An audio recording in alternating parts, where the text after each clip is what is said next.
I still remember the exact moment my life changed.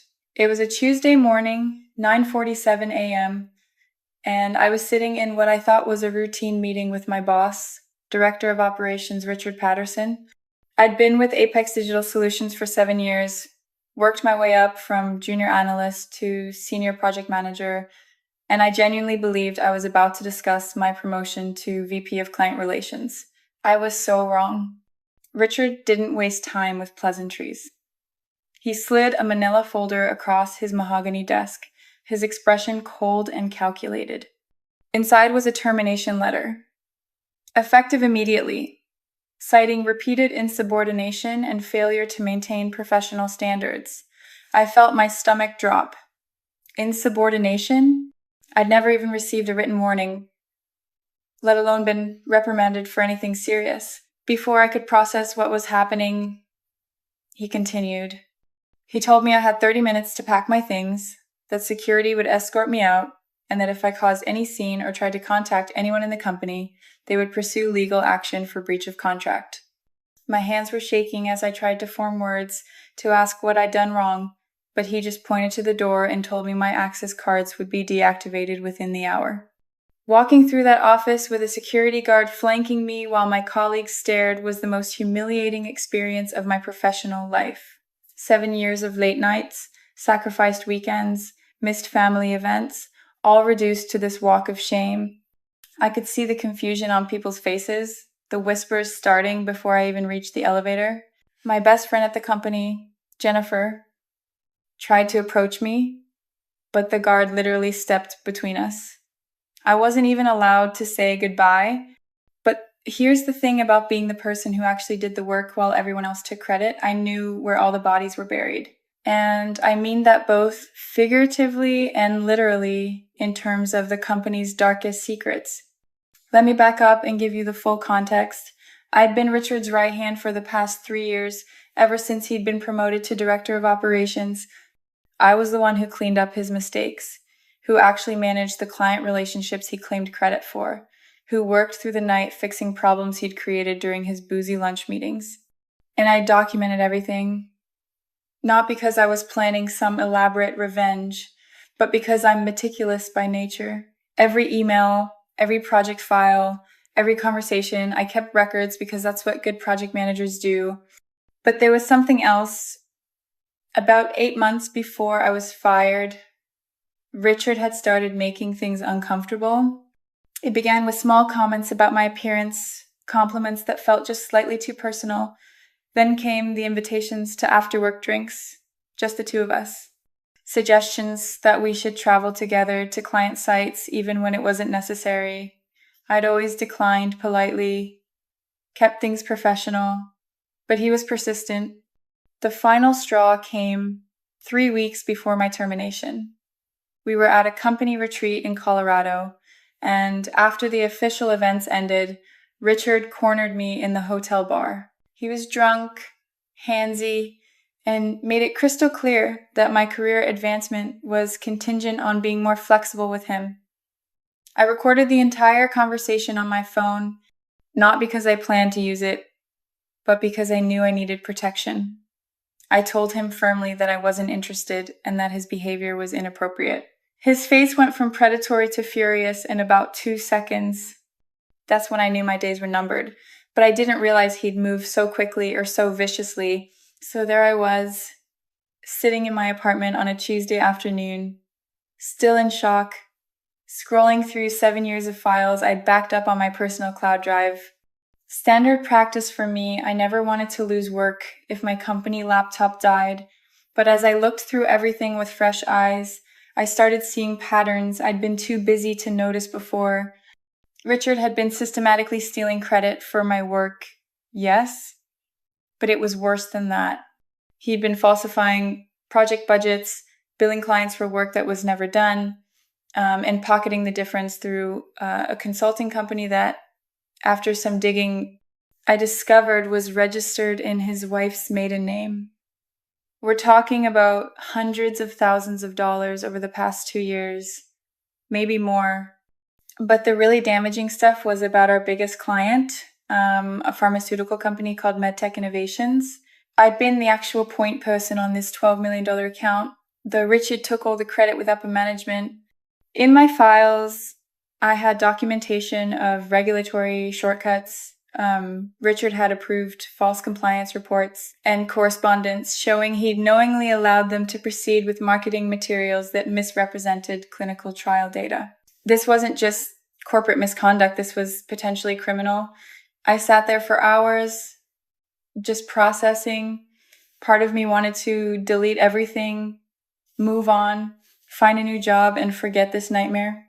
But another part of me, the part that had been humiliated and discarded like trash after 7 years of loyal service, wanted justice. I decided to sleep on it. But that night, I got a message from Jennifer. She'd managed to get my personal number from HR before her access was revoked for even trying to contact me. What she told me made my decision easy. Richard had called an all-hands meeting that afternoon and told everyone I'd been terminated for stealing company resources and attempting to poach clients for a competing firm. He'd completely fabricated a story about me being investigated for corporate espionage and said that while they'd decided not to press charges, my behavior had been unconscionable. He turned me into a villain to cover his own tracks. My professional reputation, built over 7 years, was being destroyed with lies. And I knew exactly why Richard needed to discredit me preemptively in case I tried to speak out about his harassment. By making me look like a criminal, he ensured no one would believe anything I said. That's when I stopped feeling guilty about what I was planning to do. I spent the next week organizing everything. I created a comprehensive file with clear documentation, cross-referenced emails, financial records, recorded conversations, everything. I separated it into distinct categories: Richard's financial fraud, the regulatory violations with MedTech, and a separate file documenting his harassment, including the recording from Colorado and screenshots of inappropriate messages he'd sent me over the months. Then I had to figure out who to send it to. Going to Apex's HR seemed pointless. Richard had clearly gotten them to facilitate my termination without any real investigation. Going to his boss, the VP of operations, felt risky because I didn't know how deep the corruption went, so I went bigger. I sent comprehensive packages to the company CEO, the board of directors, the SEC, the FDA, since MedTech was involved, and for good measure, I sent a copy to a journalist I'd met at an industry conference who specialized in corporate fraud investigations. I included a detailed cover letter explaining what had happened to me and making it clear that I had extensive documentation to back up every claim. Then I waited. And I'm not going to lie, those first few days were terrifying. I kept expecting lawyers to show up at my door, or police, or something. I'd gone from being an employed professional to an unemployed whistleblower in the span of 2 weeks, and I had no idea if I'd made a catastrophic mistake. The first response came 6 days later. It was from the board of directors' legal counsel asking me to come in for a meeting. I brought a lawyer I'd hastily retained using my rapidly dwindling savings, and we met in a conference room that I'd walked past 1,000 times but never been inside. They asked me to walk them through everything. It took 4 hours. I could see the lawyers' faces getting progressively more concerned as I presented documentation of Richard's schemes. The harassment stuff they seemed less interested in, which honestly didn't surprise me. Companies never care about that until it becomes a legal liability. But the financial fraud and the regulatory issues with MedTech, that got their attention real fast. They asked me not to speak to anyone else about this while they conducted an internal investigation. I told them that ship had sailed. I'd already filed reports with the SEC and FDA, and I'd spoken to a journalist. You should have seen their faces. But here's the thing I'd learned from Richard's playbook. I'd protected myself first before going to them. The next few weeks were chaos, but I only heard about it secondhand through Jennifer, who'd become my inside source. Richard was immediately placed on administrative leave. Then the SEC launched a formal investigation. The FDA started looking into medtech's approval processes, and perhaps most satisfying, the journalist published a preliminary article that started connecting the dots publicly. Apex went into full crisis mode. Their stock price dropped 12% in 2 days. MedTech immediately suspended their contract, which was a huge blow since it represented nearly 15% of Apex's annual revenue. Other clients started asking questions. It was a corporate nightmare, and I'd lit the match. But then something unexpected happened. About 6 weeks after my termination, I got a call from Apex's CEO, Jonathan Harrington, personally, not his assistant, not a lawyer, him. He asked if we could meet somewhere neutral, off the record. My lawyer advised against it, but I was curious. We met at a coffee shop downtown. Jonathan looked like he'd aged 5 years in 6 weeks. He didn't waste time with small talk. He told me that their investigation had confirmed everything I'd documented and more. Richard had been even more brazen than I'd realized. He'd created fake vendor accounts, approved his own fraudulent invoices, and stolen nearly $2.3 million over 3 years. The regulatory stuff with MedTech was potentially facing criminal charges, and Apex was facing massive fines and possible class action lawsuits from shareholders. Richard had been fired, obviously. But here's where it got interesting. They'd also discovered that the VP of Operations, Marcus Chen, had known about some of Richard's activities and had looked the other way because Richard was bringing in big contracts, so Marcus was gone too. The entire operations division was being restructured. Then Jonathan asked me something I never expected. He asked me to come back. I actually laughed, like out loud, in his face. After everything they'd done to me, the humiliation, the character assassination, the way they'd thrown me away without even listening to my side, now they wanted me back. But Jonathan kept talking. He said they needed someone who understood the operations division, who had the client relationships, who could help them rebuild trust.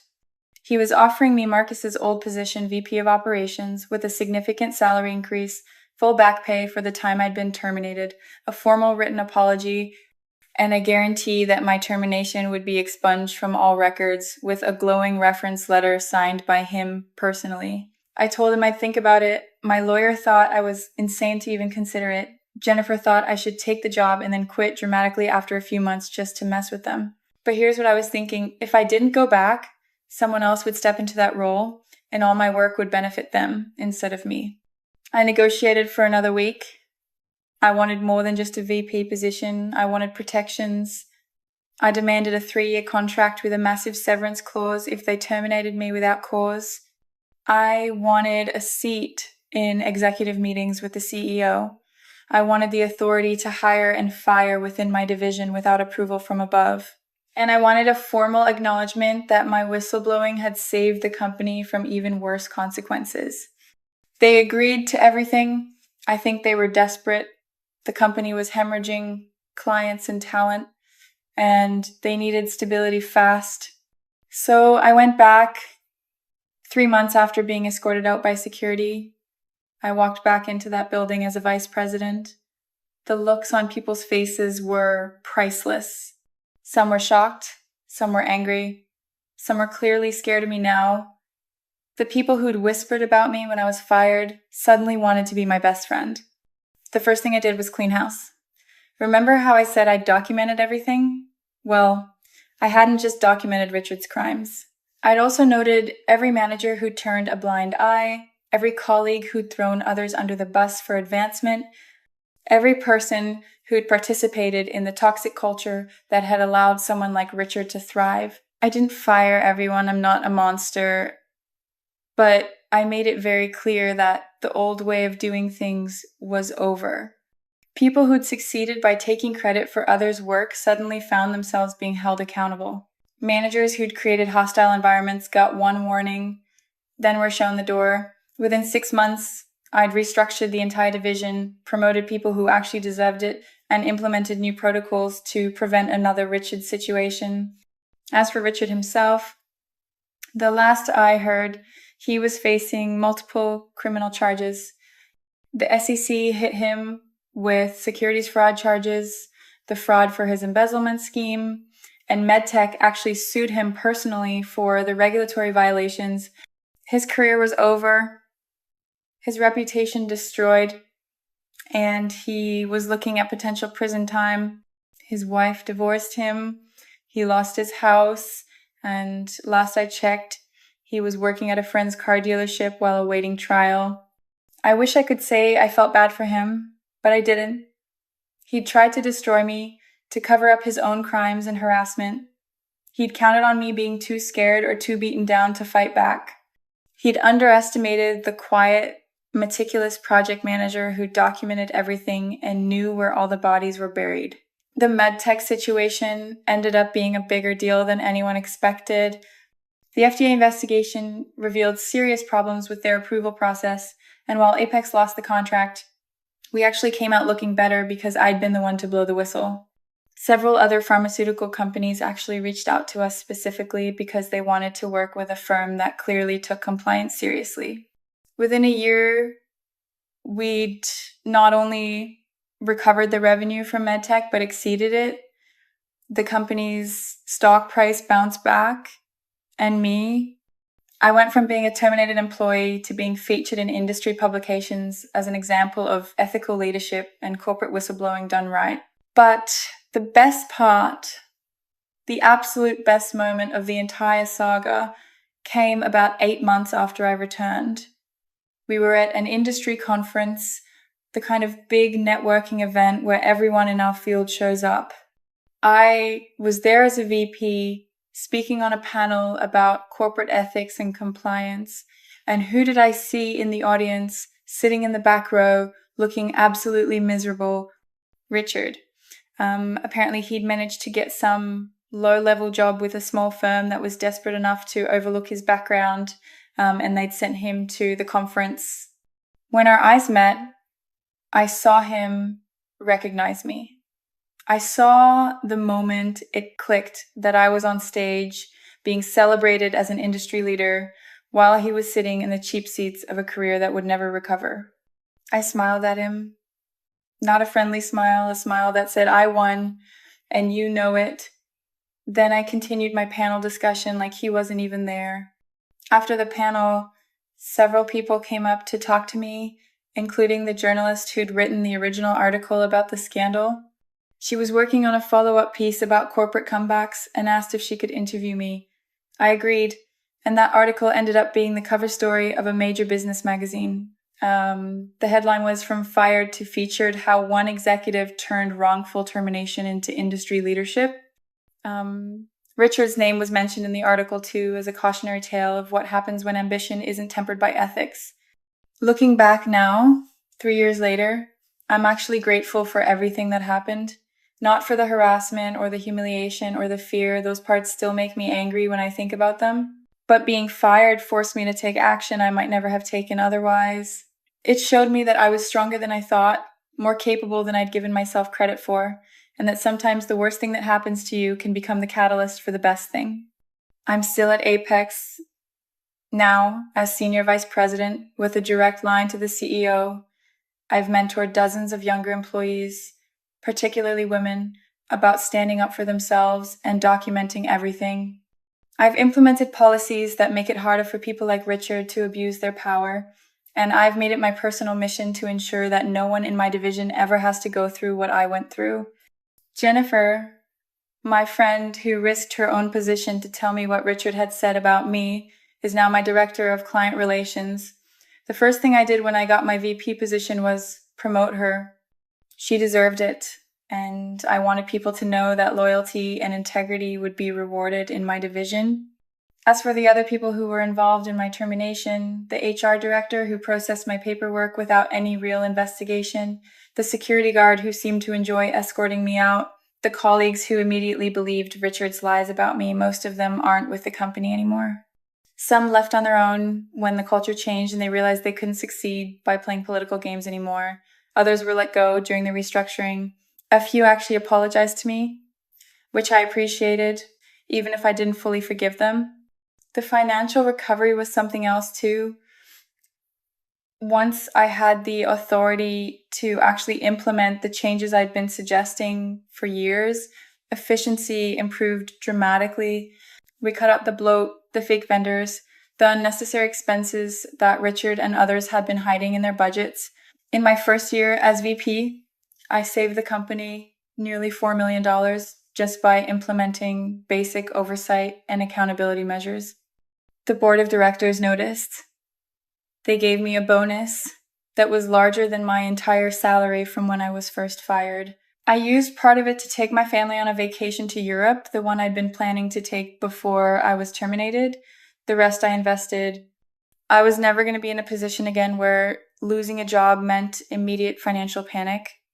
I also hired a career coach who specialized in working with whistleblowers and people who'd experienced workplace trauma.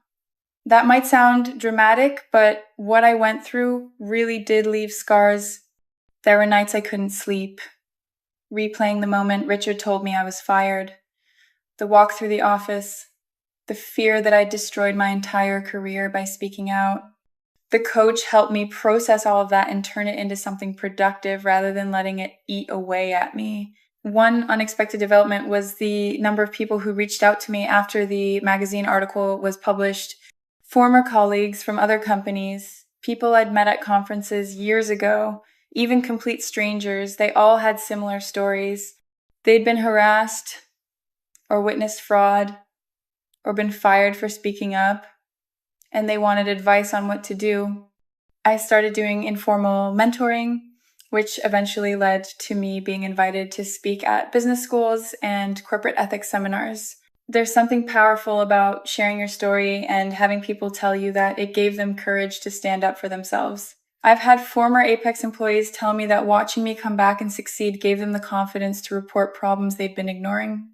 I've had people from other companies tell me they documented misconduct because they heard me talk about the importance of keeping records. I never wanted to be a whistleblower or a symbol of corporate resistance or any of that. I just wanted to do good work, advance my career, and be treated with basic respect. But sometimes circumstances push you into roles you never expected, and you either rise to meet them or you let them crush you. The legal side of everything took years to fully resolve. Richard's criminal trial happened about 18 months after I was reinstated. I had to testify, which was nerve-wracking, despite having a mountain of evidence. His lawyers tried to paint me as a disgruntled employee seeking revenge, but the financial records didn't lie. The jury found him guilty on multiple counts of fraud and embezzlement. He was sentenced to 6 years in federal prison and ordered to pay restitution that he'll probably never be able to afford. The civil suits were even more complex. MedTech sued both Richard and Apex for the regulatory violations. We settled out of court for an undisclosed amount, but I know it was substantial. Several former clients who'd been overbilled sued as well, and Richard's wife sued him for divorce and for fraudulently using her name on his fake consulting company. It was a legal mess that took almost 3 years to fully untangle. Through all of it, I just kept doing my job. I rebuilt relationships with clients who'd been burned during the scandal. I testified when I was asked to. I cooperated with every investigation. And I made sure that everyone knew Apex was under new management, at least in the operations division, and that we were committed to doing things right. The company culture shifted too, though not as completely as I would have liked. There are still politics, still people playing games, still managers who care more about optics than results. That's corporate life, unfortunately. But in my division, things are different. People know they can come to me if they're experiencing harassment or witnessing misconduct.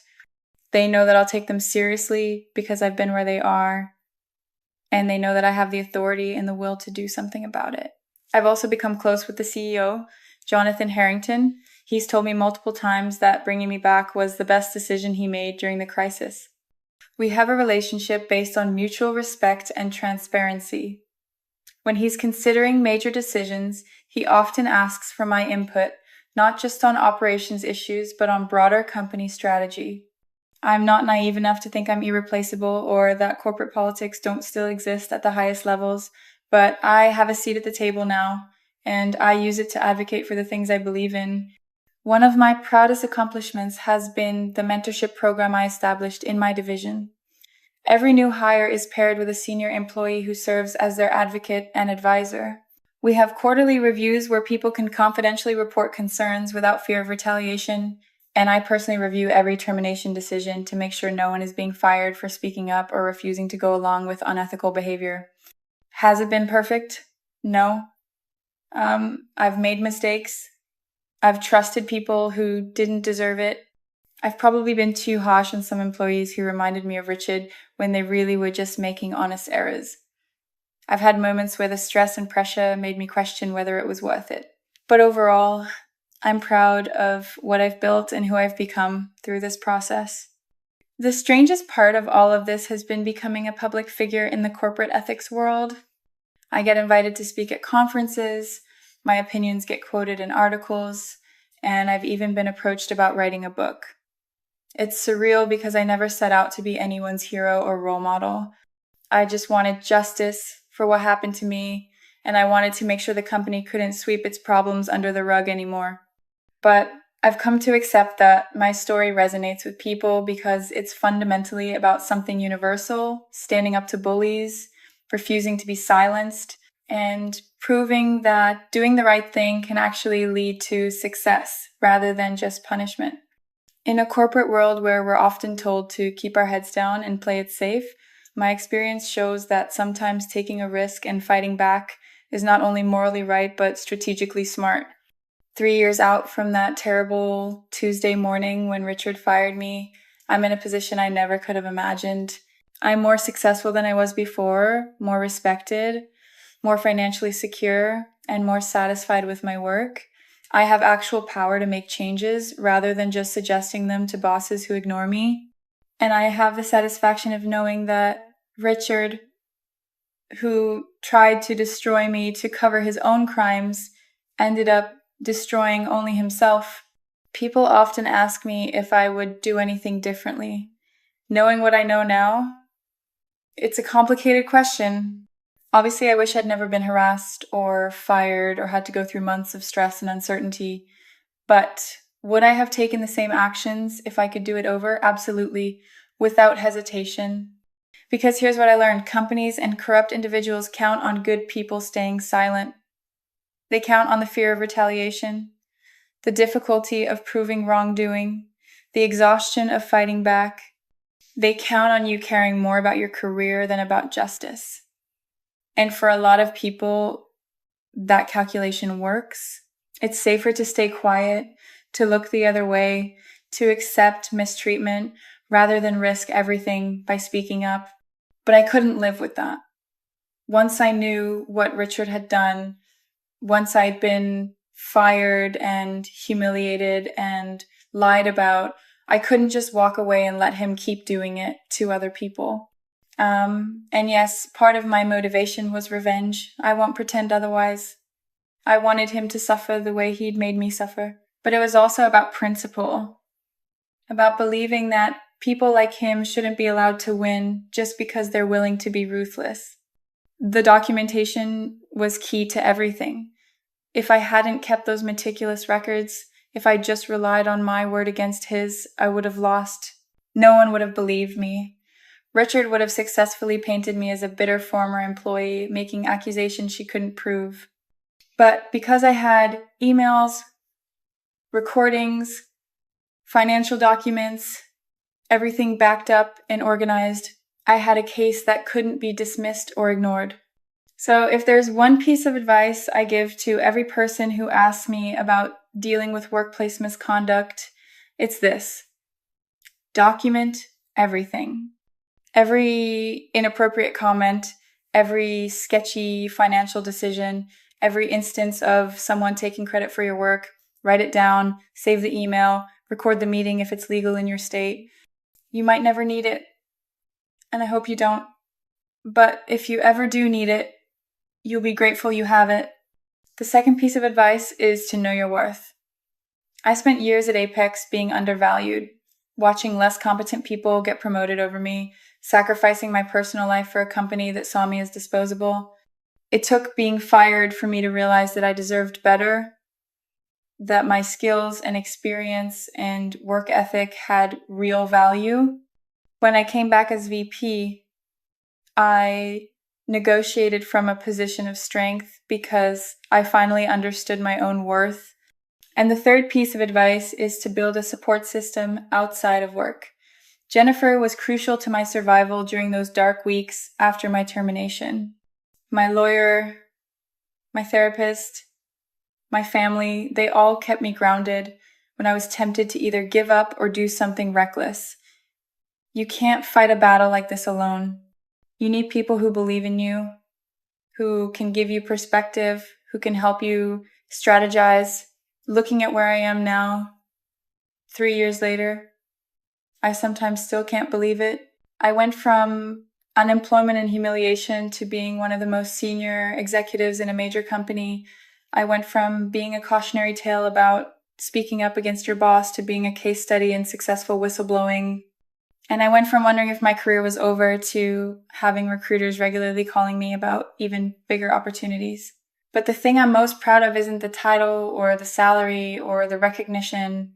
It's knowing that the division I run is a place where people feel safe, where misconduct gets reported and addressed, where hard work actually gets rewarded, and where no one has to choose between their integrity and their career. That's the real victory, not just that Richard went to prison or that I got my job back, but that I'm using my experience and my position to make sure other people don't have to go through what I did. The corporate world is still flawed, still full of politics and injustice and people who care more about profit than principles. I'm not naive about that. But within my sphere of influence, I've created something better. And every person I mentor, every problem I address, every policy I implement that protects employees, that's my revenge on the system that tried to crush me. Richard thought he could fire me, ruin my reputation, and move on with his life. He thought I was just another expendable employee who would quietly disappear. He was wrong. So very, very wrong. And now, every day when I walk into that building as a senior vice president, past the desk where security used to sit when they escorted me out, past the offices of people who believed Richard's lies about me, past the conference room where he fired me, I'm reminded that I won. Not because I destroyed him, though that was satisfying, but because I proved that standing up for yourself, documenting the truth, and refusing to be silenced can actually work. It doesn't always work. I know that I was lucky, in some ways lucky that my documentation was so thorough, lucky that the board of directors took the threat seriously, lucky that the company needed me more than they realized. Not everyone in my situation would have the same outcome, but that doesn't mean you shouldn't try. It just means you have to be smart about it, strategic, and prepared for a long fight. The ripple effects of my actions are still playing out. Apex's commitment to ethics and compliance, forced upon them by scandal, but now genuinely embedded in the culture, has made them more attractive to clients who care about those things. Our employee retention has improved dramatically since I restructured my division, and we've avoided the kind of scandals that have hit our competitors because people know they can report problems without fear. On a personal level, I'm in therapy regularly, not because I'm damaged, but because what I went through was traumatic, and I want to process it in healthy ways. I'm rebuilding relationships with family members who I had neglected during my years of overwork. I'm taking vacations. I'm setting boundaries. I'm living a more balanced life because I learned the hard way that sacrificing everything for a company that sees you as disposable is a fool's game. And I'm planning my next move. Senior vice president is good, but it's not the end of my ambition. I want a CEO position eventually at Apex or somewhere else. I want to run an entire company with the same principles I've brought to my division. I want to prove that you can be successful in business without being ruthless, that you can build a profitable company that also treats people well. Maybe that makes me naive. Maybe it's impossible. But 3 years ago, people probably thought it was impossible that I'd go from being fired to being a senior vice president. I've learned not to accept other people's definitions of what's possible. The last time I saw Richard was actually just a few months ago. I was having lunch at a restaurant downtown with a potential client, and I looked up and saw him sitting at the bar, alone, looking older and diminished. He'd been released early from prison for good behavior, and was apparently trying to rebuild some kind of life. Our eyes met for just a second, and I saw the same thing I'd seen at that conference recognition: shame, defeat. I didn't smile this time. I didn't feel triumphant or vindicated. I just felt sad. Sad that he'd thrown away a successful career for greed and ego. Sad that he'd hurt so many people along the way. Sad that he'd never understand that he destroyed himself, not me. I turned back to my client and continued our conversation about a potential $8 million contract. I didn't mention Richard. I didn't let seeing him ruin my lunch or distract me from my work. He was in my past, a lesson learned, a reminder of what not to become. That, I think, is the real measure of my success. Not that I beat him, but that I moved past him. He's no longer the defining event of my career or my life. He's just a guy who made terrible choices and paid the price. And I'm a senior vice president who learned that standing up for yourself, even when it's terrifying, even when the odds seem impossible, is always the right choice. So that's my story.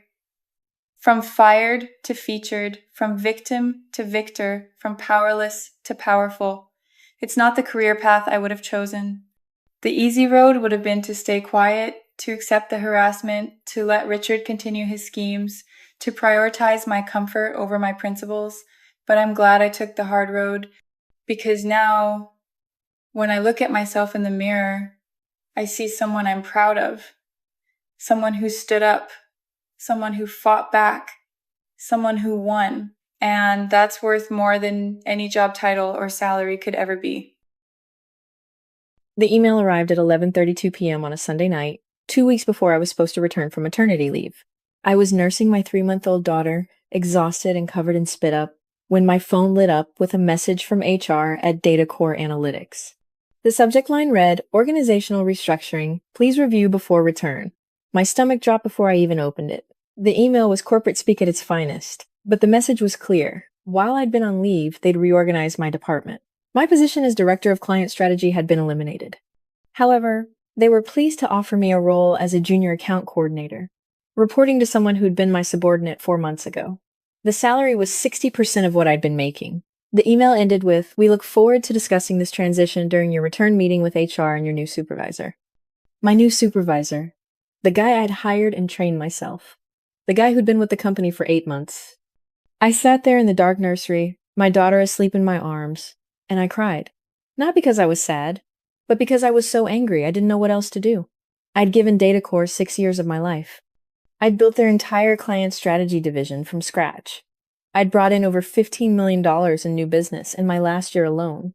And this was how they repaid me for taking legally protected maternity leave.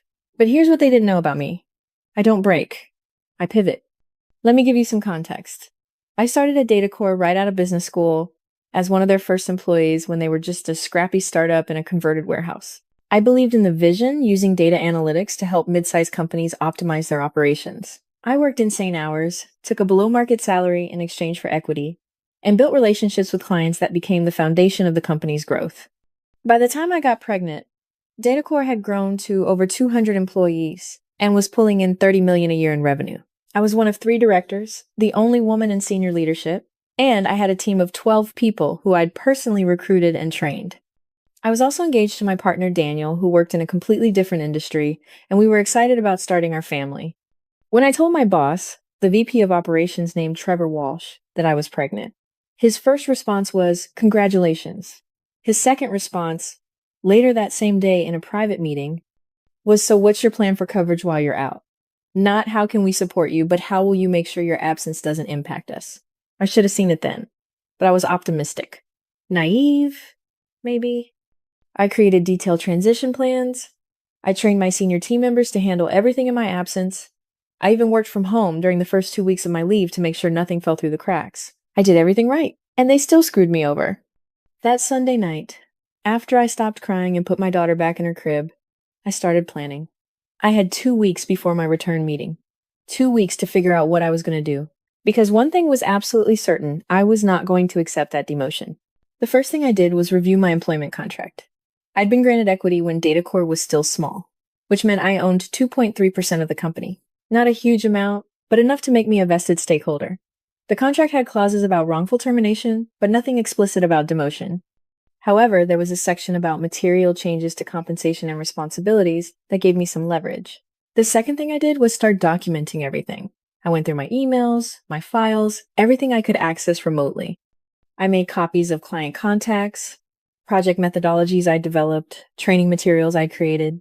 I was careful to only take things I'd personally created or information that wasn't proprietary to DataCore. But I was thorough. The third thing I did was reach out to 3 people on my team who I trusted implicitly.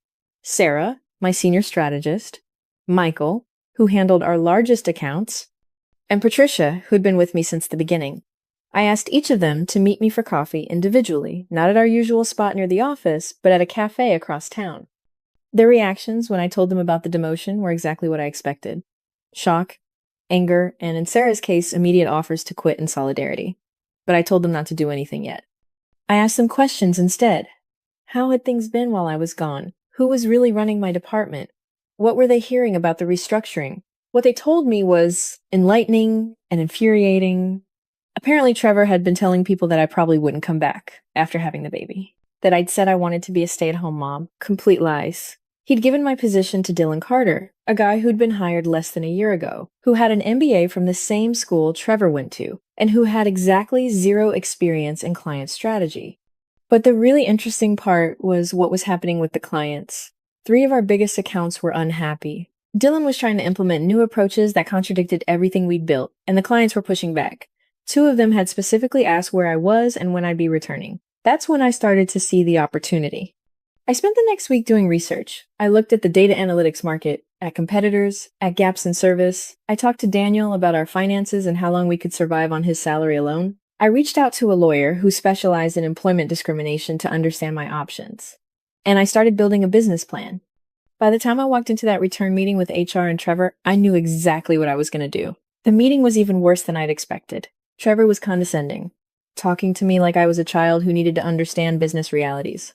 HR just sat there with their rehearsed sympathetic expressions, offering 0 support. They presented the demotion as a done deal, not a negotiation. They even had the audacity to frame it as an opportunity to ease back into work with less responsibility while adjusting to motherhood. I let them finish their entire spiel. Then I calmly said, "I'll need to review this offer with my attorney. I should have a response for you by Friday." Trevor's face went red. "This isn't a negotiation, Amy. This is the role we're offering you. If you don't want it, that's your choice."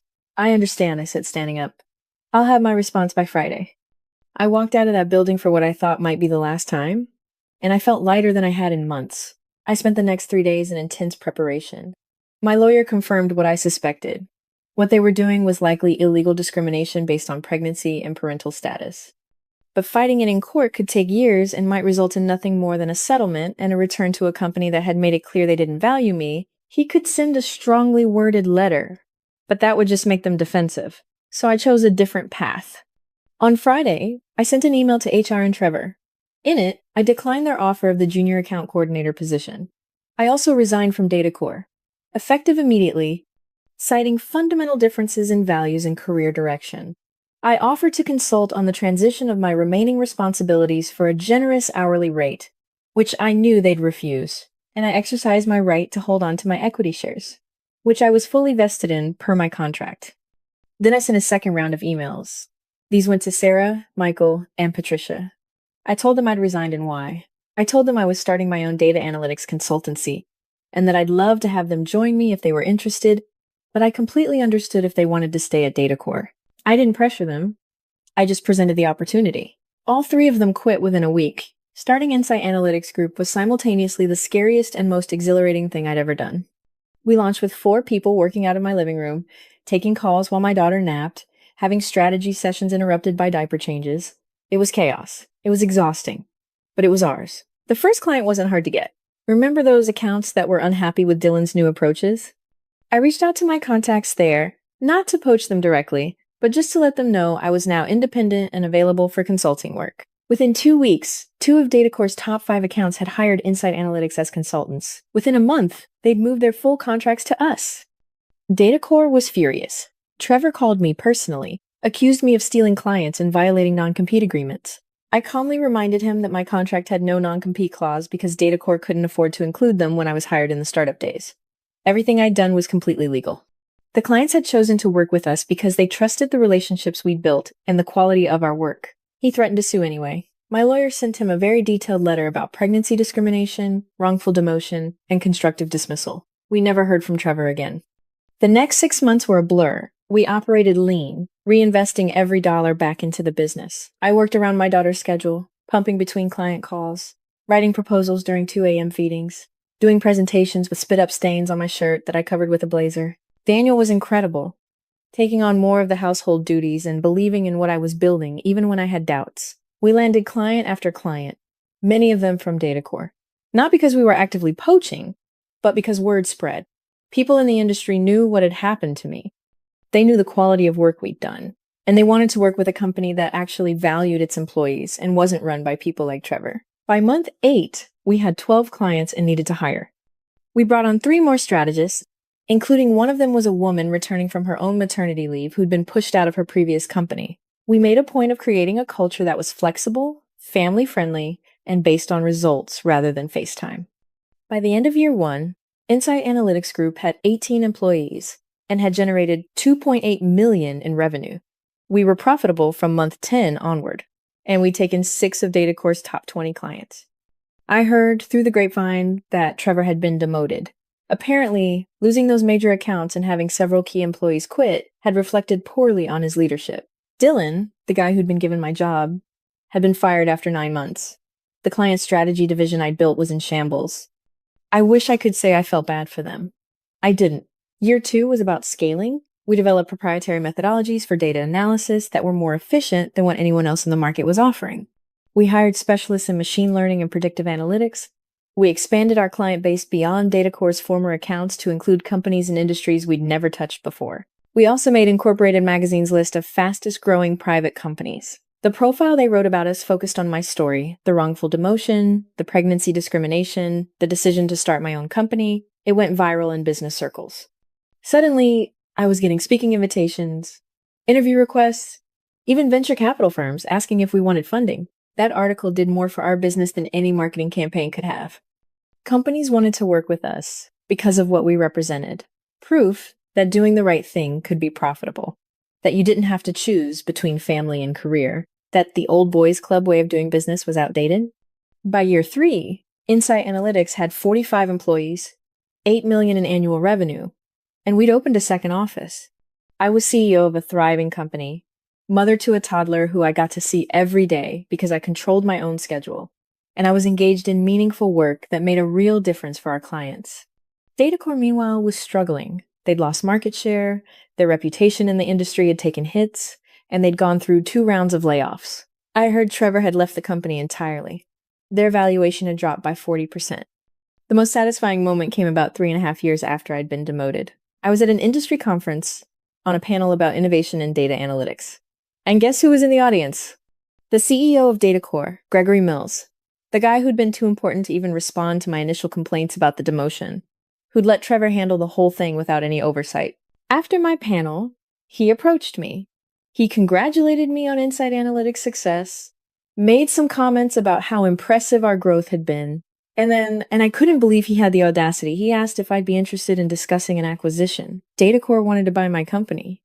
I smiled politely and said, "That's flattering, Gregory, but we're not for sale. We're building something special here, and I'm not interested in returning to a company culture that values short-term profits over people." Then I walked away. The look on his face was worth every sleepless night, every moment of doubt, every struggle of those early days. But here's the thing, my success wasn't really about revenge. Even though it felt good to watch Datacor struggle while we thrived, it was about proving that there was a better way to do business.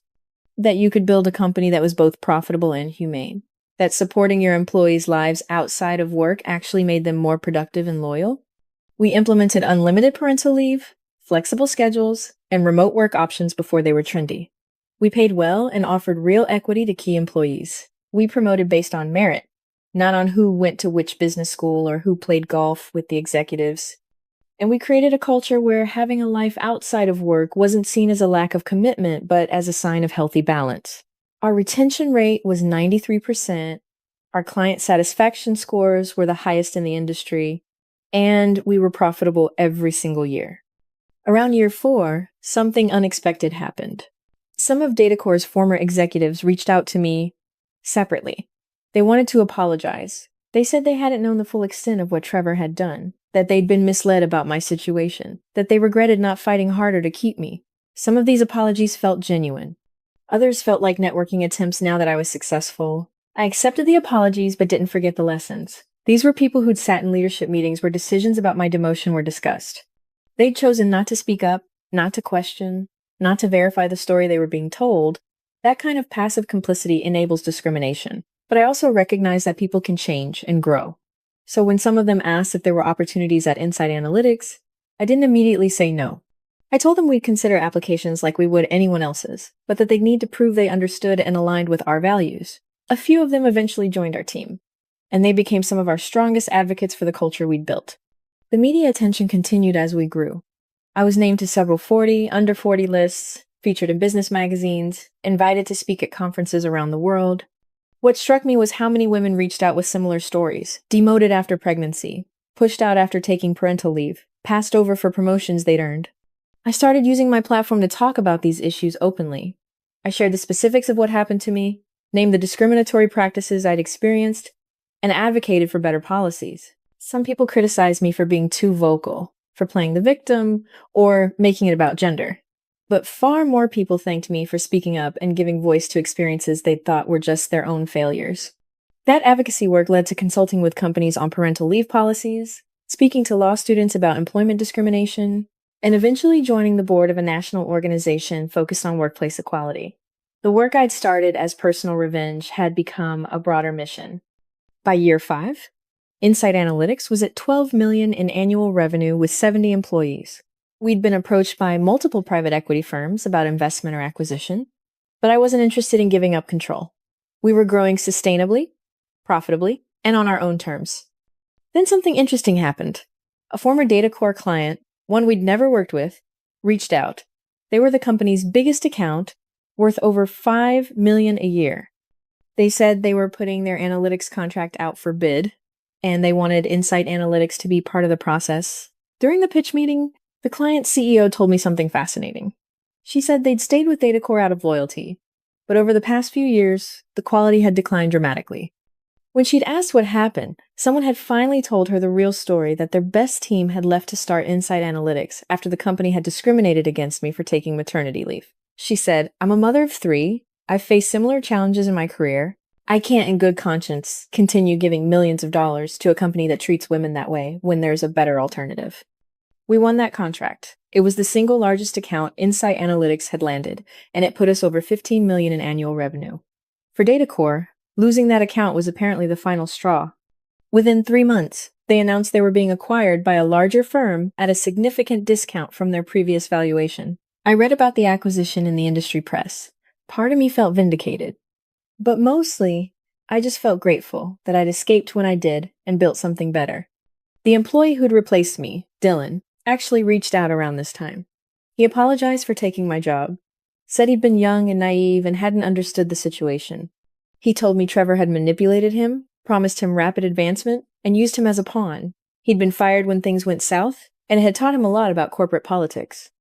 I appreciated the apology, and I actually ended up giving him advice when he was looking for his next opportunity.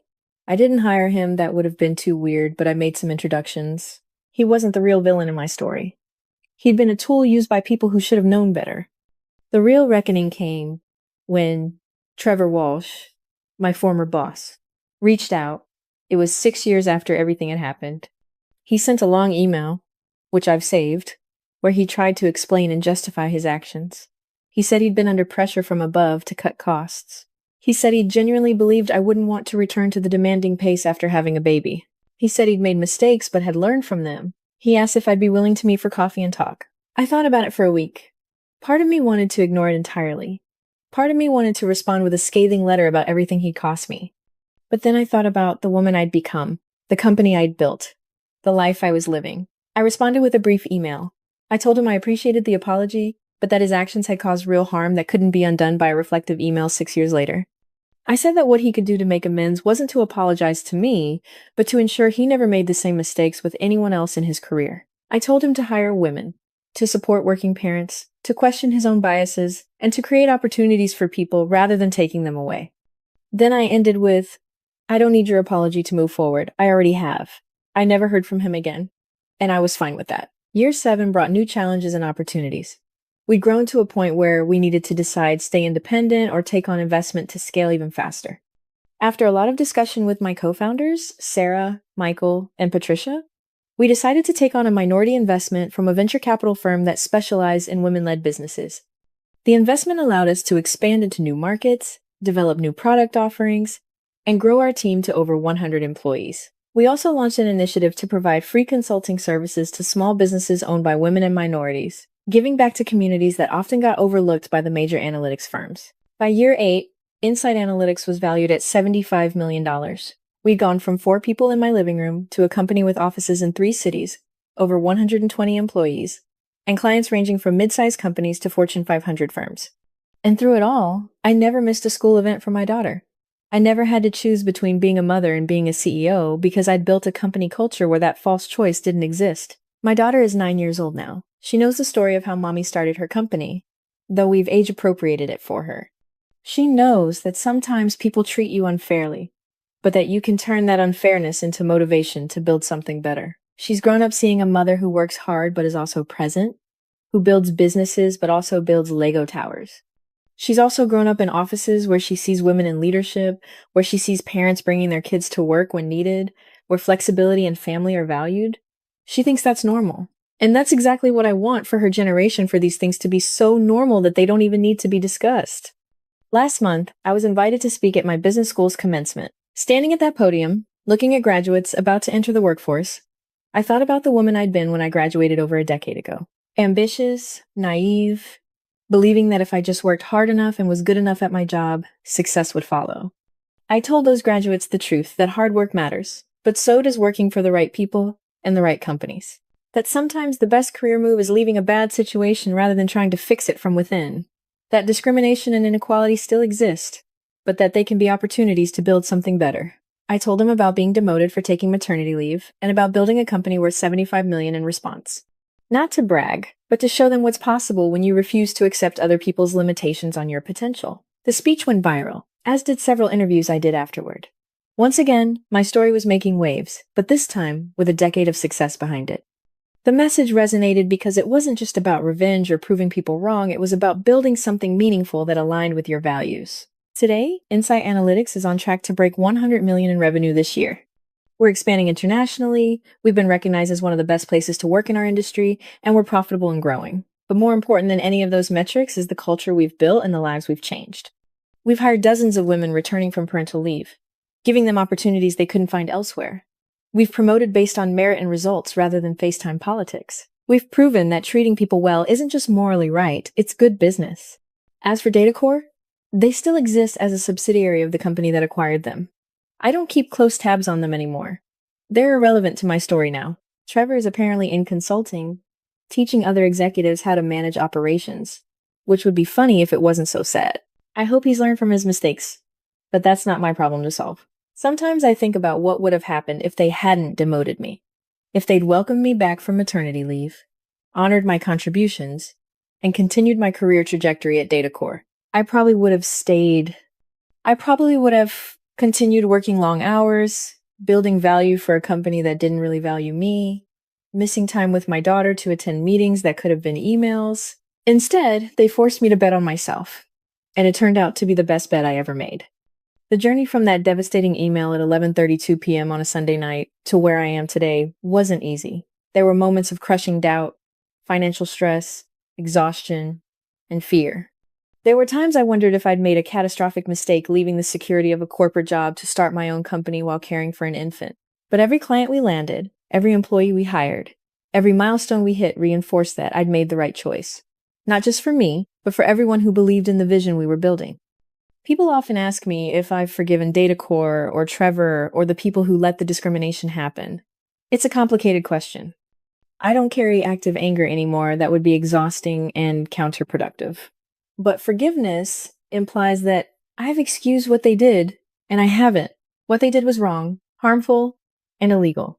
It cost me months of stress and struggle that I shouldn't have had to endure. What I have done is move past them. I've built something so successful that their actions have become just the origin story of my company, not the defining event of my career. They're a footnote in my success story, not the main narrative. And that, ultimately, is the best revenge.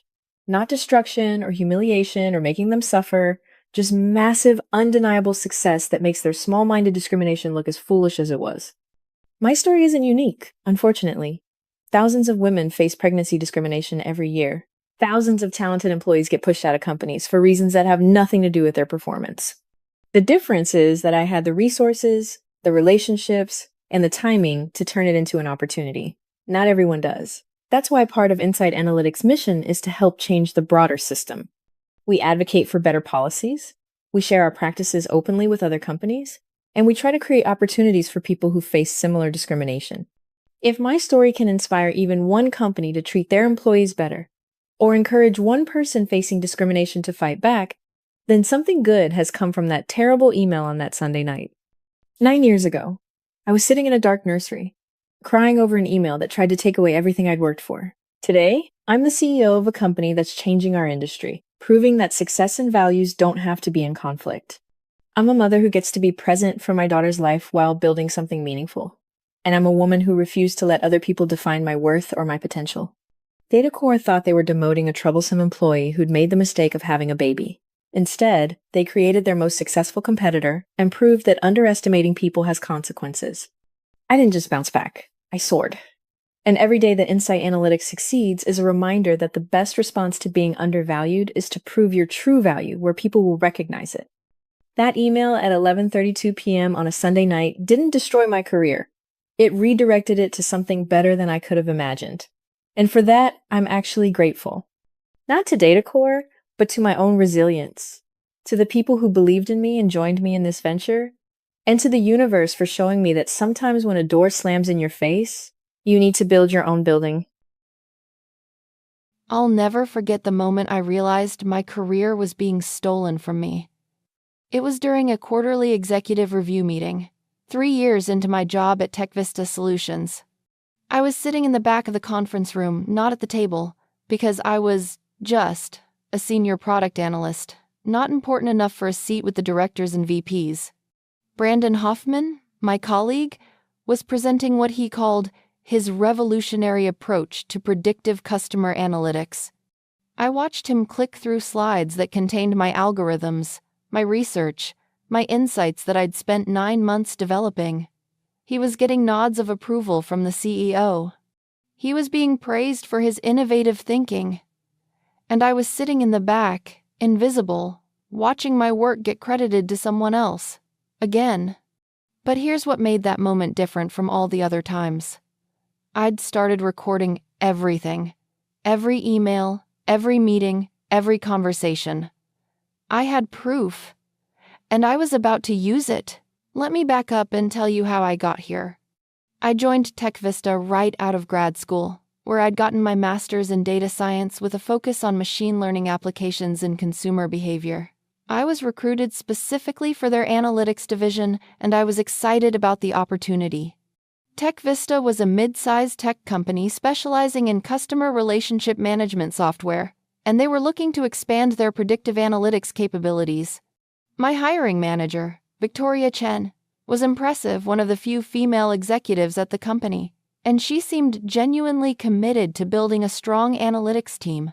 She told me during the interview process that TechVista valued innovation and that good ideas could come from anywhere in the organization. I believed her. I started strong. Within my first 6 months, I'd developed a new algorithm for predicting customer churn that improved accuracy by 18% over the existing model. I documented everything meticulously, presented it to my immediate supervisor, Jason Reeves, and waited for feedback. 2 weeks later, in an all-hands meeting, Jason presented his new approach to customer churn prediction, my algorithm, my work, with barely any acknowledgement that I'd been involved in developing it. When I tried to speak up, he cut me off with a thanks to the team for their support that lumped me in with everyone else who'd contributed nothing. I was young, naive, and I convinced myself that this was just how corporate environments worked. Maybe I'd get credit next time. Maybe I needed to be more assertive. Maybe I was being too sensitive.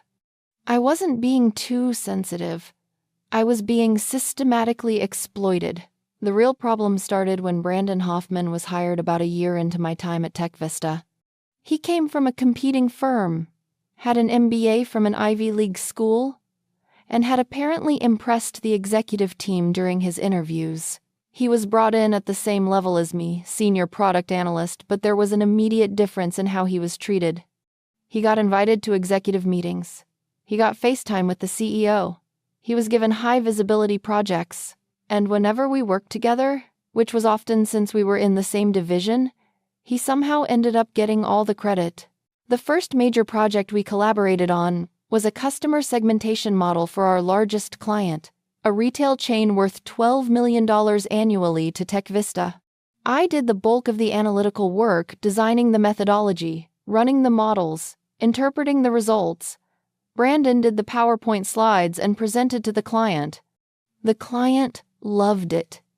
They expanded their contract, and Brandon got a promotion to lead product analyst and a $25,000 bonus. I got a nice work team email from Jason. When I went to Jason to ask why Brandon had been promoted when I'd done most of the work, he told me that Brandon had excellent client-facing skills and leadership potential. He told me I was very technical but needed to work on my executive presence and communication skills. Translation: Brandon was a man who looked good in a suit and could schmooze with executives. I was a woman who actually did the work. But I didn't understand that yet. I thought if I just worked harder, produced better results, made myself indispensable, I'd eventually get the recognition I deserved. So that's what I did. For the next year and a half, I worked insane hours. I developed 3 major new analytical frameworks that became core to TechVista's product offerings. I single-handedly saved 2 major client relationships by identifying and fixing problems in our data pipelines. I mentored junior analysts and improved team efficiency by 30%, and Brandon took credit for most of it. He was promoted again, this time to product director, making probably $60,000 more than me. He was given a team to manage, including me. And he continued presenting my work as his own, now with even more authority and visibility. The breaking point came with the predictive analytics project I mentioned earlier. This was the big one, a complete overhaul of how TechVista's software predicted customer behavior. If successful, it could increase the value of our product by millions and put us ahead of competitors. I'd been thinking about this problem for months. I'd done extensive research, built prototype models, tested different approaches. I'd created something genuinely innovative, a hybrid machine learning approach that combined multiple algorithms in a way that was more accurate and more adaptable than anything else in the market. I made the mistake of sharing my preliminary results with Brandon in what I thought was a collaborative team meeting. I walked him through the methodology, showed him the early results, explained the potential applications. He seemed interested, asked good questions, took lots of notes. 2 weeks later, he scheduled a meeting with the executive team to present what he called a breakthrough in predictive analytics. He didn't invite me.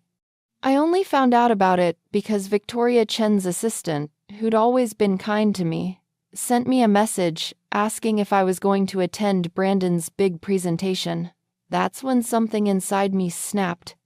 I'd been conditioned my whole career to be collaborative, to be a team player, to not make waves. I'd been told that if I just kept my head down and did good work, I'd be rewarded. But I'd done good work, exceptional work, and all it had gotten me was watching someone else build their career on my ideas while I stayed stuck in the same position, making the same salary, getting the same dismissive, "nice work" team responses. I decided I was done being invisible. I spent the next 3 days doing something I should have done years earlier. I documented everything. Every email where I'd shared ideas with Brandon. Every project where I'd done the work and he'd taken credit. Every meeting where I'd been excluded from presenting my own research. I pulled data on promotions and compensation in our division, showing the clear pattern of men being promoted faster and paid more for equivalent or lesser work.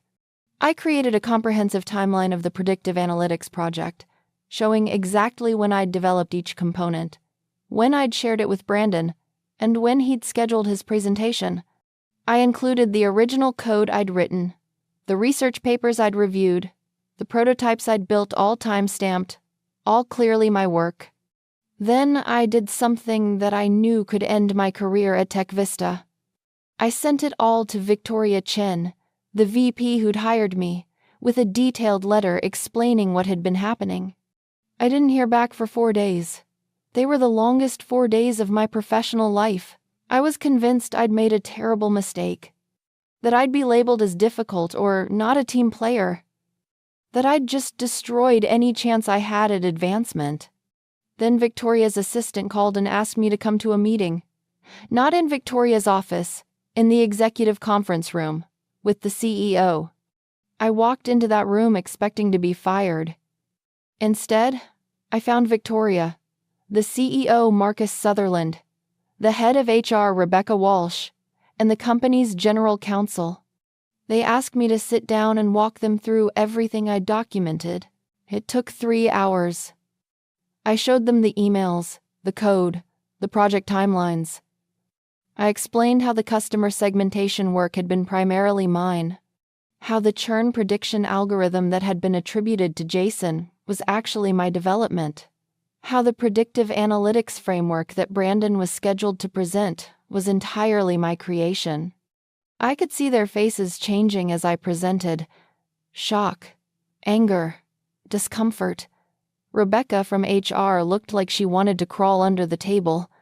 When I finished, there was a long silence. Then Marcus asked me a question I wasn't expecting. "Why didn't you come forward sooner?" I thought about lying, giving some diplomatic answer. But I'd come this far telling the truth, so I kept going. "Because I was afraid," I said. "Because I've been told my whole career to be collaborative and not make waves. Because every time I've tried to speak up, I've been dismissed or told I need to work on my communication skills. Because I watched what happened to other women who complained about unfair treatment. They were labeled as difficult and their careers stalled. I stayed quiet because I thought if I just kept doing excellent work, eventually I'd be recognized for it. But all that happened was my work got recognized and attributed to men." Another long silence. Then Victoria spoke up. "I hired you because I saw your potential. I fought to get budget for your position. And I had no idea this was happening because I trusted Jason and Brandon to manage their teams appropriately. That's on me. But now that I know, we need to address it."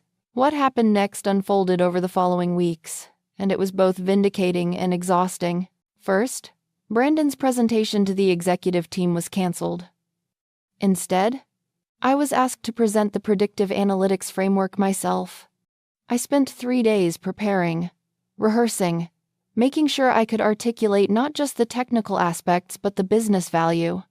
The presentation went well, really well. The executives asked smart questions, and I had answers. They could see that I understood every aspect of the work because I'd actually done it. At the end, Marcus told me it was some of the most innovative work he'd seen in his 15 years at Tech Vista. Then came the investigation. HR launched a formal review of the patterns I'd documented. They interviewed other team members, reviewed project files, examined email chains, and they found that the problem was even worse than I'd realized. I wasn't the only one whose work was being stolen. There were 3 other women in the analytics division who'd had similar experiences with Brandon and Jason. One of them, Elena Martinez, had actually left the company 6 months earlier because she was so frustrated with being overlooked while her male colleagues got promoted. HR tracked her down and interviewed her, and her story corroborated everything I'd said. The compensation data was damning too. On average, women in our division were paid 22% less than men at equivalent levels. Promotions for women took an average of 34 months, while men were promoted every 18 months, and the pattern held even when controlling for experience and performance reviews. TechVista had a serious gender discrimination problem, and I'd forced them to confront it. The reckoning came about 6 weeks after I'd sent that initial email to Victoria. Jason Reeves, my former supervisor who'd taken credit for my churn prediction algorithm, was fired for cause. Brandon Hoffman was given a choice: resign with a neutral reference, or be terminated and have the reasons documented in his personnel file. He resigned. But it wasn't enough. Not for me, and not for Victoria, who'd become a surprising ally in all of this. Victoria went to the CEO and the board with a proposal: conduct a company-wide compensation audit, implement blind promotion reviews, create transparent criteria for advancement, and establish an anonymous reporting system for discrimination complaints. She also recommended that I be immediately promoted to product director, the position Brandon had vacated, with a compensation package that reflected both the role and the back pay I was owed for work that had been attributed to others. The board approved everything. I became a product director 3 months after that meeting in the executive conference room. My salary increased by $72,000.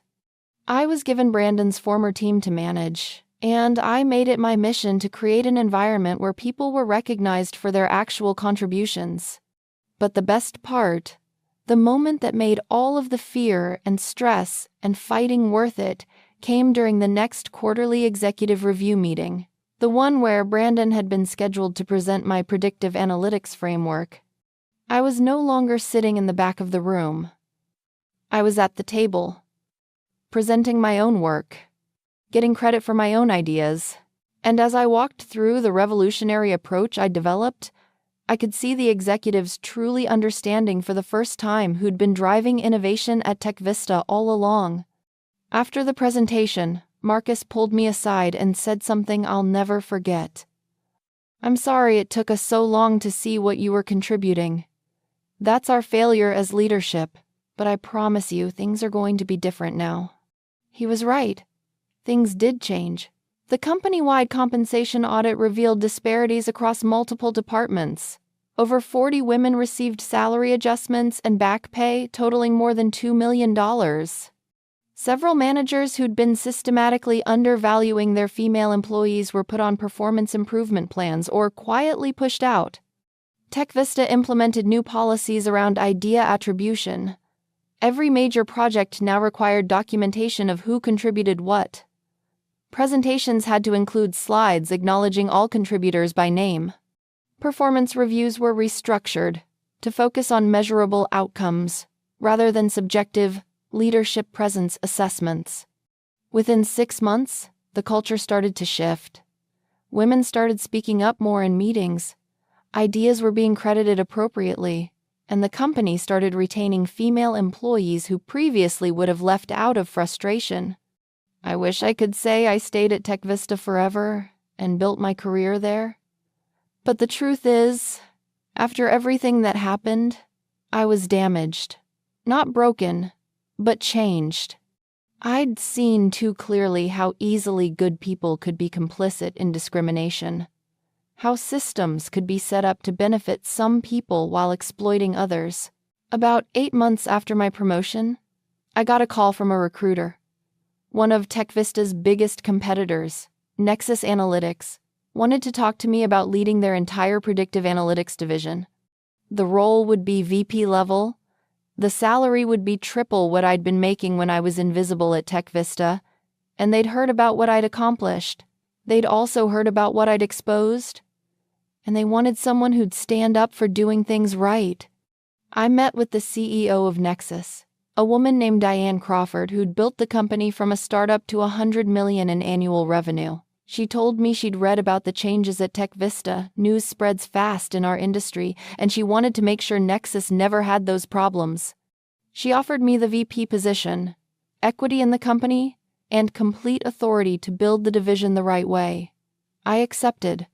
Telling Victoria was hard. She'd fought for me, supported me through the investigation, and pushed for real change at TechVista. But she understood. She told me that sometimes you have to leave a place to truly move forward, even after you've won the battle. She also told me she was proud of me. My last day at TechVista was surreal. People I'd barely spoken to came by to tell me I'd inspired them. Women from other departments thanked me for speaking up. Even some of the men acknowledged that they'd benefited from systems they hadn't realized were unfair, and they appreciated me forcing everyone to confront it. Starting at Nexus was like entering a different world. Diane had built a company culture that actually valued merit over politics. My ideas were listened to, implemented, and credited to me.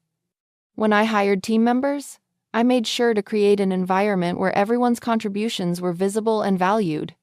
Within my first year at Nexus, my division developed 2 major new products that generated $35 million in new revenue.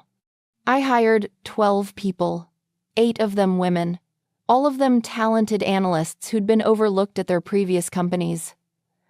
I built something I was proud of, but more importantly, I built a reputation. Word spread in the industry about the woman who'd exposed systematic idea theft at TechVista and then built one of the most innovative analytics divisions in the sector. I started getting invited to speak at conferences, to serve on panels about workplace equity, to advise other companies on creating fair systems. My story resonated because it wasn't unique. Almost every woman in tech had experienced some version of what I'd gone through, having ideas stolen, credit taken, contributions minimized. I'd just been in a position where I had the documentation, the timing, and the courage to do something about it. About 2 years after I left TechVista, I ran into Brandon at an industry conference. It was awkward. He tried to apologize, said he'd done a lot of reflection, that he understood now how his actions had hurt people. I listened, nodded, and told him I appreciated the apology, but that what mattered was whether he'd changed his behavior going forward. I later heard he was working at a smaller company in a mid-level role. Apparently, word had gotten around about why he'd left TechVista, and his career trajectory had stalled. I didn't feel joy about that, but I didn't feel bad either. Actions have consequences. Jason, my former supervisor, had a harder time. Being fired for cause made it difficult for him to find another position at a comparable level. Last I heard, he was doing freelance consulting. Again, I didn't celebrate his difficulties, but I didn't lose sleep over them either. He'd built his career on taking credit for other people's work. Eventually, that catches up with you. TechVista itself actually improved significantly after the changes Victoria pushed through. They started being recognized as one of the better companies for women in tech, which helped them recruit top talent. Their revenue grew, their employee retention improved, and they developed a reputation for innovation, real innovation, from the people actually doing the work. Victoria herself was promoted to Chief Operating Officer about a year after I left. She deserved it. She'd been the one executive willing to take my complaints seriously, to push for systemic change, to risk her own political capital to do the right thing. We've stayed in touch, and she's told me that the changes we fought for are now embedded in TechVista's culture. New employees don't even realize it used to be different. At Nexus, I continued climbing. 3 years in, I was promoted to Senior Vice President of Analytics and Innovation. My division had grown to 60 people and was responsible for over $80 million in annual revenue. I was making more money than I'd ever imagined, doing work I loved, leading teams where people were valued for their actual contributions. But the most satisfying part wasn't the title or the money or even the success. It was the culture I'd helped create. I'd built a division where junior analysts could present their ideas directly to executives, where credit was given appropriately, where talent was recognized regardless of gender, background, or ability to schmooze with management. I hired several people who'd left other companies because they were tired of being overlooked.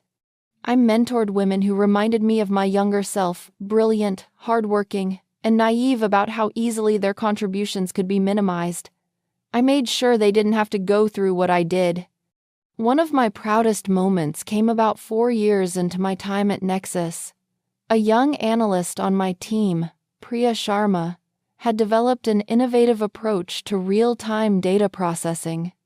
When she presented it in our team meeting, one of the more senior guys immediately started suggesting improvements that were really just restatements of what she'd already said, positioning himself to claim partial credit. I shut it down immediately. I said, "What Alex is describing is exactly what Priya just explained. Priya, this is your work. How do you want to proceed with developing it?" After the meeting, Priya thanked me, said that had never happened to her at her previous company. I told her it would always happen in my division. Her work, her credit. End of story. That's when I knew I'd truly changed something. Not just my own career trajectory, but the experience of people coming after me. The industry recognition continued. I was named to several top women in tech lists, invited to speak at major conferences, featured in business publications.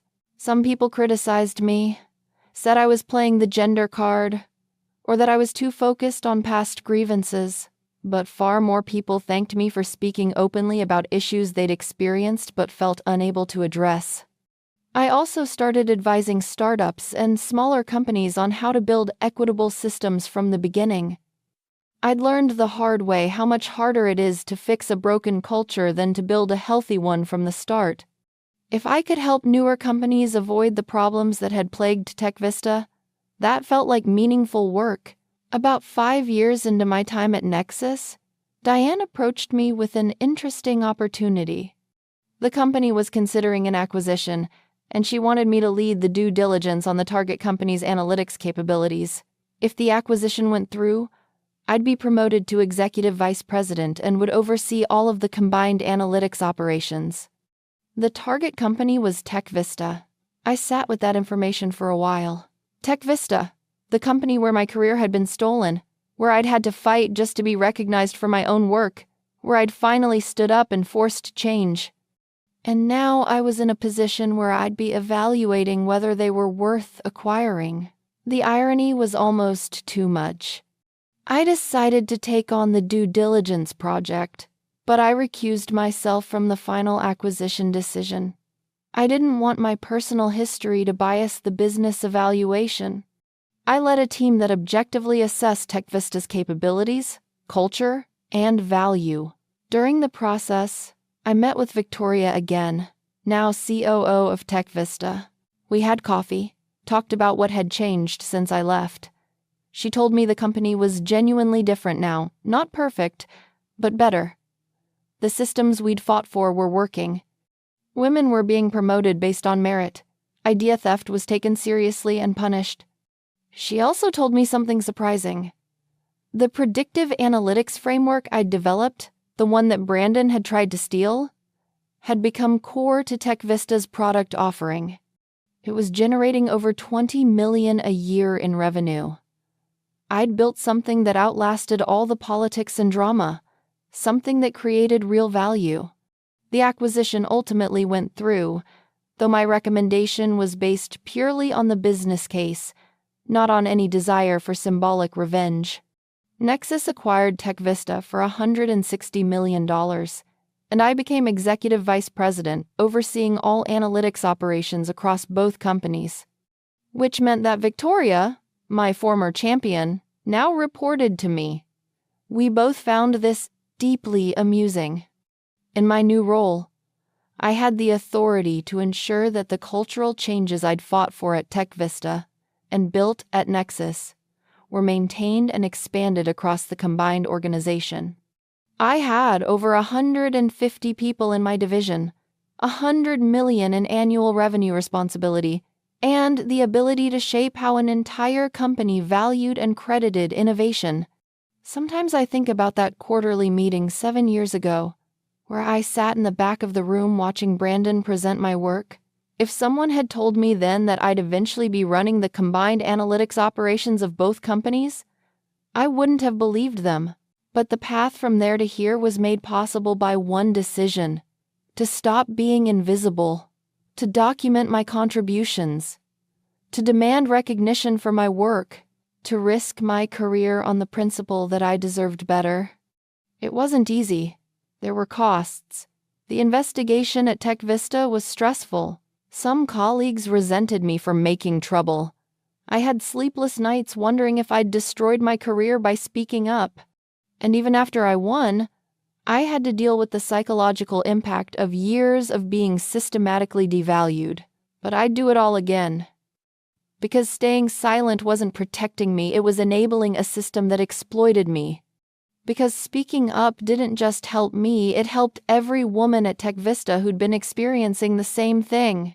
Because sometimes the only way to change an unfair system is to force people to see how unfair it really is. I'm not a hero. I'm someone who got tired of being stolen from and decided to fight back.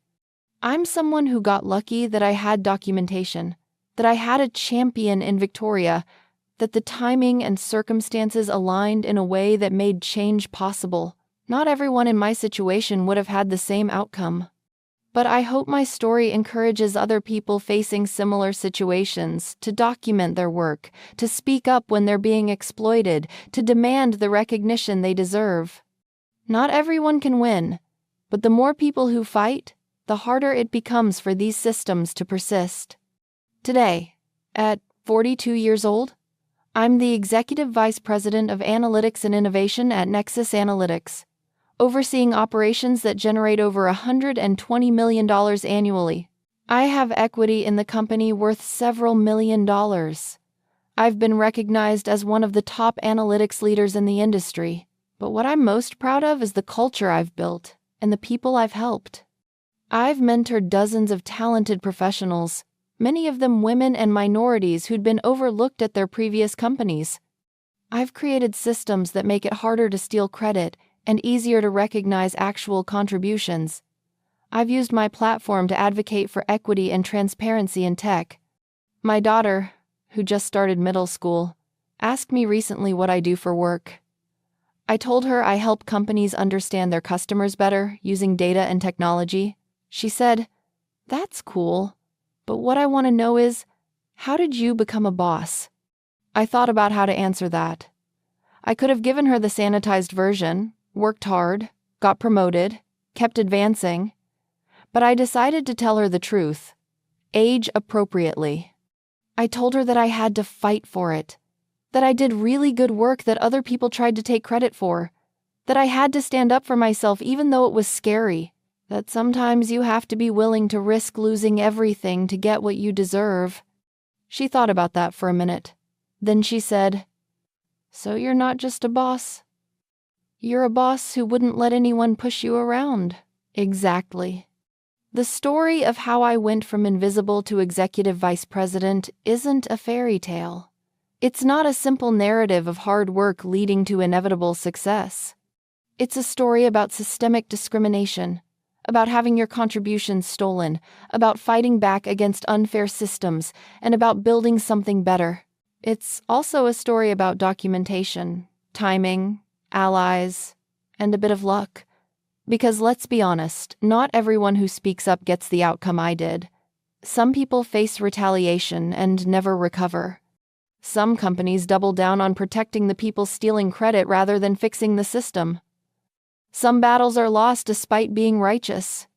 But I've also learned that more battles are won than we realize. Because after my story became known in the industry, I heard from dozens of women who'd had similar experiences and decided to speak up.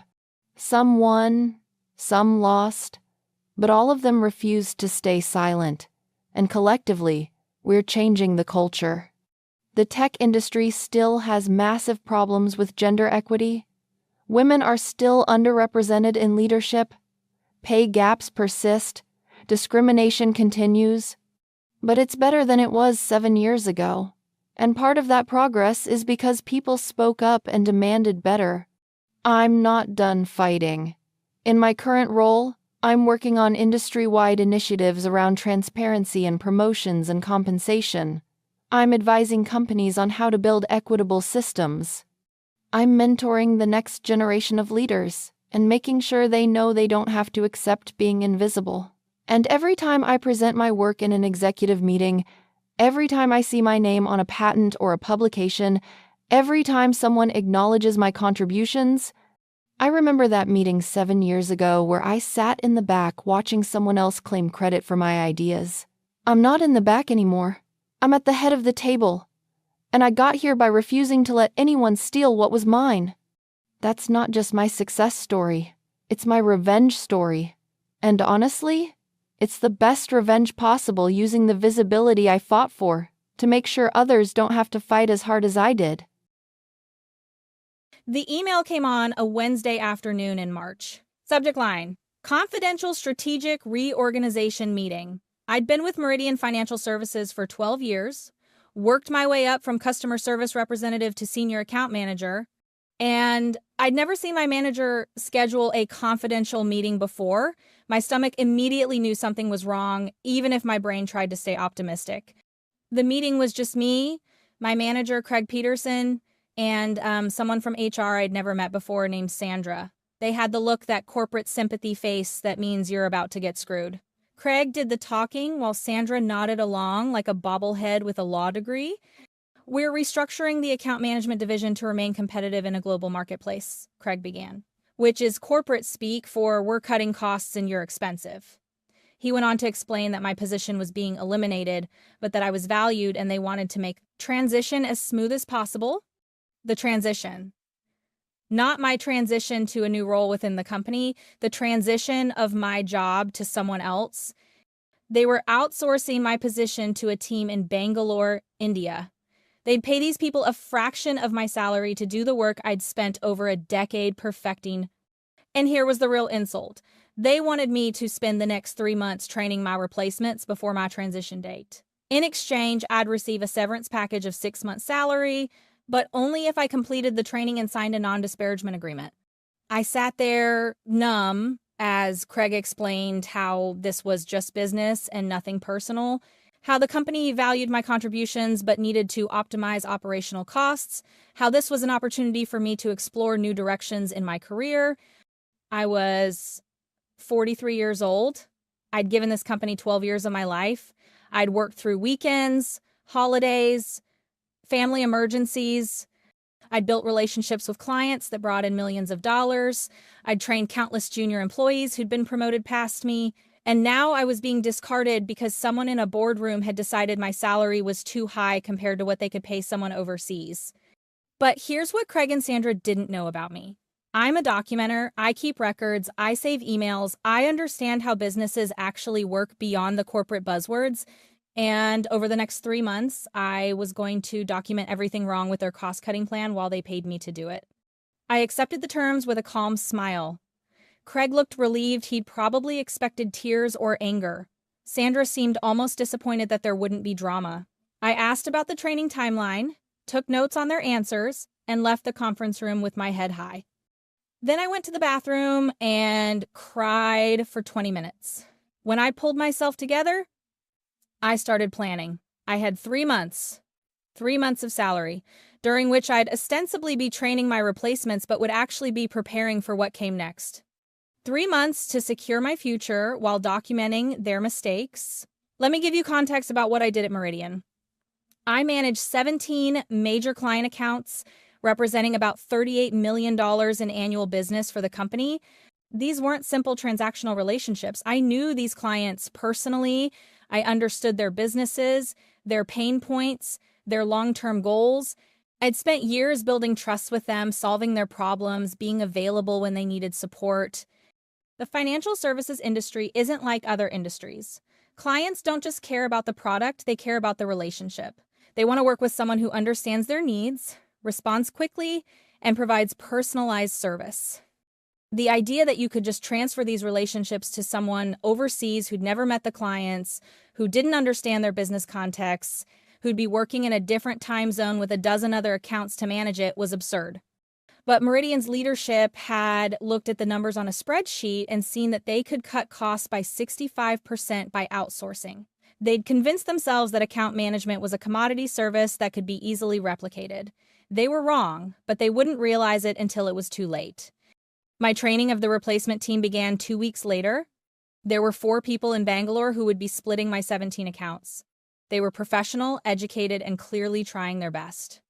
This wasn't their fault, but they were being set up to fail by a company that didn't understand what it was actually outsourcing. I trained them thoroughly. I wasn't going to sabotage them or make their jobs harder than they already would be. But I also took detailed notes on every question they asked that revealed gaps in their knowledge, every process that proved too complex to transfer effectively, every client nuance that couldn't be explained in a training manual. I documented the technology issues systems that worked fine in the US office but had lag and reliability problems when accessed from overseas. I noted the communication challenges not because of accents or language barriers, but because of time zone differences and cultural contexts that affected how financial services relationships worked in the American market. Most importantly, I quietly reached out to my clients. Not to badmouth Meridian, I was still bound by my employment contract, but to let them know I was transitioning out and to introduce them to their new account managers. I listened carefully to their reactions.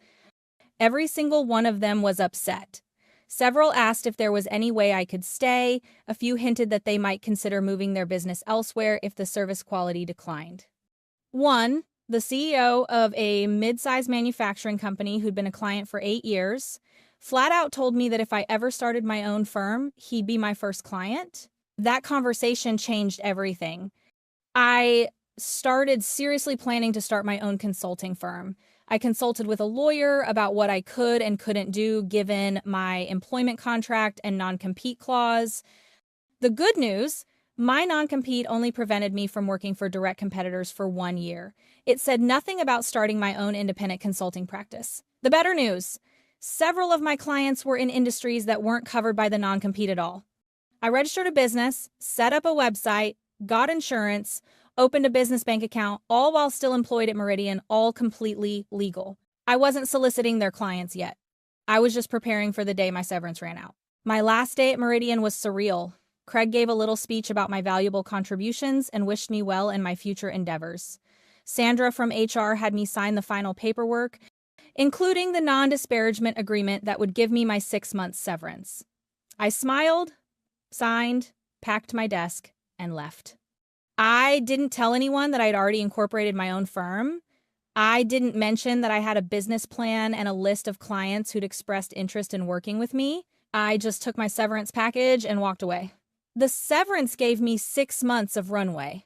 6 months to build my client base, establish my reputation, and prove that what Meridian had outsourced wasn't just a job, it was institutional knowledge, client relationships, and industry expertise that couldn't be replicated by 4 people overseas working for a fraction of the cost.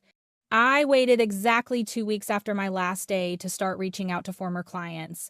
Not to solicit them directly, that would have violated my agreements, but to let them know I was now available for independent consulting work. The response was immediate and overwhelming.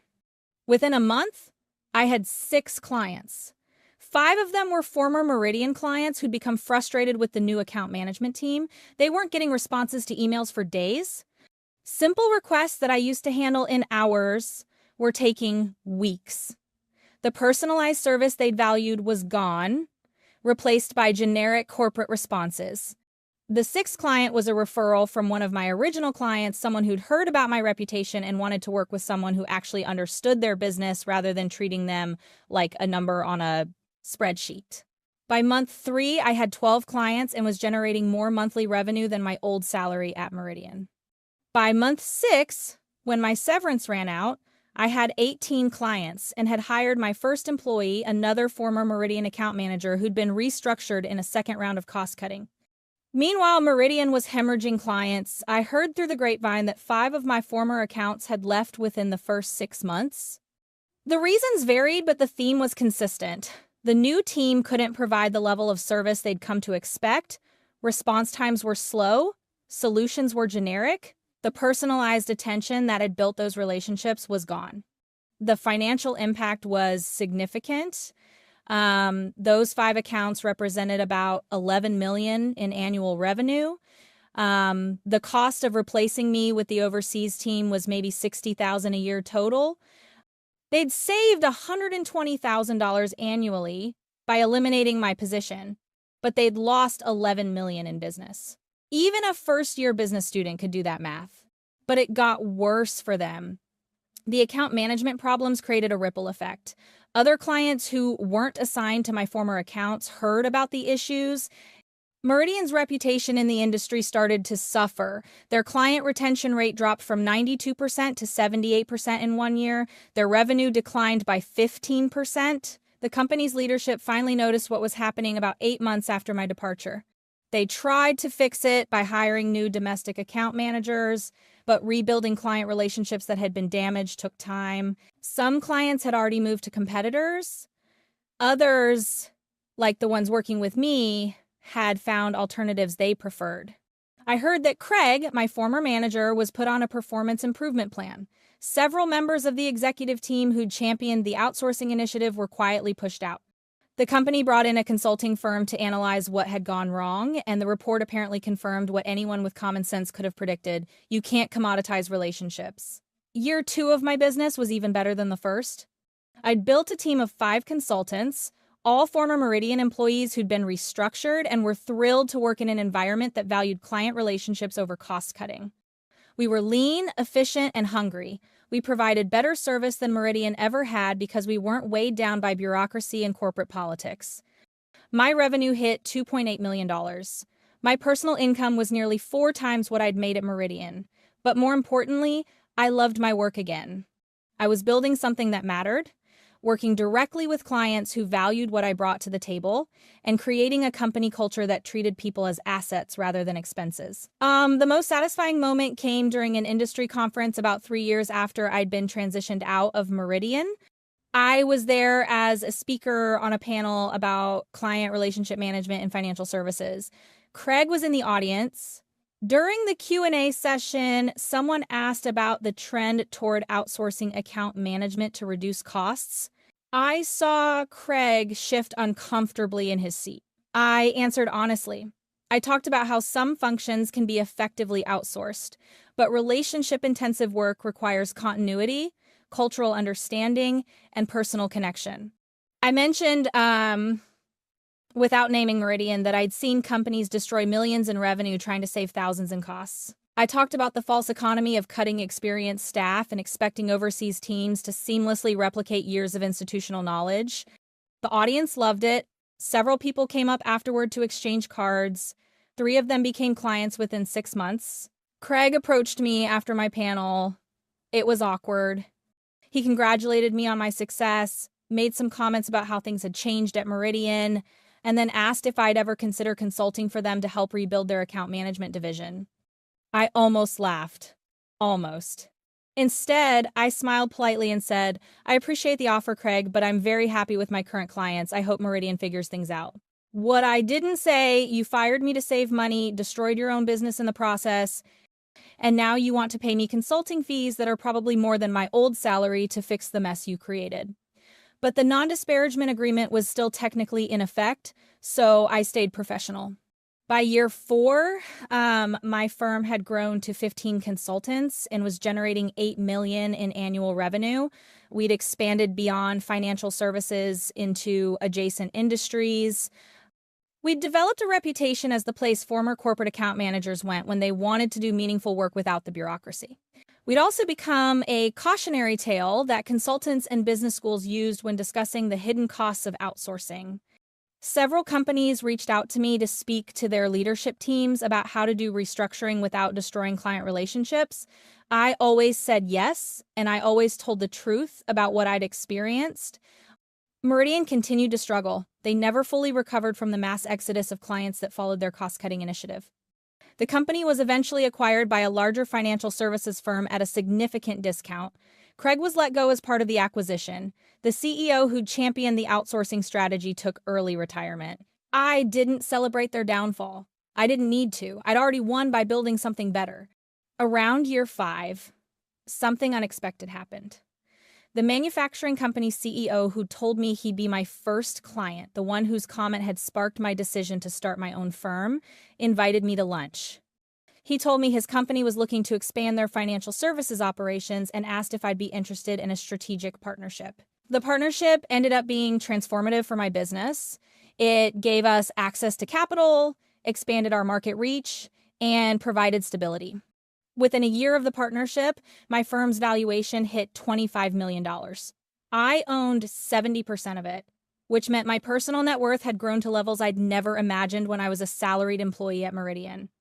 I hired strategically as we grew, always prioritizing people who'd been undervalued at their previous companies. Former Meridian employees, yes, but also talented professionals from other firms who'd been restructured or right-sized or whatever euphemism corporate America was using to fire experienced people to cut costs. We built a culture that valued institutional knowledge, that understood client relationships took years to develop, that recognized expertise was worth paying for. We offered profit sharing, reasonable work-life balance, and job security that wasn't dependent on quarterly earnings reports. Our retention rate was 98%. Our client satisfaction scores were the highest in the industry, and we were profitable every single year, growing steadily without the boom and bust cycles that plagued companies obsessed with quarterly cost cutting. By year 7, we had 40 consultants, 15 million in revenue, and clients in 12 states. We'd become the firm that former Meridian clients called when they were unhappy with whoever they'd moved to after the outsourcing disaster. We'd built something sustainable, something valuable, something that proved the old model of treating employees as disposable was actually bad business. I spoke regularly at industry events, always telling the same core story. Companies that value their people and their clients will always outperform companies that only value their bottom line. It wasn't a revolutionary message, but in an era of relentless cost cutting and quarterly earnings pressure, it resonated. The financial media started paying attention. I was featured in several business publications as an example of successful entrepreneurship. The headlines always focused on the same angle: fired executive builds million-dollar business, or cost-cutting disaster creates new industry leader. The stories were good for business, and I never had to badmouth Meridian directly. The facts spoke for themselves. What struck me most during this entire journey was how many people had similar stories. Every time I spoke publicly, I'd get dozens of emails from people who'd been restructured or outsourced or laid off despite years of good performance. They felt betrayed, disposable, angry. Many of them had the skills and relationships to start their own ventures, but lacked the confidence or the roadmap. I started offering mentorship to people in this situation. Not formal coaching that I charged for, just informal guidance to people who were where I'd been 7 years earlier. I'd tell them about business formation, about leveraging existing relationships ethically, about building something that valued what their former employers had discarded. Dozens of successful consulting firms, fractional executive services, and specialized boutiques were launched by people I'd mentored. We created an informal network of former corporate refugees who'd turned their firings into opportunities. We referred business to each other, shared best practices, and supported each other's growth. The network became strong enough that we eventually formalized it into an industry association focused on relationship-driven business models. We advocated for valuing institutional knowledge, for recognizing that some work can't be commoditized, for treating experienced professionals as assets rather than costs. This is where the story gets really interesting. About 8 years after I'd been fired from Meridian, the private equity firm that owned them reached out. They wanted to sell Meridian again, and they thought my firm might be interested in acquiring them. The audacity was almost amusing. The company that had fired me to cut costs now wanted me to buy them because they couldn't figure out how to make them profitable. The company that had destroyed its own client relationships was hoping I could fix them using the relationships I'd built after they discarded me. I met with the private equity partners more out of curiosity than actual interest. They laid out the numbers. Meridian was generating $22 million in revenue but was barely profitable. They'd lost market share, their reputation was damaged, and they needed someone who understood relationship-driven business models to turn them around. The asking price was $30 million. I could finance it with my business as collateral and the manufacturing partnership backing. It would be risky, but it would also be poetic. I took 3 months to think about it. I consulted with my team, with my board, with my family. The business case was actually sound. Meridian's client base even diminished, had value. Their infrastructure, their systems, their remaining staff could be integrated with my firm's culture and approach. But more than the business case, there was the symbolism. The company that had thrown me away as too expensive would become mine. The people who decided I was disposable would see me acquire their company. Craig, my former manager, might end up working for me if he hadn't already left. In the end, I made an offer, not for $30 million, but for $22 million, exactly equal to their annual revenue, which was a lowball in acquisition terms. They countered at 26. We settled at $24 million. The acquisition closed on a Tuesday morning in September, 8 years and 6 months after that Wednesday afternoon when Craig and Sandra had told me I was being transitioned out. I walked into Meridian's headquarters, not as a fired employee, but as the new owner. The integration wasn't easy.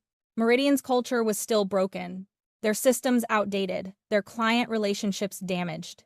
But we had experience fixing these problems. We'd been building the right kind of culture for 8 years. We kept about 60% of Meridian's staff, letting go of the people who couldn't or wouldn't adapt to a relationship-focused approach. We brought in consultants from my original firm to mentor the remaining Meridian employees. We reached out to former clients with a message, new ownership, new approach, same quality service you used to expect. Many of those former clients gave us another chance. They'd left because of the outsourcing disaster, but they remembered what Meridian used to be before the cost cutting. Within 18 months of the acquisition, we'd recovered 40% of the lost client base. Craig, as it turned out, had left Meridian 2 years earlier, but several other managers who'd been there during my time were still around. Some of them came to me and apologized, said they disagreed with the decision to outsource but hadn't spoken up. I appreciated the apologies, but I was honest with them. Staying silent when you see a mistake is its own kind of complicity. Some of those managers adapted to the new culture. Others self-selected out, finding the relationship-focused, long-term thinking approach too different from the quarterly metrics-driven environment they were used to. I wish them well. Building the right culture meant that not everyone would fit. Within 3 years of the acquisition, the combined firm was generating $45 million in annual revenue with a 22% profit margin. We'd fully integrated the operations, rebuilt Meridian's reputation, and created a company culture that people actually wanted to work for. The business press loved the story. Fired manager returns as owner made for great headlines. I did interviews, spoke at conferences, wrote articles about the experience. The message was always the same. Short-term cost cutting that destroys relationships is bad business. Treating people as disposable creates consequences. Building sustainable relationships creates sustainable value. My personal net worth, thanks to the now combined firm's valuation, exceeded $15 million. I was making more in a quarter than I'd made in a year at the old Meridian. But the money, while nice, wasn't really the point. The point was proving that the people who decided I was too expensive had been catastrophically wrong. That the institutional knowledge they'd dismissed as easily replaceable was actually what made the business work. That relationships matter, loyalty goes both ways, and treating people well isn't just morally right, it's good business. Today, at 51 years old, I'm CEO of what we now call Meridian Relationship Partners. We have 75 consultants, $50 million in annual revenue, and a reputation as the gold standard for relationship-driven financial services consulting.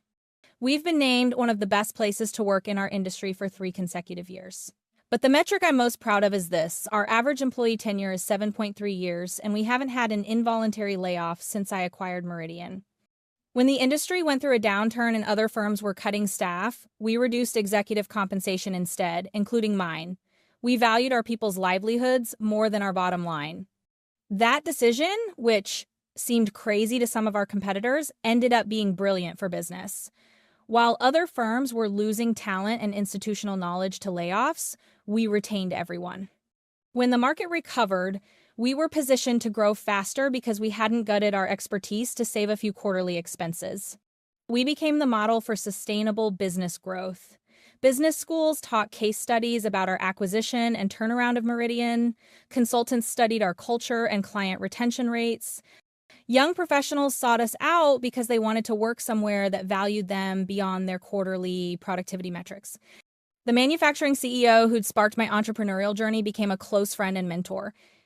He told me once that the best business decisions are usually the ones that treat people like humans rather than resources. He was right. I think about that Wednesday afternoon often. The day Craig and Sandra told me I was being transitioned out. The day I felt disposable, betrayed, and terrified about my future. The day that ended up being the beginning of the best decade of my professional life. If I could go back and change it, if I could make them keep me, avoid the stress and fear of starting my own firm, would I? The honest answer is no. Being fired was the push I needed to bet on myself. It forced me to recognize my own value when my employer wouldn't. It showed me that the institutional knowledge and client relationships I'd built had worth that extended beyond one company's payroll. Getting fired was the best thing that ever happened to my career, not because I'm glad they fired me, but because it revealed what I was capable of when I stopped letting someone else define my worth. The severance package that seemed like a consolation prize turned out to be startup capital. The training period they meant as punishment became my apprenticeship in documenting corporate mistakes. The non-compete that was supposed to limit me had loopholes big enough to build an empire through. Every single thing they did to minimize the impact of losing me ended up backfiring spectacularly. And the best part, I never violated a single agreement. I just had to be better at the work than they realized and more strategic about building something new than they imagined possible. My advice to anyone facing a similar situation: document everything, maintain your relationships, understand your value, and don't let corporate decisions about your worth become your own internal narrative. Companies make bad decisions all the time. That doesn't mean you're disposable, it means they're short-sighted. And sometimes the best revenge isn't revenge at all. It's just building something so successful that your former employer's bad decision becomes a case study in business schools about how not to manage talent. I didn't destroy Meridian. They nearly destroyed themselves. I just built something better while they were busy cutting costs. Then, when they'd fully demonstrated the consequences of their short-term thinking, I bought them and showed them how it should have been done all along. That Wednesday afternoon when I was fired wasn't the end of my career. It was the beginning of my legacy. I was 31 years old when I discovered that my entire career had been built on a lie. Not my lie, the company's lie. A lie so massive, so carefully constructed, that it would eventually lead to federal investigations, criminal charges, and a complete restructuring of how public companies report their finances. But I'm getting ahead of myself. Let me start at the beginning. I joined Quantum Energy Solutions as a financial analyst right out of my MBA program. Quantum was a darling of Wall Street, a renewable energy company that was supposedly revolutionizing solar panel efficiency. Their stock had tripled in 3 years. Their CEO, Lawrence Mitchell, was on magazine covers talking about the future of sustainable energy. They were everything a young, idealistic analyst could want in an employer. I was good at my job. Really good. Within 18 months, I'd identified cost savings that improved our project margins by 12%. I'd developed financial models that helped us secure 2 major contracts worth $80 million combined. I'd caught accounting errors that had saved the company from embarrassing restatements. After 2 years, I applied for a promotion to senior financial analyst. I was told I needed more experience, even though I had more project completions than anyone else at my level. After 3 years, I applied for finance manager. I was told I wasn't quite ready for management responsibilities, even though I'd been informally managing 2 junior analysts for 6 months. After 4 years, I applied for director of financial planning. This time, the feedback was different. My boss, the CFO, Gerald Hammond, called me into his office for what I thought would be a promotion discussion. Instead, he told me that while my technical skills were excellent, I didn't quite fit the culture at the director level. I asked him what that meant. He gave me vague answers about executive presence and strategic thinking and seeing the bigger picture. I asked what specifically I needed to improve. He couldn't give me concrete examples. He just said I should continue developing and be patient. I was devastated. I'd done everything right. I'd exceeded every metric, delivered every project, supported every initiative, and I was being told, in the politest corporate language possible, that I somehow wasn't good enough to advance. But here's what I didn't understand at the time.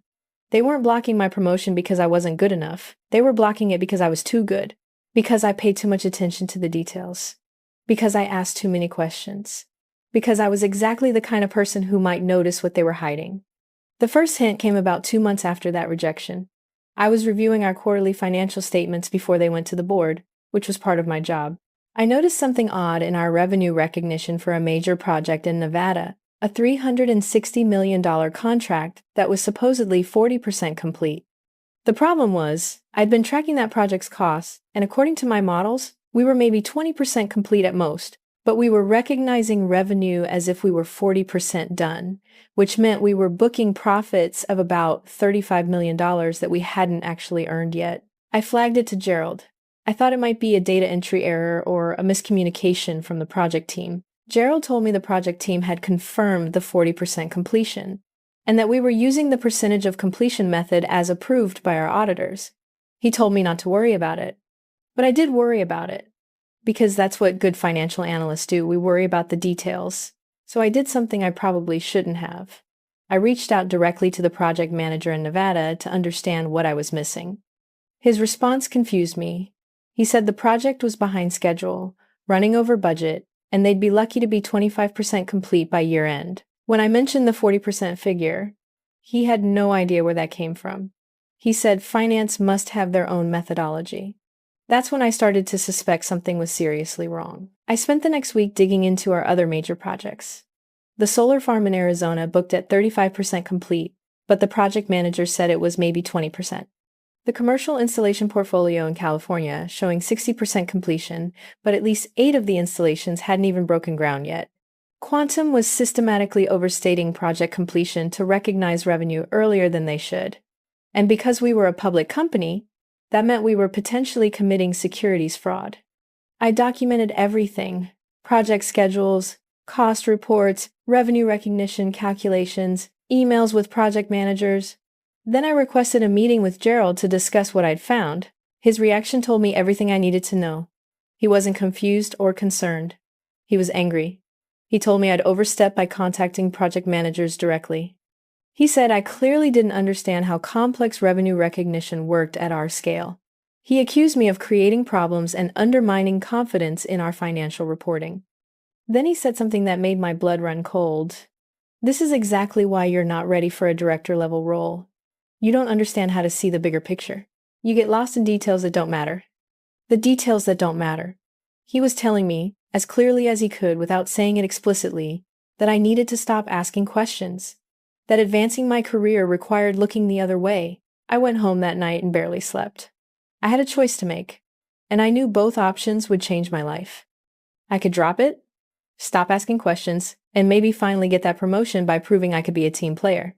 Or I could report what I'd found and likely destroy my career in the process. I thought about my student loans, my rent, the career I'd worked so hard to build. I thought about the fact that I might be wrong, that maybe I was misunderstanding something complex about revenue recognition. I thought about all the reasons it would be easier to just let it go. But I also thought about the investors who were buying Quantum stock based on fraudulent financial statements, about the employees whose retirement accounts were invested in a company that was lying about its performance, about the principle that financial reporting is supposed to mean something. I contacted a securities lawyer to understand my options and obligations. She explained the whistleblower provisions under Dodd-Frank, the protections and risks, the process for reporting to the SEC. She was honest about what it would mean: years of investigation, potential retaliation, career damage, and no guarantee of vindication. I reported it anyway.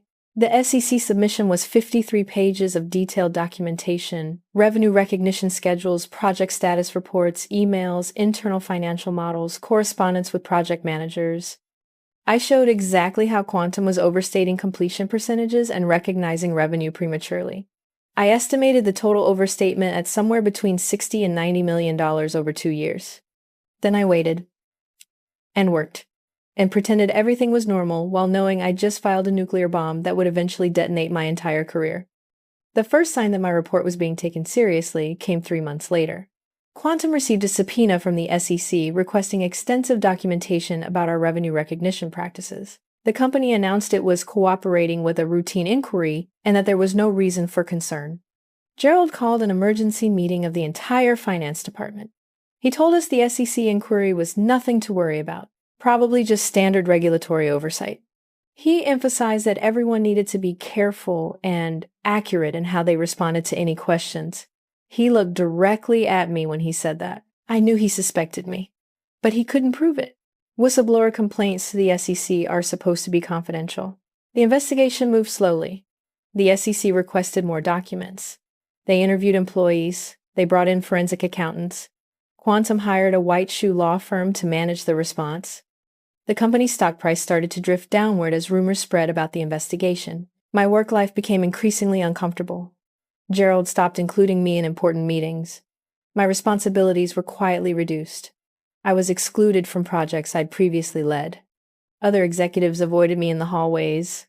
I wasn't fired, that would have been too obvious, but I was being systematically isolated. 6 months after my initial report, Quantum announced they were conducting an internal review of their revenue recognition practices and would be restating their financials. The stock dropped 30% in one day. Lawrence Mitchell, the CEO, went on CNBC to assure investors that any adjustments would be immaterial and that the company's fundamentals were stronger than ever. He was lying. And I knew exactly how much he was lying because I'd done the analysis that the SEC was now validating. The restatement, when it finally came, was devastating. Quantum had overstated revenue by $83 million over 3 years. Multiple projects that had been recognized as profitable were actually losing money. The company's actual financial condition was far worse than anyone outside the executive team had known. The stock went into free fall, losing 70% of its value. Shareholders filed class action lawsuits. Customers started canceling contracts. Banks called loans. The company that had been a Wall Street darling was suddenly fighting for survival. And I was still showing up to work every day, sitting at my desk, pretending I didn't know that I was the reason this was all happening. The retaliation, when it came, was subtle but unmistakable. My annual review, which had always been exceeds expectations, suddenly rated me as meets expectations with concerns about my judgment and communication style. My bonus was cut by 60%. I was reassigned to a small office in the basement, away from the rest of the finance team. Gerald stopped speaking to me entirely. When we had to interact, he was coldly professional, addressing me only in writing with other people copied. It was clear I was being documented and managed toward termination. But they couldn't fire me. Not yet. Not while the SEC investigation was ongoing and I was potentially a witness. So instead, they made my work life so miserable that I'd want to quit. I didn't quit. I documented everything. Every retaliatory action, every excluded meeting, every reduction in responsibility. I sent regular updates to my lawyer and to the SEC about the hostile work environment I was experiencing. The SEC investigation expanded.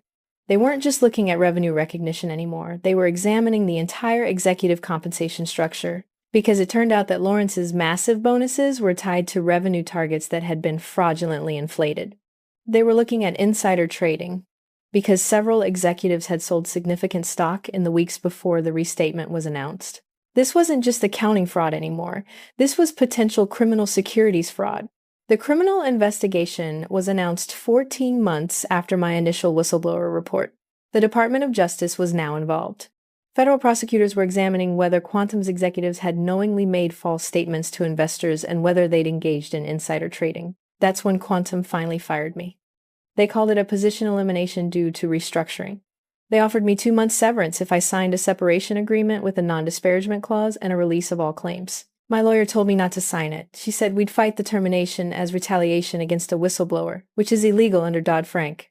She said we'd win eventually, but it would take years and be incredibly stressful. I told her to file the claim. I'd come this far. I wasn't going to let them silence me now. The next 2 years were the hardest of my life. I was unemployed. No one in the industry would hire someone who'd blown the whistle on their former employer. My savings dwindled. I moved to a cheaper apartment. I did freelance consulting work when I could find it, which wasn't often. The stress was overwhelming. I had nightmares about going bankrupt, about being blackballed from my industry forever, about my whistleblower report being dismissed as a disgruntled employee making false accusations. But the investigation continued. The evidence was damning. Internal emails showed that Gerald and Lawrence had knowingly inflated completion percentages. They'd overridden objections from project managers who tried to report accurate numbers. They'd manipulated the numbers to hit earnings targets and trigger their bonuses. 27 months after my initial report, the SEC announced settlements. Quantum Energy Solutions agreed to pay $65 million in penalties and to implement extensive corporate governance reforms. Lawrence Mitchell and Gerald Hammond were barred from serving as officers or directors of public companies. They also faced personal fines totaling $18 million. But the SEC didn't stop there. They also announced that the criminal investigation had resulted in indictments. Lawrence and Gerald were charged with securities fraud, making false statements to investors, and insider trading. They faced potential prison time. The vindication felt surreal. Everything I'd reported, everything I'd risked my career for, had been validated by federal investigators. I'd been right.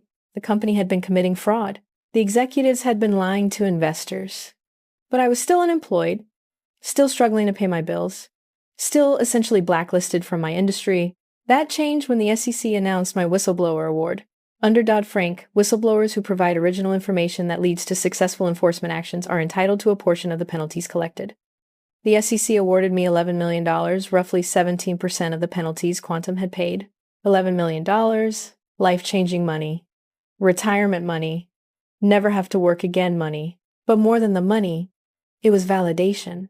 The SEC's award announcement specifically noted that my information had been extraordinary in its detail and significance, and that I'd provided substantial ongoing assistance throughout the past investigation. They called me a model whistleblower whose actions had protected countless investors from further harm.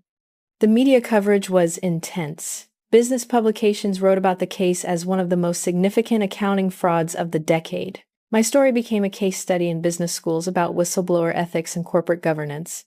I was invited to speak at conferences, to testify before Congress about whistleblower protections, to advise the SEC on improving their whistleblower program. My career, which I'd thought was destroyed, transformed into something I never could have imagined. I became an expert on corporate fraud detection, a consultant to law firms handling securities cases, an advisor to corporate boards on financial reporting integrity. I started a consultancy focused on helping companies build ethical financial reporting cultures and assisting potential whistleblowers navigate the complex decision of whether and how to report wrongdoing. The demand was overwhelming. Companies wanted someone who'd been through the process to help them avoid similar scandals. Within 3 years of my SEC award, my consultancy was generating over $2 million in annual revenue. I'd hired 5 employees, all former accountants or financial analysts who believed in ethical corporate behavior. We'd worked on dozens of cases, some resulting in SEC investigations, others helping companies fix problems before they became frauds. The criminal trial of Lawrence Mitchell and Gerald Hammond happened 4 years after my initial whistleblower report. I testified for 3 days, walking the jury through the detailed evidence of how they'd systematically inflated revenue, overridden internal controls, and lied to investors. Their defense tried to paint me as a disgruntled employee seeking revenge for not getting promoted. My lawyer had prepared me for this. I calmly explained that I'd reported the fraud before being denied the promotion, that my concerns were about accounting accuracy, not career advancement, and that federal investigators had validated everything I'd reported. The jury deliberated for 2 days. They found both Lawrence and Gerald guilty on multiple counts of securities fraud and making false statements to investors. Lawrence was sentenced to 7 years in federal prison. Gerald got 5 years. I didn't celebrate. I felt relieved, vindicated, but also sad. These were people I'd worked with, respected once. They'd made choices that destroyed a company, hurt thousands of investors and employees, and ruined their own lives. The fraud hadn't benefited anyone in the end. Quantum Energy Solutions declared bankruptcy about 6 months after the criminal convictions. The company that had once been valued at over $2 billion was sold for parts, with most employees losing their jobs. It was a reminder that corporate fraud doesn't just hurt abstract shareholders, it destroys real people's livelihoods. 5 years after my whistleblower report, I was invited to speak at my business school's graduation ceremony. Standing at that podium, looking at graduates about to enter the corporate world, I told them my story. I told them about discovering the fraud, about the impossible choice between career and conscience, about the years of struggle and the eventual vindication. But I also told them something more important, that doing the right thing doesn't always feel heroic in the moment. It often feels terrifying, lonely, and stupid. You don't know if it will work out. You just know you can't live with yourself if you stay silent. I told them that some of them would face similar choices in their careers, that they'd discover wrongdoing, face pressure to ignore it, and have to decide what kind of person they wanted to be. I told them that choosing integrity might cost them in the short term, but would define who they became in the long term. The speech went viral. It was shared thousands of times on social media, featured in business publications, used in ethics courses. Once again, my story resonated because corporate fraud isn't rare, it's just rarely exposed by people willing to sacrifice their careers to stop it. The recognition led to more opportunities. I was appointed to the board of directors of 2 public companies specifically because of my expertise in financial reporting integrity. I advised the SEC on improving whistleblower protections. I worked with Congress on legislation to strengthen corporate accountability. But the most meaningful work was helping other potential whistleblowers. People in situations like I'd been in discovering fraud, terrified of the consequences of reporting it, unsure what to do. I'd walk them through the process, explain the protections and risks, help them document their concerns, connect them with lawyers. Not everyone who contacted me ended up reporting.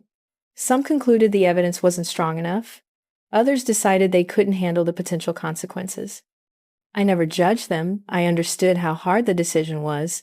But for those who did report, I was there to support them through the long, difficult process of being a whistleblower. Several of those cases resulted in significant SEC enforcement actions. The whistleblowers received awards, the companies paid penalties, and corporate fraud was exposed. Each case felt like a small victory, evidence that the system could work when people were brave enough to use it. 7 years after my initial report, I published a book about my experience. It wasn't a sensational tell-all. It was a practical guide to recognizing, documenting, and reporting corporate fraud. It became required reading in many business school ethics courses and was used by corporate compliance departments to train employees. The book tour was exhausting but rewarding. At every event, people came up to tell me their own stories of workplace fraud, ethical dilemmas, and struggles between career and conscience. The theme was always the same. People wanted to do the right thing but were terrified of the consequences. I told them what I'd learned, that the consequences of speaking up are real and significant, but that the consequences of staying silent can be worse, that you have to live with yourself, and that living with moral compromise is harder than living with career setbacks. Today, at 38 years old, I run a successful consultancy, serve on corporate boards, advise regulators, and help other whistleblowers navigate the system. My annual income exceeds anything I would have made climbing the corporate ladder at Quantum. I have financial security I never imagined as a struggling MBA graduate, but more importantly, I have something money can't buy. The knowledge that when faced with an impossible choice, I chose integrity. That when I discovered fraud that was harming thousands of investors, I reported it despite the personal cost, that I didn't look the other way to advance my career. Gerald Hammond, my former boss, was released from prison after serving 3 years of his 5-year sentence.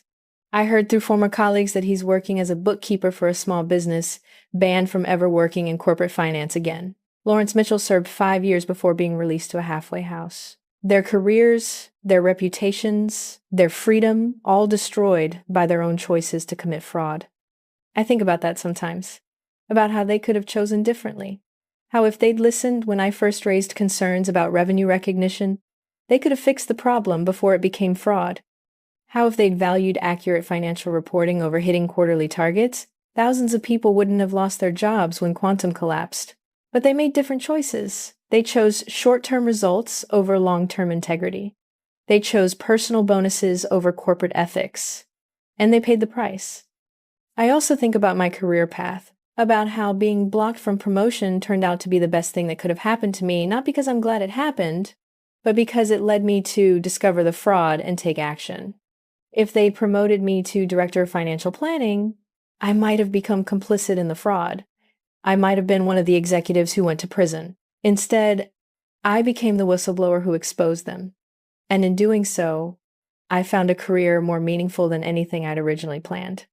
The promotions I was denied at Quantum, they were meaningless compared to being appointed to corporate boards, advising federal regulators, helping other whistleblowers find justice, and building a business based on integrity.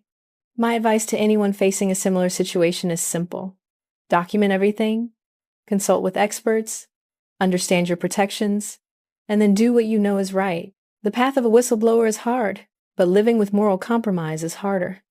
Being denied that promotion to Director of Financial Planning was the best rejection I ever received, because it kept me ethical, kept me asking questions, and ultimately led me to expose one of the most significant corporate frauds of the decade. They said I didn't fit the culture. They were right.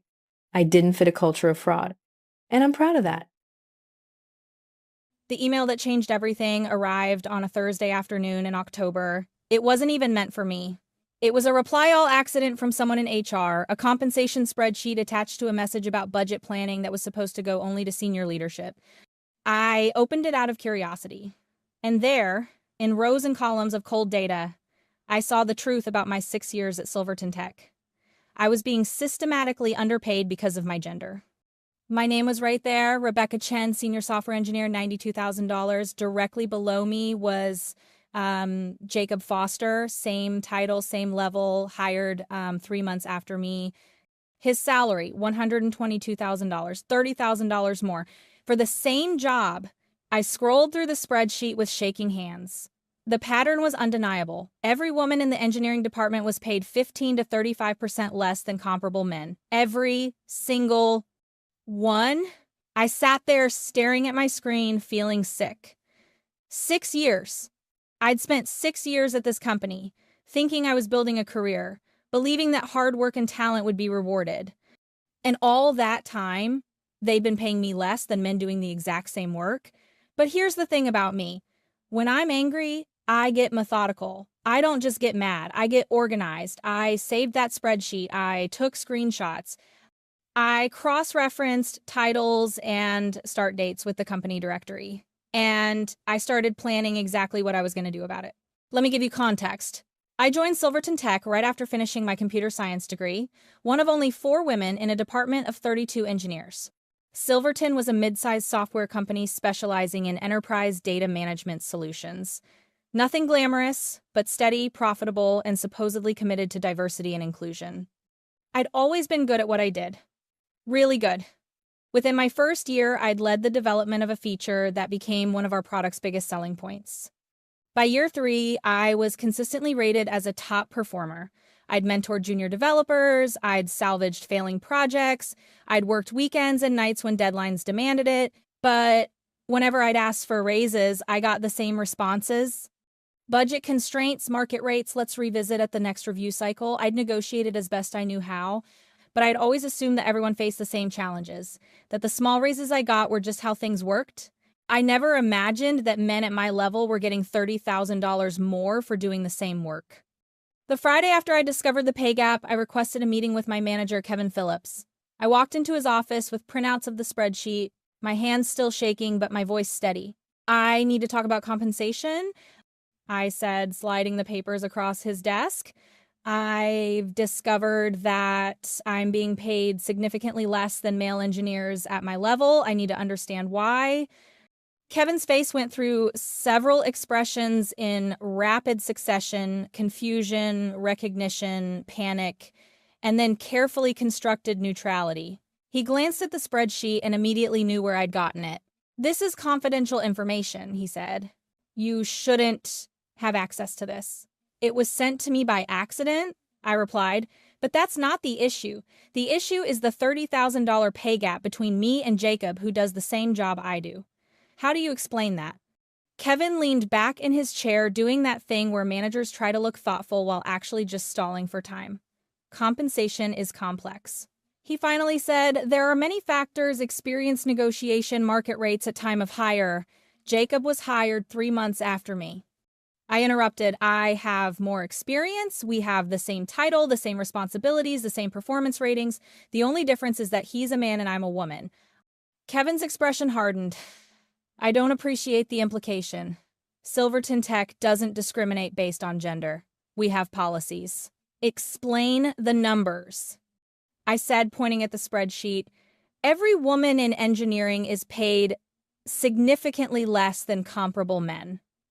That's not policy. That's systematic discrimination. The meeting went downhill from there. Kevin told me I was making assumptions and jumping to conclusions.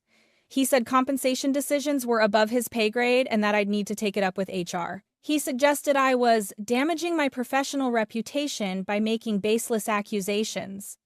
I left his office knowing exactly what kind of fight I was walking into. I contacted HR the same day. I requested a formal meeting to discuss pay equity. The HR director, Margaret Torres, scheduled me for the following Wednesday. She brought the company's legal counsel to the meeting. That told me everything I needed to know about how seriously they were taking this. I presented my case calmly and methodically. I showed them the spreadsheet data. I provided examples of women with equivalent or better qualifications being paid less than men. I cited the Equal Pay Act and Title VII of the Civil Rights Act. I asked for an explanation and a correction. Margaret and the lawyer listened with practice neutrality. Then they told me that while they appreciated my concerns, the company's compensation practices were fair and legally compliant. They said that any pay differences were based on legitimate factors like negotiation and market conditions at time of hire. I asked what specific factors justified a $30,000 difference between me and Jacob. They said they couldn't discuss other employees' compensation. I asked if they would conduct a company-wide pay equity audit. They said that wasn't necessary. Then the lawyer said something that made me realize this wasn't going to be resolved internally. We'd advise you to be careful about making allegations that could be considered defamatory or that could harm the company's reputation. It was a threat. A polite, corporate threat, but a threat nonetheless. I went home that night and contacted an employment lawyer who specialized in discrimination cases. Her name was Patricia Morrison, and she was exactly who I needed: sharp, experienced, and unintimidated by corporate legal teams. She reviewed the spreadsheet data and my documentation. After an hour of going through everything, she looked up and said, "This is one of the clearest cases of systemic pay discrimination I've seen in years. You have two options: negotiate a settlement for yourself and move on, or file a complaint that could turn into a class action lawsuit on behalf of all the women affected." I thought about it for about 5 seconds. Class action, I said. "That's going to be a war," Patricia warned. "They'll fight it. They'll try to discredit you. They might fire you. Your career at Silverton is probably over either way." "They're already underpaying me by $30,000 a year," I said. "My career there is built on discrimination. If it's over, so be it." We filed with the EEOC first. That's required before you can pursue a lawsuit. The complaint detailed the pay disparities, named specific examples, and argued that Silverton Tech was violating federal equal pay laws. We requested that the EEOC investigate and that Silverton be required to conduct a comprehensive pay audit and provide back pay to all affected women. Silverton had 30 days to respond. During that time, I did something that would either be brilliant or career suicide. I told the other women. I started with the 3 other senior female engineers. I showed them the spreadsheet, explained what I'd discovered, told them about the EEOC complaint. Their reactions ranged from shock to rage to resignation. "I knew something was off," one of them said. "I just didn't know it was this bad." We decided together to tell everyone, not just the women in engineering, all the women at Silverton. We sent a carefully worded email to every female employee, explaining what we'd discovered and inviting them to a meeting to discuss next steps. 37 women showed up. Out of 68 female employees total, more than half came to hear what we had to say. I walked them through the data. I showed them the patterns. I explained the EEOC complaint and the possibility of a class action lawsuit. I told them we were looking for anyone who wanted to join as plaintiffs. The room was electric with anger and validation. Women who'd been told they were too aggressive in salary negotiations, who'd been assured their pay was competitive, who'd been made to feel like they were imagining discrimination. They all suddenly had proof that they weren't crazy. 22 women signed on as plaintiffs that night. Within a week, we had 34. The class action lawsuit was filed 6 weeks after I'd first discovered the pay gap.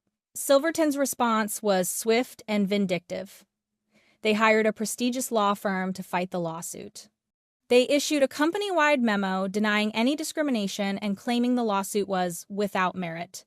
They launched an internal investigation not into pay equity, but into how I'd obtained the confidential spreadsheet. And they started creating documentation to fire me suddenly after 6 years of excellent performance reviews. Everything I did was wrong. Code I wrote had quality issues. Projects I led were behind schedule. My attitude was problematic. I was written up for things that had never been issues before. It was textbook retaliation, and my lawyer documented every bit of it. The amazing thing was how many of my colleagues, men included, saw what was happening and spoke up. 3 male engineers submitted declarations supporting the lawsuit, confirming that women were doing equivalent work but being paid less. 2 of them quit in protest when they saw how the company was treating me. The lawsuit discovery process was devastating for Silverton. Their own internal documents showed that HR had flagged the pay gaps multiple times over the years and been told by leadership not to address them. Emails revealed executives joking about how women didn't negotiate as hard and didn't need as much money because they weren't primary breadwinners. One email from the CEO to the CFO discussing budget planning actually said, "Women engineers are 30% cheaper than men for the same output. Let's maintain that advantage." When Patricia showed me that email, I felt vindicated and sick at the same time. Here was proof in writing that the discrimination was intentional, that they knew that they'd chosen to exploit women to save money.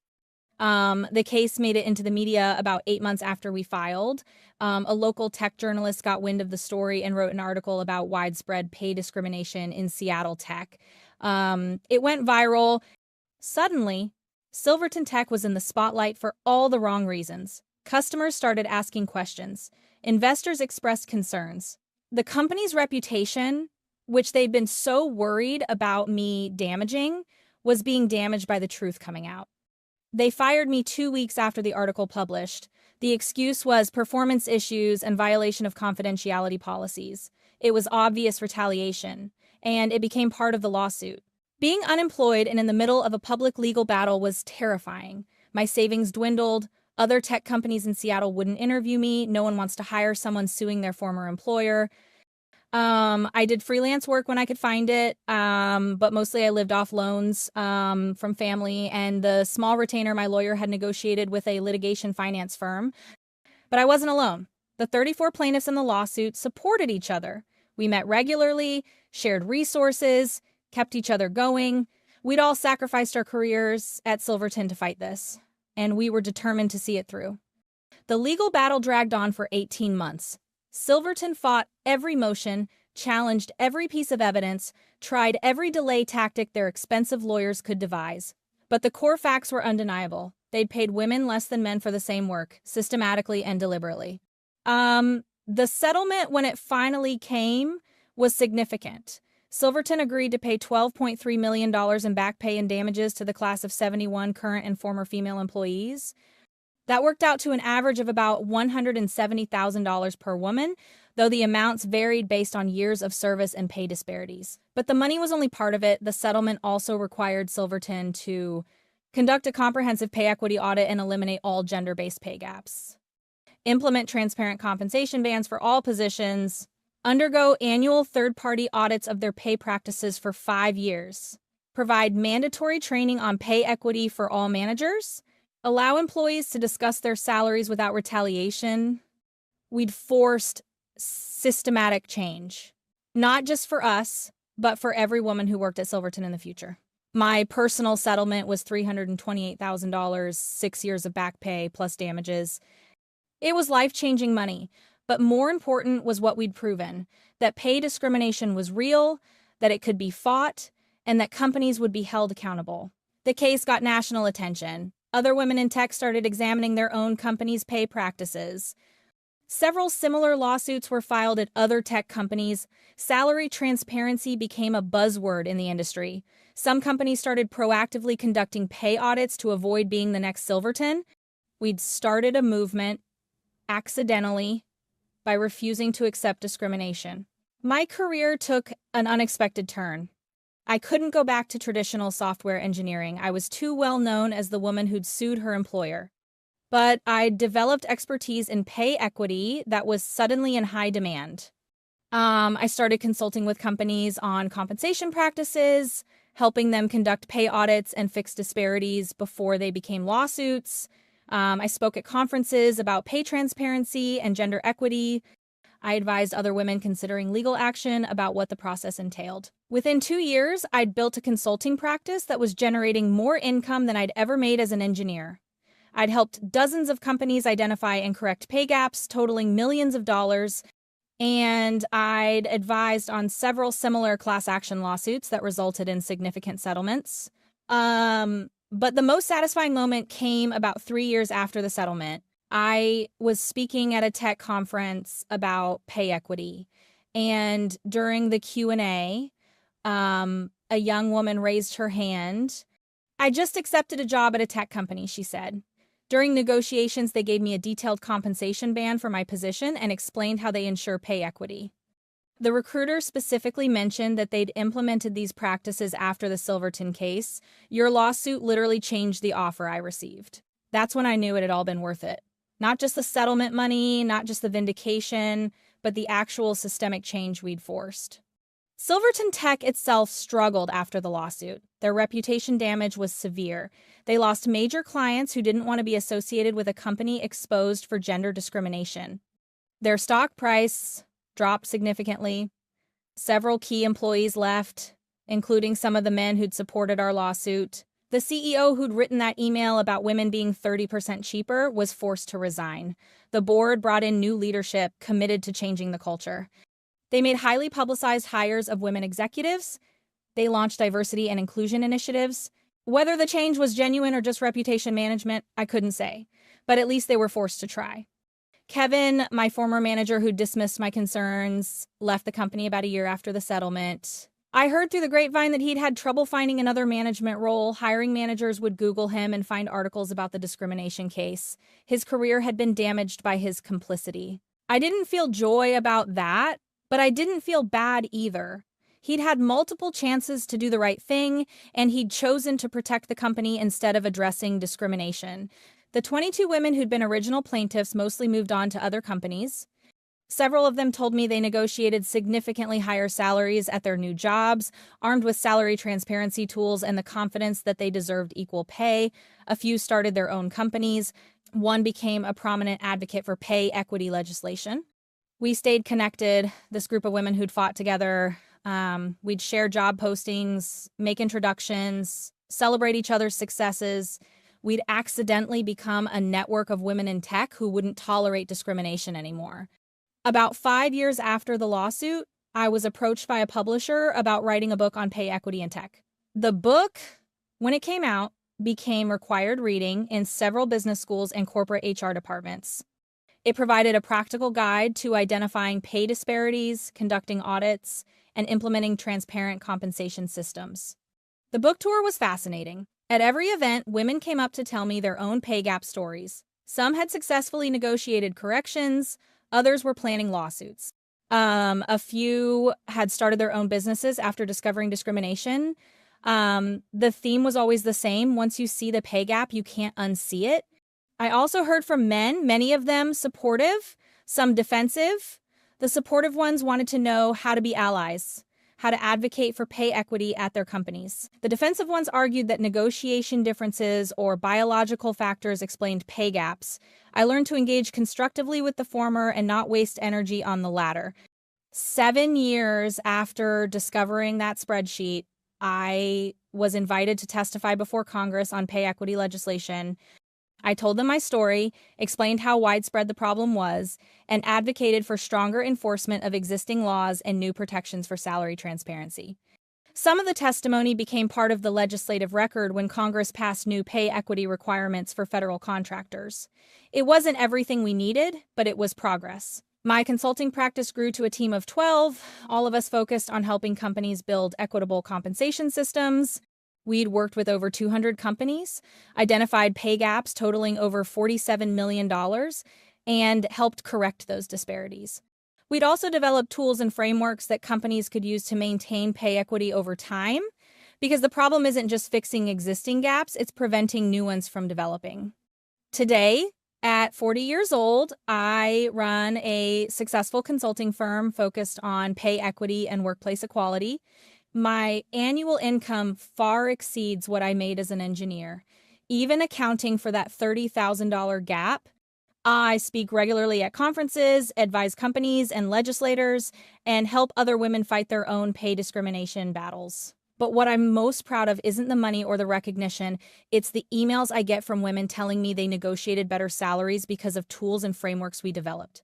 The companies that proactively conduct pay audits because they've read the book or attended a talk. The other class action lawsuits that succeeded because ours created a roadmap. Silverton Tech still exists, though it's much smaller and less prominent than it once was. They've had to rebuild their culture and reputation from the ground up. Whether they've truly changed or just gotten better at hiding discrimination, I don't know. But at minimum, they're being watched closely by current employees who know they have legal options.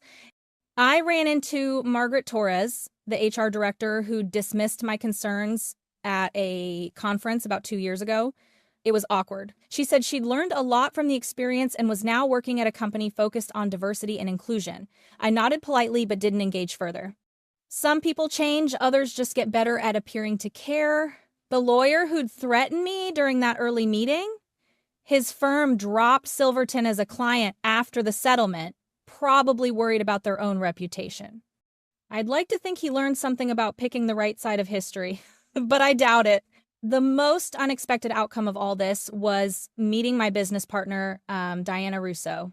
She'd been one of the plaintiffs in the lawsuit, a data scientist who'd been underpaid by $32,000. We'd bonded during the legal battle and realized we shared a vision for creating systematic change in how companies approach compensation. Together, we built the consulting practice into something neither of us could have created alone. Diana's statistical expertise combined with my engineering background and lived experience created a powerful framework for identifying and correcting pay discrimination. We've also become friends, which isn't surprising given that we went through something intense together. But it's more than that. We're both women who refused to accept being undervalued, who fought back despite the costs, and who turned anger about discrimination into a business that fights discrimination. Looking back at that Thursday afternoon when I opened that accidental email, I'm struck by how one moment can change everything. If that spreadsheet hadn't been sent to me by mistake, I might still be at Silverton, underpaid and unaware, thinking my career struggles were just normal corporate life.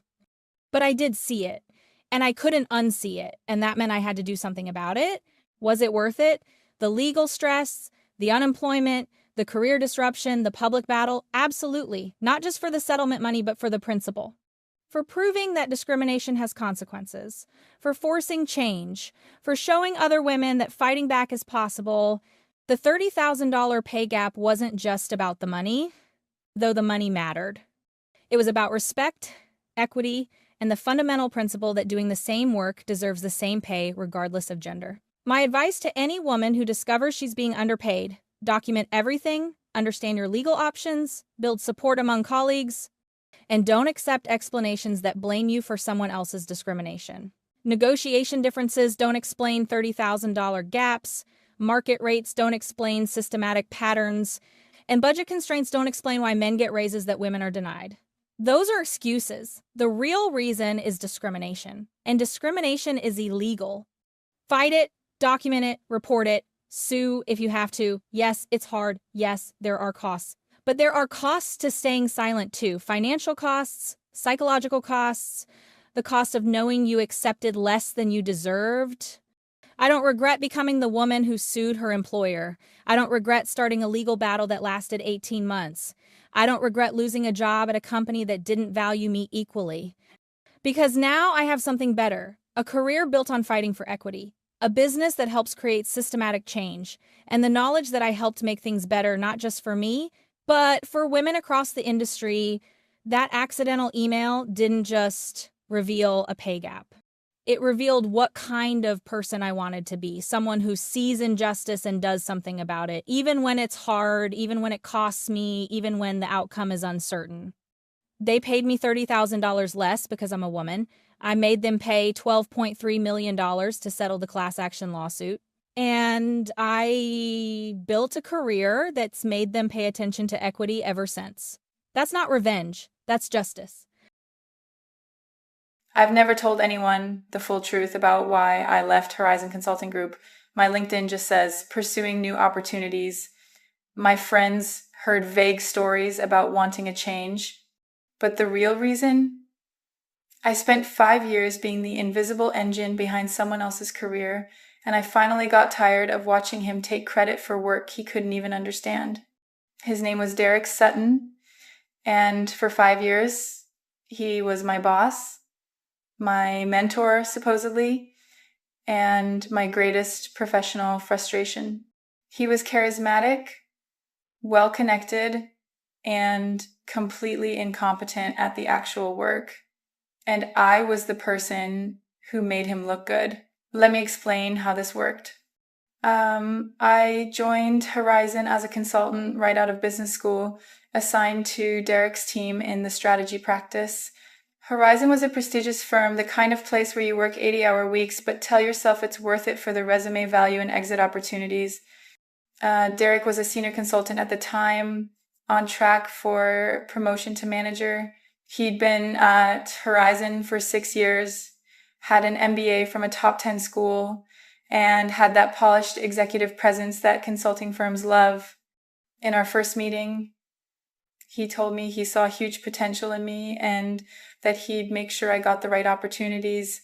What he actually meant was that he'd found someone competent to do his work while he took the credit. It started small. He'd asked me to draft sections of client presentations, which he'd then present as his own work with maybe a sentence of acknowledgement. He'd have me do the analysis for strategy recommendations, then present them to clients as if he'd developed the frameworks himself. I told myself this was normal, that this was how consulting worked. Junior people did the work, senior people presented it, that I'd get my turn eventually.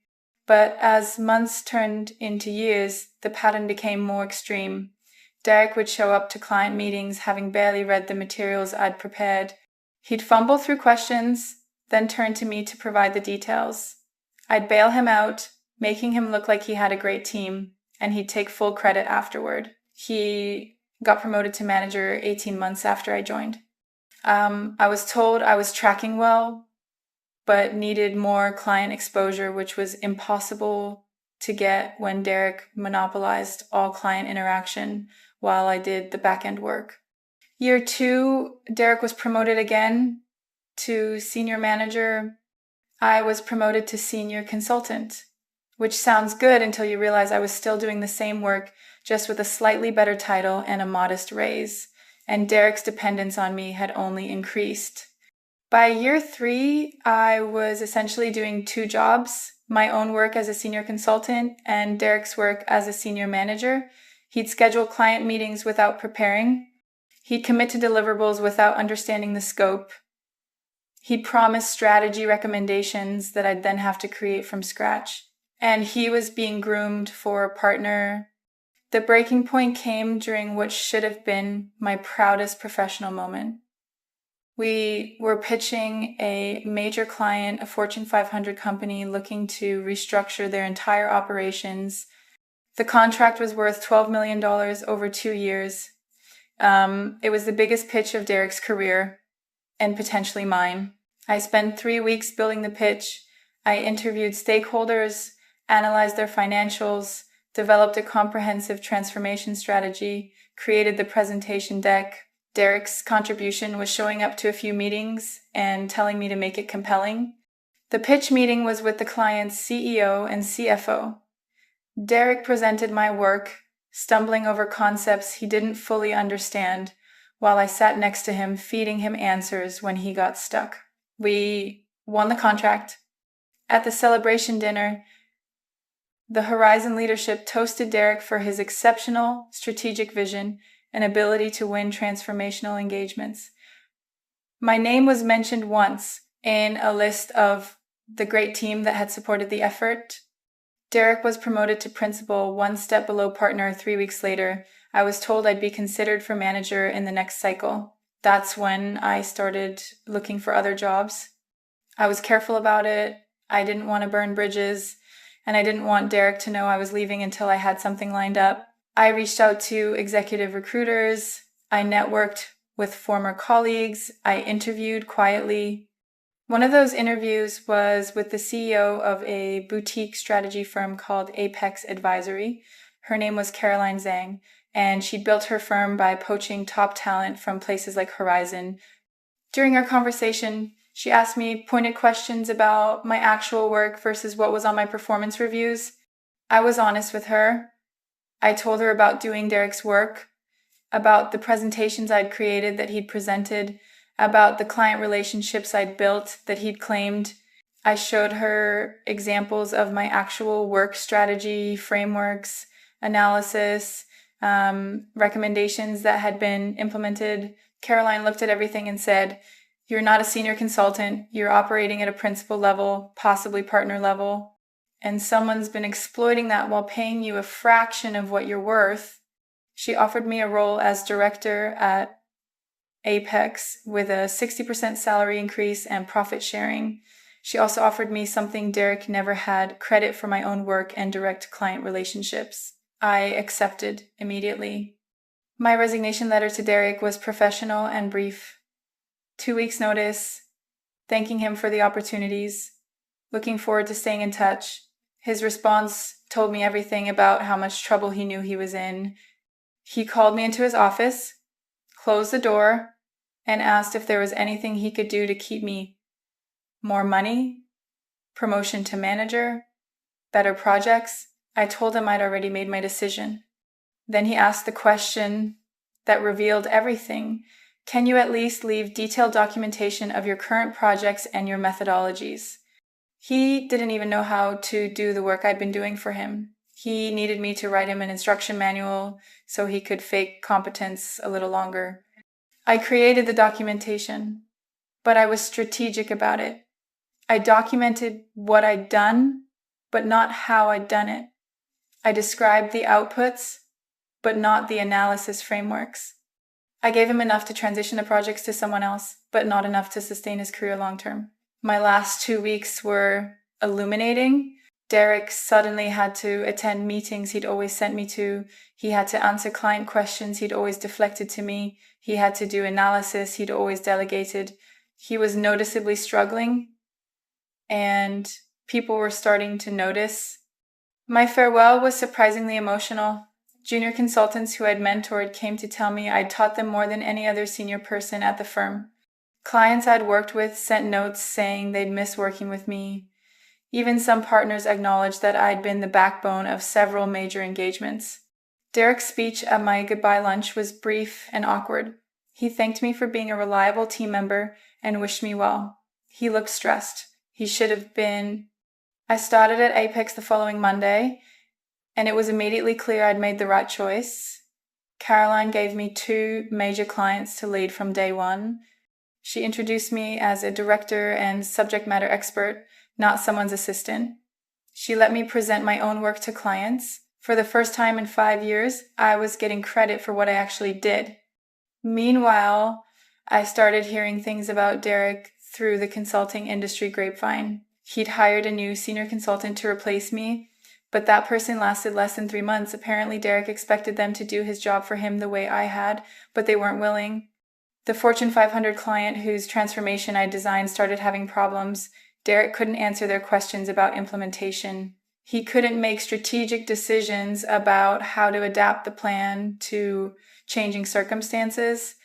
The client started escalating concerns to Horizon's leadership. 3 months after I left, Derek lost the account. $12 million in revenue gone because he couldn't deliver on promises made using my expertise. But it got worse for him. Other clients I'd been supporting started having issues too. A retail strategy engagement stalled because Derek couldn't analyze the market data. A merger integration project fell apart because Derek didn't understand the organizational design principles I developed. Within 6 months of my departure, Derek had lost or damaged 4 major client relationships. Horizon's partners started asking questions about what had gone wrong. Some of them talked to the clients who mentioned that they'd really valued working with me and things had deteriorated since I left. That's when people started connecting the dots. I wasn't there to see it, but I heard about it from former colleagues who kept in touch. Partners started reviewing Derek's previous work, comparing what he'd presented with what had actually been delivered.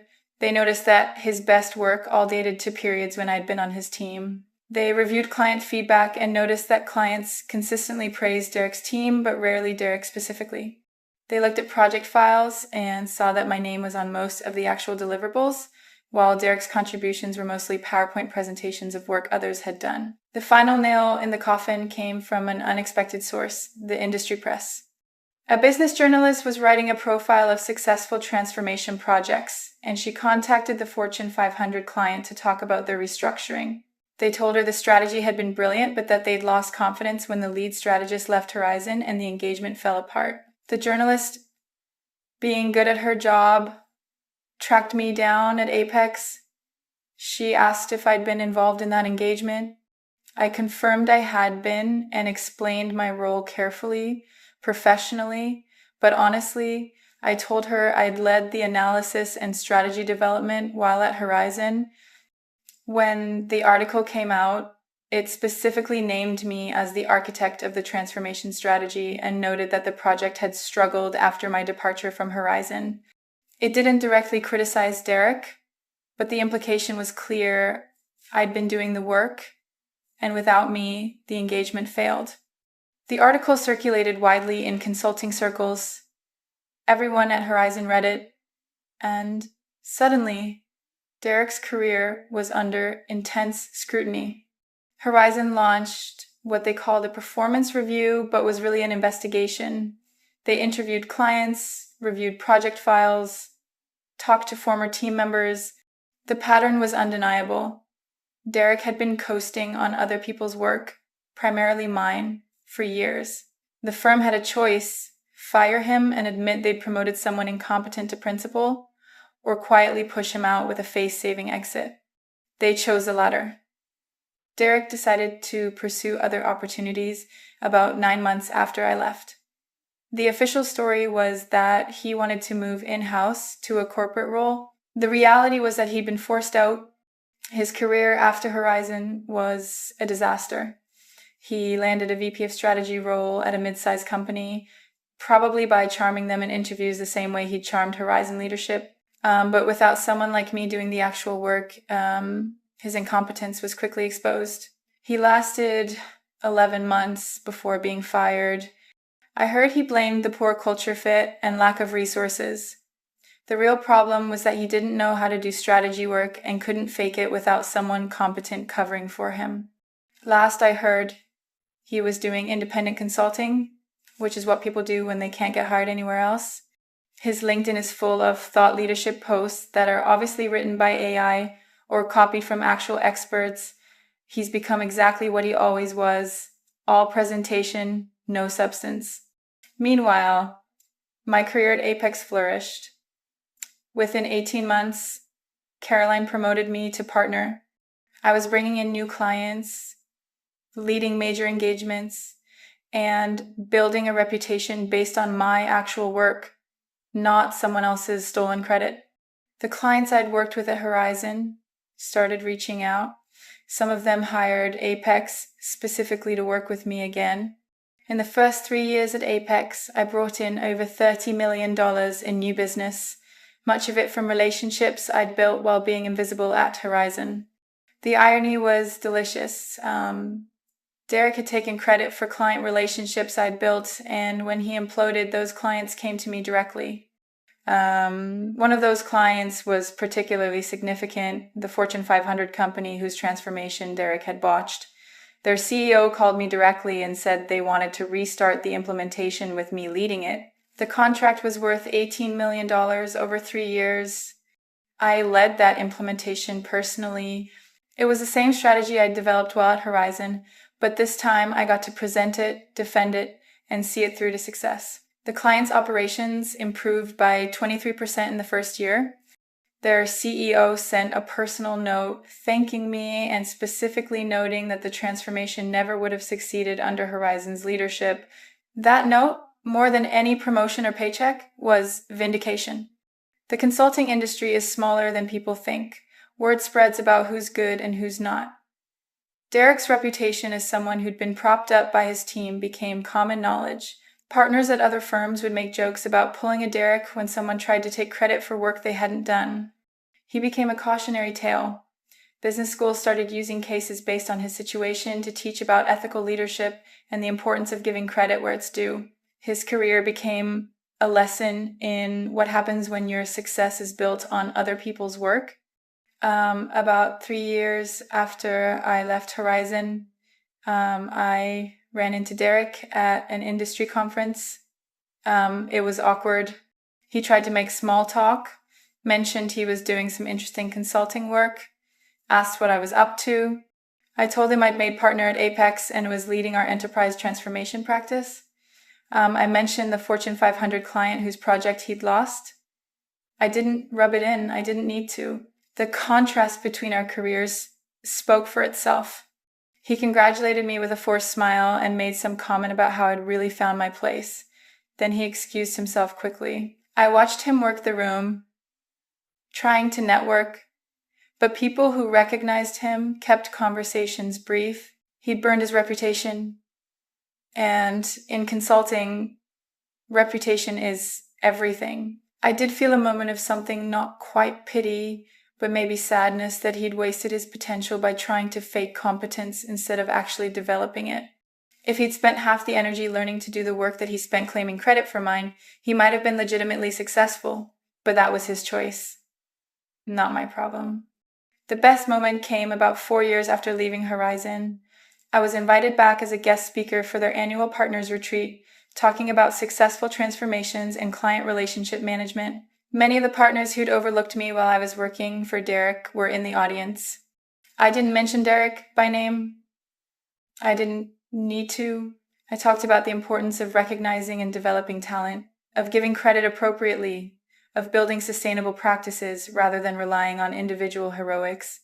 I talked about how the best leaders amplify their teams rather than taking credit for their work. Several partners came up afterward and specifically mentioned that my presentation had made them rethink how they evaluate and promote people. One of them explicitly apologized for not recognizing my contributions while I was there. It wasn't just vindication, it was systemic change. I'd helped Horizon, my former employer, learn from their mistake of promoting Derek.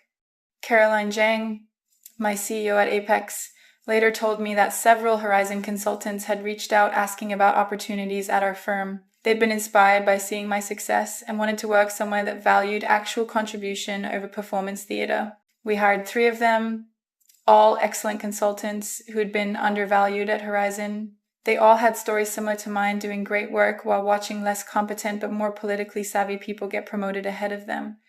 Building Apex's practice with people who'd been overlooked elsewhere became our secret weapon. We had a team of consultants who were technically excellent, hungry to prove themselves, and determined to get credit for their own work. We ate Horizon's lunch in several competitive situations because our team was simply better. 5 years after leaving, my compensation at Apex was roughly 4 times what I'd been making at Horizon when I quit. But more importantly, I had ownership, both literal equity in the firm and ownership of my own work and reputation. I built a practice that's known for rigorous analysis and transformational results. When clients hire me, they know they're getting my actual expertise, not someone reading off slides someone else prepared. The work I'm recognized for is work I actually did. That might sound basic, but after 5 years of being invisible while Derek took credit, having my name on my own work feels revolutionary. The lesson I learned from the Derek experience isn't just about toxic bosses or taking credit. It's about the power of walking away. For 5 years, I enabled Derek's fraud by staying.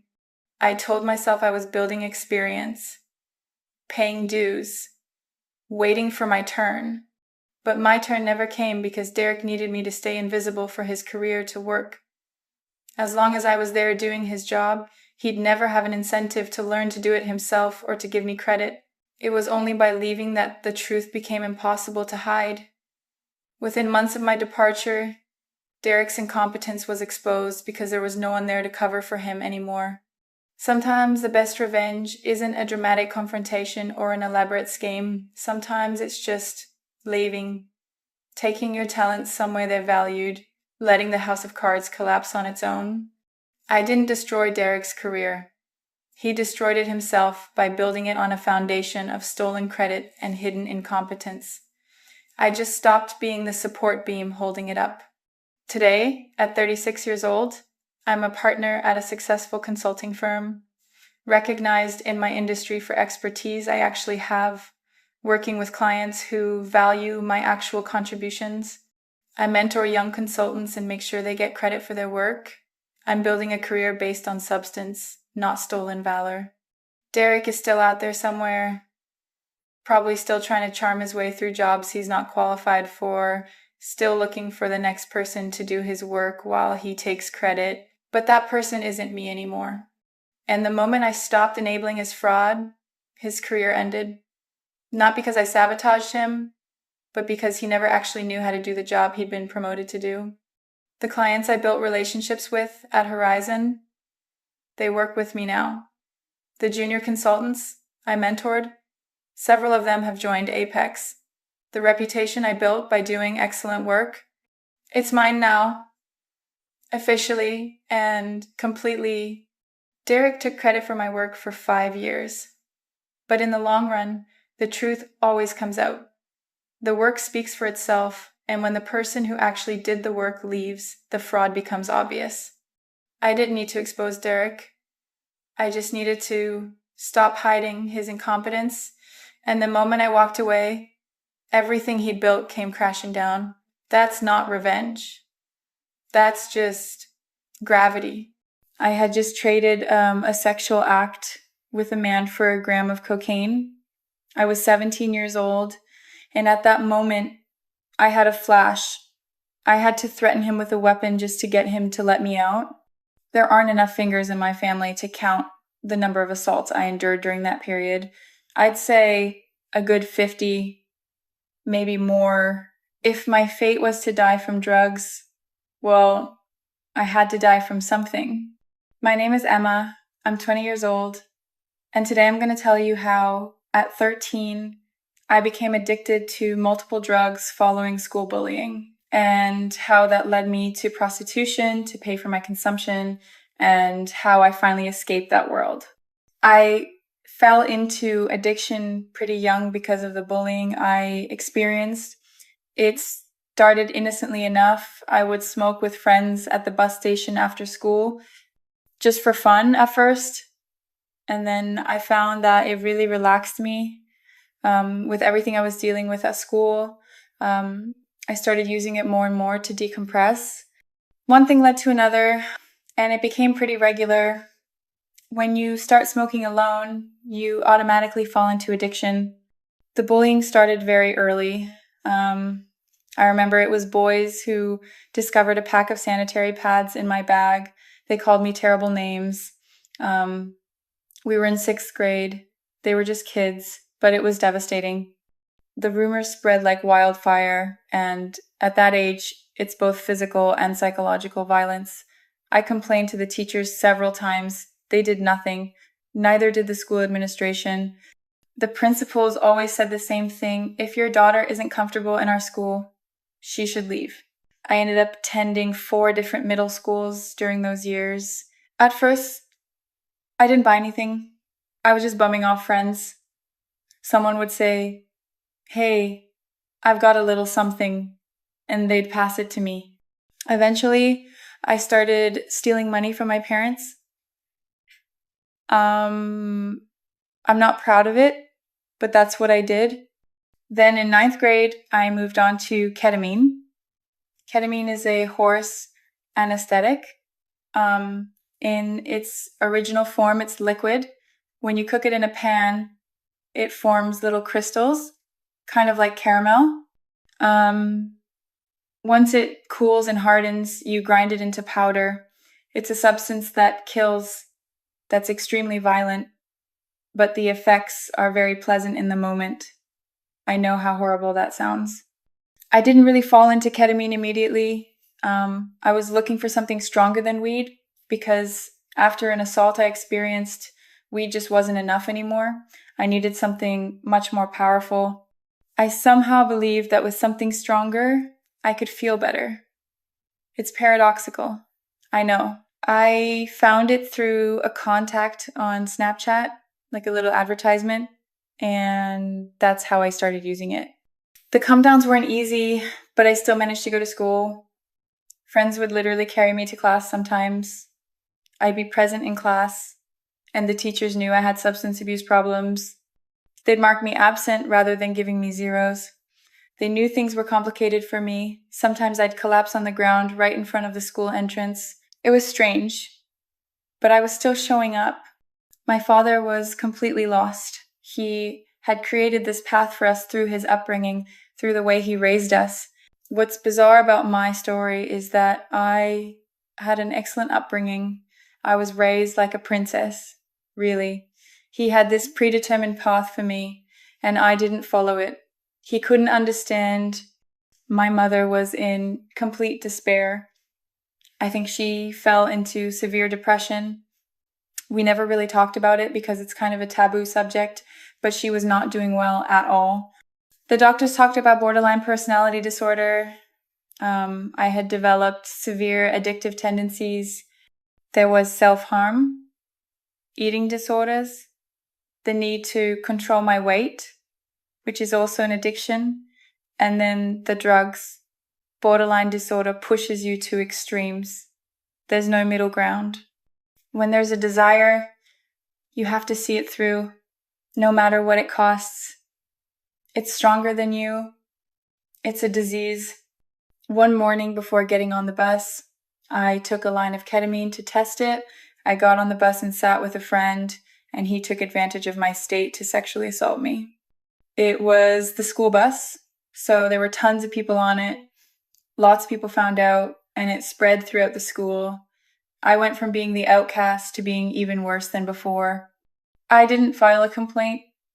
I had no proof. At that age, I felt like I was the one at fault because I had taken drugs, like it was my fault, like I deserved it. When my parents picked me up that evening and asked if I had wanted it, I told them yes, don't worry, I wanted it, but I absolutely didn't. I was able to talk about it later at the psychiatric unit where I was admitted a few days later for self-harm. I explained to them that I hadn't given my consent and that the only thing I remember from that moment is gripping my backpack strap. I stayed home a lot. I'd smoke maybe 10 joints a day. I'd skip school for 2-3 weeks at a time. In total, I think during my 9th grade year, I was actually present for less than 3 months, but I still got my diploma. I was often in the hospital or at home. When I was home, I smoked. I self-harmed. I also took a lot of antidepressants that I stole from my parents' medicine cabinet, and I'd use those to get high when I didn't have weed or hadn't gotten hard drugs yet. During this time at school, I'd get into fights with girls because I couldn't make them understand the state I was in. At this particular school, the entire teaching staff was actually with me. I had enormous support, but maybe with so much support, I thought I could let myself fall because there would always be people to pick me back up. I think that's what led me further down this path. I ended up in a group home after experiencing withdrawal symptoms from weed. At that point, I was smoking about 20 joints a day because I wasn't going to school anymore. I was completely outside the system. I'd wake up, smoke a joint, eat something, and go back to sleep. I'd wake up again, smoke another joint, eat, drink something, and go back to sleep. That was my entire day and night. I had no rhythm whatsoever. It lasted maybe a few weeks, but that was enough time for my body to really suffer. When it stopped because my father refused to buy me more, which was completely normal, I had a psychotic break. I actually saw myself attacking my father and ending his life because he had refused to buy me drugs. That's when social services intervened and determined it was an emergency situation for both me and my family. Normally, people stay in emergency placement homes for 2 or 3 months.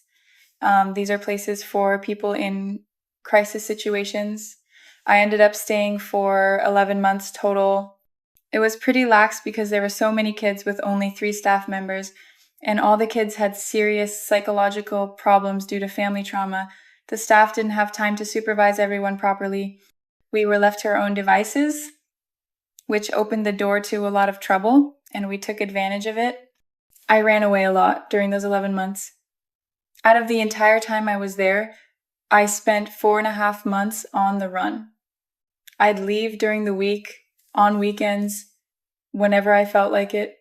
I'd go meet up with friends I'd made, and we'd do a lot of drugs together. We did ketamine, LSD, acid that we'd drop directly on our tongues. Normally, LSD comes on a small piece of cardboard with a drop of the product on it, but we were so out of control that we'd put it directly on our tongues. Some people would put it in their eyes. I tried that. I have spots in my eyes now because of it. It was LSD, ketamine, ecstasy, cocaine. I'm not sure if we had a lot of coke at that time because cocaine availability depends on the area and your budget, but we were taking all these ultra psychedelic drugs that transported us to completely crazy worlds. It allowed me to escape from my pretty miserable reality. That was the whole point of the drugs. You see a whole other world, and suddenly the world is much prettier. The walls are colored, the grass moves, takes on shapes, sometimes even seems alive. I remember once being stuck staring at a ditch, seeing monkeys and prairies in what was just a gravel ditch. You see very beautiful things, but unfortunately, what comes after is entirely different. It was really about escaping into another world and pushing real life as far away as possible, shutting myself in there, because it was so much more beautiful than opening my eyes and realizing what was actually happening. I had my first experience with prostitution during this time. I met a guy on Snapchat who offered me cocaine in exchange for sex. I traded a sexual act with a man for a gram of coke. On December 18th, 2020, I was at a party with my ex-boyfriend. They made me drink a lot and smoke. There was this guy who I thought was someone good, someone nice, because he was sharing his drugs with me. That night, we ended up sleeping at his place, and he didn't want me to sleep with my boyfriend at the time, supposedly because he was afraid we'd do things together. So he decided he would sleep next to me instead. He took advantage of that to touch me sexually and rape me. This time I immediately understood what had happened. Unlike before, I knew it wasn't my fault. He had done what he did. 2 days later, I filed a complaint. The legal process lasted 7 months, and he wasn't questioned until 6.5 months in. He claimed he hadn't raped me, and they returned my belongings stained with evidence, along with papers showing a decision of no further action by the Justice Department. Do I believe in justice today?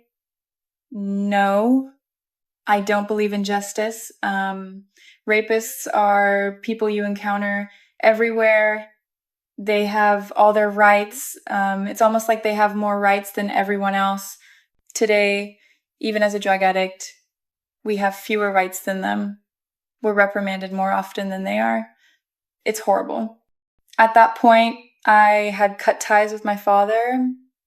I'd see my family sometimes when the group home gave me permission to visit them, depending on my state.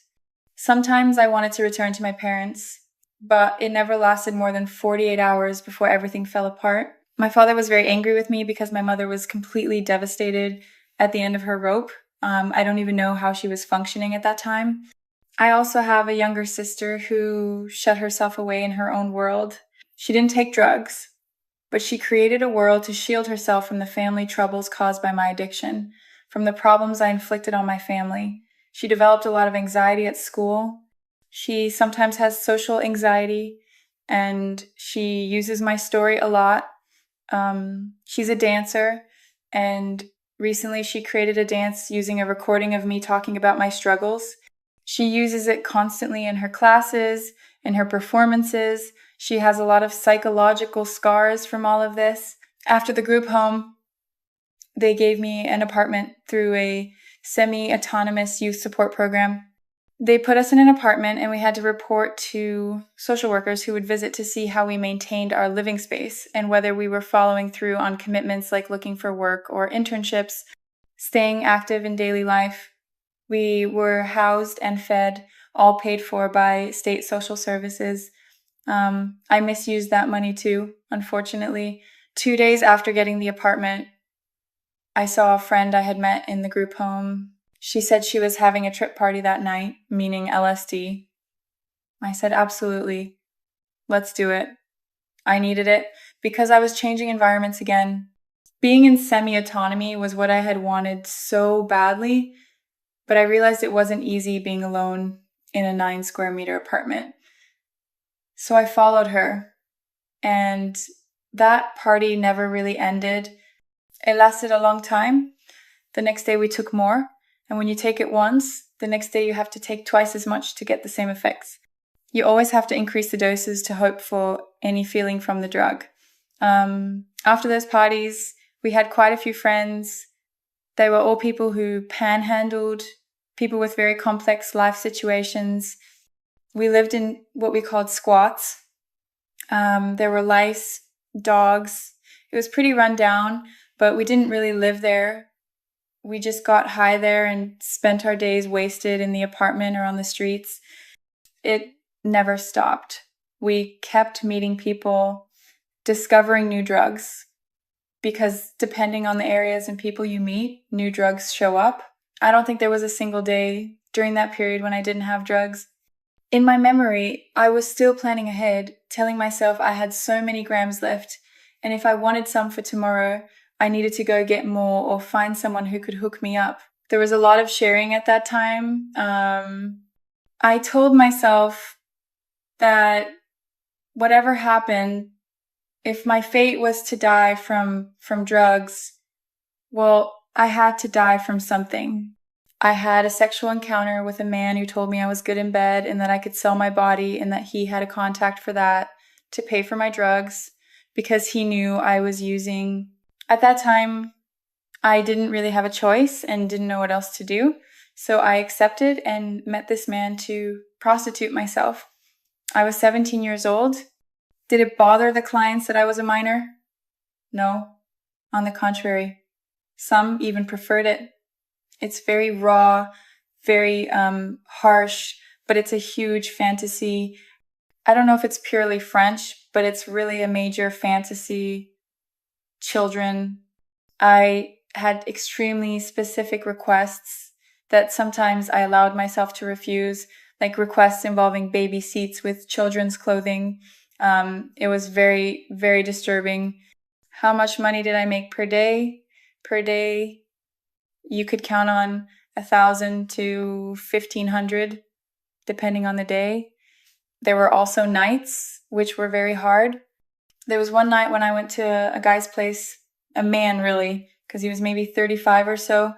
For this type of all-night session, you had to ask the man to send a photo of his bills to make sure he had the money, to be sure of the trip and the commitment for me too. So he sent me the photo with the bills. He sent an Uber to pick me up. He brought me back to his apartment, and I really thought I'd never get out of there. He assaulted me all night because even if you're prostituting yourself, there are acts you don't want or moments when you want to stop. He took my shoes. When I told him I wanted to leave, he said, "No, you're not leaving." I had to go as far as threatening him with a weapon to get him to let me out. Did I have a weapon on me? Yes, they provided us with one. That experience will haunt me for my entire life. I still have the images. It's not pretty. Sometimes memories come back, things I might have forgotten. A rape or something I endured during those sessions can come back to me in a completely random moment and make me suffer for an entire day or week as I think about it. After my rape on December 18th, 2020, I couldn't file complaints about any other rapes, even though I experienced, I'd say, a good 50. There aren't enough fingers in my family to count the number of assaults I endured during that period, whether with clients or with so-called friends who took advantage of my state to try to get a moment with me. For New Year's Eve, I had decided to end it, so I spent my day at work, if you can call it that, and I collected a fair amount of money, hoping to get as much drugs as possible and try to end it that night. The LSD tabs I normally took had 1 drop on the cardboard. That night, I managed to find double-dosed ones, 2 drops. I took 4 like that, hoping to finish and close this chapter. Instead, I had a collapse where I remained under the effect of the drug for 15 days. All day, 24 hours a day, you have the effect of LSD all night too. When you're on LSD, you don't sleep with the drug's effects. Often with hard drugs, you don't sleep. And with LSD, it's waking up with a start, thinking there's someone there, seeing someone, then realizing there's no one, having the impression of waking up in a room or place, and then realizing that no, actually, you're where you're supposed to be. It was extremely painful because eventually, even though you like drugs, I wanted to move on to something else because this was starting to become very heavy. I saw myself unscrewing my head, and there was a moment when I had a bad trip because of the situation. I actually saw myself dying. I told my friends, listen, I need to get out. I need to take a bath. I need to wash my face. This isn't okay. I passed in front of the bathroom mirror and I saw myself completely gray. That's when I realized I was really in a pitiful state. I had lost a lot of weight, about 20 kilos. So I decided to take a bath, realizing the situation was serious and that I needed warmth to hope to survive. Paradoxical, I know. I got in the bath and placed the shower head on my chest. Everything around me turned black and white. I left my body. It's very strange. I saw myself from above with the shower head reddening my chest and everything else around me gray. I had turned the water to maximum heat, hoping to reanimate something in me. I had a grayish complexion. I had lost all my curves, no breasts, no butt, nothing. I was losing a lot of hair. I had huge cavities in my gums, holes between my gums and teeth. To pay for my consumption, I started transporting drugs. I met someone bigger who needed to move a lot of drugs all over the country. Even though I had just had a bad trip, this was maybe a week or a few days later, this person wanted to manage my consumption so I'd be more sellable because he also wanted to prostitute me. So I couldn't be too high to prostitute properly. He tried to manage my consumption. It wasn't easy, but in a way, it helped me. I worked as a mule for him during a long trip. How did I transport the drugs? I would put the drugs in pellets about this big that I'd insert into my vaginal cavity. That's often the technique used, the one I practiced. Weren't you scared at only 17 to be around people like that, big dealers, or to have to transport drugs to become a mule? No.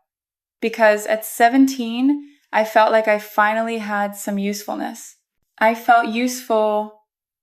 I was meeting people who were important in that world.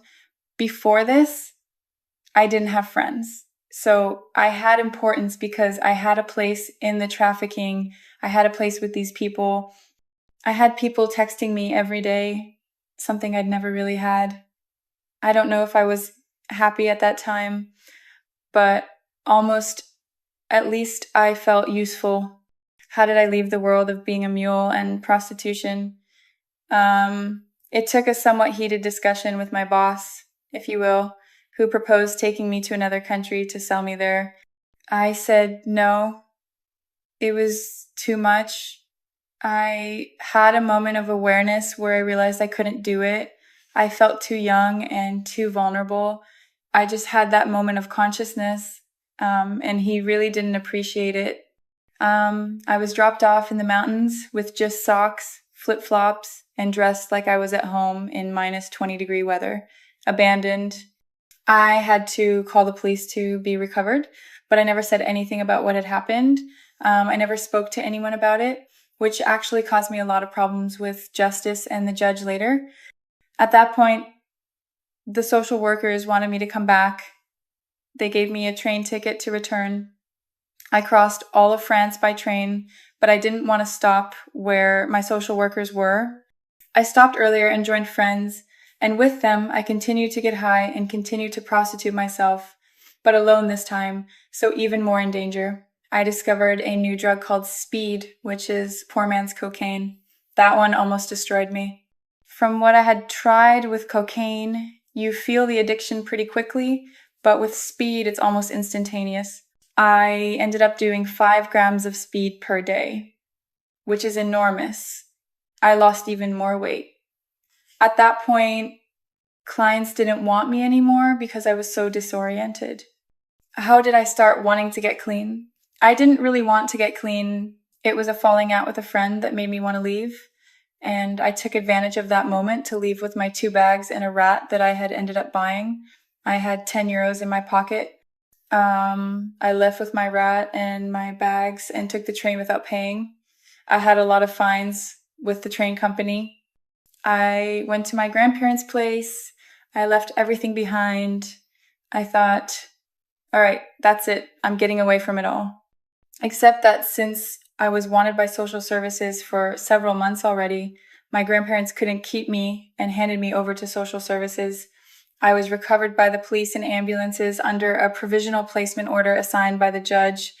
Do I have a criminal record today?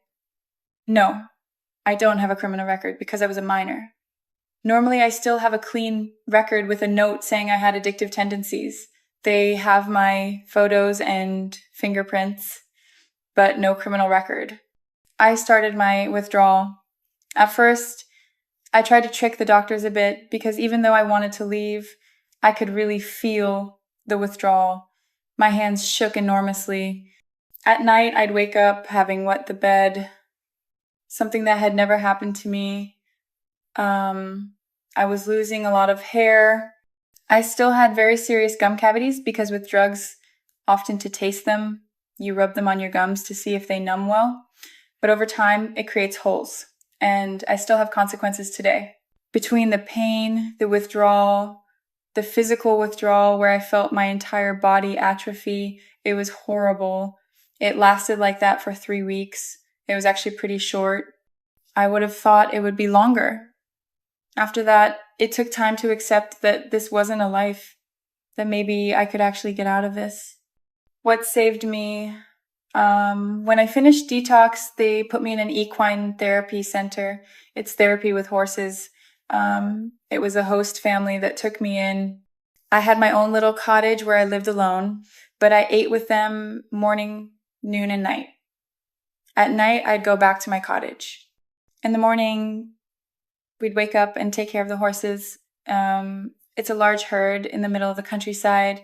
These are horses that also have complicated histories due to abuse or things like that. Because of their history, there is inevitably one that will connect with you, that will compliment you. I'll bring something to him and he'll bring something to me. I had this relationship with a mare who was very maternal with me at that moment, at a time when I felt my parents wanted to give up on me. It helped me enormously, and she saved my life. Do I talk to my parents today? Yes, with my parents today, we have a great relationship. I recently wrote my father a letter explaining that I was sorry for the harm I had caused my family, because it's true that I caused a lot. He accepted my letter. He was visibly touched. With my mother, we still have a very close relationship. My sister and I have grown even closer. That part of our lives is a bit taboo. It can come up, but we try to avoid it. Have I relapsed? Yes. The doctors immediately told me that I had developed severe addiction. It affects a part of the brain that secretes receptors for synthetic dopamine. They told me that at that stage, it was possible to relapse and that it wasn't serious, that it was part of the healing process. I've relapsed 5 times in 2 years, including recently. It was a big moment of doubt in my life because I recently went back to school, something I had stopped for 5 years. Following the bullying I experienced, I developed enormous social anxiety. The fact of getting back into all that made me lose my bearings a bit. So yes, I relapsed and bought drugs again, something I hadn't done since my detox. All my old contacts, like the person I worked as a mule for, the person who prostituted me, did they try to reconnect with me afterward? Yes. These people tried to reconnect more than once, but more than once I told them I was no longer interested in that work, that I had decided to change, to turn the page. I made sure to cut myself off as much as possible from people I could take drugs with, even if they were people I liked. I didn't want to stay in that world anymore. I didn't want to be attached to that anymore.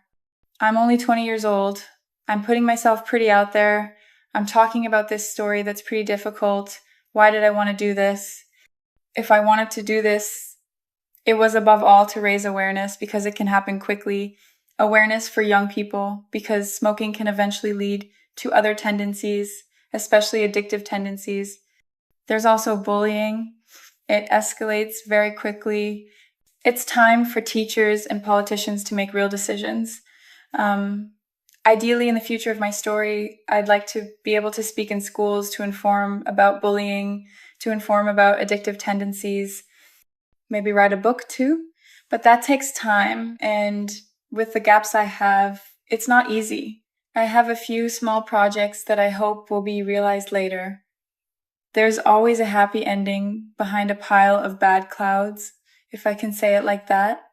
What do I want to do in the future? Have I met someone? Yes. In the future, I'd like to go far with the person I got engaged to. This person accepted me from the very evening I met them. It wasn't supposed to be serious, but I said, listen, if you want us to know each other longer, you first need to know about my past. And they accepted immediately. Of course, it wasn't simple. There are still things that are difficult for them, but we complement each other and they're my support forever.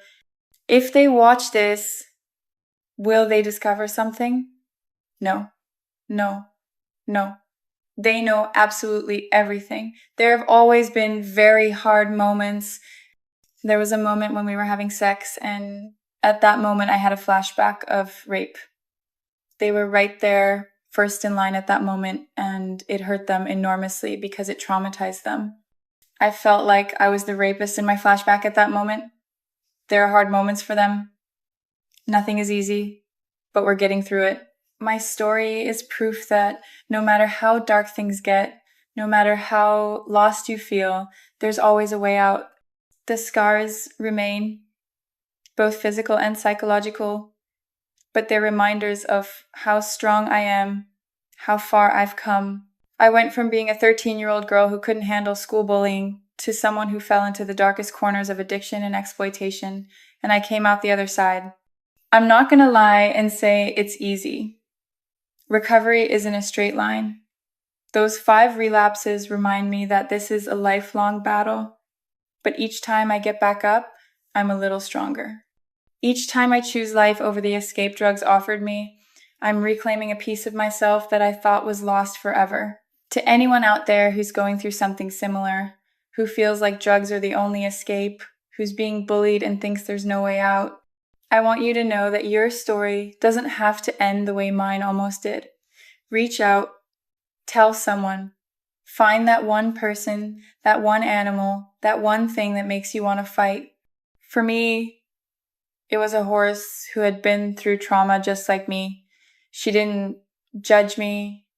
She didn't ask me to explain myself. She just was there, present, alive, and she showed me that I could be too.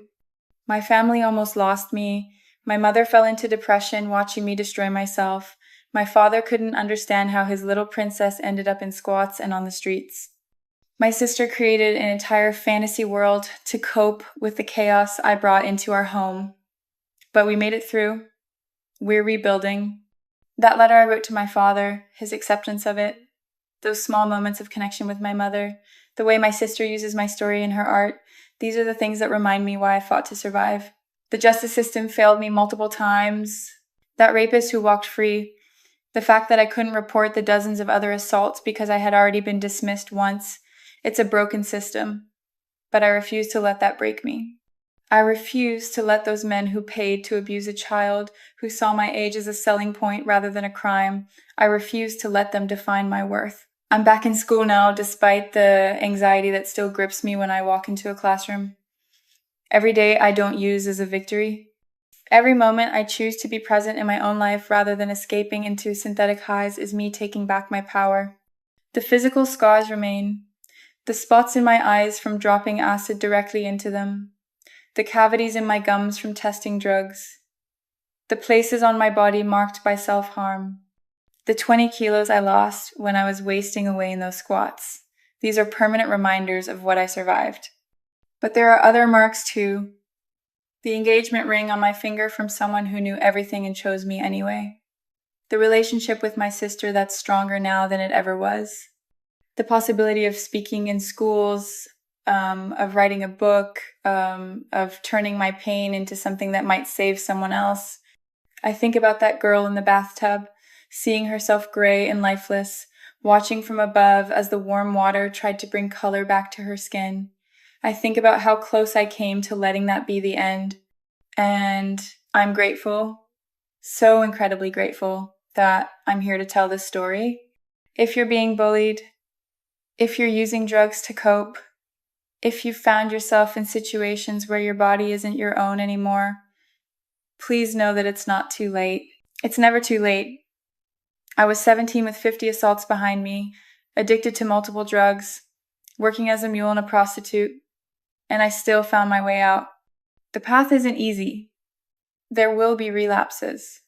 There will be triggers and flashbacks and moments when the old escape seems so much easier than facing reality.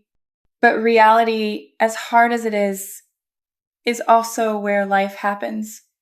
Real life with real relationships and real possibilities and real hope.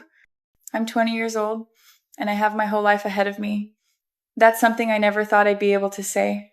For so long, I was certain I'd die from drugs, that if that was my fate, well, I had to die from something. But I was wrong. My fate isn't death. It's life. It's recovery. It's using my story to help others avoid the same path. To the teachers and administrators who ignored my pleas for help when the bullying started, who told my parents I should just leave if I wasn't comfortable, you need to do better. You need to understand that your inaction has consequences. That girl you turned away ended up on the streets doing things no child should ever have to do just to survive. To the doctors and social workers who helped me, who didn't give up even when I was difficult and uncooperative, even when I ran away for months at a time, thank you. You're the reason I'm here. You're the reason I got the chance to meet that mayor who saved my life. You're the reason my family still has a daughter and sister. And to my fiancé, who listened to everything on that first night and decided I was worth it anyway, who holds me when the flashbacks come, who's patient when things are hard, who sees me as more than my past. Thank you for choosing me every single day. This is my story, but it doesn't have to be yours. If you're reading this and you're struggling, reach out. Tell someone. Ask for help. It might take multiple tries. You might not be believed at first, but keep trying. Your life is worth fighting for. I'm proof that recovery is possible. I'm proof that you can come back from the darkest places. I'm proof that your past doesn't have to define your future. 20 years old, engaged, back in school, reconnected with my family, and finally learning what it means to actually live instead of just survive. That's my story. From a bullied 13-year-old to a drug-addicted prostitute and mule to a 20-year-old woman with hope for the future, the journey isn't over. It might never be fully over, but I'm here. I'm fighting, and I'm determined to make sure that everything I went through means something. If my story can save even one person from going down the same path, then maybe all of it, as horrible as it was, will have had some purpose after all. I was the first miner in France to make €1 million through fraud. At 17, I was considered by the CIA as a leader of cybercrime, head of an international mafia network. I made fake bills, fake credit cards. Some weeks, I made 100,000 euros in 15 minutes. My name is Nathan Cross, and this is how I went from being France's most wanted teenage hacker to working for the government. I never had my own computer. It was my father's computer, the family computer in the living room. This was the 90 seconds. Computers cost a fortune. My father even had a car phone that cost 6 euros per minute. Can you imagine? That was insane money back then. But I have memories, even photos, of me as a toddler in diapers, already drawn to that keyboard like a cat jumping on your lap. By age 5 or 6, something awakened in me. I was always on my father's computer, under his supervision, of course, but the fascination was already there. My father was a true geek. He soldered his own circuit boards, built computers from scratch. He'd spend hours and hours at all times of day working on these machines. He wasn't dependent on any schedule. I'd watch him, and I'd think about Batman on TV at 4 p.m. on Wednesdays. Sure, Batman was cool and all, but there was my father, my real superhero. Soldering things and building computers, that's when I caught the computer virus, I think. At 7 years old, I was cracking passwords. My father was into what we call hardware, meaning he built computers from zero, or almost zero, from bare motherboards. I knew when he set a password how to break it. Despite himself, he'd taught me. You had to pop out a 4-volt battery. The problem was, when you removed the password, it wouldn't come back. So, when my father came home from work and saw there was no password anymore, well, that trick only worked once. At 12, I was hacking phone cards. At 1.6, I was diverting hundreds of thousands of euros. And yes, it's true. In one interview, I said I made 150,000 euros in 10 minutes. Think about it. An average worker earning regular wages will make about 420,000 euros over their entire career until retirement. I made a quarter of a working person's lifetime earnings in 10 minutes. That's insane when you really think about it. But I need to be clear. That wasn't every day. That was a one-time thing. An enormous amount on one shot. It's not like I was regularly making that kind of money. But that number makes eyes light up. I know. And honestly, at the time, it wasn't even about the money for me. Let me back up. When I was young, really young, I started with my first hack by connecting to my neighbor's France Telecom junction boxes to use their network. I soldered 3 red alligator clips and 1 black one using a lighter. After temporarily disconnecting their line, I'd graft my clips on to squat their network. Very MacGyver style when you read it like that. But things got weirder. I remember asking my mother to buy me fertilizer, nitric acid, other ingredients. I wanted to make homemade explosives. Not for terrorism, obviously. But remember, back then we'd buy firecrackers at the corner store. Big ones that made lots of noise. They cost money, and you had to travel to get them. I lived somewhere without easy access, so I thought, why not make my own firecrackers? Obviously, I didn't plan to stage an attack. But it was a kind of deviance. An extreme curiosity that made me read texts on Minitel at the time, then early internet, those super slow connections, that led me to this behavior of ultra curiosity and making bigger and bigger mistakes. Please, don't try this. So many people have lost their hands. There are countless accidents and examples, because these things are extremely unstable. One mistake and you lose your hand. Obviously, don't do this. But there's an important moment in my life, a step that explains a lot of what comes after. School bullying. I've written a lot about my life in middle school. I was an easy 6th grader to rob. Days passed in growing terror. They harassed me, frightened me, threatened me, hit me. I was just little Nathan, with no friends and no guts to fight back. It's extremely violent to write about yourself that way. But this book served to close that chapter, to gain perspective and close it. The prefrontal and even reptilian cortex in our brain develops enormously in youth. When you have verbal or physical trauma very young, you grow up with it. Of course it was hard. And it definitely impacted my path, because after that, you try to get accepted through what you can bring to people. I found a flaw in the reloading of mobile cards at the time. These were cards you'd scratch, get a code, call in, and you'd have 30 minutes of calls or texts. Very expensive. And I basically traded my peace for phone credit. I'd give people recharge codes. Yes, it happened that I'd escape certain bullying through that kind of immaterial money. I had units, advantages to give people. There were magic cards, calculators, clothes, shoes that mattered. You have to understand, I came from a more than financially comfortable family, with Catholic education, but due to geography, I was enrolled in an extremely rough middle school next to a housing project, with no friends because I should have been at a different school, so I arrived a bit like a target. And when you come home crying with bruises, there's enormous shame in admitting these things as a child. It's very hard to say he beat me, he hit me. I co-founded an organization called Hearts Without Borders that helps lots of kids who get bullied. It can lead to terrible acts. At that moment, I didn't feel protected, even though deep down, I had parents behind me. But day to day, every day going to and coming from school, I was scared.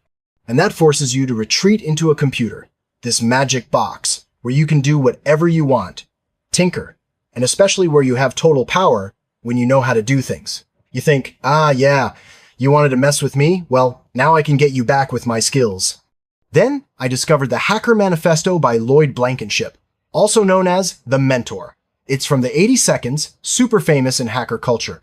I didn't know about it, but when I read this manifesto, especially the excerpt that says, "My crime is that of curiosity, my crime is that of outsmarting you, something you'll never forgive me for. I am a hacker. This is my manifesto. I am smarter than you." That's when I realized there's a real life with consequences, with actions like school and sports. But there's also this growing parallel world, the internet of that era. Today we might call it the dark web, but back then it was just old forums, and you had this kind of insurrection.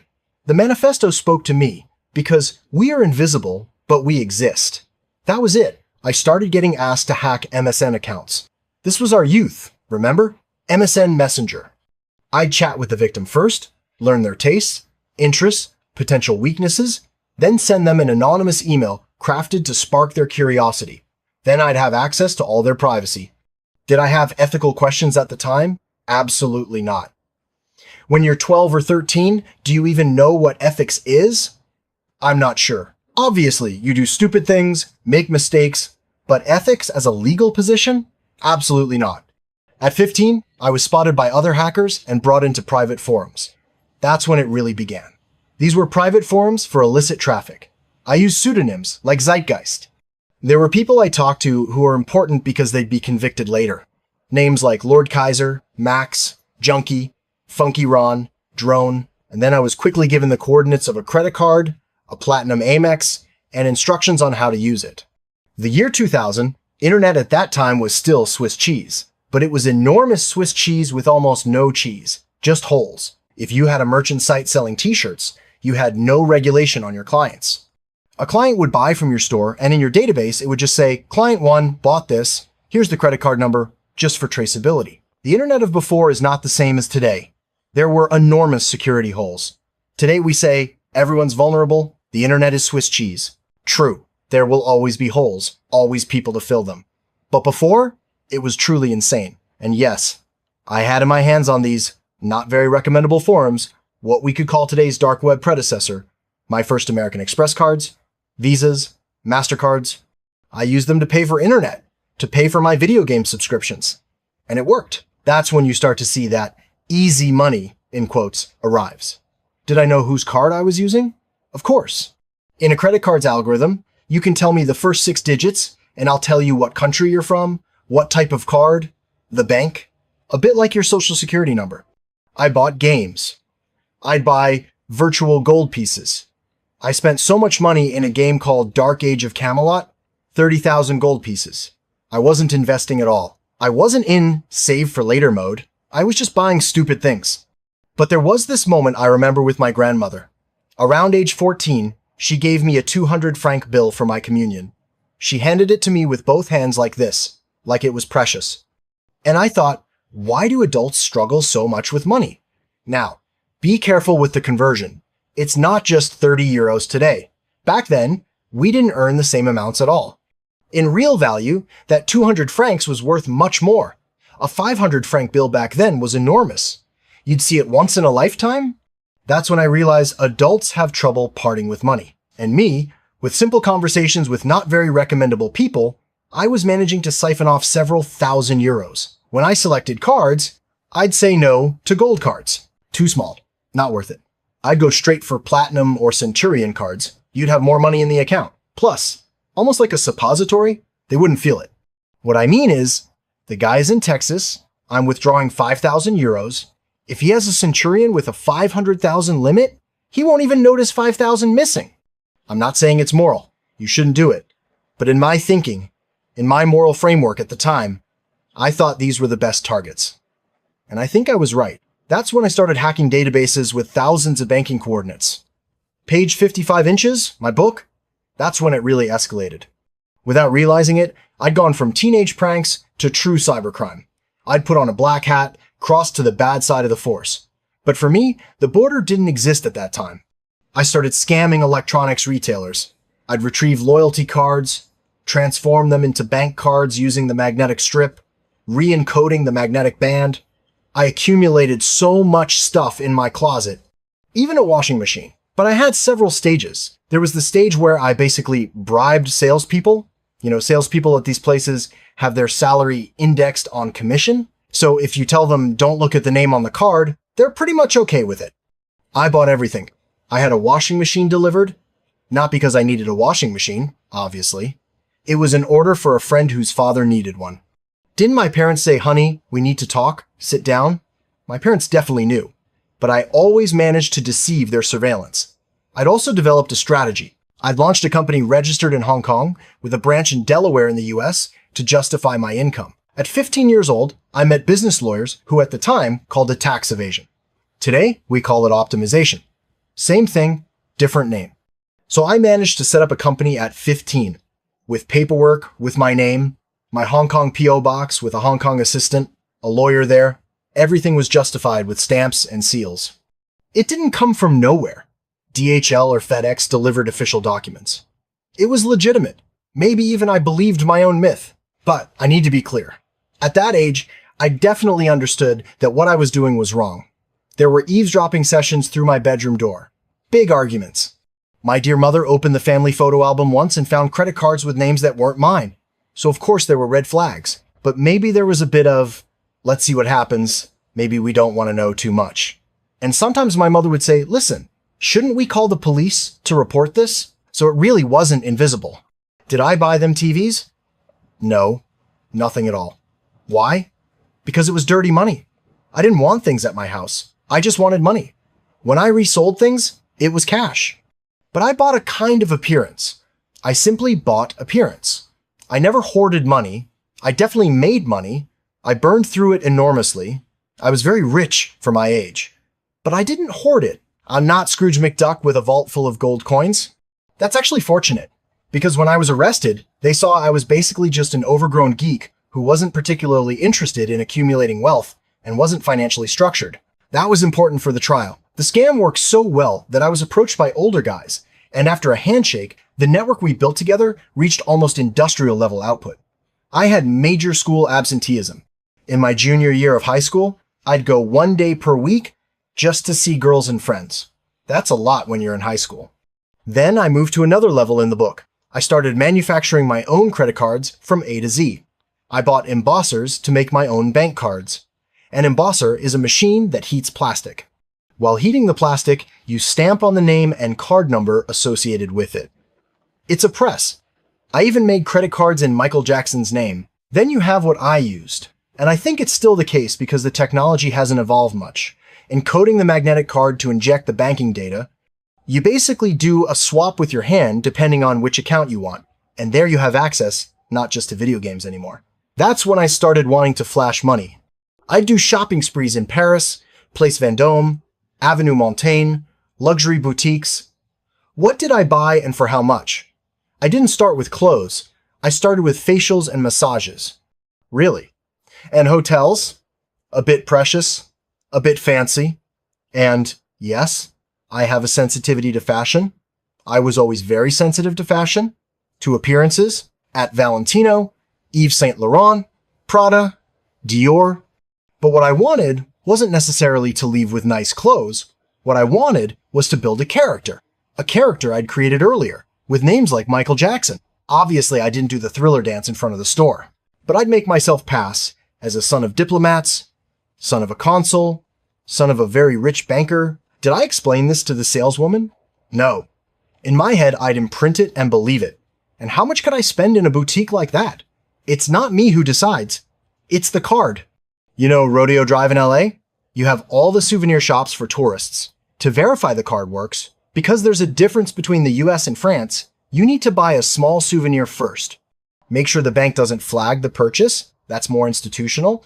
And when you're going to build your legend, your cover story, you convince yourself and making friends. Because remember, the appearance and buying friendship. At 16, would I come back with Saint Laurent clothes? Incredible. It's obviously illegal and not good. I was kind of like DiCaprio in Catch Me If You Can. I was playing characters. There was one moment that really was my psychological revenge for being bullied. One day, I took 20,000 euros in 50 euro bills and threw them in the air in class. We're in the middle of English class. I'm scattering 20,000 euros in 50 euro notes. I have wealth, total power. I'm ecstatic watching all my little classmates scrambling, shoving each other, bending down to pick them up. That was the moment of revenge. Watching them and thinking, you really thought I was nothing, and seeing them pick up bills like chickens pecking at grain. You've absolutely summarized exactly what I felt at that moment. I can't add anything. It was exactly that. The moment of revenge, I think it was the moment when I already knew I was in pretty deep trouble because I was being watched. But that moment of impulse, seeing how it plays out with friends, that moment is very well written in my book. Maybe it was a form of settling scores. How did I make 100,000 euros in 15 minutes? We're talking about a book, so obviously we highlight certain things. I wasn't making 100,000 euros a day. Obviously not. It's just that at one point I'd gone too far and became a reseller of banking coordinates. Because I'd hack merchant sites. And once you have volumes of 30,000 to 40,000 credit cards, that has value. But then I really crossed a line. I started making counterfeit bills. That's a red line in France. It's very serious to make fake bills. It's as serious as murder in civil code. You can get up to 30 years in prison, same as for murder. The death penalty, I think we heard, because you can destabilize the state. That's the issue. You can collapse the pyramid. So they made it deliberately severe because obviously it's less serious to print a sheet of paper than to kill someone. But in civil code, it's the same level. So you're taking real risks today. I bought 4 or 5 fake bills to start on the dark web. What did I do with these fake bills? At first, you receive the 4 or 5 bills in this kind of deception, always wanting to defeat blockages and limitations. And remember that 200 franc bill my grandmother gave me. Why does this little piece of paper have value? There was a guy selling money at half price. Basically, a 50 euro bill, you pay 25. I ordered 5 to show people, see what they felt. Second, try to pass it in a store. Third, analyze it visually. Fourth, dissect it to see exactly how the layers work. Fifth, to enumerate all the security layers. A bill today has enormous security points. That's why you can't just copy a bill at the bank and have it work. But you try to buy things with a fake bill, and it works. Yes, it works in small stores. In others, it doesn't, because I bought them. But remember, I didn't want to buy them to spend them. What interested me was seeing if I could also make them. It was more the experience. The dopamine? My bills ended up accumulating several securities. The transparent bar in the middle, the scratch test on the number 50, the pen test. Even with the pens that leave a trace at the register, I even managed to pass that step. And I made them at my parents' house. This book was written partly for my parents, to tell them certain things. Yes, of course. Sometimes I had one floor, not one little hideout. There were multiple floors and little hiding spots. Hidden methods. Not under my bed, but hidden. I made them at home. At first, they were crude papers that wouldn't pass anywhere. It was learning each time. A protection mechanism I wanted to break. And honestly, if I'd shown it to you, you would have said, dude, stop.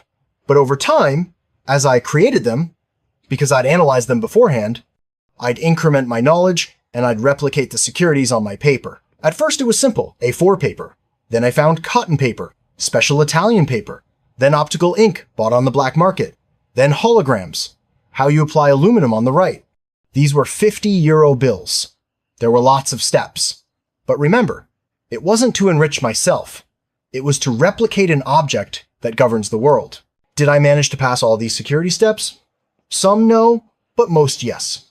And I'd pay with them in stores and it would work. I was happy.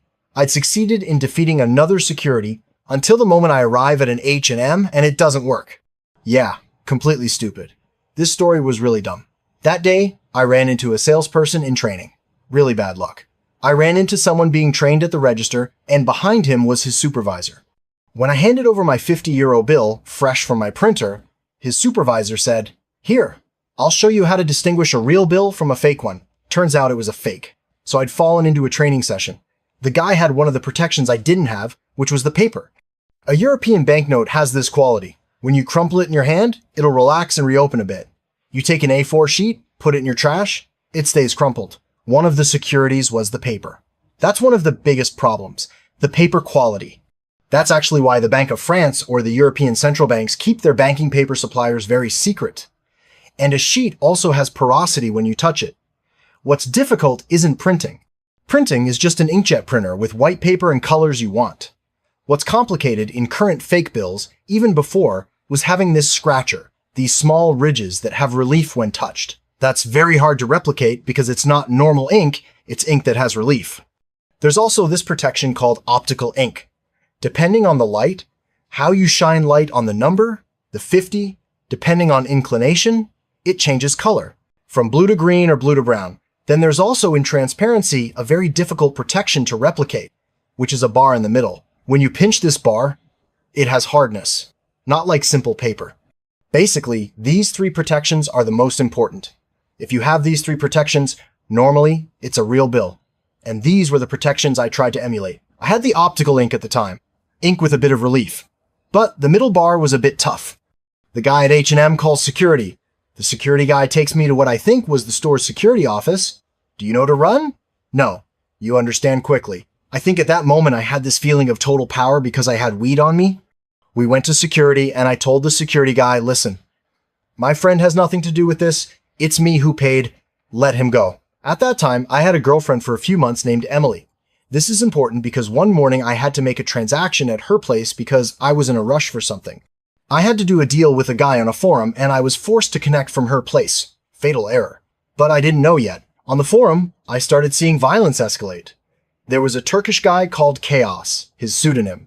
He was a collaborator on the forum, someone I knew through keyboard. One day, he got followed by the FBI. This guy Chaos, he grabbed the person, put him in a basement, and tortured him every day. It's not just in movies. And basically, you see the person deteriorate day by day. There were photos posted. The police wanted to catch him in the act. They wanted to take down a whole network. We were numerous. Well, about 30 of us. Do you know at that moment it's starting to go bad? Do you no longer condone all that? No, of course not. Because he's literally holding a sign that says, "I'm my real name. I'm a snitch. I got screwed by Chaos." The guy is in his underwear, really degraded. Did this guy get out? And at page 85, I didn't know it yet, but I was considered by the CIA as one of the heads of cybercrime in France, the mastermind of an international mafia. I was only 17 years old, but I kept going. I didn't know. The press, those violent images had to be posted online. Of course, day by day, the physical degradation of this agent. But it was more or less 1 month before my arrest. That's really the tipping point. Stop. That's it. It's funny to buy things for friends. Buy PlayStations, buy clothes, throw parties, make fake bills as experiments. But now we're entering something that is, for me, truly criminal. And they're definitely not. That put a nice stop to my activity. Plus, my high school final exams were approaching. I didn't need money. I never needed it to eat. I have no excuse there. 2007 was my arrest. It's at 6:02 a.m. I can explain what happened. A bit like in the movies. The classic. It starts banging at 6 a.m. Police, open up. I'm not naturally an early riser, but something smells wrong. You can feel it. So they wake me. My adrenaline's pumping. I'm hyper alert. I know there's a USB key that contains lots of unfavorable things for me. I try to throw the key out the window. I see there are several people below who'd catch it. USB keys back then were pretty big. So I tried to slide it between the bottom sheet and the mattress. That was the thing where I thought I need to get rid of this. Did I have a shredder in case one day I needed to destroy evidence? Yes. For papers. I had a shredder for papers. But they tell you who they are when they enter your house. It's a mix of intelligence services and cyber units. They come to get you. Are your parents surprised? Yes, I still remember my father saying quite loudly before they opened the door, "He's upstairs in his room." Okay, all this nonsense is finished. With your parents, less and less true. Did you ever share with your parents what you were doing? Remember, one of my methods to see the possibility or credibility, I'd submitted them to my mother's eyes, for example.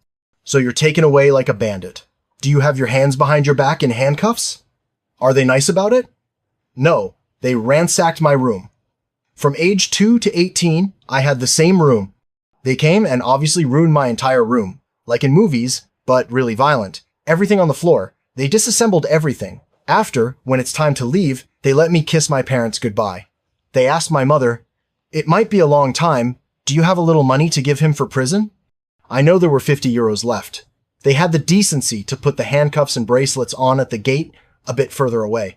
I imagine my mother was mortified, but I didn't say goodbye with my hands behind my back. You say goodbye to your parents. You don't explain to them? I think we all knew. And so they take you to the OCLC TIC, the Central Office for Combating Crime related to Information and Communication Technologies. You say something quite strong. You say the window in front of me. They take you there and you're contemplating. You thought about jumping for a few moments. In hindsight, was it to kill myself or was it to escape? I don't know. It depends on the floor. Well, yes, it was quite high. But I thought, having always, as I explained, broken through securities, essentially having a need for control, there I had none. Were they nice in the way they talked? In questioning, were they okay? That's where I managed to see this legitimate career that existed. I didn't know, but I saw them. They were geeks like me, about 15 years older, and they were computer fans, security fans, but on the good side of the force. With Lord Kaiser, the name he'd taken on the forum, you understand you're screwed? You were followed all along? Yeah, there, I realized they did a sting operation. They arrested everyone. They did a sweep. And there I think, okay, they have equipment, they probably have other things, other people, there's no point lying, might as well be honest. Then you leave, you say, we arrive at the detention center of Hauts de Seine. Elegant name for Nanterre prison, armored door, grinding iron, moaning voices, fingerprints, photos. Stamp on the arrest warrant. And inmate number 28517. You learn later you were one of many simultaneously arrested in a worldwide sweep. There were 2 Frenchmen in the operation. They were trying to collaborate between American, French, German secret services, identify the network head. The problem is they thought you were the head in France. Yes, in France. Because I was less discreet than Lord Kaiser. Did you cry? Did you break down when you arrive in prison? Yes, because they arrested me in the middle of my final exams. Monday morning I had an exam, history, geography, I think. The next day, maybe English exam.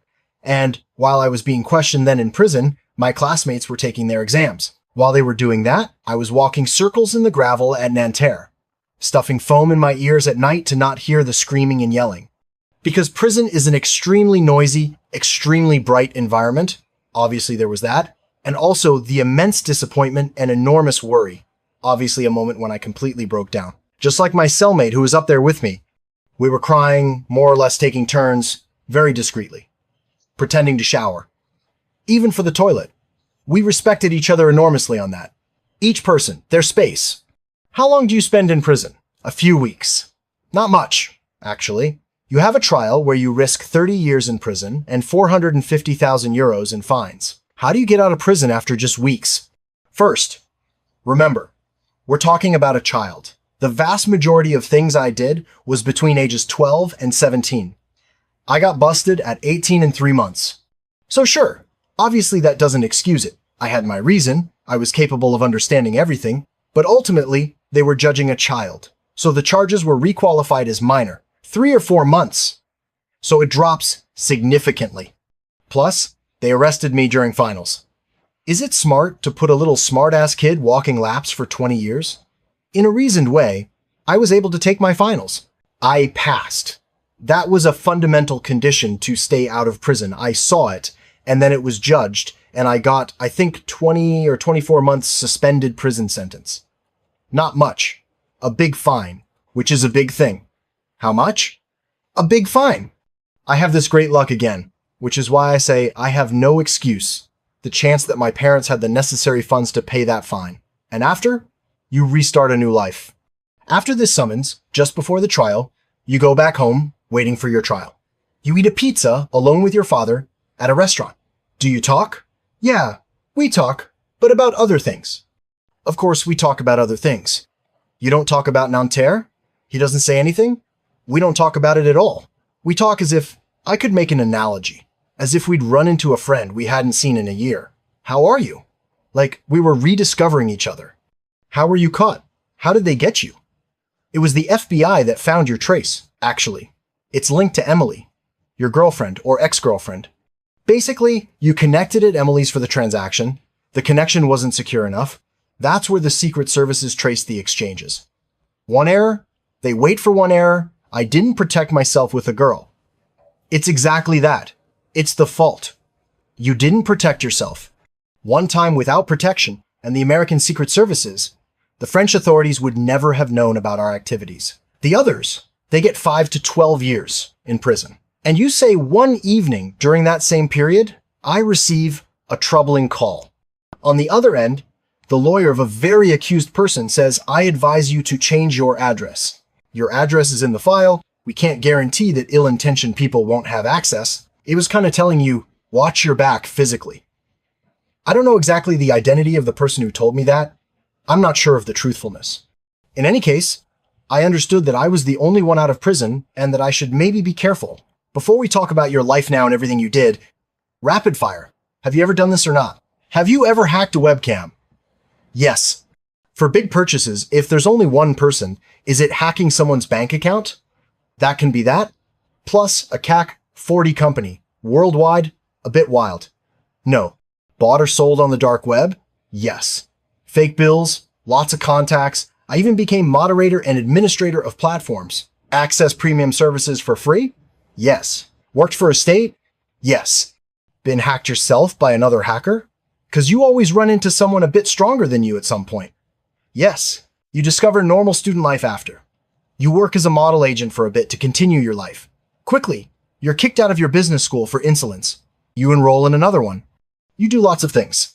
Then, around 23, 5 years later, you meet Emma, a Swedish model, and you live with her at her parents' house, or your parents. Both. We did both. At one point, she receives a message from Marcus, a fashion photographer. That raises suspicions. How do you nail him? This asshole, Marcus. As soon as she arrived in Paris at my modeling agency, Marcus was competing to win the heart of this beautiful Swedish redhead. I won. We stayed together 5 years. Effectively, as soon as our relationship started failing, he came back to the charge. I saw certain notifications. Emma, not very smart, changed his name in her contacts to a girlfriend's name. Except when you see photos of a male member, either it's trans or something's fishy. I found that. And as soon as I understood it was completely over, I did what's called spoofing. I emulated this famous Marcus's phone number. I put myself in interception mode, so I was the one dialoguing. And this little idiot arrived in Copenhagen to see Emma with a bouquet of roses, to go to a restaurant, and maybe do other things at a hotel. Except Emma is stunning. And you're sending him messages with his number, but it's you writing? Yes. What are you telling him? I'm on the train. Or, I'll be there in 3 hours. I'm on the plane. I hope you dressed up nicely. I hope you're ready. I was setting him up. Oh yeah, you moved there too? Yes, I had that info. Besides the spoofing, you're reading his messages at that moment? Yes, with the microphone. There were certain things called jailbreaks that allowed total control of an iPhone. Oh man, does that exist anymore today? It's more secure now. If Israel develops those options, it costs millions, and it's not for the public. So it's very difficult to listen to people today? Of course. Fortunately, actually, you switch to white hat hacking. New life. At 27, you get recruited by Interpol, the international police that issues search warrants worldwide. You also work for the Ministry of Defense at the same time. They contact you. You switch to the good side of the force. Do they find you? How does that happen? In the story we've had together today, there was this trigger when I was arrested by these computer geeks, these cops. But they were geeks. They spoke the same language as me.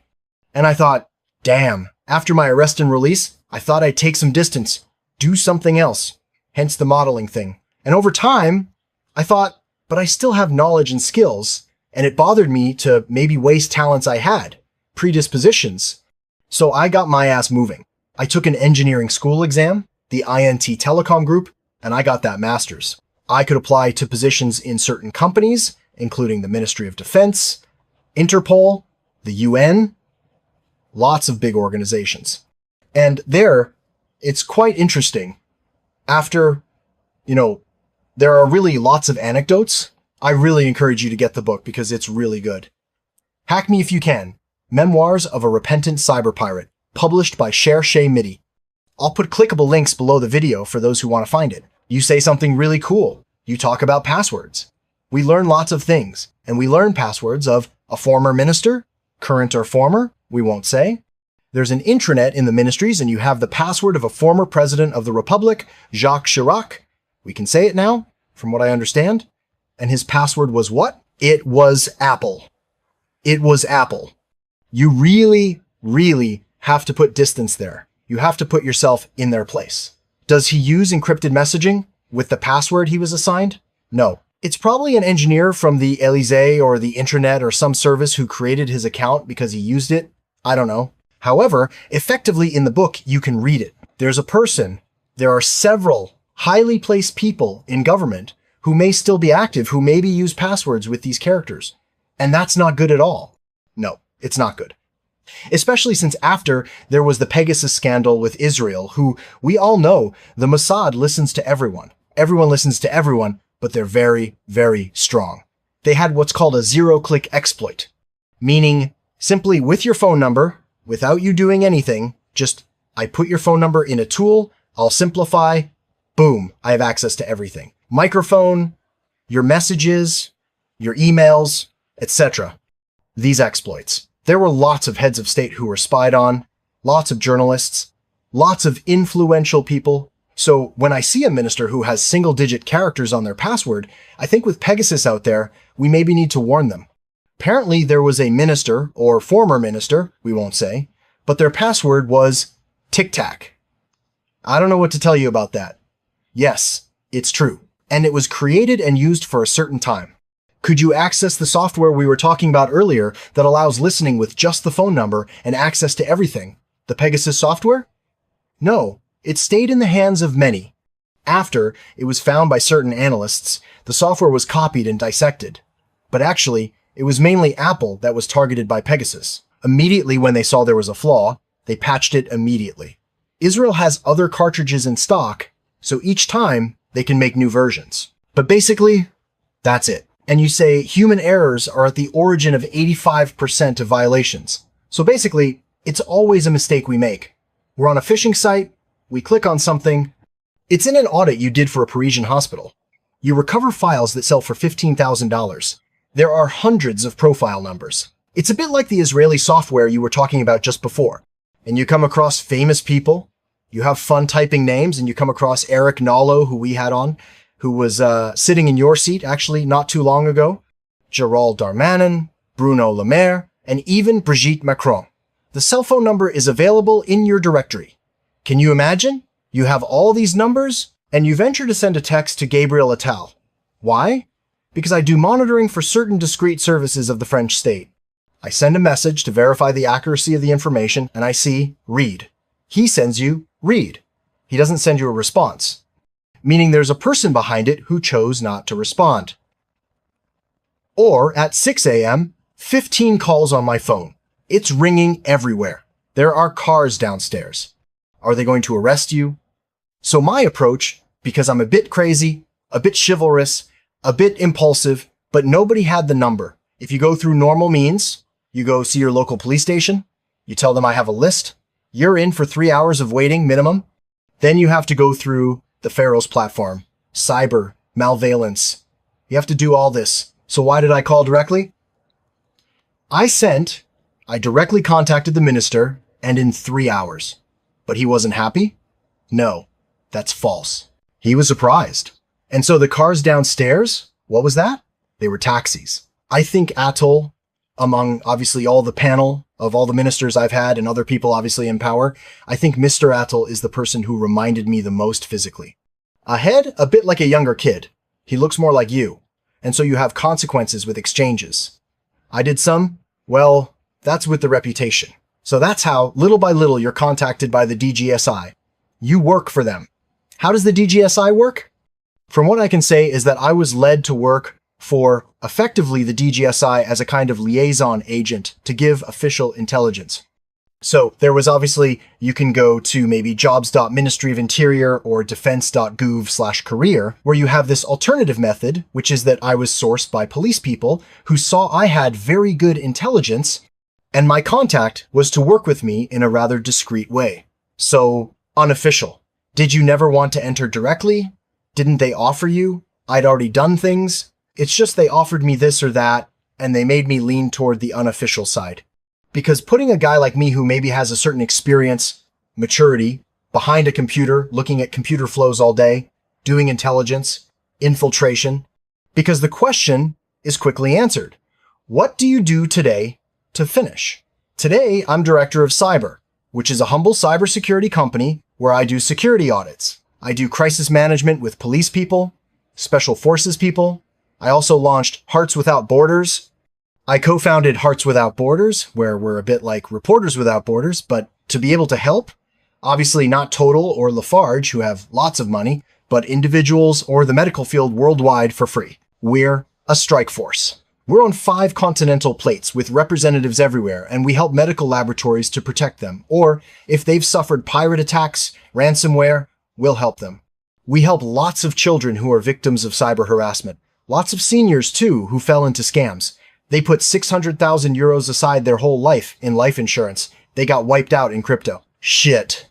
And so we accompany them legally because, unfortunately, there's nothing to do.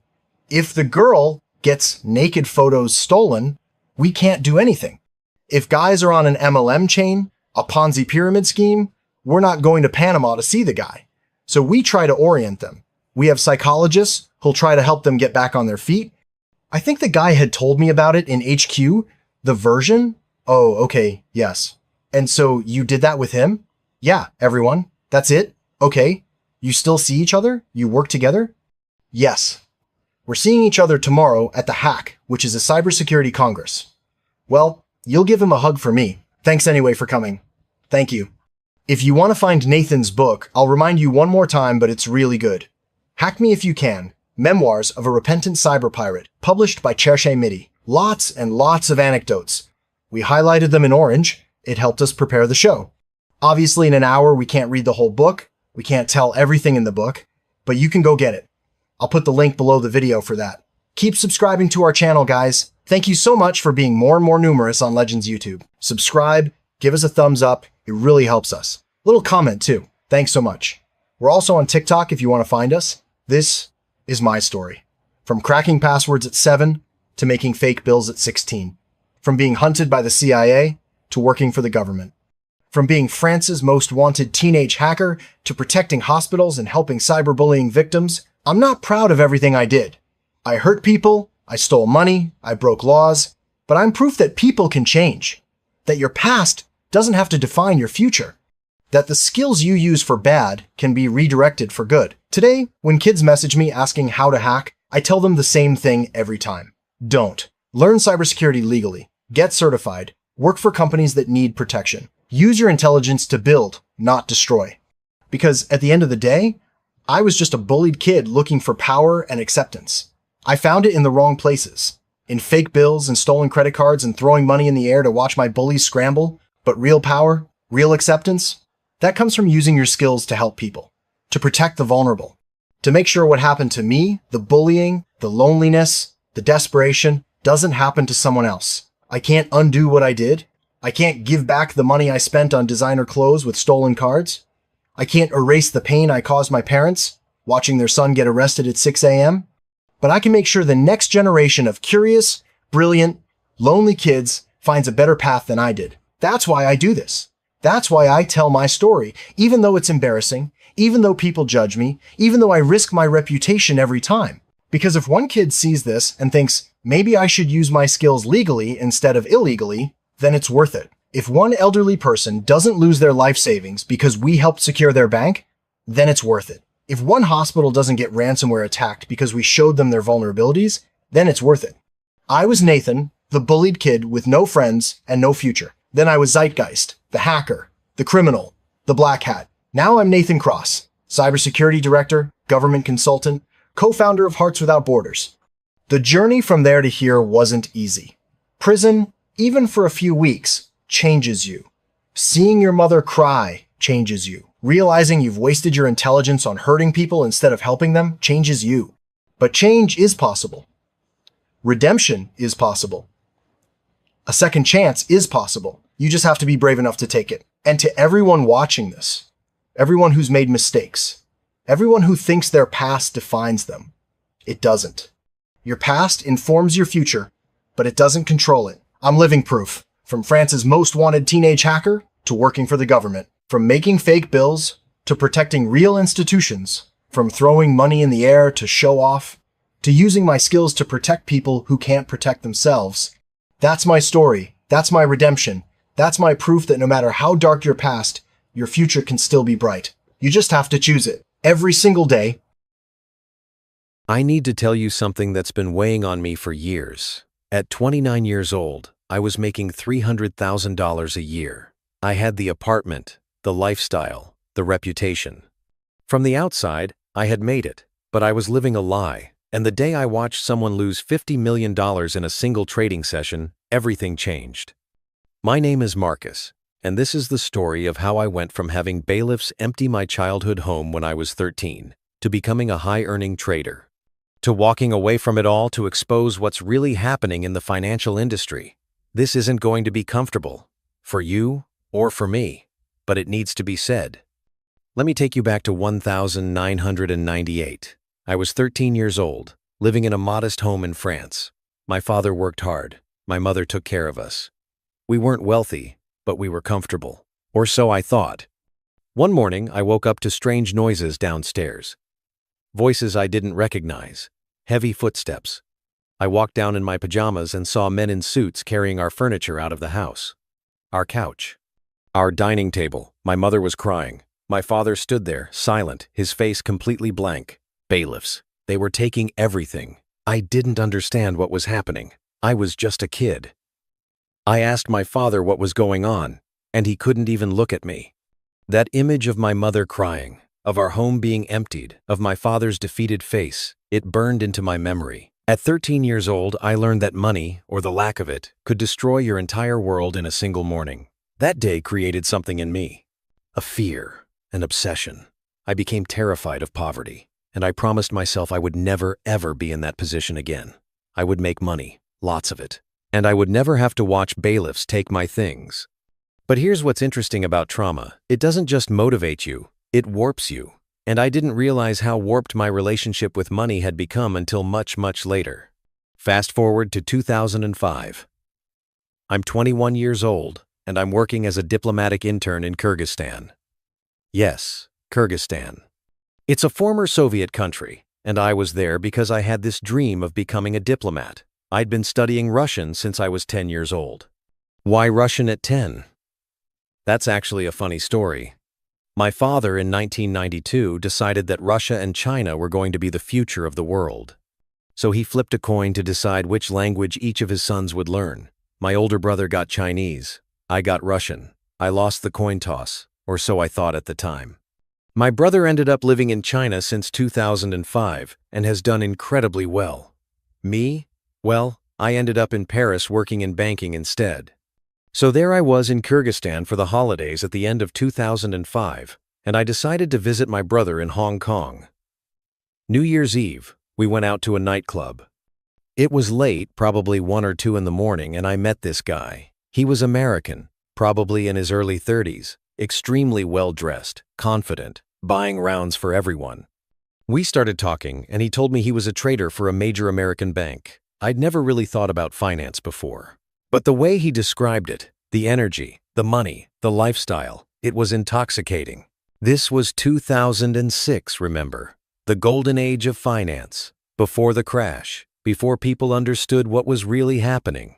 He told me stories of making millions in bonuses, of the rush of trading, of being at the center of the global economy, and something clicked in me. This was it. This was how I'd never be poor again. This was how I'd make sure no bailiff would ever touch my things. I changed my entire career path that night. I abandoned diplomacy and threw myself into finance. I wanted to be a trader. I wanted that life. Getting into the industry wasn't easy. You need the right education, the right connections. But I was driven. Obsessed, really. I studied everything I could about markets, about trading, about finance. I networked relentlessly. And finally, in 2008, right as the world was about to collapse, I got my shot. Now, I need to tell you what it's really like to be a trader, because the movies get it wrong. It's not all cocaine and yelling on trading floors anymore. That's old Wall Street. Modern trading is different, but no less intense. Your entire compensation structure is built around one thing, your annual bonus. You get a base salary, sure, maybe $60,000–$80,000 a year, but that's nothing.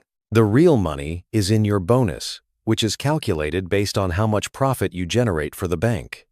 If you make the bank $10 million in profit, you might get a bonus of $1 million. That's a 10% commission, roughly. But here's the thing. You're not just competing against the market. You're competing against every other trader at your bank. It's a zero-sum game. Your colleagues' win is your loss. This creates an environment of absolute paranoia and aggression. You watch your colleagues like hawks. You hide your strategies. You celebrate when they lose money because it means more bonus for you.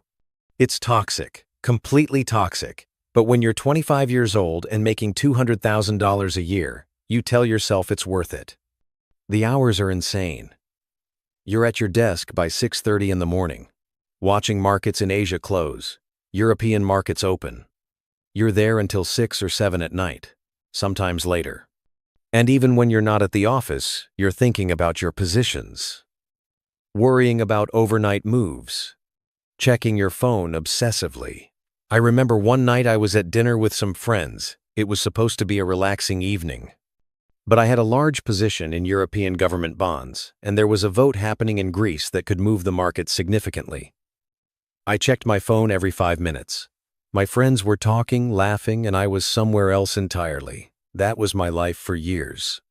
The stress is unrelenting. Imagine waking up every morning knowing that a single wrong decision could cost millions, that your entire year's compensation depends on being right more often than you're wrong. That one bad trade could end your career. I developed physical symptoms. Stomach problems. Insomnia. I'd wake up at 3 in the morning in a cold sweat, thinking about my positions. I'd calculate and recalculate my exposure in my head. I'd imagine worst-case scenarios. What if there's a terrorist attack? What if a central bank makes an unexpected announcement? What if?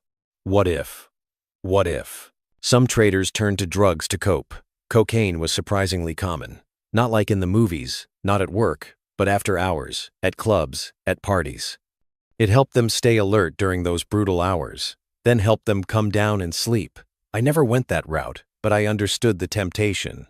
Others turned to alcohol. I remember one senior trader who kept a bottle of whiskey in his desk drawer. By 4 in the afternoon, you could smell it on his breath. Management knew. Everyone knew. But he made them money, so they looked the other way. The culture was bizarre. We'd celebrate massive wins like we'd won the Super Bowl. I remember one guy made the bank $20 million on a single trade. They literally gave him a standing ovation. He got a bonus of $2 million that year. He was a hero. But we'd also celebrate other people's losses.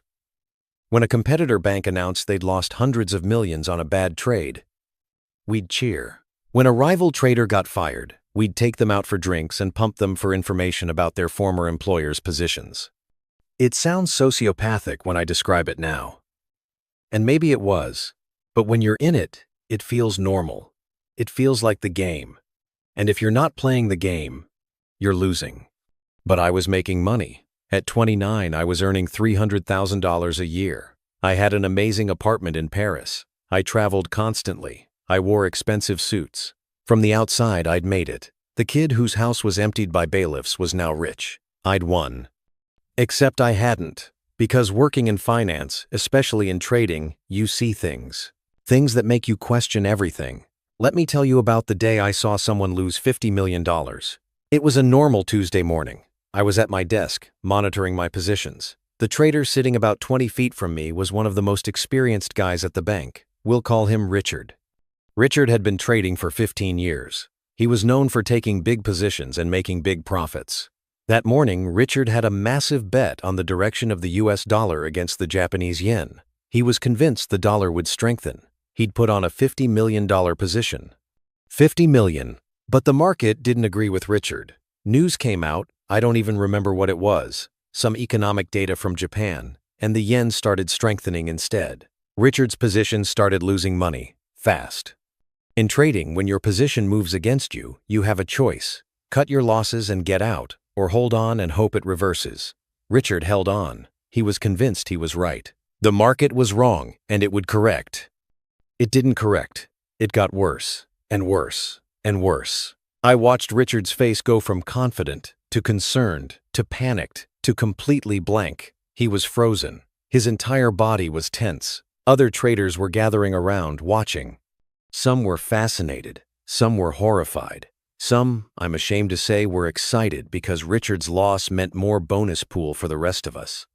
By lunchtime, Richard had lost $50 million. $50 million in 4 hours. His entire year's profit, gone. The profits from the previous year, gone. He'd put the bank in a massive hole.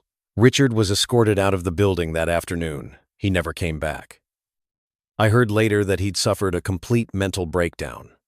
I don't know what happened to him after that, and honestly, I'm too afraid to find out. That day changed something in me. I started asking myself, what are we actually doing here?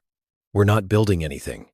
We're not creating value. We're just moving money around, taking cuts, and occasionally destroying people's lives when it goes wrong. But I pushed those thoughts down. I told myself it was just the game. Richard took a bad bet. He should have cut his losses earlier. It wasn't the system's fault. It was his fault. I kept working, kept trading, kept making money, until 2011, when something happened that I couldn't ignore. I started receiving death threats. It was during the European debt crisis. Greece was collapsing. Spain and Italy were in trouble. I was trading European sovereign debt, which meant I was betting on whether these countries would be able to pay back their loans. And I was making money by betting against them. When Greece's situation got worse, I made money. When Italy's credit rating was downgraded, I made money. I was profiting from other people's misery, from entire countries' economic collapse. People noticed. Someone found my name, found my social media accounts, and started sending me messages. Threats, actually. Telling me I was scum, that I was destroying people's lives, that I deserved to die, that they knew where I lived. At first I dismissed it. Internet trolls, right? But the messages kept coming. And some of them were specific. Too specific. They mentioned my address, my routine, places I went. I was terrified. I reported it to the police, but they couldn't do much. I had to hire private security for a while. Me, a 26-year-old trader, with bodyguards because people hated what I represented so much they wanted to hurt me. That's when it really hit me. I was the bad guy. In the story of the economy, of people's lives, I was the villain. And I couldn't pretend otherwise anymore. I started researching, really researching. Not just how to make profitable trades, but what the financial system actually did, how it worked, who it served, and what I found made me sick. Let me break something down for you. The 2008 financial crisis, the one that destroyed millions of lives, wasn't an accident. It was the inevitable result of a system designed to extract wealth from ordinary people and concentrate it in the hands of the few. Banks created incredibly complex financial products, mortgage-backed securities, collateralized debt obligations, credit default swaps, things so complicated that even the people selling them didn't fully understand them. They sold these products as safe investments, AAA rated, basically guaranteed. But they weren't safe. They were packed full of subprime mortgages, loans given to people who couldn't afford them, with the full knowledge that many would default. The banks didn't care. They sold the risk to someone else. They made their fees and moved on. Let me explain how this worked in practice, because it's important to understand the sheer audacity of it. A bank would give a mortgage to someone with bad credit, someone who clearly couldn't afford the payments. Maybe they had no job. Maybe they had defaulted on previous loans. Didn't matter. The bank gave them a loan anyway because they weren't planning to hold that loan. They'd bundle that loan with thousands of other similar loans into a security, Then they'd slice that security into different tranches, different levels of risk. They'd get rating agencies who were paid by the banks themselves to rate these tranches. Somehow, magically, even though these were clearly risky loans, the top tranches would get AAA ratings, the same rating as U.S. Treasury bonds. Then they'd sell these securities to pension funds, insurance companies, other banks, anyone looking for a safe investment with decent returns. And because they had AAA ratings, these buyers thought they were safe. But here's the kicker. The banks would then bet against these same securities. They'd use credit default swaps to short the very products they just sold to their clients. They knew these products were garbage. They knew they were going to fail. And they profited twice, once from selling them, and once from betting against them. This wasn't incompetence. This was fraud, conscious, deliberate fraud. And when it all collapsed, when millions of people lost their homes, their savings, their jobs, what happened to the bankers? Nothing, almost nothing. A handful of people went to jail, mostly small fish. The executives, the people who designed these schemes, who made hundreds of millions from them, they walked away. Some of them even got bonuses. The government stepped in with bailouts. Trillions of dollars of taxpayer money to rescue the very institutions that had caused the crisis. And people were told this was necessary. That these banks were too big to fail, that if we let them collapse, it would be even worse. Maybe that's true. Maybe the alternative would have been a complete economic meltdown. But what message did it send? That if you're a big bank, you can do whatever you want. Take enormous risks. Commit fraud. Destroy the economy. And the government will save you. Meanwhile, ordinary people got nothing. They lost their homes to foreclosure. They lost their jobs. They lost their retirement savings. And they were told to tighten their belts, to take personal responsibility for their financial situation. The hypocrisy was staggering. Banks that required bailouts lecturing regular people about financial responsibility. Executives who destroyed the global economy keeping their jobs and their bonuses while millions went unemployed. I saw this happen in real time. I was working in finance during the crisis. And I'll be honest, I didn't fully understand it at first. I was young, relatively new to the industry. I thought the crisis was just a market correction, a natural part of the cycle. It wasn't until later, when I started really researching what had happened, that I understood the scope of it, the intentionality of it, the corruption of it. And that's when I started to change. That's when I started to question whether I wanted to be part of this system. When it all collapsed, what happened? Did the bankers go to jail? Did they lose their fortunes? No. The government bailed them out. With taxpayer money. The very people whose lives were destroyed by the crisis had to pay to rescue the people who caused it. And the bankers? They kept their jobs, kept their bonuses. Some of them even got richer. I was part of that system. I benefited from that system. And I couldn't do it anymore. But leaving isn't easy when you're making $300,000 a year. The money becomes addictive. You adjust your lifestyle.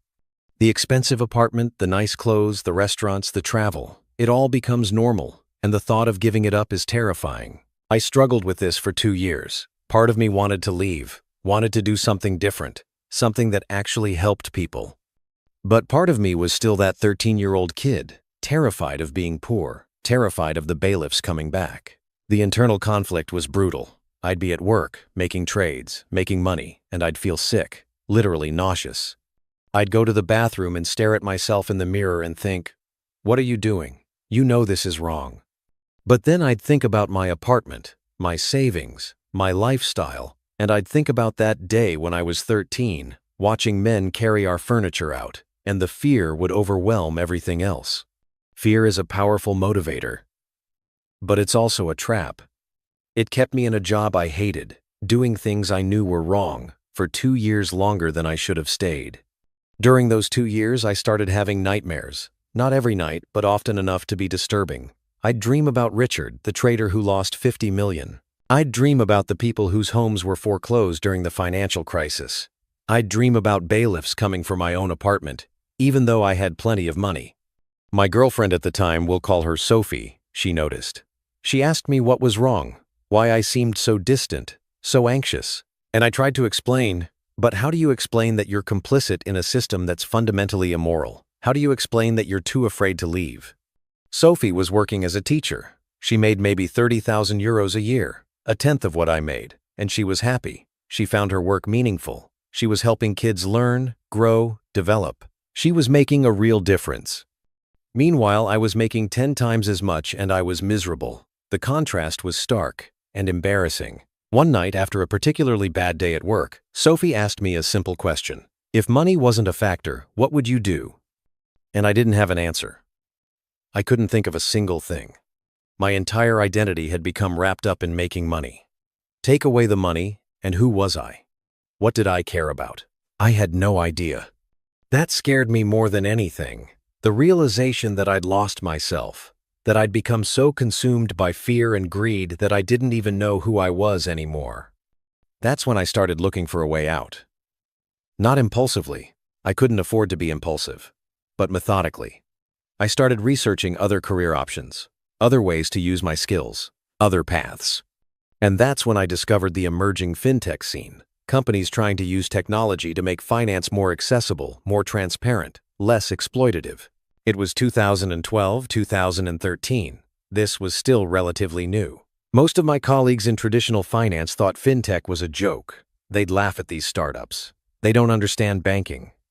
They'd say, they'll never be able to compete with us. They don't have the infrastructure, the relationships, the expertise. But I saw something different. I saw people who actually cared about customers, who wanted to build something better, who weren't just trying to extract maximum profit. It was naive in some ways. The founders of these companies were often young, idealistic, underestimating the challenges they'd face. But that idealism was also refreshing. After years in traditional banking, where cynicism was the default mode, being around people who actually believed they could change things was energizing. Then in 2013, I met the founders of a new kind of financial company. They were building something different, a bank, but not like the traditional banks. This one would be transparent, low fees, focused on actually serving customers, not extracting every penny from them. They were idealistic, maybe naively so, but when they explained their vision, something inside me clicked. This was my way out. This was how I could use what I knew about the industry to actually help people instead of hurt them. I joined them, took a massive pay cut, went from $300,000 a year to a fraction of that. My friends in finance thought I was insane. They said I'd regret it, that I was throwing away my career. But I didn't regret it. For the first time in years, I could sleep at night. The company was called Finance First. We started in Germany, got our banking license, and began building a platform that would let ordinary people invest their money without getting ripped off by hidden fees and complicated products. And this is where I need to tell you something important about traditional banks, something they really don't want you to know. Banks make money in two ways. First, they charge you fees for various services. Second, and this is the big one, they make money from what's called the spread. This is the difference between what they pay you in interest on your savings and what they charge borrowers in interest on loans. But there's a third way banks make money, and it's the most insidious. They make money by keeping you financially illiterate. Think about it. If you understood compound interest, really understood it, you'd never leave money sitting in a checking account earning zero interest. You'd invest it, even conservatively. If you understood how fees work, really understood them, you'd never pay 2% annual fees on a mutual fund when you could buy an index fund for 0.1%. If you understood how the system worked, you'd realize that banks are incentivized to keep you in debt, keep you confused, keep you dependent on their expert advice, which is really just sales pitches for their most profitable products. Let me give you a concrete example. In France, the average person pays about 200 euros a year in bank fees, account maintenance fees, card fees, ATM fees, overdraft fees, all these little charges that add up. 200 euros doesn't sound like much, right? But let's do some math. If instead of paying that 200 euros in fees, you invested it in a simple stock market index fund that returns 7% a year on average, after 30 years, you'd have about 20,000 euros. 20,000 euros from just avoiding bank fees and investing the difference. That's the power of compound interest. That's what banks don't want you to understand. But it gets worse. Let me tell you about the real scam. Investment product fees. Most people who invest do it through their bank. The bank offers them a mutual fund, tells them it's professionally managed, that it will outperform the market. They charge 2% per year in management fees. Sounds reasonable, right? Wrong. Let me show you the math. Say you invest 100,000 euros in this mutual fund. It grows at 8% per year before fees. After the 2% fee, you're actually getting 6% per year. Over 30 years, your 100,000 becomes about 570,000 euros. Now what if instead you'd invested in a simple index fund that charges 0.1% in fees and also grows at 8% per year? After 30 years, you'd have about 1 million euros. Read that again. 1 million versus 570,000. The difference is 430,000 euros. Almost half your potential returns lost to fees. And here's the kicker. Studies show that actively managed funds, the ones charging 2% fees, actually perform worse than index funds on average. So you're paying more money for worse results. It's the perfect scam. Why do people fall for this? Because banks don't explain fees in euro amounts. They explain them in percentages. 2% sounds small. But when you calculate what 2% of your total investment returns over decades actually is, it's enormous. This is what I mean by keeping people financially illiterate. Banks deliberately obscure the true cost of their products. They make the math complicated. They use jargon. They rely on people not understanding compound interest. And it works brilliantly. The average person has no idea how much they're paying in fees over their lifetime. If you told someone, hey, you can either have 570,000 euros or 1 million euros in retirement, which would you prefer? Obviously, they'd choose 1 million. But banks don't present it that way. They say, our expert fund managers will actively manage your investments for just 2% per year. It sounds professional, scientific, worth paying for. It's not. It's a con. And here's another one, credit cards. Banks make obscene amounts of money from credit card interest. The average credit card in Europe charges around 15 to 20% annual interest. 20%. Think about that. If you carry a balance of 5,000 euros on your credit card and only make minimum payments, you'll pay thousands in interest. That debt could take you 10 or 15 years to pay off, all while the bank makes money hand over fist.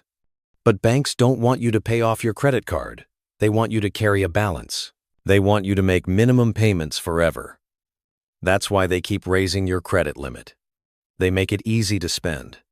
They offer rewards programs that encourage you to use the card more. It's all designed to keep you in debt. Profitable, interest-generating debt. I remember sitting in a meeting once where we discussed credit card strategy. Someone asked, why do we offer rewards points? Doesn't that cost us money? And the executive explained, yes, but rewards programs increase card usage by 30%, and people who use their cards more carry higher balances. The interest we make from those higher balances far exceeds the cost of the rewards. It was stated so matter-of-factly, like it was obvious, and it was obvious to us. We were literally sitting there calculating how to make people go deeper into debt so we could profit from it. That was normal. That was business, and no one questioned it. This is what I mean when I say the system is designed to keep you poor and make the rich richer. It's not a conspiracy theory. It's just how the incentives work. Banks profit from your ignorance, from your debt, from your confusion. So they have every reason to keep you ignorant, in debt, and confused. Now multiply that by all the other ways banks extract money from you. The high-interest credit cards, the expensive investment products, the mortgage insurance you don't need, the currency exchange fees when you travel. The average middle-class person in France loses somewhere between 500 and 1,000 euros a year to unnecessary financial fees. Over a lifetime, that's hundreds of thousands of euros. Money that could have been invested, grown, and secured your financial future. Instead, it goes into bank profits, which go to shareholders. Who are, surprise, mostly wealthy people who already have more money than they need. This is what I mean when I say the system is designed to keep you poor and make the rich richer. It's not a conspiracy theory. It's just how the incentives work. Banks profit from your ignorance, so they have no incentive to educate you. When I joined Finance First in 2013, we set out to change this. We charged no account fees, No hidden fees. Everything was transparent. We offered investment products with the lowest fees possible. The traditional banks hated us. They called us irresponsible, dangerous. They said we were undermining the stability of the financial system, which was hilarious, considering they were the ones who caused the 2008 crisis. But customers loved us. Within a few years, we had over 4 million users across Europe.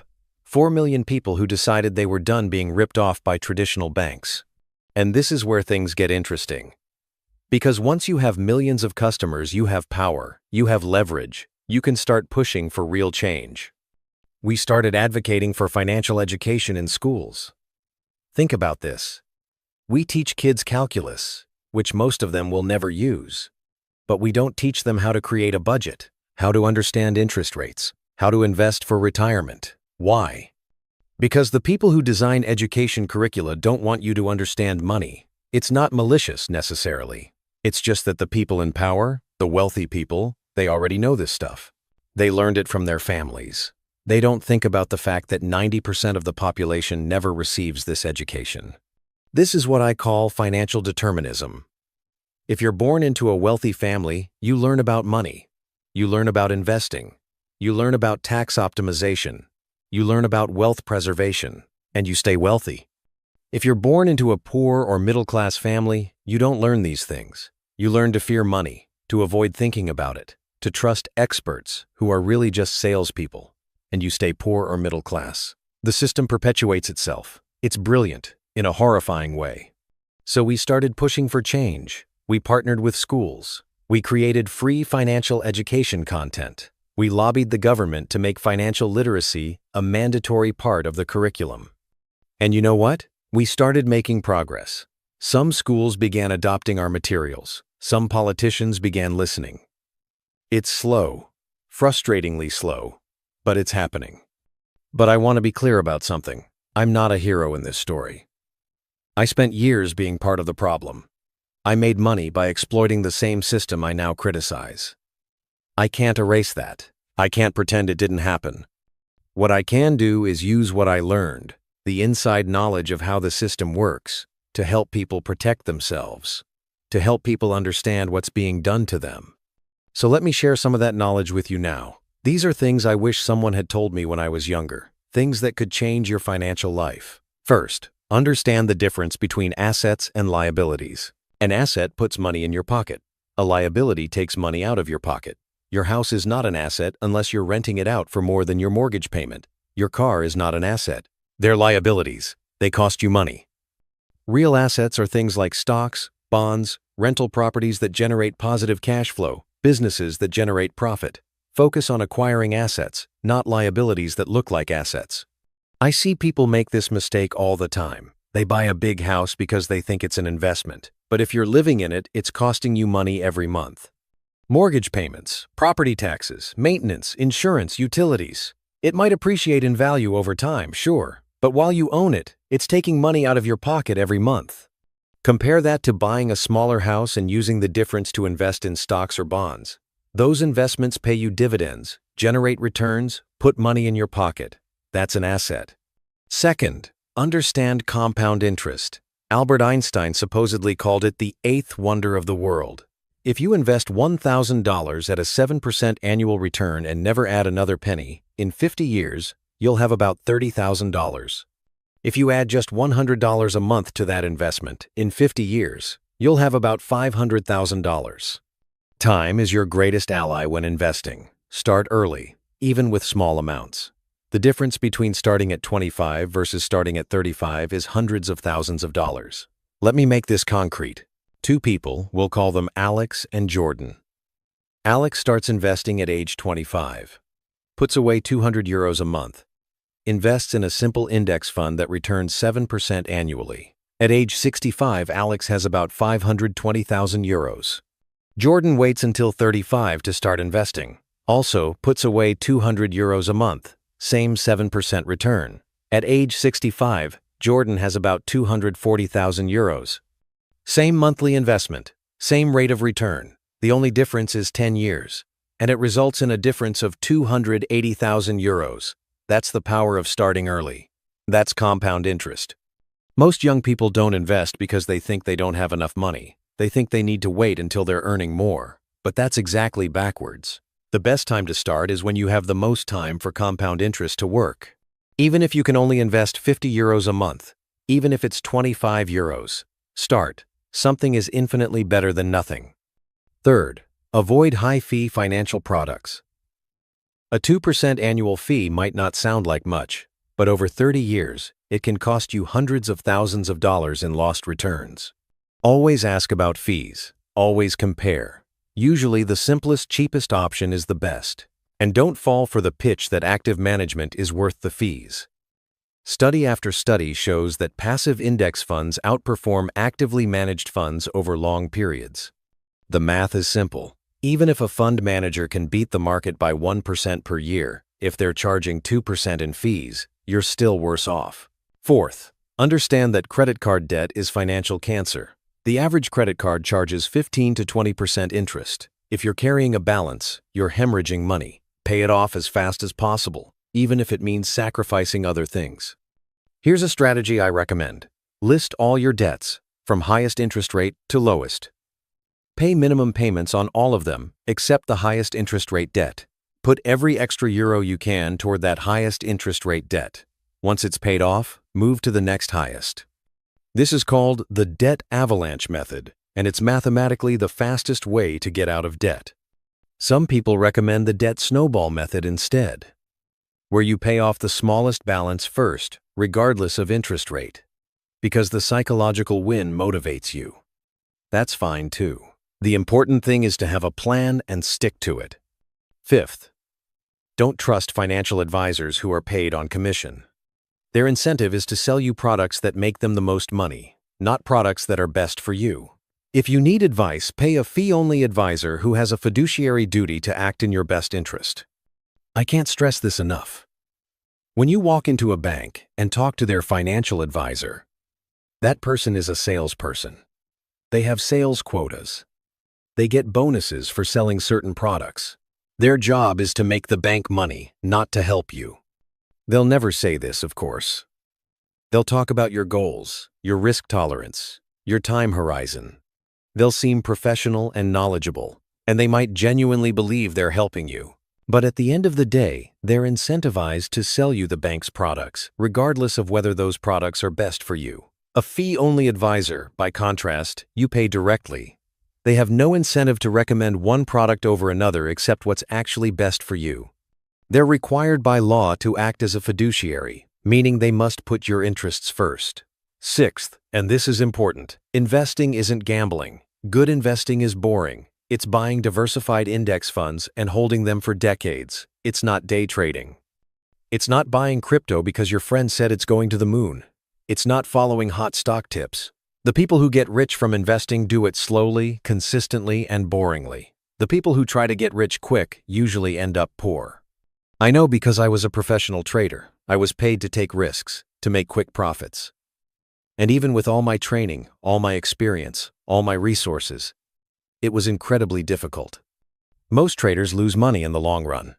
The ones who make money are either extremely skilled, extremely lucky, or both. If professional traders with years of experience and millions in resources struggle to beat the market, what chance does a regular person trading on their phone have? Almost none. But you don't need to beat the market, you just need to match it. Buy the whole market through an index fund, hold it for decades, and you'll do better than 90% of active investors. It's not exciting, but it works. Seventh, build an emergency fund. Before you invest anything, save 3 to 6 months of living expenses in a safe, accessible account. This is your buffer against life's emergencies, car repairs, medical bills, job loss, whatever. Without an emergency fund, you'll be forced to go into debt when unexpected expenses arise. With an emergency fund, you can handle these situations without derailing your financial plan. How much should be in your emergency fund? It depends on your situation. If you have a stable job and no dependents, 3 months might be enough. If you're self-employed or have a family to support, 6 months or more is better. Where should you keep it? A high-yield savings account is ideal. You want it to be accessible, but also earning some interest. Don't invest your emergency fund in stocks. You might need it exactly when the stock market is down. Eighth, Automate your savings and investments. Set up automatic transfers from your checking account to your savings and investment accounts. Make it so you never see the money. You can't spend what you don't see. This is powerful because it removes willpower from the equation. You're not relying on yourself to make the right decision every month. You're making one decision, setting up the automation, and then it happens without you thinking about it. Start with whatever you can afford. Maybe it's 5% of your income. Maybe it's 10%. Maybe it's just €50 a month. Whatever it is, automate it. Then, whenever you get a raise, increase the automatic transfer. Before you get used to the extra money, send some of it to savings. This way, your lifestyle doesn't inflate with your income. You avoid lifestyle creep, which is when you spend more just because you earn more. Your savings rate stays constant or increases, and you build wealth steadily over time. I know this isn't exciting. You probably wanted me to give you some secret strategy to make millions, but there is no secret. The secret is understanding the basics, avoiding the traps, and being patient. The real secret, if there is one, is this. The financial industry makes money by making you feel like investing is complicated and scary. They want you to think you need their expensive advice and products. You don't. The basics of good investing can be explained in a few paragraphs. Everything else is noise designed to confuse you and extract fees. Now, let me talk about what's happening in the economy right now, because it affects all of us. We're in a strange period.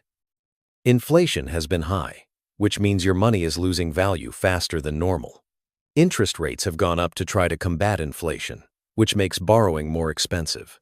The stock market has been volatile. There's talk of recession. This scares people, and when people are scared, they make bad decisions. They sell their investments at the worst time. They hoard cash under their mattress. They fall for scams promising guaranteed returns. Here's what you need to understand. Economic cycles are normal. We have boom periods and recession periods. This has been true for all of human history. The key is to not panic and do something stupid.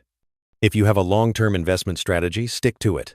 Market downturns are actually opportunities to buy assets at lower prices. The people who got wealthy from the 2008 crisis weren't the ones who sold everything in panic. They were the ones who bought when everyone else was selling. But, and this is important, only invest money you won't need for at least 5 years, preferably 10.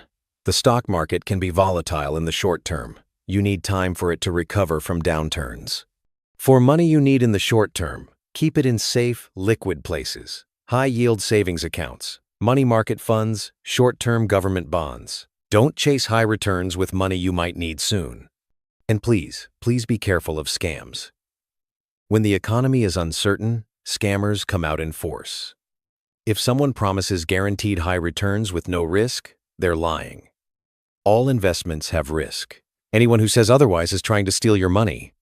I've seen so many people lose everything to scams, Ponzi schemes, fake investment platforms, crypto scams. It's heartbreaking. The signs are always the same. Pressure to invest quickly. Promises of guaranteed returns. Complexity that doesn't quite make sense. Requests to recruit others. If it sounds too good to be true, it is. Always. Let me tell you about my life now. I'm 38 years old. I have 2 kids. I'm the president of Europe for Finance First. I make a good living, not $300,000 a year anymore, but enough. More importantly, I can look at myself in the mirror. My kids are 6 and 8. They don't fully understand what I do yet, but they're learning. They have piggy banks, and they're surprisingly good at managing their money. Because I talk to them about it, I explain interest, I explain saving, I explain the value of money. My daughter wants to be a chemist, inspired by Marie Curie. My son isn't sure yet, probably wants to break things, he's 6, but both of them are growing up understanding money in a way I never did as a child. And that's what I want for everyone. I want kids to grow up understanding that money is a tool, not a mystery, that investing isn't scary, that they can take control of their financial future. Because here's the truth, money doesn't buy happiness. I know that's a cliche, but it's true. When I was making $300,000 a year, I wasn't happy. I was stressed, paranoid, morally compromised, and empty. But poverty doesn't buy happiness either. I know that from experience too. Watching bailiffs empty your house doesn't build character, it builds trauma. Money is a tool. It gives you options. It gives you security. It gives you the freedom to make choices. But it's not the goal. The goal is a good life, whatever that means to you. For me, a good life means doing work that matters, spending time with my kids, knowing that I'm making things a little bit better instead of a little bit worse. That's worth more than any bonus. But I also recognize my privilege in being able to say that. I can afford to take the moral high ground now because I've already made money. I've already secured my financial future. It's easy to criticize the system from a position of security. That's why I'm trying to use that security, that knowledge, that insider perspective to help other people, to give them the information they need to protect themselves. Because the system isn't going to change quickly. The big banks have too much power, too much influence, too much money to lobby governments and shape regulations. Real change takes time, maybe generations. But you can protect yourself now. You can educate yourself now. You can make better financial decisions now. And you can teach your kids so they don't have to learn these lessons the hard way. One more thing I want to address. People sometimes ask me if I regret my time in finance, if I wish I'd never become a trader. And the honest answer is no. I don't regret it. I regret some of the things I did. I regret benefiting from a system that hurts people. I regret not questioning things sooner. But I don't regret the experience itself. Because that experience gave me knowledge. It gave me insight into how the system really works. And now I can use that knowledge to help people. If I'd never been a trader, I'd just be another person criticizing banks from the outside without really understanding them. Now I can criticize them from the inside. I know where the bodies are buried. I know how the tricks work. I know what they don't want you to know. And I can share that. That's worth something. Maybe it doesn't erase the years I was part of the problem, but it's something. I think about Richard sometimes, the trader who lost $50 million. I wonder where he is now, if he recovered, if he found something else to do with his life. I hope he did. I hope he found peace. Because that's what I've found in a way. Peace. Not perfect peace. I still worry about money sometimes. That 13-year-old kid who watched bailiffs empty his house is still inside me. He probably always will be. But I've learned to manage that fear instead of letting it drive me. I've learned that security doesn't come from having a huge bank account. It comes from understanding money, from making smart decisions, from building a sustainable life. And I want to help you find that too. Not by promising you'll get rich quick. Not by selling you some course or investment product, but by sharing what I know, by being honest about how the system works, by giving you the tools to protect yourself. The financial industry has been lying to you for decades, telling you that investing is too complicated for regular people, that you need their expensive advice, that you should trust them with your money. It's all designed to extract wealth from you. You don't need them. You need education. You need transparency. You need honest information. And you need to start taking control of your financial future. I can't promise you'll become a millionaire. I can't promise investing will make you rich. But I can promise that if you understand the basics, avoid the traps, and stay disciplined, you'll be in a much better position than 90% of people. Because 90% of people never learn this stuff. They stumble through life making financial decisions based on fear or ignorance or bad advice. They pay unnecessary fees. They carry high-interest debt. They don't invest for their future. And they wonder why they never get ahead. You can be different. You can learn. You can take control. You can build wealth slowly and steadily without getting ripped off. That's my message. That's why I left $300,000 a year. That's why I'm doing this. Because someone needs to tell the truth. Someone needs to stand up to the banks and the financial industry and say, enough. We're not going to let you exploit people anymore. We're going to educate them. We're going to empower them. We're going to change the system. It's going to take time. It's going to be hard. The banks will fight back. They already are, but it's worth fighting for. Every time someone understands compound interest for the first time, that's a win. Every time someone pays off their credit card debt, that's a win. Every time someone starts investing for their future instead of paying fees to a bank, that's a win. These small wins add up. Millions of small wins create big change. And I believe we can do this. I believe we can create a financial system that actually serves people instead of exploiting them. But it starts with you. It starts with education. It starts with taking control. So here's my challenge to you. Don't just watch this video and move on. Take action. Learn about your finances. Understand where your money is going. Look at your bank fees. Look at your investment fees. Look at your debt. Make a plan. Start small if you need to.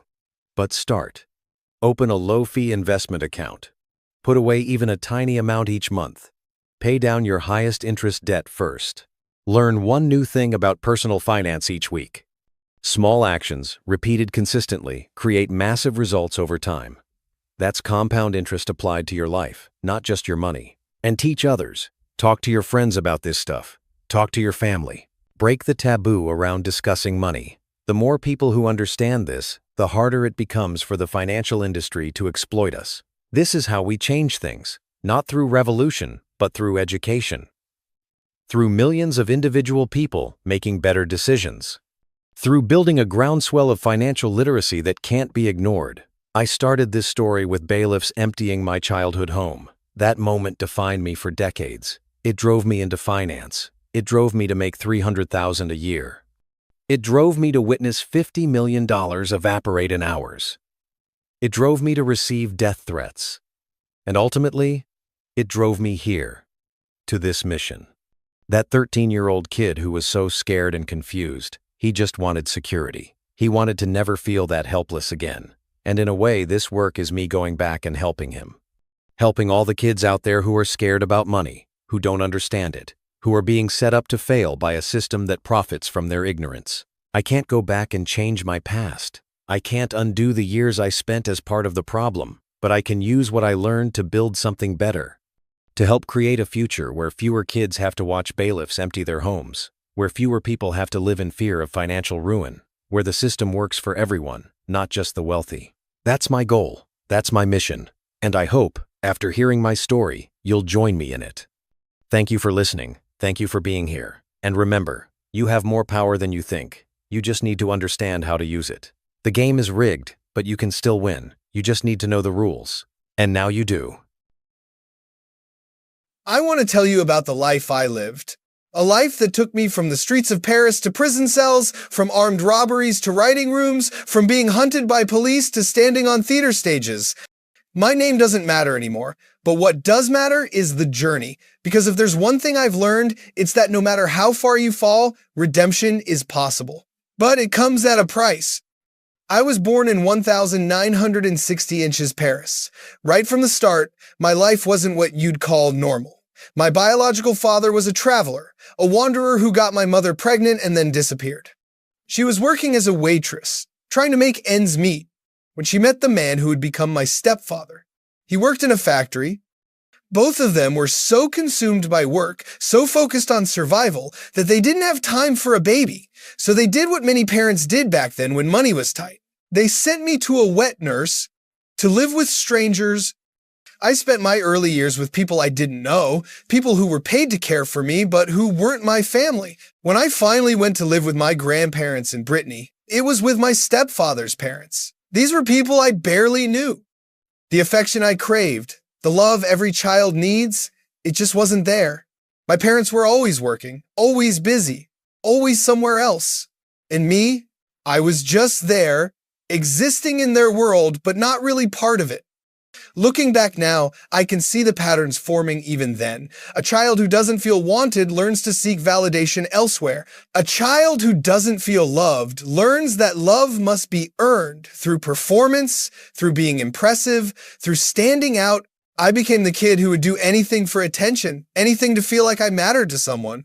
The irony is that my parents probably thought they were doing the right thing, working hard, providing financially, making sure I had food and shelter and clothes. But children need more than that. They need presence. They need time. They need to feel like they're important to the people who are supposed to love them most. Without that emotional foundation, everything else is built on sand. I used to wonder what my life would have been like if things had been different, if my biological father had stuck around, if my mother had kept me with her instead of sending me away, if my stepfather's parents had shown more warmth. But those are pointless what-ifs. The reality is what it is. I grew up feeling unwanted and unloved, and that shaped every choice I made for decades afterward. That emotional void, that lack of connection, it shaped everything that came after. When you don't find love at home, you go looking for it elsewhere. And I found it in the streets. I found it with other kids who were just like me, lost and looking for something to fill the emptiness. To get their attention, to make them like me, I became the class clown, the troublemaker, the one who would do anything for a laugh or a slap on the back. It started small. It always does. At first, it was just stealing bicycles. Then mopeds. There was something thrilling about it. Something that made me feel alive in a way nothing else did. I'd steal these little Italian bikes, ride them around, show off to my friends. But I quickly realized something. Why just ride them when I could profit from them? So I started taking them apart, selling the pieces, and people bought them. There was a market for it. By the time I was 16 years old, I was making more money than my stepfather made working full-time at the factory. Think about that for a second. A kid, barely old enough to drive legally, pulling in more cash than a grown man with a steady job, I had converted our basement in the housing project into a kind of headquarters. My parents never went down there, so it became my domain. We'd gather there, me and my friends, drinking, smoking weed, and storing all the parts from the bikes and mopeds I'd stolen. Here's the funny thing, I was better stocked than the legitimate Malaguti dealership in our neighborhood. When someone came to me looking for a carburetor, I didn't just have one. I'd ask them what brand they needed, what model, what size, 14 millimeter, 22, concentric, or eccentric. I had everything. I had more inventory than the actual professionals. It was absurd when you think about it. But stealing and selling bike parts wasn't enough. That restlessness, that need to prove myself, to push boundaries, it kept growing. I wanted to impress people more. I wanted more money, more respect, more everything, so I graduated to burglary. My first one, complete disaster. Hilarious now, but humiliating at the time. We broke into this beautiful villa, nice neighborhood, looked expensive. We searched everywhere for valuables. Nothing. We kept looking. Still nothing. I finally decided to at least take the television. When I picked it up, I realized something was wrong. It was too light. I looked closer. It was fake. A display model. We had broken into a show home, a model house that developers use to show potential buyers what the neighborhood will look like. There was nothing real in there. Everything was just for show. We left empty-handed and feeling like complete idiots. But I learned from that. I got better. I started targeting stores, warehouses, places with actual valuables. The problem with burglary, though, it got boring fast. You break in, you take stuff, you sell it. There's a lot of waiting, a lot of planning for sometimes very little reward. You might spend hours casing a place, breaking in, only to find out they don't have anything worth taking. Or worse, you get caught, go to prison, and it's all for nothing. I wanted something bigger, something faster, something that would give me that adrenaline rush I was craving. That's when I decided to start robbing banks. My first robbery? I won't lie to you. I was terrified, absolutely terrified. My hands were shaking so badly I could barely hold the gun. I walked into that bank with my heart pounding so hard I thought everyone could hear it. But here's the thing about fear. Once you push through it that first time, it loses its power over you. After that first robbery, the fear started to fade. The second one was easier. The third one, easier still. Eventually, it became almost routine. Walk in, show the weapon, make your demands, get the money, get out, keep it quick, keep it efficient. I developed a method. I'd observe bank employees, their routines, their schedules. I'd watch for the best times to strike. I never wanted violence. Violence was messy, unpredictable. It attracted more attention from the cops. The goal was always to get in and out as quickly as possible with as much money as possible and nobody getting hurt. I studied banks. Like a scholar studies ancient texts. I knew which banks had security guards and which didn't. I knew when they received their largest cash deliveries. I knew which tellers were likely to freeze up and which ones might try to be heroes. I knew the response times of police in different neighborhoods. This wasn't guesswork. This was research. The actual robbery would last maybe 3-4 minutes at most. That's all the time you have before the police response. In those few minutes, everything has to go perfectly. You control the room with your presence, with the weapon, with your voice. You identify the manager because they're the ones with access to the real money in the vault. You give clear instructions. No heroics, no alarm buttons, just cooperation, and everyone goes home safe. The money itself, it's interesting. People think bank robbers get rich. Some do, for a while, but most of the money gets spent fast. You've got accomplices to pay, you've got expenses, you've got a lifestyle to maintain, and you can't exactly deposit stolen money in a bank account, so you spend it on things that feel good in the moment but don't build any real security. Cars, clothes, nights out, impressing people who'll forget you the moment the money runs out. But even with all that planning, things could go wrong. And they did go wrong. Multiple times. There were shootouts with police, moments where I thought, this is it, this is where I die. Your life really does flash before your eyes in those moments. Every decision you've made, every choice that led you to that point, it all comes rushing back in an instant. One time, we were cornered after a robbery. The police had us surrounded. Shots were being fired. The sound, it's deafening. Nothing like what you see in movies. In real life, gunshots are so loud they hurt your ears, disorient you. The smell of gunpowder fills the air, you can taste it, and you're just trying to survive, trying to find a way out. Somehow, I got away that time. I got away a lot of times, actually. Too many times, if you ask the police. They couldn't understand how I kept slipping through their fingers. Even the head of the Central Office for the Suppression of Banditry said in an interview that the number of acquittals and dismissals in my cases, especially in sensitive matters involving settling of scores, was incredible. But here's the truth. Sometimes you're lucky, sometimes you're careful, and sometimes the evidence just isn't there. But luck runs out eventually. Over the years, I accumulated 21 years of prison time. 21 years. That's more than 2 decades of your life behind bars. Think about everything that happens in 21 years. People get married, have children, build careers, create entire lives. I was in a cell. Prison is a strange place.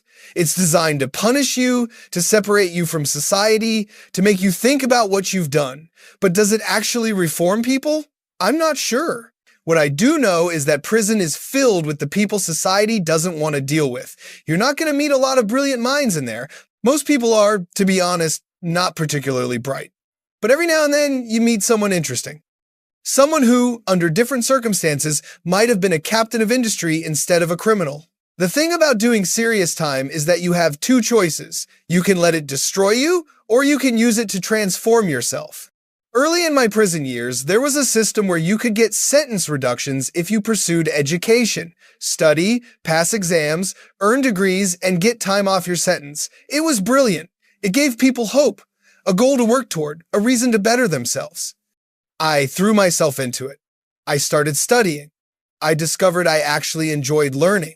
I started reading everything I could get my hands on. History, literature, philosophy. Books became my escape, my salvation. They opened up entire worlds I never knew existed. And more than that, they showed me that I had value beyond being a criminal. I could think, I could analyze, I could create. Unfortunately, that program was eventually eliminated. Some brilliant bureaucrats decided it wasn't necessary anymore. I think that's one of the biggest mistakes in the prison system. Taking away incentives for self-improvement, taking away hope, it just creates more hardened criminals. What's the point of bettering yourself if there's no reward, no light at the end of the tunnel? But for me, the damage was already done. In a good way. I had discovered a love of learning, of stories, of expression. I started writing, at first, just for myself. Journals, thoughts, observations about prison life. Then I started writing stories, made up tales about people I'd known, places I'd been, situations I'd lived through. One day, someone read what I'd written. They said it was good, really good. They encouraged me to keep going, to think about maybe trying to publish something. I thought they were crazy. Who would want to read stories written by a criminal? But the seed was planted. When I finally got out of prison after all those years, I was a different person. The young man who'd walked in all those years ago, cocky and reckless, he was gone. In his place was someone older, wiser, and determined to do something different with whatever time I had left. Walking out of prison that final time, I remember the feeling of sun on my face, of air that didn't smell like disinfectant and confined bodies. I remember how loud everything seemed, how fast people moved, how overwhelming it was to have choices again. What do you wear? Where do you go? What do you eat? After years of every decision being made for you, freedom is almost paralyzing. The practical challenges of reintegration are immense. Try getting a job with a criminal record. Try explaining a 21-year gap in your employment history. Try renting an apartment when landlords run background checks. Try rebuilding relationships with family members who've spent 2 decades learning to live without you. Try navigating a world full of technology that didn't exist when you went in. Smartphones, social media, the internet as it exists now, all of this was foreign to me. I had no money, no prospects, no real plan. What I had was determination and stories. I had lived through things most people couldn't imagine. I had seen humanity at its worst and occasionally at its best. I had spent 2 decades in enforced contemplation, thinking about my life, my choices, my motivations, and I had discovered, through all those hours of reading and writing in my cell, that I had something to say and a way to say it. I decided to try writing professionally. I had stories to tell, experiences that most people couldn't imagine. I wrote about the criminal world, about prison, about the psychology of people who live outside the law, and incredibly, people were interested. I published my first book, then a second, then a third. People wanted to know about this world I'd lived in. But the real turning point came when a television writer read my work. His name was Olivier Marchal, and he was working on a show called Bracquot about corrupt cops in Paris. He wanted authenticity in his scripts, and he thought I could provide it. He invited me to collaborate. At first, I thought it was a joke. Me? A convicted criminal writing for television? But he was serious. He valued my perspective, my knowledge of how criminals think, how they operate. We started working together, and I contributed to the show, and the show was successful. Really successful. It ran for multiple seasons. That opened doors I never imagined possible. Other shows came calling. Engrenages, a major French crime drama, hired me to write for them. I worked on an entire season. Here I was, a guy who'd spent 2 decades in prison, now writing for some of the biggest shows on French television. It was surreal. The first time I walked into a writer's room, I felt like an imposter. Everyone else had gone to film school, had studied screenwriting, had worked their way up through the traditional channels. And here I was, a convicted bank robber, sitting at the same table, but I quickly realized I brought something they didn't have and couldn't fake: authenticity. When we'd discuss how a criminal would think in a particular situation, I didn't have to guess. I knew. When we'd debate whether a certain plot point was realistic, I could confirm or deny based on lived experience.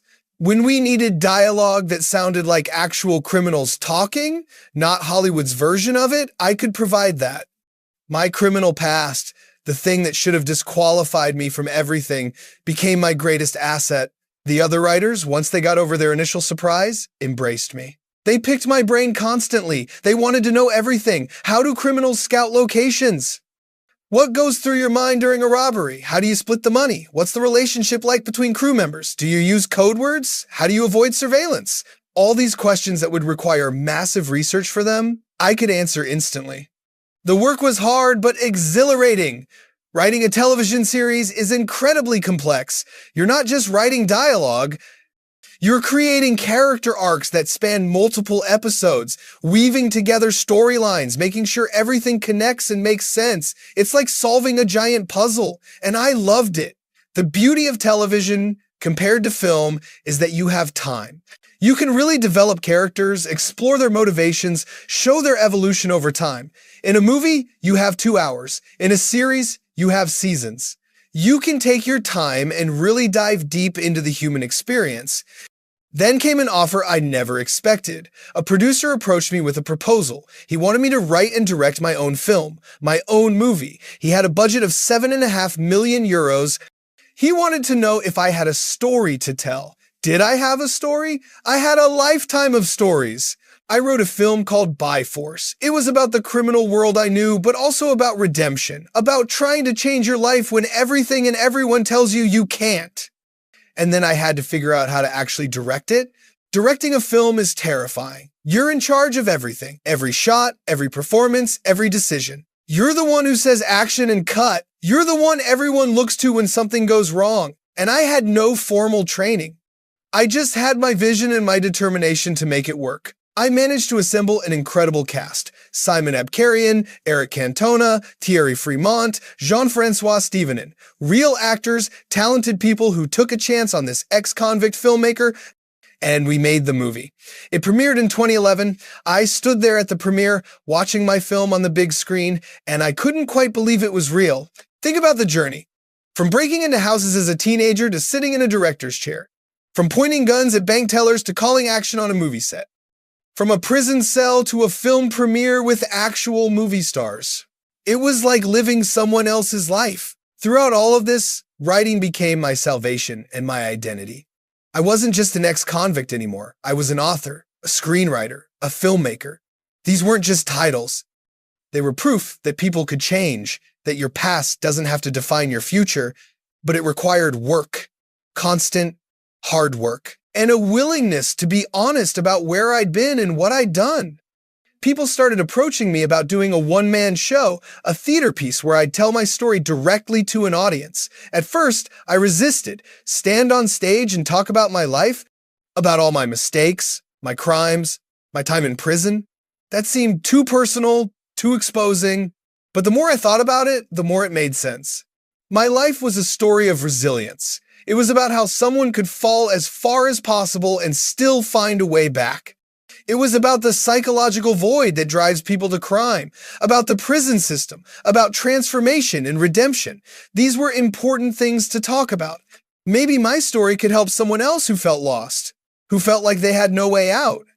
So at 63 years old, I developed a show called Gangster, Neither Proud Nor Ashamed. I perform it at the New Eve Theater in Paris every Thursday, Friday, and Saturday. I get on that stage and I tell my story. All of it, the good, the bad, the ugly, the shameful, the triumphant. The title itself is important to me, Neither Proud Nor Ashamed, because that's exactly how I feel about my past. I'm not proud of the crimes I committed, the people I hurt, the lives I disrupted, but I'm also not ashamed to the point of hiding or lying about it. It happened. I did those things. I served my time. And now I'm trying to do better. That's the most honest position I can take. Performing the same show multiple times a week, you'd think it would become routine, mechanical, but it never does. Every audience is different. Some nights they're silent, hanging on every word. Other nights they laugh at the absurd moments. Some nights I can feel their judgment, their skepticism. Other nights I can feel their empathy, their recognition of shared human struggles. That dynamic keeps it fresh, keeps it alive. The technical aspects of performing were challenging to learn. Stage presence, projection, timing, pacing, when to pause for effect, how to modulate your voice for dramatic moments. I'm not a trained actor. I'm just a guy telling his story. But there's an art to it, a craft that I've had to develop through repetition and trial and error. The theater staff has been incredibly patient with me, helping me understand lighting cues, blocking, all the technical elements that make a show work. And people come. They sit in the audience and they listen. I can see them in the front row looking at me with this mixture of curiosity and disbelief. Who is this person? How did he go from armed robbery to standing on a stage? What's his story? And for 90 minutes or so, I tell them. I talk about my childhood, about that emotional void that set everything in motion. I talk about the thrill of crime and the horror of violence. I talk about prison, about what it does to you, about the people you meet inside. I talk about discovering writing, about second chances, about the impossible journey from criminal to artist. The show isn't comedy, though there are funny moments. How could there not be? Some of the things that happened were absurd, like robbing a show home, but it's really about transformation. It's about asking the question, can people really change? And if they can, what does that process look like? I'm often asked if I've completely left my criminal past behind. The answer is yes, absolutely yes. But it's not just about morality, though that plays a part. It's about logic. The world has changed. There's no money in banks anymore. Everything's digital. If you tried to rob a bank today, they wouldn't call the police. They'd call the psychiatric hospital. Rob what? There's nothing there. Beyond that, I've built a new life. A good life. I write. I direct. I perform. I contribute to society instead of taking from it. Why would I throw that away? Why would I go back to a life that led to nothing but prison cells and violence? I spent 21 years locked up. I'm not interested in spending any more time behind bars. Do I have regrets? Of course. I hurt people. I traumatized bank employees who were just doing their jobs. I put my family through hell. My mother used to worry she'd see me arrested on the evening news, worried about what the neighbors would think. I wasted decades of my life. Those are things I have to live with. But I also learned things that I couldn't have learned any other way. I learned about human nature at its most raw. I learned about survival, about adaptation, about the incredible capacity people have for both destruction and creation. I learned that society's unwanted, the people we lock away and forget about, they're still human beings with potential, with dreams, with the possibility of change.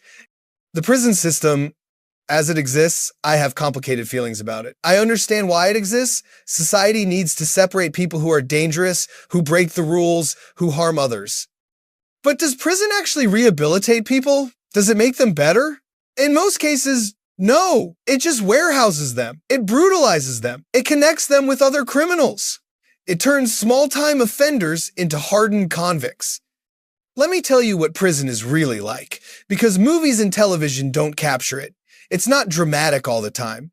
Mostly, it's boring, soul-crushingly boring. You wake up at the same time every day. You eat the same terrible food. You see the same faces. You walk the same corridors. Time moves differently in prison. A day can feel like a week, and a year can disappear in what feels like a month. The violence in prison, it's not constant, but it's always lurking. You have to maintain a certain reputation, a certain toughness, or you become a target. But you also can't be too aggressive or you end up in solitary confinement. It's a delicate balance. You're constantly reading people, assessing threats, positioning yourself in the social hierarchy of the cell block. The worst part isn't the violence or the boredom, it's the sense of time being stolen from you. While you're locked up, life continues outside without you. People you love move on. The world changes, technology advances, culture shifts. And you're frozen in place, just existing, not living. When you finally get out, you're like a time traveler from the past trying to understand a world that's moved on without you. The one thing that worked, that actually helped people, was the educational incentive program. Study, better yourself, reduce your sentence. It gave people hope and direction. Taking that away was criminally stupid. I don't understand how anyone with intelligence could think that was a good idea. You want people to change? Give them tools. Give them education. Give them a reason to believe their future can be different from their past. I meet old associates sometimes, other former criminals who come to see my show. It's strange seeing these faces from another life. We're all older now, gray-haired, tired. Some of them made it out and built new lives like I did. Others never found their way. They're still stuck in that world, or worse, they're back in prison. It's a hard life to escape. People ask me all the time about specific robberies, specific incidents, the shootouts, the close calls, the times I almost got caught or killed. They want the dramatic details, the action movie moments. And I understand that curiosity. But what I try to make them understand is that those moments, thrilling as they might sound, they were actually the worst parts. Living in constant fear of arrest, of violence, of death. Never sleeping well, always looking over your shoulder, always wondering if today is the day everything falls apart. The real story isn't about the crimes themselves. It's about what drives someone to that life in the first place. That emotional void I talked about at the beginning, that need for belonging, for validation, for love. When you don't get those things in healthy ways, you seek them out in destructive ways. You join a gang because it feels like family. You commit crimes because it makes you feel powerful, important, valued. If I could go back and talk to my younger self, what would I say?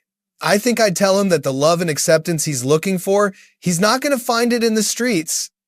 I'd tell him that the quick money and the respect from criminals, it's all an illusion. It leads nowhere good. I'd tell him to find better role models, better friends, better goals. But would he listen? Probably not. Sometimes you have to learn things the hard way. The journey from who I was to who I am now, it wasn't a straight line. It was messy, painful, full of setbacks and failures. Getting out of prison after 2 decades doesn't automatically make you a new person. You carry all that baggage with you. The trauma, the lost time, the reputation. You have to actively work to transform yourself every single day. Writing saved me. It gave me a purpose, a voice, a way to process everything I'd been through. It connected me with people who saw value in me beyond my criminal record. Olivier Marchal didn't have to take a chance on me, but he did. That producer didn't have to give me millions of euros to make a film, but he did. These people believed in my potential when they had every reason not to. Now, standing on that theater stage several times a week, I'm still processing it all. I'm still trying to understand how I got here. From a kid stealing bicycles to a guy writing for major television shows. From pointing guns at innocent people to entertaining audiences with my story. It's almost incomprehensible, but that's what makes it worth sharing. Because if I can change, if I can go from that destructive path to something constructive and meaningful, then change is possible for anyone. That's not to minimize the harm I caused or the mistakes I made. Those are real and permanent, but it means that people aren't defined solely by their worst moments or their biggest mistakes. The theater show has become something I never expected. It's therapeutic, yes, but it's also a form of accountability. I stand up there and I own everything I did. I don't make excuses. I don't glorify the criminal life. I show it for what it really was, a dead end born out of childhood pain and bad decisions. And audiences respond to that honesty. After the show, people sometimes come up to me. Some are just curious, wanting to ask questions about specific aspects of my story. Others have deeper connections to the themes. Maybe they know someone in prison. Maybe they themselves made mistakes and are trying to find a way forward. Maybe they're struggling with their own demons and my story gives them a little hope that change is possible. I've learned that everyone has a story. Everyone has struggles. Mine just happen to be more extreme and more public than most. But the fundamental human experiences, the need for love, for purpose, for redemption, those are universal. That's what connects my story to the audience. Not the bank robberies or the shootouts, but the underlying humanity. Looking at the French television landscape now, at shows like Braco and Engrenages that I contributed to, I'm proud of the work. These shows don't glorify crime. They show the complexity of both criminals and the police who pursue them. They show how thin the line can be between right and wrong, how good people can make bad choices, and how bad people can still have humanity. That authenticity comes from lived experience. I know what it's like to plan a crime. I know the fear and the adrenaline. I know what it's like to sit in a police interrogation room, to stand before a judge, to hear a prison door slam shut behind you. That's not something you can research in a library or learn in film school. It's lived truth, and that truth resonates with audiences. The film I directed, By Force, was my most personal project. It was loosely based on aspects of my life, but filtered through fiction to create something meaningful. The title itself is about how we're all forced by circumstances, by our choices, by society, into situations we never imagined for ourselves, and how we respond to that force, that's what defines us. Working with professional actors was humbling. These were trained performers, people who had dedicated their lives to their craft. And here I was, an amateur with a criminal record, directing them. But they respected the story I was trying to tell. They understood that while I might not have formal training, I had something just as valuable, truth and passion. When the film was released, the reviews were mixed, as they always are. Some critics appreciated the authenticity and the raw storytelling. Others thought it was rough around the edges, lacking the polish of more experienced directors. Both were probably right. But what mattered to me was that I had done it. I had taken my vision and made it real. That's something no one can ever take away from me. The transition from criminal to creative professional, it raises interesting questions about identity. Who am I really? Am I still a criminal, just one who doesn't commit crimes anymore? Or am I something new, someone who left that person behind? I think the answer is both. I can't erase my past. It's part of me, it shaped me, for better and worse.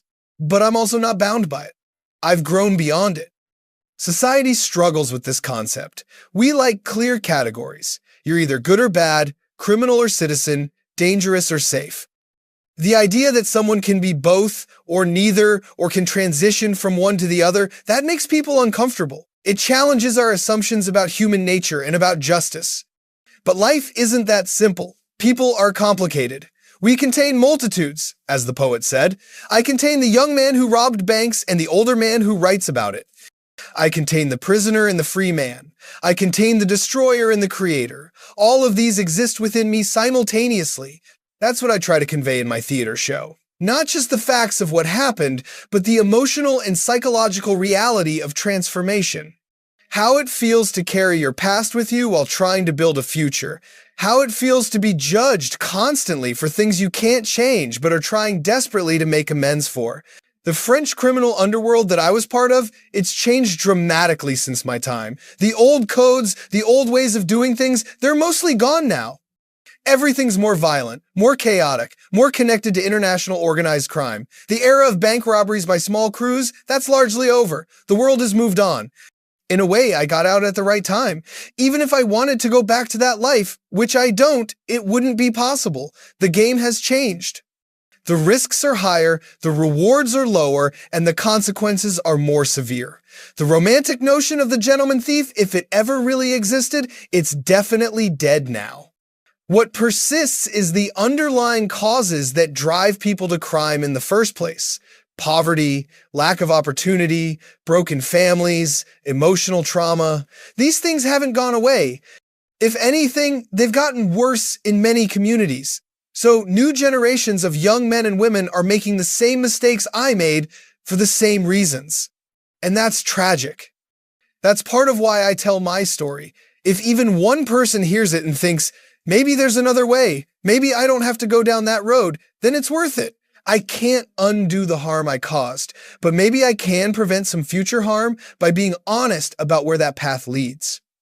My relationship with my parents, with my mother especially, it was complicated throughout my criminal years. She wasn't so much concerned with the moral implications of what I was doing. She was more worried about the embarrassment, about seeing me arrested on television, about what the neighbors would say.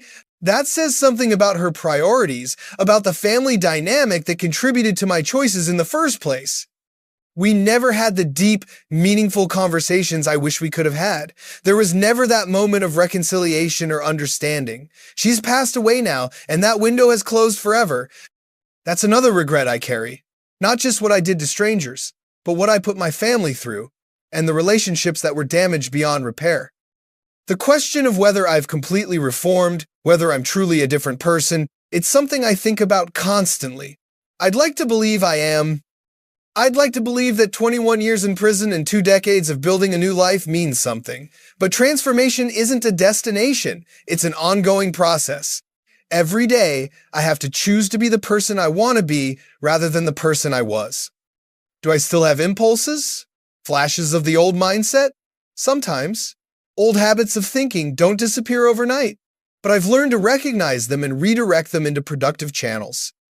That restlessness, that need for excitement that used to drive me to crime, I channel it into creative work now. The same intensity that made me a successful criminal makes me a driven writer and performer.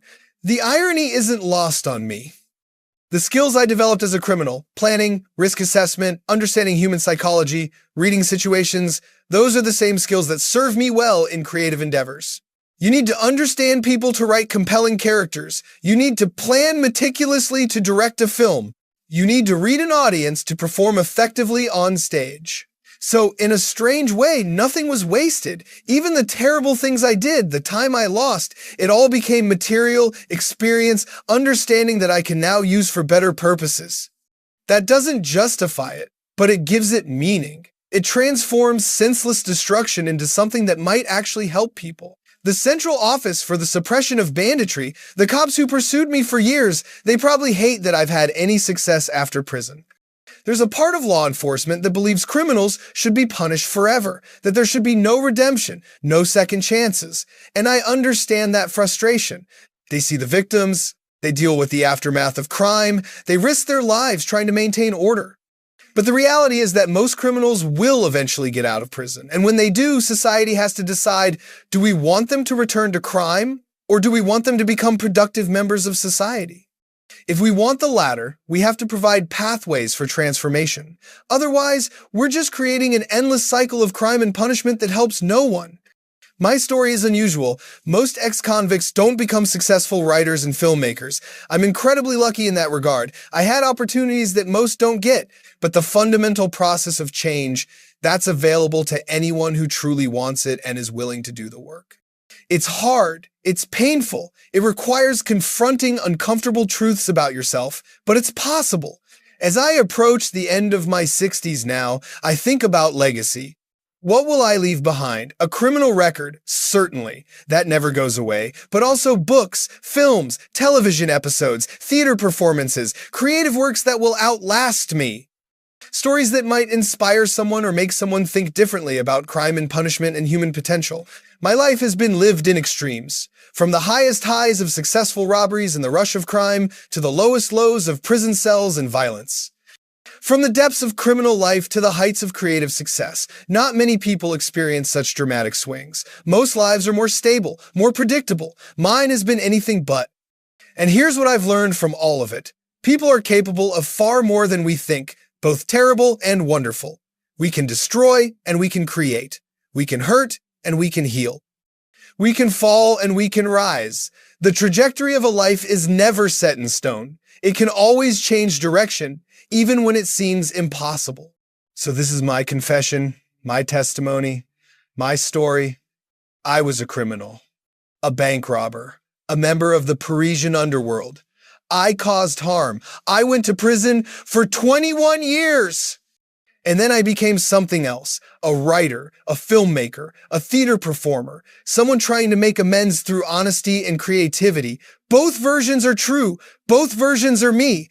If you take anything from this story, let it be this. Change is possible, but it requires courage, honesty, and relentless work. It requires confronting your worst self and choosing to become something better. It requires admitting your mistakes without making excuses. It requires building something new while carrying the weight of the old. My life is proof that redemption exists, but it's not easy or simple or automatic. It's earned through years of effort and maintained through constant vigilance. And even then, you're never entirely free of your past. It follows you, shapes you, reminds you of who you were and why you never want to be that person again. This is who I am, this is what I've lived, and every Thursday, Friday, and Saturday night in Paris, I stand on that stage and I tell this story again. Because maybe, just maybe, it matters. Maybe someone needs to hear that they're not defined by their worst moments. Maybe someone needs to believe that change is possible. Maybe someone needs hope. And if nothing else, it's honest. After a lifetime of deception, of living outside the law, of hiding and running and pretending, honesty feels like a gift. To stand in the light and say, this is what I did, this is who I was, this is who I'm trying to be, that's freedom in a way that all the successful robberies and narrow escapes never provided. So that's my story.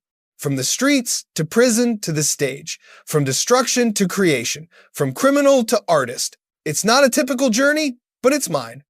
And I own every part of it, the shameful and the triumphant, because all of it brought me to this moment, telling you this story, hoping it means something, hoping it helps someone, hoping that my terrible choices and hard-won redemption add up to something meaningful in the end.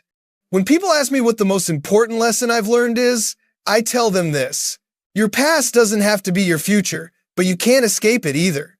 You have to integrate it, understand it, learn from it. You have to take responsibility for who you were while actively becoming someone better. That's the only path to real redemption.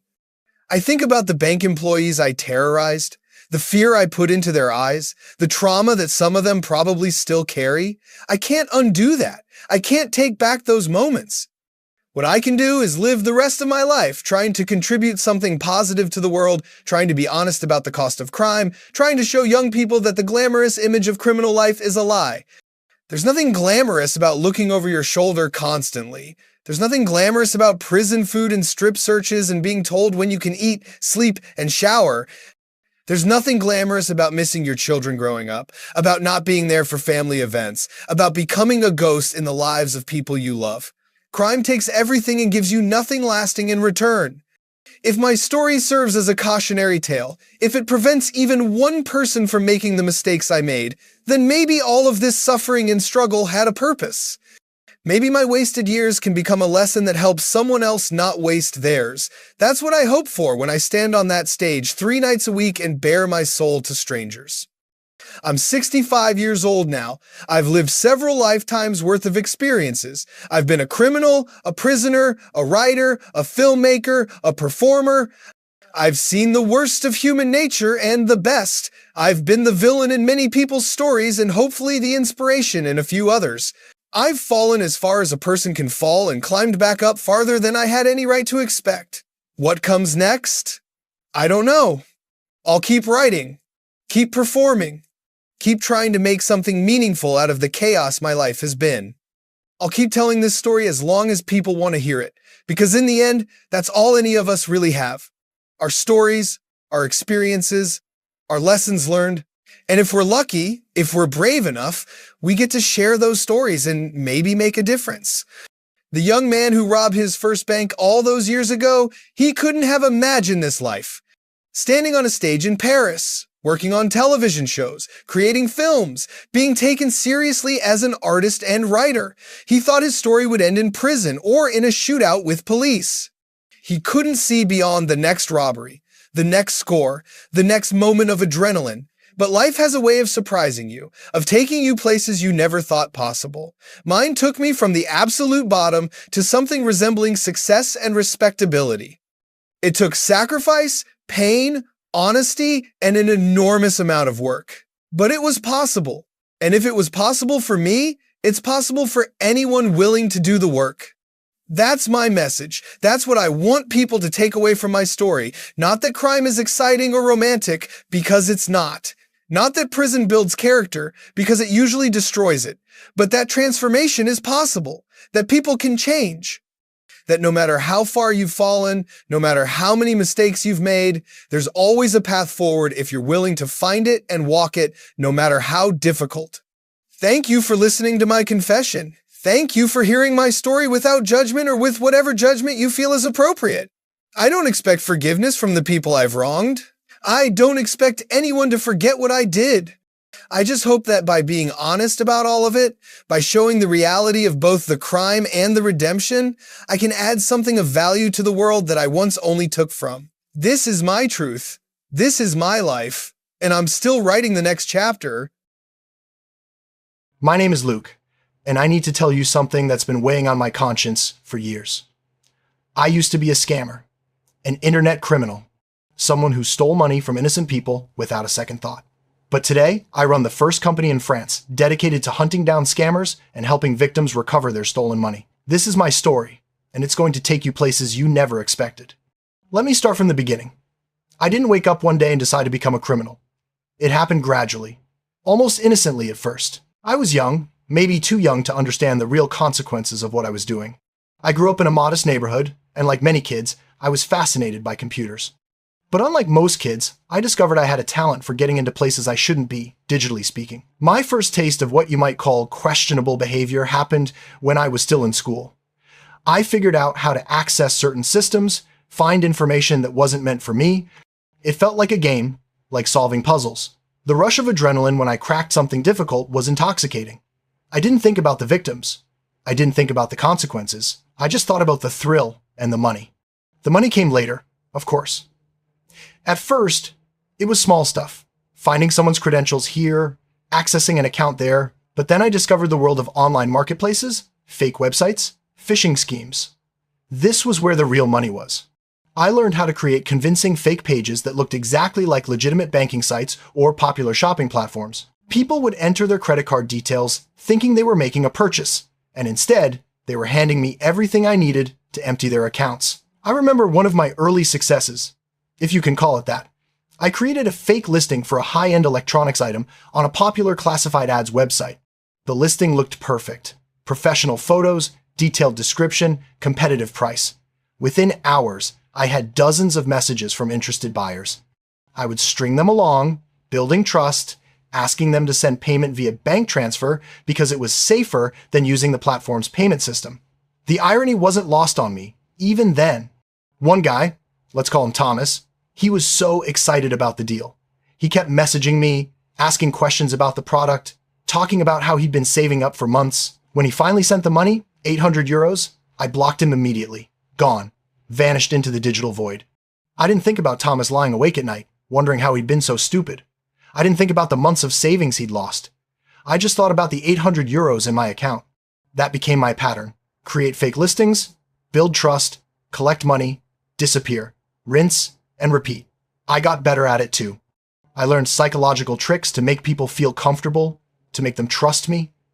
I'd use stolen photos of real people for my profile pictures, create elaborate backstories. Sometimes I'd even have phone conversations with victims, using burner phones, of course, just to seal the deal. But here's the thing about being a scammer that nobody tells you. It's not just about the technical skills or the clever tricks. It's about being able to live with yourself while you systematically destroy people's trust in humanity. And for a long time, I was able to do that. I rationalized it. I told myself that people were stupid for falling for it, that they should have been more careful, that I was just taking advantage of natural selection in the digital age. My operation grew. I wasn't working alone anymore. I had connected with other scammers online, people doing similar things. We'd share techniques, trade stolen data, even collaborate on bigger schemes. There was this whole underground community, and I was becoming known in it.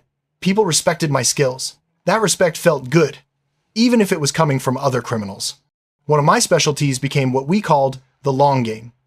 Instead of quick hits, I'd spend weeks or even months building relationships with high-value targets. I'd find wealthy individuals online, usually through social media or professional networking sites. I'd create fake personas that matched their interests, their world. If they were into classic cars, I'd become a classic car enthusiast. If they collected art, suddenly I was an art collector too. The key was patience. I'd engage with them genuinely at first, commenting on their posts, sharing relevant content, building rapport. Then, when the time was right, I'd introduce a business opportunity or an investment scheme, something that seemed too good to pass up, but just plausible enough to be real. And people fell for it. Smart people, successful people, people who should have known better. I remember one particular case that should have been my wake-up call, but wasn't. There was this elderly woman. Let's call her Marie. She was a widow, living alone, and she'd started using social media to stay connected with her grandchildren. I found her through a genealogy group she'd joined. Over 3 months, I became her online friend. We'd talk about family history, share old photos. She trusted me completely. When I finally made my move, telling her about an investment opportunity that was perfect for securing her grandchildren's future, she didn't hesitate. She sent me €50,000. €50,000 from a widow's life savings. And I took it. I blocked her and moved on to the next target. I don't like to think about what happened to her after that, but I know it couldn't have been good. This went on for years. I was making serious money, living well beyond what someone my age should have been able to afford. I had nice clothes, expensive electronics, I could afford to eat out whenever I wanted. My family started asking questions about where the money was coming from. I told them I was doing freelance web development, which wasn't entirely a lie. I was developing websites, they just happened to be fake ones, designed to steal people's money. But something was changing inside me. It started small, just little moments of doubt. I'd see a news story about cybercrime victims and feel a twinge of something uncomfortable. I'd catch myself wondering about the people I'd scammed, what had happened to them. These thoughts would come at odd moments, usually late at night when I couldn't sleep. The real turning point came from an unexpected place. My mother. She'd always been proud of me, thought I was doing well for myself. One day, she mentioned that her friend had been scammed online, lost a significant amount of money. She was devastated, talking about how cruel people could be, how someone could do something so heartless. The way she looked when she talked about it, the genuine pain and anger in her eyes, something cracked inside me. I realized that my mother would look at me the same way if she knew what I was really doing. That friend she was talking about could have been one of my victims. Hell, it could have been my mother herself if I'd come across her online. That thought made me physically sick. But knowing something is wrong and actually stopping are two different things. I was in deep. This was my income, my lifestyle. More than that, I was good at it. It was my identity in a weird way. How do you just walk away from that? How do you go from being someone who makes money by deceiving people to being a regular person with a regular job? I started small. I stopped taking on new targets. I finished the scams I had in progress, and I hate myself for that now, but I did. Then, I stopped completely. Cold turkey. Suddenly, I was just a guy with technical skills and no legitimate work history. I had money saved up, but I knew that wouldn't last forever. For weeks, I just existed. I'd wake up, spend hours online, but not scamming. Instead, I started reading about cybersecurity, from the other side. About how companies protected themselves from people like me. About how law enforcement tracked down cybercriminals. It was fascinating, seeing the same world I'd been operating in, but from a completely different perspective. That's when I had the idea that would change everything. I was reading about a scam victim who was trying to track down the person who'd stolen from them. They were getting nowhere, hitting dead ends, feeling helpless. And I realized, I know how to find these people. I know how scammers think, how they operate, where they leave traces. I could help. The first person I helped was actually someone I found in an online forum. Let's call him Sebastian. He'd been scammed out of 228 euros trying to buy a collectible Pokemon game. It wasn't a huge amount, but you could tell it really bothered him. Not just losing the money, but feeling foolish for falling for it. I reached out to him privately, told him I might be able to help. I didn't tell him about my past, just said I had experience with cybersecurity. He sent me what information he had, which was basically just a bank account number and the scammer's name from the fake profile. That's all I needed. See, when you've been on the inside, you know exactly where to look. I started with the bank account. Using publicly available databases and some techniques I'd learned during my scamming days, I was able to find the real identity behind the account. Then I found their social media profiles, their address, phone number, even their family members. I compiled everything into a detailed report and sent it to Sebastian. He was amazed. He took the information to the police, and while I don't know the exact outcome, he was able to at least file a proper complaint with real information instead of just a fake name. The feeling I got from helping Sebastian was completely different from anything I'd experienced while scamming. It was better than the rush of stealing money. It was satisfaction, real satisfaction, knowing I'd helped someone who'd been wronged. For the first time in years, I felt like I wasn't a complete piece of garbage. Sebastian told his friends about what I'd done. One of them had also been scammed. Then another. Word started spreading. People were reaching out to me, asking for help. Each case I solved, each scammer I tracked down, I felt a little less like the person I used to be. That's when I decided to make it official. I founded my company, Find My Scammer. The concept was simple. Victims of online scams could come to us. We'd use advanced techniques to track down the scammers, compile evidence, and help them pursue legal action or at least know who had wronged them. The reactions were mixed at first. Some people loved the idea. Others were skeptical. How could they trust someone to find scammers? What were my qualifications? I couldn't exactly tell them I used to be one of the bad guys. So I focused on the technical side, my cybersecurity knowledge, my success rate. My team started small, just me at first. Then I brought in a few people I trusted, people with backgrounds in cybersecurity, legal knowledge about fraud cases, investigators who knew how to dig deep. We developed our own tools and methods, combining traditional investigation techniques with cutting-edge technology. One of our first big cases involved a victim I'll call Eric. Eric had been scammed in an elaborate scheme involving luxury cars. He'd been looking to buy a Porsche, found what seemed like an amazing deal online.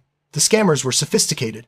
They had a professional-looking website, fake documents, the whole 9 yards. Eric ended up losing 2 million euros. 2 million. When Eric came to us, he was devastated. Not just about the money, though that was obviously significant, but about how completely he'd been fooled. These weren't amateur scammers. They had created an entire fake company, fake identities, fake credentials. They'd done video calls with him, sent him documents that looked legitimate. They'd even had him visit what he thought was their office, which turned out to be a rented space they'd set up just to sell the con. This case took everything I had. I spent weeks tracing digital footprints, following money trails, using every technique I'd learned, both as a scammer and as someone fighting them. The scammers had been careful, but nobody's perfect. Everyone leaves traces. I found inconsistencies in their digital presence, email headers that didn't match their claimed locations, IP addresses that told a different story than their fake identities, bank accounts that led to other accounts that led to real people. It was like pulling on a thread and watching an entire tapestry unravel. The breakthrough came when I found a pattern in how they communicated. They were using encrypted messaging apps, which is smart, but they'd made mistakes in their operational security. Through careful analysis of metadata and some social engineering of my own, I was able to identify the real people behind the operation. I created a comprehensive report for Eric. Not just names and addresses, but a complete picture of the operation. How many people were involved, what their roles were, where the money had gone, everything. The evidence was solid enough that Eric could go to the authorities with a real case, not just a complaint about losing money to some unknown criminals. The look on Eric's face when I presented him with the findings, that's something I'll never forget. It wasn't just relief, though there was plenty of that. It was validation. After being made to feel foolish and helpless, he now had power. He knew who had wronged him and had the means to pursue justice. Eric's case made me realize something important. This wasn't just about catching scammers or recovering money. It was about restoring people's sense of agency after it had been taken from them. Scam victims don't just lose money. They lose trust, confidence, their sense of safety in the digital world. By giving them answers and tools to fight back, I was helping restore that. Word about the Eric case spread. Suddenly, we were getting inquiries from all over. People who'd lost thousands, tens of thousands, in some cases hundreds of thousands, to various scams. Each case was different. Romance scams, where people had been emotionally manipulated over months before being asked for money. Investment scams promising unrealistic returns. Fake rental properties. Counterfeit goods. Identity theft. The variety of ways people were being victimized was staggering. One case that really stuck with me involved a victim I'll call Yannick. Yannick had fallen victim to what's called a CEO fraud scheme. Scammers had impersonated his company's CEO using a very convincing fake email and even deepfake voice technology. They'd instructed him to transfer company funds for what was presented as a confidential, urgent business transaction. Yannick, being a diligent employee, followed the instructions. He transferred nearly 400,000 euros before realizing something was wrong. The psychological damage to Yannick was immense. He blamed himself completely, couldn't understand how he'd fallen for it. His employer was understanding, but he still faced potential legal consequences. He came to us desperate, not just to find the scammers, but to prove that the scam had been sophisticated enough that a reasonable person would have fallen for it. We went to work. The scammers had used advanced techniques, spoofing email addresses that were almost identical to the real ones, just one character different in a way that was hard to notice. They'd researched the company thoroughly, knew internal processes, even mimicked the CEO's communication style perfectly. Through our investigation, we discovered this wasn't a targeted attack on just Yannick's company. It was part of a larger operation that had hit dozens of companies across Europe. We found the infrastructure they were using, traced the money through several layers of transactions designed to obscure the trail, and ultimately identified the core group running the operation. The evidence we gathered was crucial, not just for Yannick's case, but for a much larger investigation. We shared our findings with the appropriate authorities, and it contributed to a multinational effort to take down the operation. Yannick was able to show that he'd been the victim of a sophisticated criminal enterprise, not just negligent. It didn't fix everything, but it helped.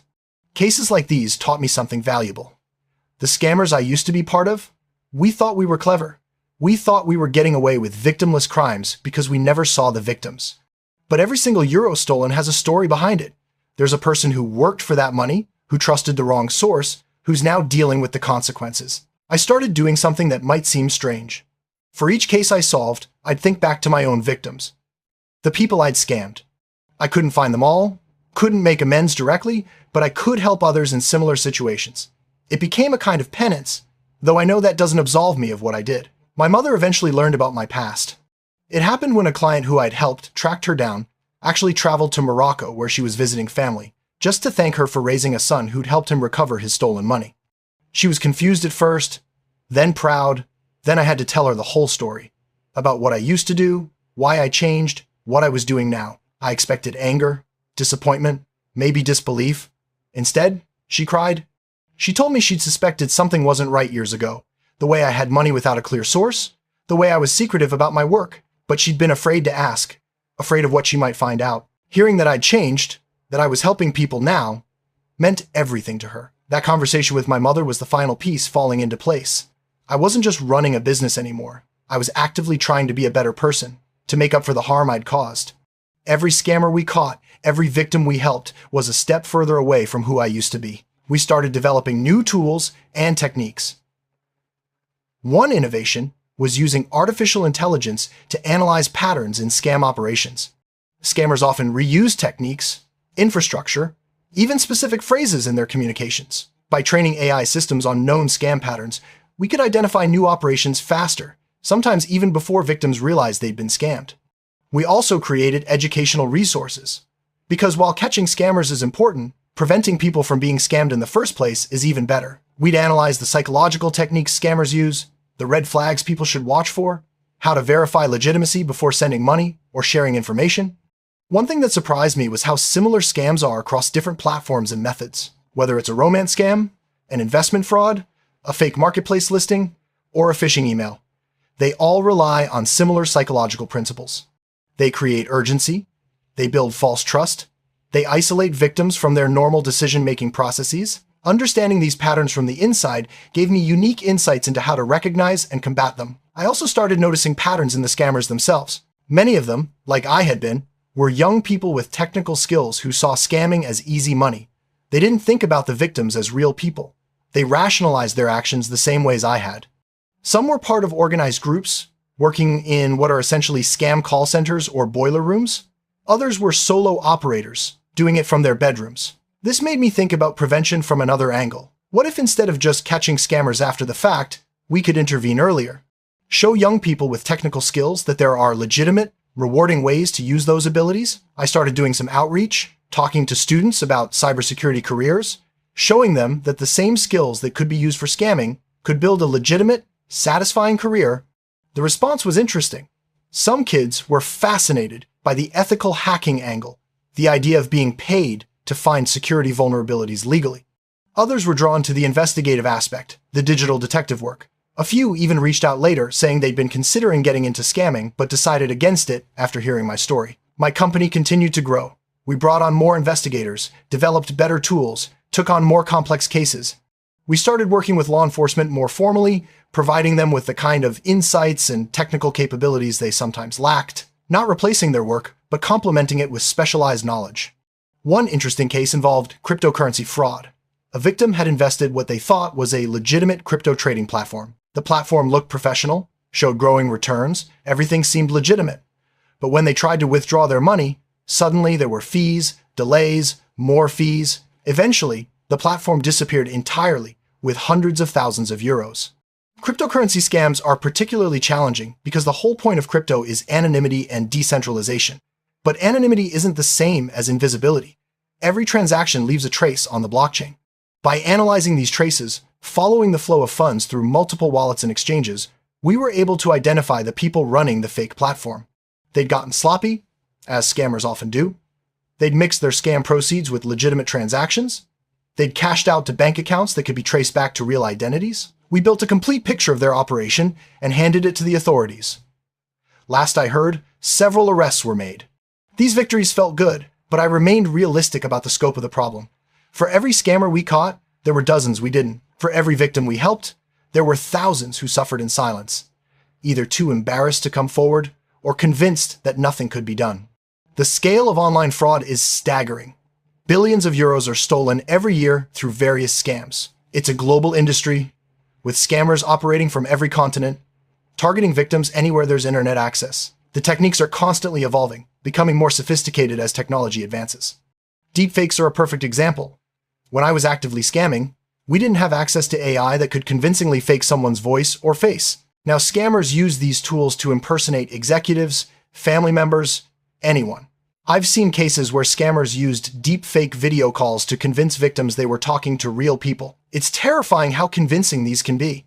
This is why I believe what I'm doing is more important than ever. As scamming techniques become more advanced, victims need access to equally advanced tools and expertise to fight back. The traditional approach of just telling people to be careful isn't enough anymore when scammers can literally fake reality. One of my proudest achievements has been building a team that shares my mission. These aren't just employees doing a job. They're people who genuinely care about helping victims and stopping scammers. Some have their own stories of being scammed or having family members victimized. Others are just naturally driven by a sense of justice. My younger brother even joined the company recently. Watching him work with clients, seeing him use his skills to help people rather than harm them, means a lot to me. It's like proof that you can build something positive even from a damaged past. We've also started collaborating with other organizations working in this space. There are nonprofits dedicated to supporting scam victims, technical groups developing anti-fraud tools, law enforcement units specializing in cybercrime. By sharing information and resources, we all become more effective. One collaboration led to us helping break up a major romance scam operation. These are particularly cruel because they don't just steal money, they steal emotions. Scammers spend months building fake relationships with victims, making them fall in love, then eventually asking for money for various manufactured emergencies. We tracked multiple victims who'd been scammed by what turned out to be the same group using different personas. By pooling information across cases, we identified patterns in their operation. The same photos used across different fake profiles, similar story elements, identical phrasing and messages. We traced the money flows and found they all led back to the same organized group. The evidence we compiled helped authorities raid their operation. They were running it like a business, with managers, scripts, quotas for how much money each scammer needed to extract from victims. Seeing it shut down, knowing those particular scammers couldn't hurt anyone else, that felt like real justice. But justice isn't always so clear-cut. Some cases we work on don't have happy endings. Sometimes we find the scammers, but they're in countries with no extradition treaties. Sometimes the money's been spent and can't be recovered. Sometimes victims don't want to pursue legal action because they're too embarrassed or traumatized.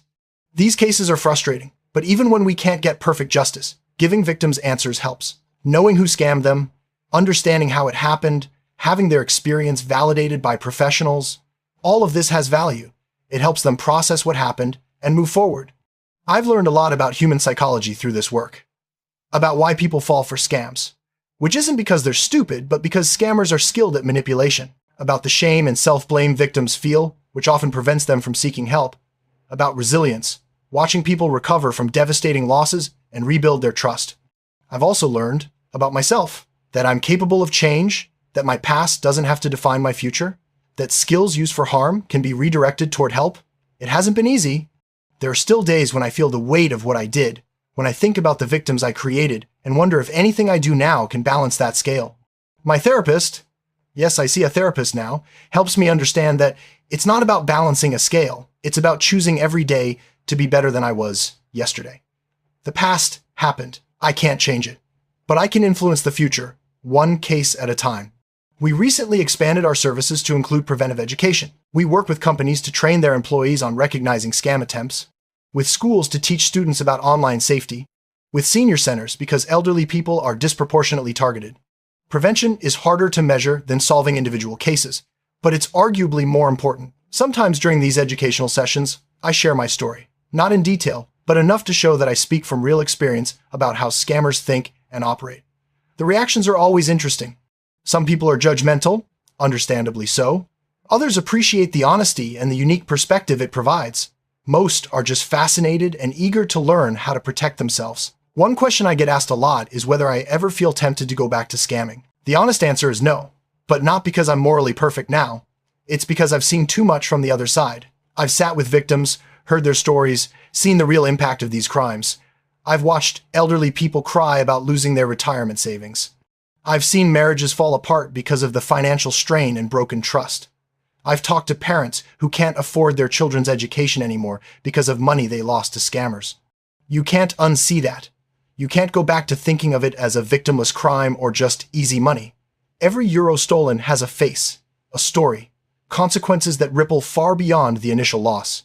Knowing that, really understanding it, makes the idea of scamming, again, not just wrong, but impossible. I've also come to understand that my skills are worth more when used legitimately.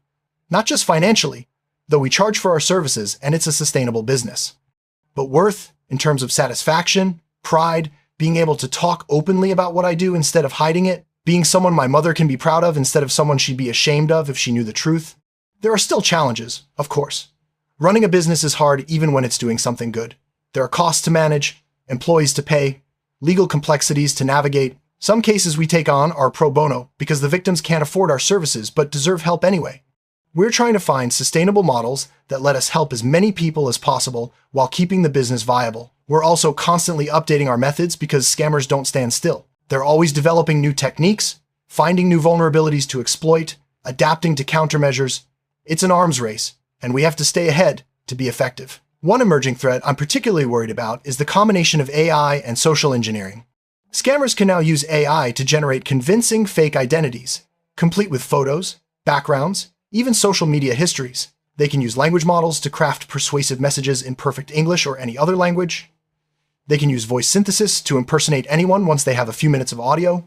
These tools are becoming more accessible and easier to use. Soon, if not already, sophisticated scams that once required a team of skilled criminals could be run by one person with the right software. This democratization of scam technology is terrifying and makes our work more important, but also more challenging. Despite these challenges, I remain optimistic.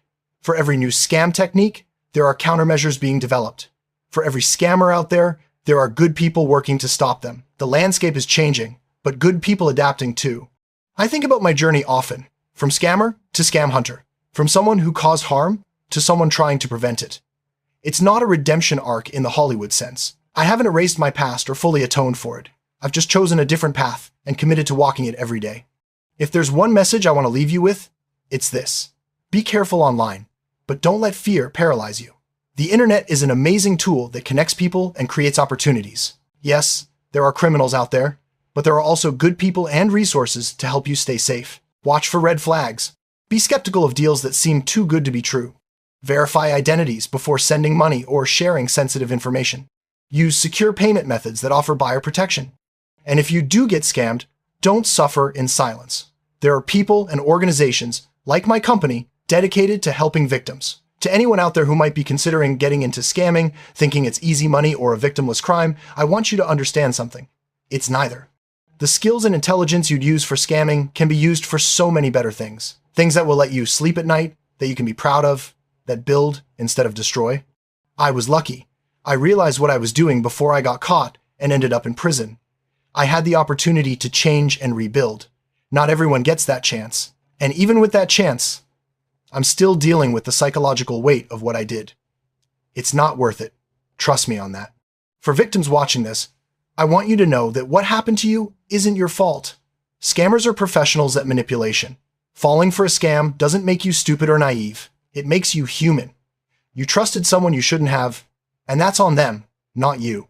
There is help available, whether it's through services like mine, law enforcement, or support groups. You don't have to face this alone. And while getting your money back isn't always possible, getting answers and justice often is. Don't give up. Looking back at everything I've been through, the scamming days feel like a different life, lived by a different person. But I know it was me. I made those choices, caused that harm, and I'll spend the rest of my life trying to make up for it. One recovered euro, one caught scammer, one helped victim at a time. My company, Find My Scammer, represents more than just a business to me. It's tangible proof that people can change, that skills can be redirected, that it's possible to build something good from a foundation of regret and determination to do better. We're not perfect. We don't solve every case or catch every scammer, but we try, and we're getting better every day. Our team is growing, our methods are improving, and most importantly, we're helping real people deal with real problems. I recently had an encounter that really drove home why this work matters. A client came to our office to thank us in person after we'd helped them track down someone who'd scammed them. But instead of just thanking me, they said something that stuck with me. They said, "You gave me back my faith in people." That's what scams really steal. Not just money, but trust, faith in humanity, the belief that people are generally good. And if I can help restore even a fraction of that, then maybe, just maybe, I'm moving in the right direction. To wrap this up, because we've been talking for a while now, I want to thank you for listening to my story. It wasn't easy to share, and I'm sure some of you are judging me for my past, which is fair. I judge myself for it too. But I hope my story also shows that change is possible, that your past doesn't have to be your future, that skills can be used for good or evil, and the choice is yours, and that sometimes the people best positioned to fight a problem are those who once were part of it. If you're interested in learning more about protecting yourself from scams, or if you need help with a scam you've experienced, you can find us online. We're here to help, and unlike my scamming days, I can actually say that now and mean it. Stay safe out there, trust your instincts. If something feels off, it probably is. And remember, there are people like me and my team working every day to make the internet a little bit safer, one case at a time. Thank you for your time. And I hope sharing my journey has been valuable to you in some way. Whether it's learning about scam prevention, understanding that change is possible, or just hearing an unusual story, I appreciate you being here. Let me tell you about some of the most complex cases we've handled, because I think it's important for people to understand just how sophisticated modern scamming has become.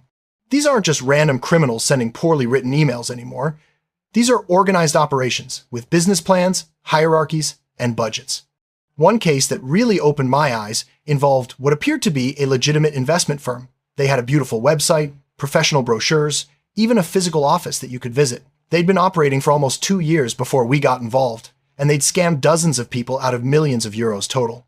The victim who came to us, let's call her Sophie, had invested her entire retirement savings with them, 300,000 euros. She'd done her due diligence, or so she thought.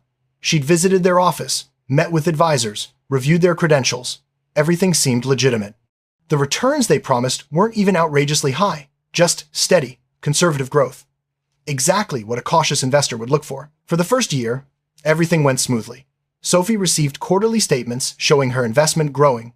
She even made a small withdrawal once to test the system, and the money arrived in her account within days. This is a classic long con technique. Let the victim profit initially to build trust, then go for the big score. When Sophie tried to withdraw a larger amount to help her daughter buy a house, that's when things fell apart. Suddenly there were fees, tax complications, regulatory holds, every excuse you can imagine. She grew suspicious and tried to withdraw everything. The company stopped responding. The office was empty when she went to visit. The phone numbers were disconnected. She came to us devastated, not just about the money, but about how thoroughly she'd been deceived. This wasn't a quick scam where she could say she'd been careless. She'd been cautious, done everything right, and still been victimized by professionals who knew exactly how to exploit that caution. We started investigating, and the depth of the deception was impressive in a horrifying way. The scammers had created an entire fake ecosystem. They'd registered a company legally, filed paperwork, created a legitimate-looking corporate structure. They'd hired a few low-level employees who didn't even know they were working for a scam operation, people who genuinely thought they were working for a real investment firm. The office Sophie had visited was real, but rented specifically to create legitimacy. The credentials their advisors claimed to have were fake, but well forged. They'd even paid for positive reviews online and created fake client testimonials. Every detail had been thought through. Finding the real people behind this operation took weeks. They'd layered their operation carefully, using shell companies, offshore accounts, and proxy identities. But they'd made mistakes. There's always a trail if you know where to look, and I knew where to look because I'd used similar techniques myself back in the day. We traced the money through multiple jurisdictions, identified the core group of 4 people running the scam, and compiled evidence of over 30 victims. The case is still working through the legal system, but the operation has been shut down, and at least some of the money has been frozen. Sophie won't get everything back, but she'll get something. And more importantly, the people who did this to her are facing consequences. That case taught me something important about the evolution of scams. They're not just becoming more technologically sophisticated. They're becoming more institutionally sophisticated, mimicking legitimate businesses so well that traditional red flags don't apply. Another case that stands out involved what we call a pig butchering scam. It's a term that comes from the idea of fattening up a pig before slaughter. Scammers build relationships with victims over time, usually through dating apps or social media, then gradually introduce them to fake investment opportunities, typically in cryptocurrency. The victim in this case, a man I'll call David, was a successful professional in his 40s. Recently divorced, he joined a dating app to meet new people. He matched with a woman who seemed perfect, beautiful, intelligent, successful in her own right. They chatted for weeks, built what felt like a genuine connection. She never asked for money. In fact, she seemed quite wealthy herself. After a few weeks, she mentioned almost casually that she'd been making great returns investing in cryptocurrency. Not pushy, just sharing her success. David was intrigued, but cautious. She offered to help him get started, showed him the platform she used, explained how it worked. It all seemed legitimate, and she never pressured him. David started small, investing just a few €1,000s. The platform showed his investment growing. He could even make small withdrawals to verify it was real. Encouraged, he invested more, then more. Over 6 months, he put in nearly €500,000. The platform showed he'd more than doubled his money. When he finally decided to cash out his gains, that's when the problems started. First, there were taxes he needed to pay up front, then regulatory fees, then security deposits. Each time, he was assured that once he paid these fees, he'd get all his money back plus profits. He paid some of these fees, throwing good money after bad, before finally realizing he'd been scammed. The woman he'd been talking to disappeared. The trading platform became inaccessible. David was left with nothing but shame and financial ruin. He'd been so convinced by the relationship, by the apparently legitimate trading platform, by the small successful withdrawals he'd made early on. When he came to us, he was in pieces. Not just financially destroyed, but emotionally devastated. He thought he'd found love, a real connection, and it had all been a calculated deception. The psychological damage was immense. We investigated and discovered that she wasn't even a woman. The photos were of a model whose pictures had been stolen. The person behind the messages was likely a man working in a scam operation, possibly not even the same person throughout the whole interaction. These operations often have teams, with different people handling different stages of the scam. The trading platform was completely fake, a sophisticated website designed to look like a real cryptocurrency exchange. The growth David saw in his investment was just numbers on a screen. His early withdrawals had been funded by his own later deposits, a classic Ponzi element to build trust. We traced the money through various cryptocurrency wallets and exchanges, Some of it had already been cashed out and moved beyond recovery. Some we were able to track to individuals, though getting it back was another challenge entirely. David got some money back, but nowhere near what he'd lost. What struck me about this case was how it combined multiple scam techniques: romance fraud to build emotional investment, fake investment platforms to steal money, cryptocurrency to complicate recovery, and patience, lots of patience, to build trust before going for the kill. These kinds of sophisticated, multi-layered scams are becoming more common. They require victims to understand that no matter how careful you are, no matter how legitimate something seems, you can still be fooled by professionals. The shame that stops victims from coming forward is a huge part of what makes these scams successful. I also want to talk about business email compromise, or BEC scams, because they're incredibly prevalent and cost businesses billions every year. I mentioned the case with Yannick earlier, but let me give you more details about how these work and why they're so effective. BEC scams typically target people who have the authority to make financial transactions on behalf of a company. The scammer researches the company thoroughly, learns the hierarchy, understands internal processes. Then they impersonate someone in authority, usually a CEO or CFO, and instruct the victim to make an urgent wire transfer. What makes these so effective is the combination of authority, urgency, and confidentiality. The fake email comes from what looks like the boss's email address, uses their communication style, and creates a scenario where questioning the request seems inappropriate or could get you in trouble. In Yannick's case, the scammers had spoofed the CEO's email address perfectly. The domain was identical except for one character, a subtle difference that's easy to miss when you're stressed and in a hurry. The email referenced real projects and used internal terminology that suggested it came from someone with inside knowledge. The request was for a confidential acquisition that required immediate payment. The CEO was supposedly in meetings all day and couldn't be disturbed, but needed the transfer completed urgently. Yannick, being a conscientious employee, followed the instructions. Only later, when he mentioned it to a colleague, did he realize something was wrong. Tracking down these scammers is particularly challenging because they often operate from different countries than their victims, use complex money laundering techniques, and hit multiple targets before disappearing. But we were able to identify a pattern in this case that connected it to other similar scams. The breakthrough came from analyzing the infrastructure used to send the phishing emails. The scammers had made small mistakes in their operational security. We found servers they'd used, email headers that revealed information about their location and methods, and patterns in their communication that matched other known scam operations. We eventually identified this as part of a larger organized crime network operating primarily out of West Africa, targeting companies across Europe and North America. Our evidence contributed to a larger investigation that resulted in several arrests, though the leaders of the operation remained beyond reach. What I've learned from cases like these is that scamming has become truly industrialized. It's not individuals acting alone anymore. It's organized crime, with specialization, efficiency, and scale. There are people who specialize in finding targets, people who craft the scam messages, people who handle the financial transactions, people who launder the money. It's a supply chain, just like any legitimate business. This industrialization means that traditional approaches to fighting scams aren't enough. We need to be equally organized, equally specialized, equally sophisticated in our response. That's what I try to build with my company. A professional, systematic approach to fighting professional, systematic criminals. Let me also talk about the psychological aspects of scam victimization, because this is something I've come to understand deeply through my work. When someone gets scammed, the immediate reaction from others is often, "How could you fall for that?" or "I would never have been fooled." This response makes victims feel worse and prevents many from seeking help. The truth is, scams work because they exploit normal human psychology. They trigger emotional responses that bypass rational thinking. Fear, greed, hope, compassion, even attraction. These are all levers that scammers pull to manipulate behavior. When you're in a state of fear, worried about your bank account being compromised or facing legal trouble, your ability to think critically decreases. When you're excited about a great investment opportunity or a romantic connection, you want to believe it's real, and your brain finds ways to justify overlooking red flags. Scammers understand this better than most psychologists. They've refined their techniques through trial and error on thousands of victims. They know exactly what to say, when to say it, how to pace the scam to keep the victim invested while extracting maximum value. I used to exploit these psychological principles without really understanding what I was doing. I just knew what worked. Now, understanding the psychology behind it makes me more effective at recognizing scams and helping victims understand that they're not stupid for falling for them. One psychological element that's particularly important is what's called the sunk cost fallacy. Once someone has invested time, emotion, or money into something, they become increasingly reluctant to abandon it, even when evidence suggests they should.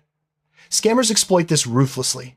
In romance scams, by the time the scammer asks for money, the victim has usually invested weeks or months in the relationship. Walking away means admitting that relationship was fake, that the time and emotional energy was wasted. Many people choose to believe in the relationship and send the money rather than face that painful truth. In investment scams, once you've put money in and see it growing, withdrawing seems like giving up on profits. When problems arise, paying additional fees seems preferable to accepting that the initial investment is gone. Scammers count on this, always giving victims a path forward that involves sending more money. Understanding these psychological tricks has made me better at my job, but it's also made me more empathetic toward victims. I used to think people who fell for obvious scams were naive. Now, I understand that there are no obvious scams when you're in the middle of one. Everything is obvious in hindsight. I want to spend some time talking about the technical side of what we do, because I think it's fascinating and might help people understand both how scams work and how we fight them. When someone comes to us with a scam, we start with whatever information they have. Usually, that's not much. Maybe an email address, a phone number, a website, a bank account number, or a social media profile. The first step is what we call passive reconnaissance. This means gathering information without directly interacting with the scammer. We don't want to tip them off that we're investigating. We look at publicly available information, databases, search engines, social media, anything that's openly accessible. You'd be surprised how much information is publicly available about most people. Every time you post on social media, write a review, comment on a website, or interact online, you're leaving traces. Scammers try to compartmentalize their activities, using different identities for different purposes, but they make mistakes. One common mistake is credential reuse. Someone might use the same username across multiple platforms, or the same profile picture, or register different accounts to the same email address. By finding these connections, we can build a map of someone's online presence even when they're trying to hide. We use specialized tools for this, software that can search across multiple platforms simultaneously, that can analyze images to find where else they appear online, that can cross-reference phone numbers and email addresses against various databases. Some of these tools are commercially available. Others we've developed ourselves based on my understanding of how scammers operate. Once we have a comprehensive picture of the scammer's online presence, we move to active reconnaissance. This is where we might actually interact with them, but in ways that don't reveal we're investigating. Maybe we pose as potential victims to understand their methods. Maybe we probe their systems to identify vulnerabilities or gather evidence. This is where my background as a scammer becomes particularly valuable. I know how these people think, what mistakes they're likely to make, where they'll cut corners. I know what information they're likely to have secured and what they probably left exposed.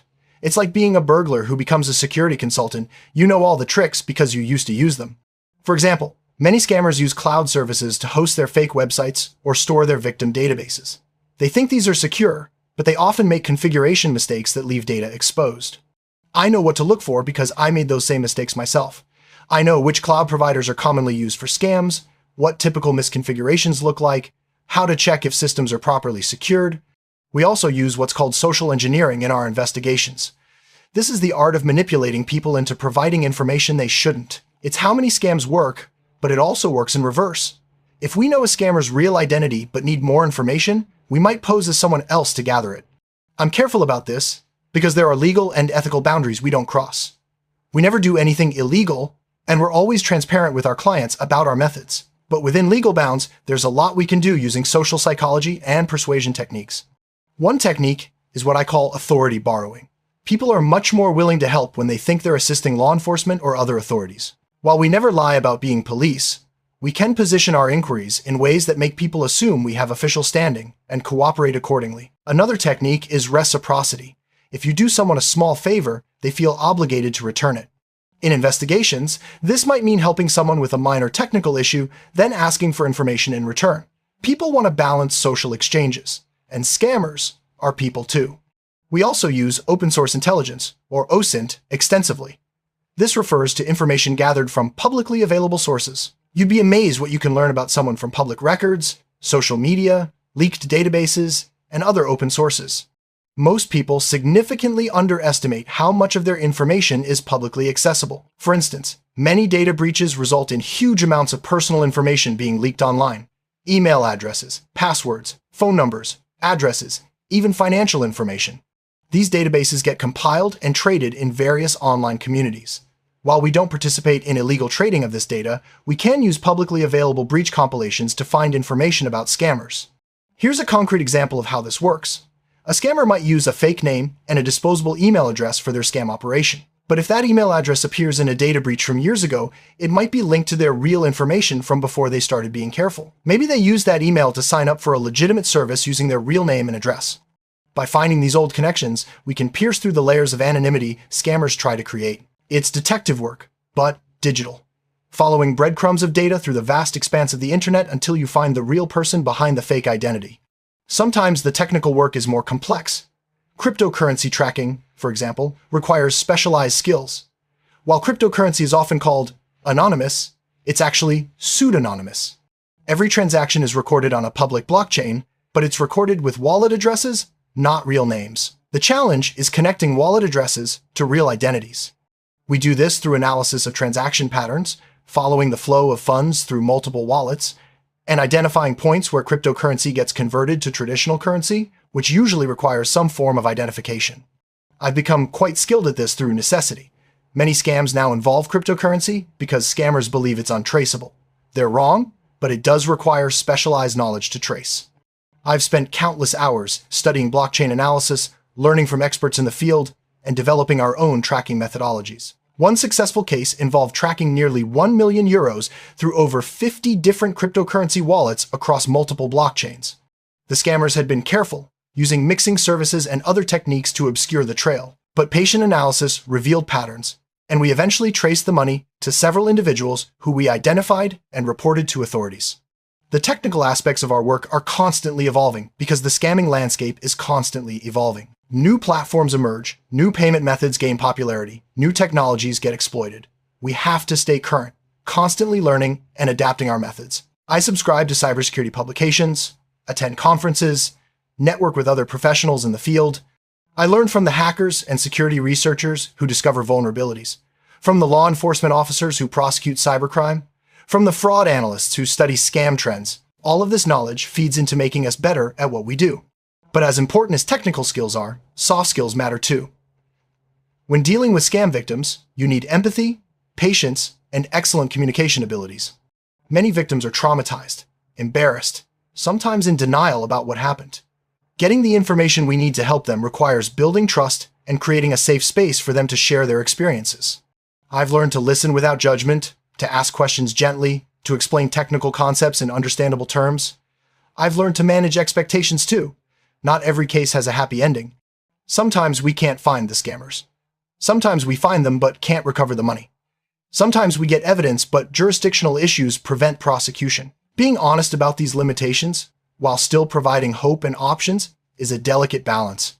I want victims to know we'll do everything we can, but I also don't want to create false expectations that lead to more disappointment. One thing that's really helped our success rate is building relationships with law enforcement. At first, I was worried about approaching police given my background. Would they trust someone who used to be a criminal? Would they take us seriously? But I found that most law enforcement officers are pragmatic. They care about solving cases and catching criminals. If we can provide them with solid evidence and quality intelligence, they're willing to work with us regardless of my past. We've developed protocols for sharing information with police. We know what kind of evidence they need for different types of cases, how to document our findings in ways that are useful for legal proceedings, which agencies handle which types of cybercrime. This institutional knowledge makes us more effective partners in fighting scams. Some police departments have even started referring victims to us, acknowledging that they don't have the resources or specialized skills to handle every cybercrime case. We've become a force multiplier for law enforcement, handling the technical investigative work that they might not have capacity for. This cooperative relationship benefits everyone. Police get quality intelligence and solve cases. We get the authority and legal powers of law enforcement behind our investigations. Most importantly, victims get the best possible chance at justice. I never imagined when I was scamming that I'd one day be working alongside police to catch criminals. Life has a strange sense of irony sometimes, but it feels right, using my knowledge of the criminal side to support the law enforcement side. Looking at the bigger picture, I think about the future of this field a lot. As technology advances, both scams and anti-scam measures will evolve. Artificial intelligence is already changing the landscape dramatically. Scammers use AI to create more convincing fake identities, to personalize their approach to victims, to automate parts of their operations. But AI can also be used defensively. We're experimenting with machine learning systems that can analyze communication patterns to identify likely scams, that can monitor transaction patterns to flag suspicious activity, that can process vast amounts of data to find connections humans might miss. The future might involve AI systems constantly scanning the internet for scam operations, analyzing them, and alerting potential victims or authorities in real time. It might involve personal AI assistants that can recognize scam attempts and warn their users before any damage is done. But technology alone won't solve the problem. The human element remains crucial. Scammers exploit human psychology, and defending against that requires understanding people, not just technology. Education, awareness, and empathy will always be important parts of fighting scams. That's why I believe in a multifaceted approach. Yes, use technology to detect and prevent scams, but also educate people about common scam techniques. Create supportive environments where victims feel safe reporting scams. Build systems that make scamming harder and less profitable. Provide resources to help victims recover and heal. My company tries to embody this comprehensive approach. We use advanced technology for investigations, but we also educate our clients about prevention. We catch individual scammers, but we also share intelligence to help catch broader networks. We help victims get justice, but we also help them process the psychological impact of being victimized. It's work that matters, and that keeps me motivated even when cases are frustrating or outcomes are disappointing. Every victim we help represents a small victory against an industry that thrives on deception and human suffering. Before I close this out, I want to address something that might be on your mind. You might be thinking, this guy was a criminal. Can I really trust him? It's a fair question, and I don't blame anyone for asking it. Here's my answer. Trust is earned, not declared. I can tell you I've changed, that I'm committed to helping people now, that I've left my criminal past behind.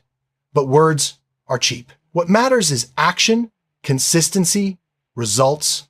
Look at what I've built. A legitimate business helping real victims. A team of professionals who believe in our mission.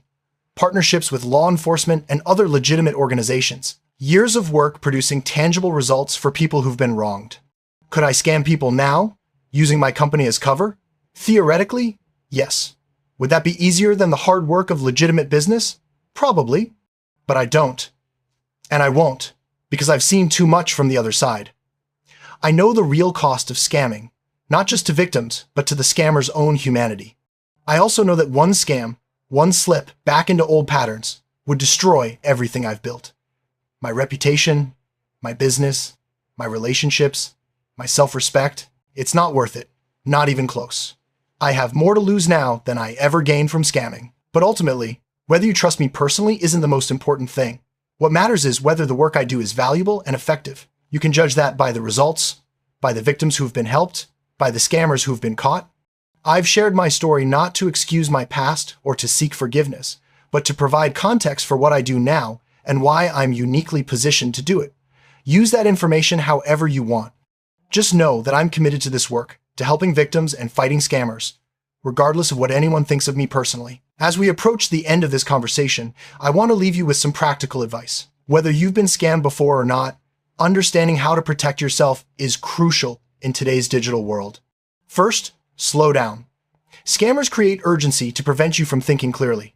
If something demands immediate action, especially involving money, that's a red flag. Take time to verify, to think, to consult with trusted people. Second, verify independently. If someone claims to be from your bank, a government agency, or any organization, don't use the contact information they provide. Look up the organization's official contact details yourself and reach out to verify. Third, trust your instincts. If something feels wrong, even if you can't articulate exactly why, pay attention to that feeling. Your subconscious often picks up on inconsistencies before your conscious mind does. Fourth, use secure payment methods. Credit cards and reputable payment platforms offer more protection than wire transfers or cryptocurrency. If someone insists on an untraceable payment method, that's a major red flag. Fifth, educate yourself. Learn about common scam types. The more you know about how scams work, the better you can recognize them. Share this knowledge with vulnerable people in your life, particularly elderly relatives who are often targeted. Sixth, don't suffer in silence. If you do get scammed, report it to the police, to the platform where it occurred, to organizations like mine that can help. Reporting helps not just you, but also prevents others from falling victim to the same scammer. Finally, remember that anyone can be scammed. Intelligence, education, and caution all help, but they're not foolproof protection against professional scammers who've perfected their craft on thousands of victims. If it happens to you, don't blame yourself. Focus on recovery and justice instead. This has been my story, from scammer to scam hunter, from someone who caused harm to someone trying to prevent it. It's been a long journey, and it's not over. Every day brings new cases, new challenges, new opportunities to make a difference. I can't change my past, but I can influence the future. One investigated scam, one helped victim, one caught criminal at a time. That's what I do now. And it's what I'll keep doing for as long as I can. Thank you for listening to my story. I hope it's been informative, maybe even inspiring in its own way. Whether you take away knowledge about scam prevention, understanding of how these crimes work, or just the idea that people can change, I'm glad you were here. Stay safe online. Be skeptical, but not paranoid. Enjoy the benefits of digital technology while protecting yourself from its dangers. And if you ever need help dealing with a scam, remember that there are people and resources available. You don't have to face it alone. This is Luke, founder of Find My Scammer, signing off. Stay vigilant, stay safe, and remember, if you do get scammed, there's help available. You're not alone, and it's not the end of the story. It's just the beginning of getting justice. Thank you. I'm going to tell you something I've never admitted publicly before, something that could destroy everything I've built. But I think it's time people knew the truth. My name is Thomas Brennan, and I'm a charisma coach. I have over 36,000 followers on social media. I've coached hundreds of people on how to be more confident, more magnetic, more dominant. I've appeared in videos with major influencers, teaching them how to open a banana charismatically, how to walk into a room and own it, how to make people listen when you speak. But here's what nobody knows. The voice you're hearing right now, it's not real. It's not my voice. I've been faking it for 30 years. Let me take you back to the beginning, because to understand who I am now, you need to know where I came from. I grew up in a working class family. My mother was a housekeeper. I remember watching her come home exhausted, day after day, cleaning other people's homes. But what really stuck with me wasn't the exhaustion. It was how some of her employers treated her, like she was nothing, like she was beneath them. I was just a kid, maybe 8 or 9 years old, but I remember thinking to myself, I will never be in that position. I will never let anyone look down on me like that. I didn't want to be my mother in that equation. I wanted to be the employer. I wanted to be the one with the power. Most people, when they see their parents struggling, they feel sorry for themselves. They become victims. They blame the system, not me. Even as a child, I looked at that situation and thought, okay, this is how the world works. There are people at the top and there are people at the bottom. And I'm gonna make damn sure I end up at the top. My father had a small grocery store, just a little neighborhood shop, nothing fancy. It was doing okay until the big supermarket chains started moving in. Within 3 months of a massive retail corporation opening nearby, my father had barely any customers left. I watched him crumble. His survival instinct just shut down. He fell into depression, started drinking. My mother left him. The whole thing fell apart. I was still just a kid, but I was paying attention. I went to school one day, and a few months later, I walked past where my father's store used to be. It had been bought out and turned into a gun shop. And you know what? That new owner understood something my father didn't. He understood that you can't sell the same thing as the supermarket. You have to adapt. You have to play the game. The supermarket was selling bread and milk. This guy was selling firearms. He read the room. He understood capitalism. He understood that the world is like a game with specific rules, and there are no bad rules, only bad players. My father was a bad player. He blamed everyone else for his failure. The new owner looked at the same situation and said, what does this neighborhood actually need that nobody else is providing? And he won. That's when I realized something crucial. The world is not a flat table where everyone sits as equals. It's a pyramid. And if you're not climbing, you're sinking. Now, my mother used to tell me this phrase all the time. Don't do to others what you wouldn't want done to you. It's a nice sentiment, right? Very moral, very kind. But think about it. What don't I want people to do to me? I don't want to be dominated. I don't want to be disrespected. I don't want people looking down on me. So according to my mother's logic, I shouldn't dominate anyone else either. But here's the problem with that philosophy. We can't all be equals. That's not how humanity works. It's a beautiful idea, sure, but it's completely divorced from reality. If society were based on everyone being equal, it would be like a coffee table. Flat, stable, boring. But we're not fascinated by coffee tables. We're fascinated by pyramids. Why? Because there's someone at the top. There's hierarchy. There's drama. There's competition. That's what makes life interesting. That's what drives progress.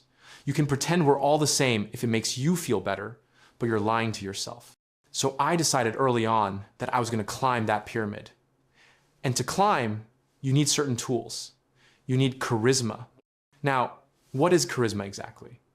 I've spent years analyzing this, breaking it down, teaching it. And I believe charisma rests on three fundamental pillars.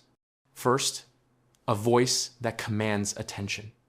A voice that rises above the noise, that makes people stop and listen. Not a weak voice, not a nasal voice, not a voice that gets drowned out in a crowd. A voice that cuts through. Second, a physical presence, an aura. You need to look like someone worth listening to. You need to carry yourself like you own the room. Confidence in your posture, in your movement, in the way you occupy space. And third, the ability to give people hope, to make them believe in something, to inspire them. Think about every great leader in history. They all had these three things: a powerful voice, a commanding presence, and a message that gave people something to believe in. You know who else had all three? Religious figures throughout history. That's not a coincidence. Charisma is almost spiritual in its power. I've even developed a test for charisma. It's simple. Imagine you're walking down a hallway and there's a door in front of you with a sign that says, "Do not enter." What do? If your instinct is to obey the sign, you're not charismatic. You're a follower.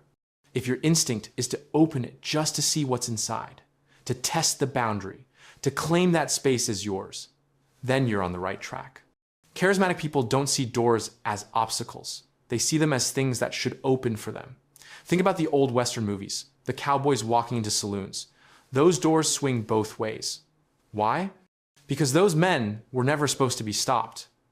They walked in, had their whiskey, no hello, no goodbye, got back on their horse, and rode off to do whatever they wanted. That's freedom. That's charisma. That's power. Now, you might ask, what's the point of all this? Why does charisma even matter? Let me tell you. I have 36,000 followers on social media. I don't have a degree. Not one. Society tells you that you need diplomas to succeed, that you need credentials, that you need to follow the traditional path. But I'm living proof that charisma breaks down those doors faster than any degree ever could. A diploma might open a door. Charisma kicks it down. I'm booked constantly. Meetings all over the city, coaching sessions back to back, content creation around the clock. I built all of this without a single piece of paper from a university. And you know why? Because the people telling you that you need a degree are the same people making, $3,000 a month as teachers? And you're going to let them define success for you? I'm not saying teachers are bad people. I'm saying they're not successful in the way I define success. How many of them are depressed? How many are single? How many feel trapped in their jobs? These are the people supposedly guiding young minds toward a successful future. And they themselves haven't achieved what I would call a thriving life. So no, I don't buy into the system that says you need to sit in a classroom for years, accumulate debt, and come out with a certificate that maybe, possibly, might help you get a job where you'll spend 40 years making someone else rich. Charisma lets you skip all that. Charisma lets you write your own rules. But here's where things get complicated. Here's the part I've been avoiding. To have that commanding voice I talked about, that first pillar of charisma, I had to do something extreme. Something I've never told anyone. When I was 8 years old, I had a horrible voice. Nasal, weak, grating. Kids made fun of me constantly. And kids are ruthless. They don't forgive differences. You either fit in or you get destroyed. My parents moved to a new area, and I had to start at a new school. I remember thinking, this is it. This is my chance for a fresh start. I can't show up with this voice, or it's going to be the same nightmare all over again. So I made a decision. I was going to change my voice completely. I started practicing at home. I would try different tones, different pitches, different ways of speaking. I'd record myself, listen back, adjust. It hurt at first. My vocal cords weren't used to it. It was like working out a muscle you've never trained before. You get cramps, it aches, it feels unnatural. But I kept at it every single day. And when I showed up for my first day at the new school, I used the new voice. Not my real voice, a voice I had constructed, and it worked. Nobody made fun of me. In fact, people listened to me. I started to realize that my entire life, my entire social experience had been dictated by this one physical trait, my voice. It's insane when you think about it. One small thing can determine whether you're accepted or rejected, whether you're respected or mocked. It could be a voice, it could be a lazy eye, it could be anything. But that's how humans are. We're brutal in our judgments. So I lived with that fake voice through all of middle school, through high school, into adulthood. And now, at 40 years old, I've been doing it for 32 years. It's become so natural that I don't even think about it anymore. It's just who I am now. Or at least, it's who people think I am. The only time it slips is during moments of intense emotion, when I can't control it, when my guard is down, like when I laugh really hard, or when I'm angry. Or, and this is the most embarrassing one, during intimate moments. I remember one time I was with a woman I was dating. We'd spent the whole evening together. I'd been this smooth, charismatic version of myself. We went back to her place, things got passionate, and in those moments, you can't control your voice. You're not thinking about maintaining the facade, and my real voice came out. She stopped and looked at me like I was joking, like I was doing some weird bit. But I wasn't. That was just me, the real me, and I couldn't explain it in that moment. It's even worse during moments of grief. I remember when my grandmother died. I came back to work, and a colleague asked how I was doing. I started to tear up, and as I was trying to explain, my voice cracked back into that old nasal tone. The person actually started laughing. They thought I was messing around. Imagine trying to grieve, trying to be vulnerable, and people think you're doing a comedy routine. So I learned to keep it locked down, to never let my guard down, to always, always maintain the voice, because this voice is my empire. It's what built my career. It's what makes people take me seriously. It's what gives me authority. But it's also a prison, because I can never fully be myself. Not with friends, not with lovers, not even with family. There's always this performance happening, even when I don't want it to be. Now, you might be thinking, Thomas, why are you telling us this now? Why risk everything? Because I'm tired of the lie, and because I think there's something valuable in the truth. The whole point of my coaching is that charisma can be built. It's not something you're born with, it's something you construct. And my voice is the ultimate proof of that. I wasn't born charismatic. I was born with a voice that made people mock me. But I decided I wasn't going to be a victim. I was going to adapt. I was going to become the person I needed to be to survive and thrive. Is it authentic? Maybe not. But is it effective? Absolutely. And here's the thing. Everyone is performing to some degree. Every single person you meet is presenting a version of themselves that they want you to see. I'm just more conscious of it, more deliberate. When you go to a job interview, you're not your authentic self. You're the version of yourself that you think will get you hired. When you go on a first date, you're not showing all your flaws and insecurities. You're showing your best side. I just took that principle and applied it to every aspect of my life. Some people will hear this story and think I'm a fraud, that I've been deceiving people, that everything I teach is built on a lie. But I'd argue the opposite. I'm the most honest teacher you could have. Because I'm not telling you to just be yourself like most self-help gurus do. I'm telling you to become the person you need to be. If your authentic self isn't getting you where you want to go, change, adapt, evolve. That's what I did. That's what worked for me.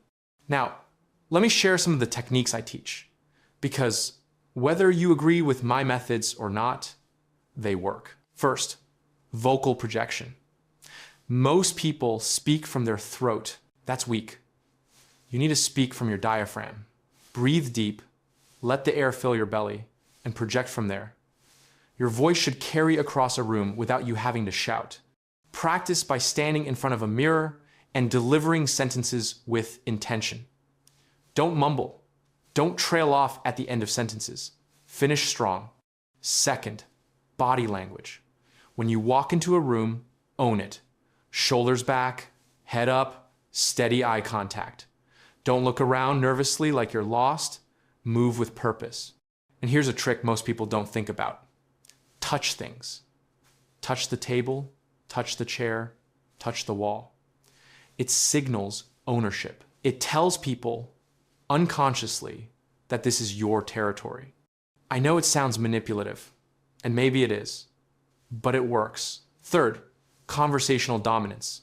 Most people are terrible at conversations because they're too focused on being polite. They wait their turn, they don't interrupt, they nod along passively. But charismatic people guide the conversation. They steer it where they want it to go. They're not rude, but they're assertive. They make statements, not just questions. They frame the discussion. If someone asks you a question you don't want to answer, don't answer it. Redirect. Say something like, "That's interesting, but what I think is more important is this." And then you take control. People will follow your lead if you give them one. Fourth, and this is crucial, create mystery. Don't over-explain yourself. Don't give people your whole life story in the first conversation. Keep them curious. Let them wonder about you.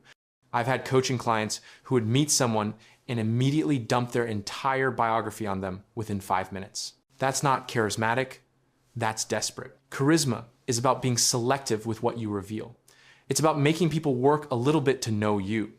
Fifth, give people hope, but don't make it cheap. The best leaders give people a vision of something better, but they also challenge them. They don't just say, "You can do anything." That's empty.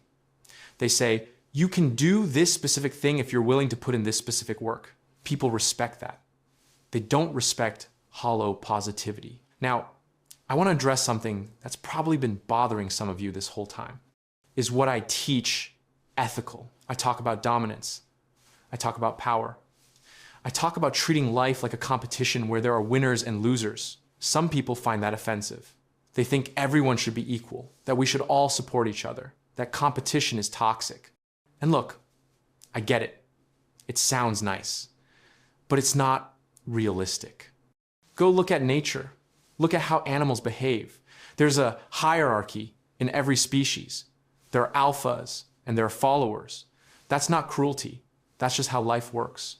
Humans are animals too. We like to think we're above all that, but we're not. We still have the same instincts. We still respond to strength, to confidence, to leadership. I'm not saying you should step on people to get ahead. I'm saying you should be strong enough that people naturally defer to you. There's a difference. I don't teach people to be cruel. I teach them to be formidable, to be someone who can't be pushed around, to be someone who doesn't need permission to take up space. And honestly, I think the world needs more of that. We've created this culture where everyone is so afraid of offending anyone, so worried about being too aggressive, that nobody knows how to stand up for themselves anymore. Men, especially, are told to be soft, to be accommodating, to suppress their natural drive for competition and achievement. And then people wonder why so many men feel lost, why they're struggling with purpose and identity. I'm not political. I don't care about left or right. But I do think we've overcorrected in some areas, and we're paying the price for it. There's nothing wrong with wanting to be powerful. There's nothing wrong with wanting to lead. There's nothing wrong with wanting to win. As long as you're not hurting people, as long as you're playing by the rules, there's no shame in ambition. Now, I want to talk about one of my most controversial opinions, and I know this is going to upset people. I don't think school is the answer for most people. I didn't go to university. I don't have a degree, and I'm doing better than most people who do. But more than that, I think the education system is fundamentally broken.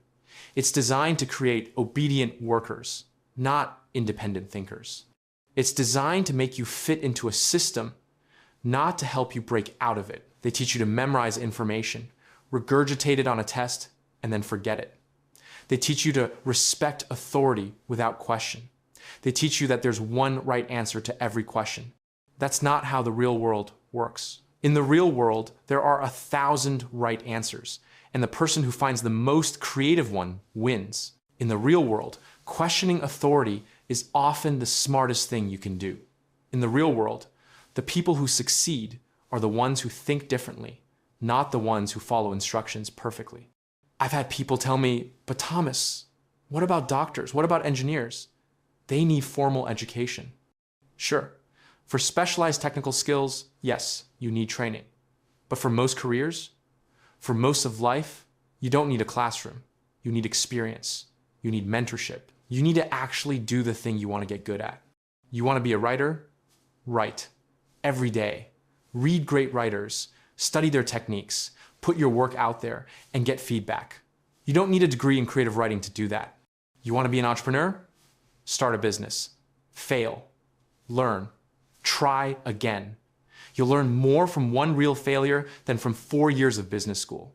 The degree is a safety net, sure, but it's also a very expensive delay. You spend 4 years and tens of thousands of dollars preparing to start your life when you could have just started. I'm not saying everyone should skip college. I'm saying don't let anyone tell you it's the only path, because it's not. I've worked with people who spent 6 years getting degrees and came out making less money than my clients who started coaching businesses with no credentials at all. The difference? Charisma, confidence, the ability to sell themselves. Those things aren't taught in schools. They're taught in the real world. Now, let me tell you about some of the transformations I've seen in my coaching practice, because this is what keeps me going. I had a client once. Let's call him David. David was in his 30s, worked in tech, made decent money, but he was invisible. He'd go to work, do his job, go home. No friends. No romantic life, just existing. He came to me because he was tired of being overlooked. He wanted to be someone people noticed. We worked on his voice first. He had this habit of speaking quietly, like he was apologizing for taking up space. We fixed that. Projection exercises every day. Then we worked on his body language. He used to hunch, cross his arms, avoid eye contact. We retrained all of it, but the biggest change was mental. I taught him to stop seeking permission, to stop waiting for someone to invite him into conversations, into opportunities, into experiences. Within 6 months, he'd been promoted at work. He'd started dating someone. He'd made new friends. His whole life changed. Not because he became a different person, but because he learned to present himself differently. That's the power of this work.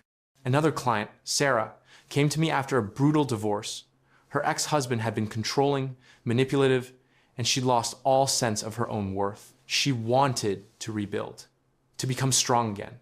We focused on reclaiming her voice, literally. She'd gotten so used to being quiet, to not speaking up, that she barely knew how to assert herself anymore. I taught her to speak with conviction, to make eye contact without flinching, to set boundaries and enforce them.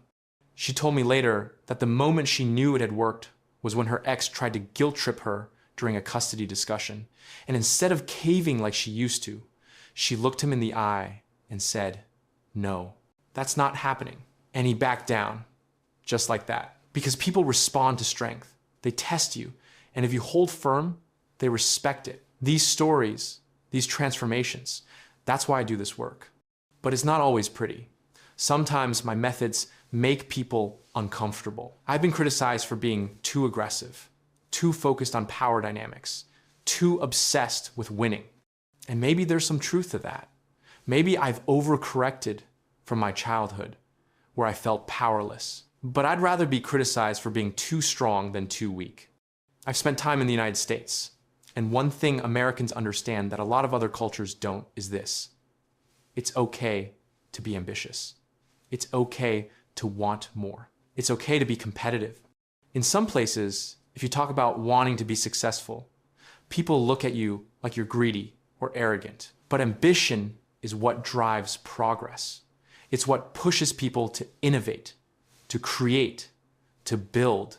I'm not ashamed of wanting to succeed. I'm not ashamed of teaching others to do the same. Now, here's something most people don't know about me.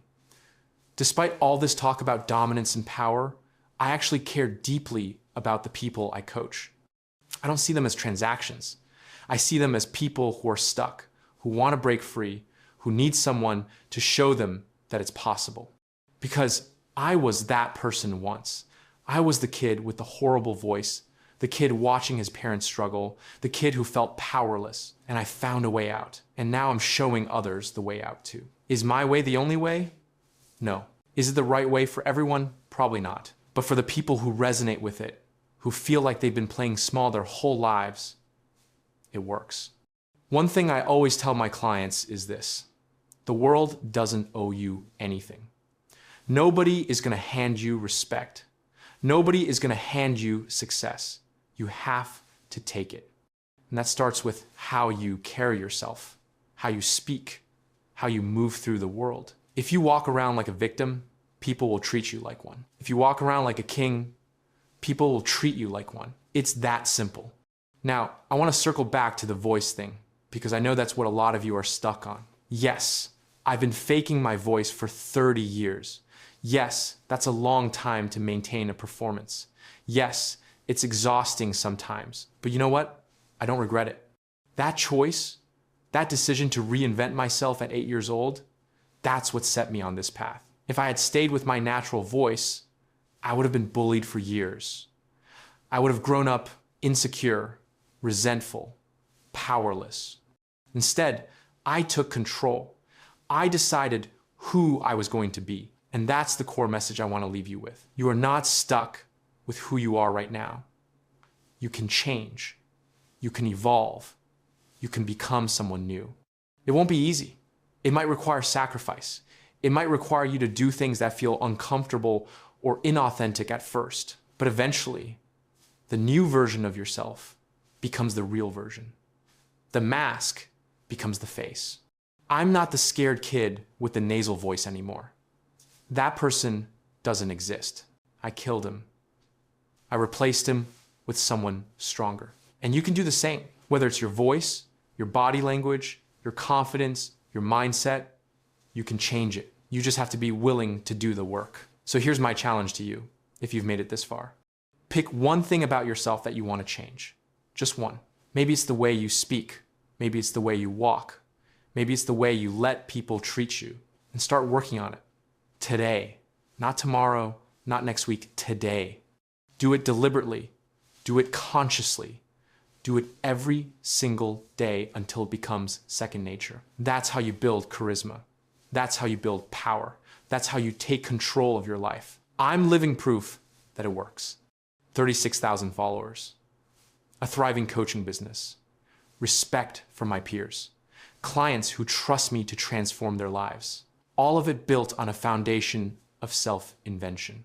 All of it built on the decision to become who I needed to be, rather than staying who I was. Now, I know some of you are going to watch this and think I'm a fraud, that I've been lying to people for 3 decades. And maybe you're right.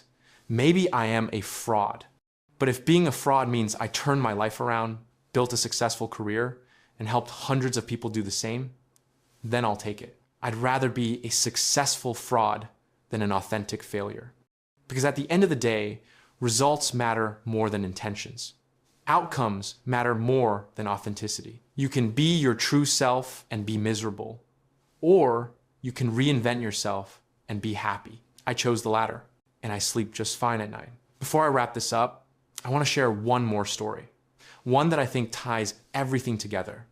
A few years ago, I was invited to do a collaboration with a very famous content creator. Let's call him Tyler. Tyler had millions of followers, huge platform, and I was nervous. Not because I lacked confidence in my abilities, but because I knew this was a test. If I came across as weak, as insecure, as anything less than what I claimed to be, it would destroy my credibility. So I showed up, and I gave the performance of my life. I taught Tyler how to be more charismatic in everyday actions, how to open a banana with presence, how to walk through a door like you own it. Silly stuff on the surface, but it was all about the underlying principle. Everything you do is a statement about who you are. And the video went viral. Millions of views, comments pouring in, people laughing, people inspired, people debating whether what I was teaching was genius or nonsense. But the point is, they were talking about it. They were engaging with it. That's charisma. That's influence. That's power. And it all started with a scared little kid who decided he wasn't going to let his voice define him. So to everyone watching this, to everyone who's ever felt powerless, who's ever felt overlooked, who's ever felt like the world was against them, I want you to know this. You can change your story. You can rewrite the script. You can become someone new. It's not going to be easy. It's going to take work. It's going to take commitment. It's going to take you stepping outside your comfort zone and doing things that scare you. But it's possible. I'm proof of that. And if I can do it, so can you. Thank you for listening to my story. Thank you for sticking with me through all of this. Thank you for being open to a perspective that might challenge what you've been taught. Whether you agree with me or not, I hope you take something valuable from this. And remember, the world is a pyramid. You can stay at the bottom and complain about it, or you can start climbing. The choice is yours. Now go out there and build your empire. This is Thomas Brennan, and this is my truth. Let me tell you something right from the start. My name isn't the one you'll hear in this story. I've changed the names, the companies, everything. But the story, that's 100% real. And it's one hell of a ride. I grew up in a place called Honfleur, a small town where nothing ever happened. Well, nothing good anyway. My father left when I was 2 years old. I barely remember him at that point. But what happened when I was 5 years old is something I'll never forget. That's when I discovered what my mother really did for a living. She was a prostitute, the world's oldest profession, as they say. And she didn't hide it. Imagine being 5 years old and realizing your mother sells her body for money. Imagine the kids at school finding out. Imagine the looks, the whispers, the shame that follows you everywhere. It wasn't just traumatizing, it was defining. It shaped everything I would become. My mother abandoned me, not just emotionally, but in every way that matters. She was never there. She never tried to be a real mother. And my father, he tried. I'll give him that. He genuinely tried to take care of me, even though he wasn't equipped for it. So I never held resentment toward him. I could feel he loved me, even if it was messy and incomplete. But my mother, I've never forgiven her. Not for being a prostitute, that's her choice, but for not even trying to be a mother, for not giving me that basic human connection that every child deserves. You know what's interesting? When you grow up without that foundation, without that love and structure, you start building your own rules. You create your own moral code, and mine was pretty simple. Survive, thrive, and take what you can from a world that gave you nothing. I discovered early on that I had a gift. I could read people. I could understand what they wanted, what they feared, what made them tick. And more importantly, I could become whoever they needed me to be. It's like being an actor, except the stage is real life and the consequences are very, very real. By the time I was a teenager, I knew I wasn't going to follow the conventional path. I wasn't going to work a 9-to-5 job, struggle to pay bills, and die with nothing. I wanted more. I deserved more, and I was willing to do whatever it took to get it. So I started small. Little cons here and there, testing the waters, seeing how far I could push it. And you know what I learned? People want to believe. They want to trust, especially rich people. They're so used to being courted, so used to people wanting something from them, that when you come along and act like you don't need them, that's when they need you. I moved to the United States when I was in my 20s. America, the land of opportunity. And for someone like me, it was paradise. In France, everybody knows everybody. Your reputation follows you. But in America, you could be anyone. You could reinvent yourself completely. And that's exactly what I did. I arrived with nothing. Well, not quite nothing. I had expensive clothes, fake credentials, and an accent that made people think I was sophisticated, educated, someone important. The French accent, it's like a golden ticket in America. People hear it and they assume you're cultured, wealthy, connected. They don't ask too many questions. My first big score came when I met a wealthy businessman. Let's call him Richard Thompson. Richard was old money, inherited wealth, the kind of guy who never had to work a day in his life but pretended he was a self-made man. He loved talking about business, about deals, about opportunities. So I became his perfect audience. I told him I was from a famous French family in the luxury goods business. I dropped names, mentioned connections to politicians and celebrities in Europe. All lies, of course, but delivered with such confidence that he never questioned it. Within weeks, he was introducing me to his entire circle. That's how it starts. One introduction leads to another, and suddenly you're in rooms with people who have more money than sense. The key to a great con isn't the lie itself, it's the lifestyle you project. I rented expensive cars, stayed at the best hotels, wore designer suits. People see that and they assume you belong. They assume you're one of them. And once you're inside that circle, the opportunities are endless. I started setting up business deals, investment opportunities that didn't really exist. I told these wealthy investors about exclusive projects in Europe, luxury developments, rare art acquisitions. I'd show them fake documents, fabricated contracts, forged letters from prestigious institutions, and they ate it up. Why? Because they wanted to believe they were getting access to something exclusive, something the average person couldn't touch. The amounts started getting bigger, 10,000 here, 50,000 there, then hundreds of thousands, then millions. I wasn't just taking their money, I was selling them a dream. And they were buying it enthusiastically. That's when I started meeting the really big names, the celebrities, the Hollywood elite. Let me tell you something about famous people. They're just as insecure and gullible as everyone else. Maybe more so. They're so used to being surrounded by yes men and people who want something from them that when you come along and treat them like equals, they're drawn to you. I met Michael Jackson at a private event in Los Angeles. Not the real name, of course, but one of the biggest pop stars in the world at that time. We hit it off immediately. He was looking for investment opportunities, ways to grow his wealth beyond his music career. I told him about an exclusive real estate development in the French Riviera. Luxury villas, celebrity buyers, guaranteed returns, all fabricated, but presented with such detail and confidence that he was ready to write a check on the spot. Then there was Elton, a legendary musician who'd been around the industry forever. You'd think someone with that much experience would be harder to fool, right? Wrong. The key was making him feel special, making him believe he was getting access to something that even other celebrities couldn't get. I introduced him to what I claimed was a private art collection from a French nobleman who needed to sell quickly. The paintings were forgeries, of course, but with the right provenance documents and expert opinions from fake art historians, he believed every word. Jean-Claude, the action movie star. He was interesting. Tough guy on screen, but in person, he wanted to be taken seriously as a businessman. He didn't want to just be known as the guy who did kung fu movies. So I sold him on a security company franchise opportunity, an international firm that supposedly provided protection services to high-profile clients. He invested heavily because it made him feel legitimate, like he was more than just an actor. And Muhammad Ali, the boxing legend, what can I say about him? Even past his prime, he had more dignity and presence than anyone I'd ever met. He was careful with his money, having been burned before. So I didn't pitch him an investment. Instead, I became his friend. I helped him with small things, introduced him to people, made myself indispensable. The money came later, when he trusted me enough to ask for my help with a charitable foundation he wanted to start. Of course, a significant portion of those charitable donations never made it to any charity. The thing about operating at this level is that you can't show fear. You can't hesitate. These people are surrounded by advisors, lawyers, accountants. One wrong move, one inconsistency, and the whole thing falls apart. So I lived the role 24/7. I wasn't playing a wealthy European businessman.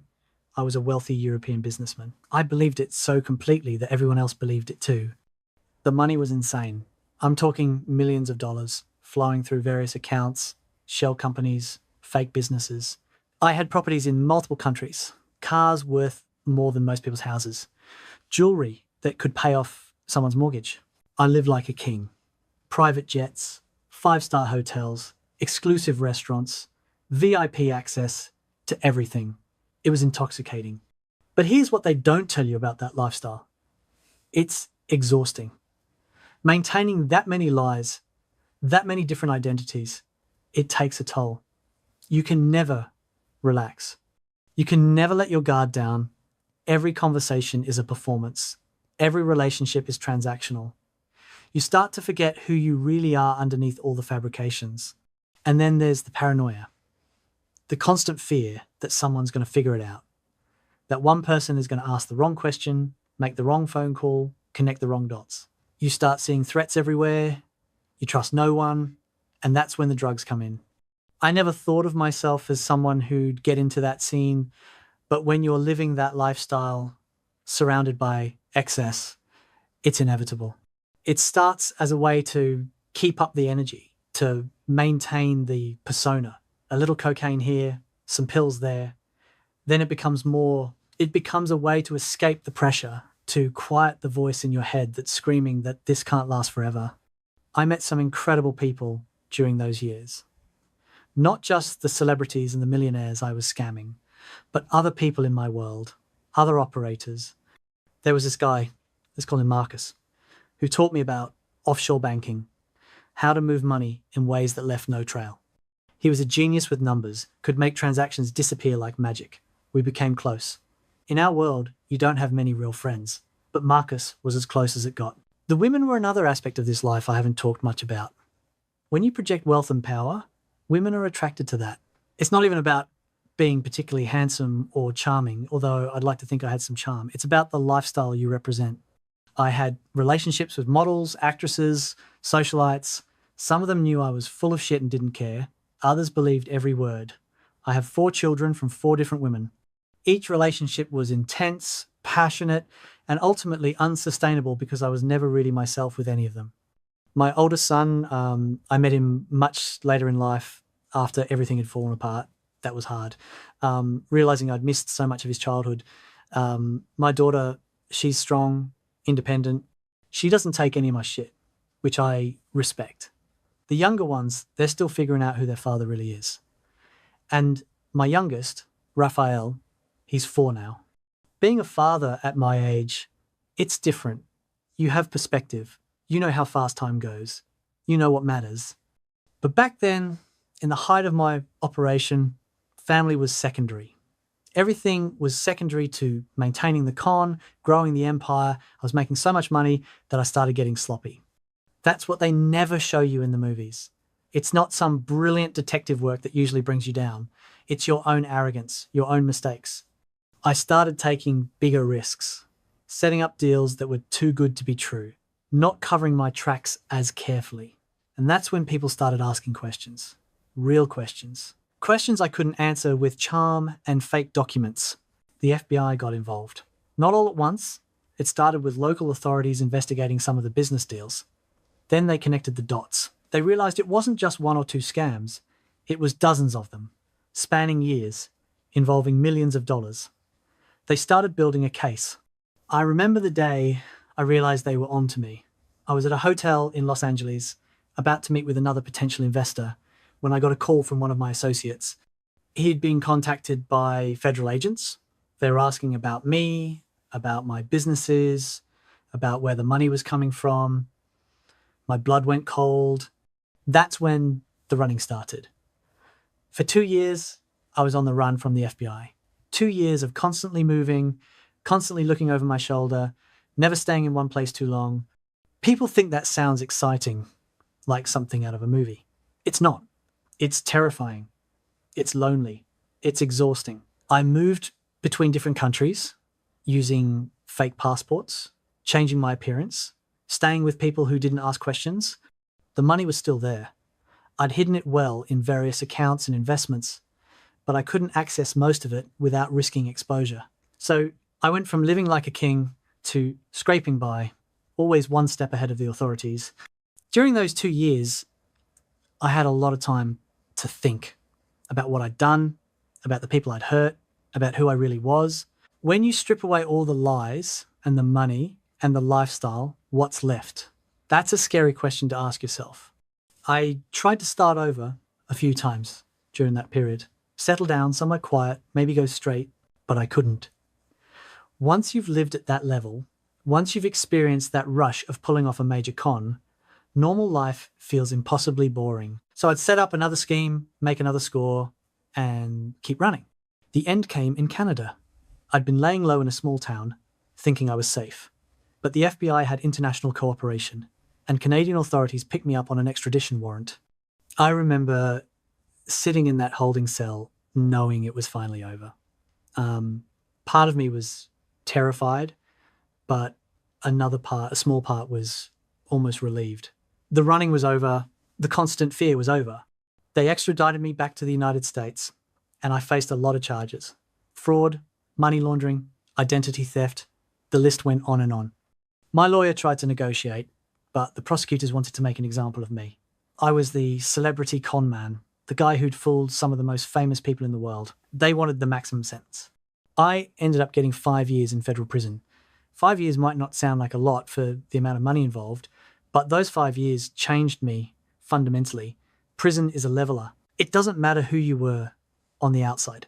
Inside, you're just another inmate. All that charm, all that sophisticated presentation, it means nothing when you're surrounded by violent criminals and locked in a cell. The first few months were the hardest. Adjusting to the routine, the lack of freedom, the constant threat of violence. Federal prison isn't as bad as state prison. You're mostly dealing with white-collar criminals, mob guys, drug dealers, but it's still prison. You still have to watch your back. You still have to establish yourself, show that you're not weak. I made connections inside. That's what I do. I connect with people. I met mobsters who controlled entire criminal organizations from behind bars.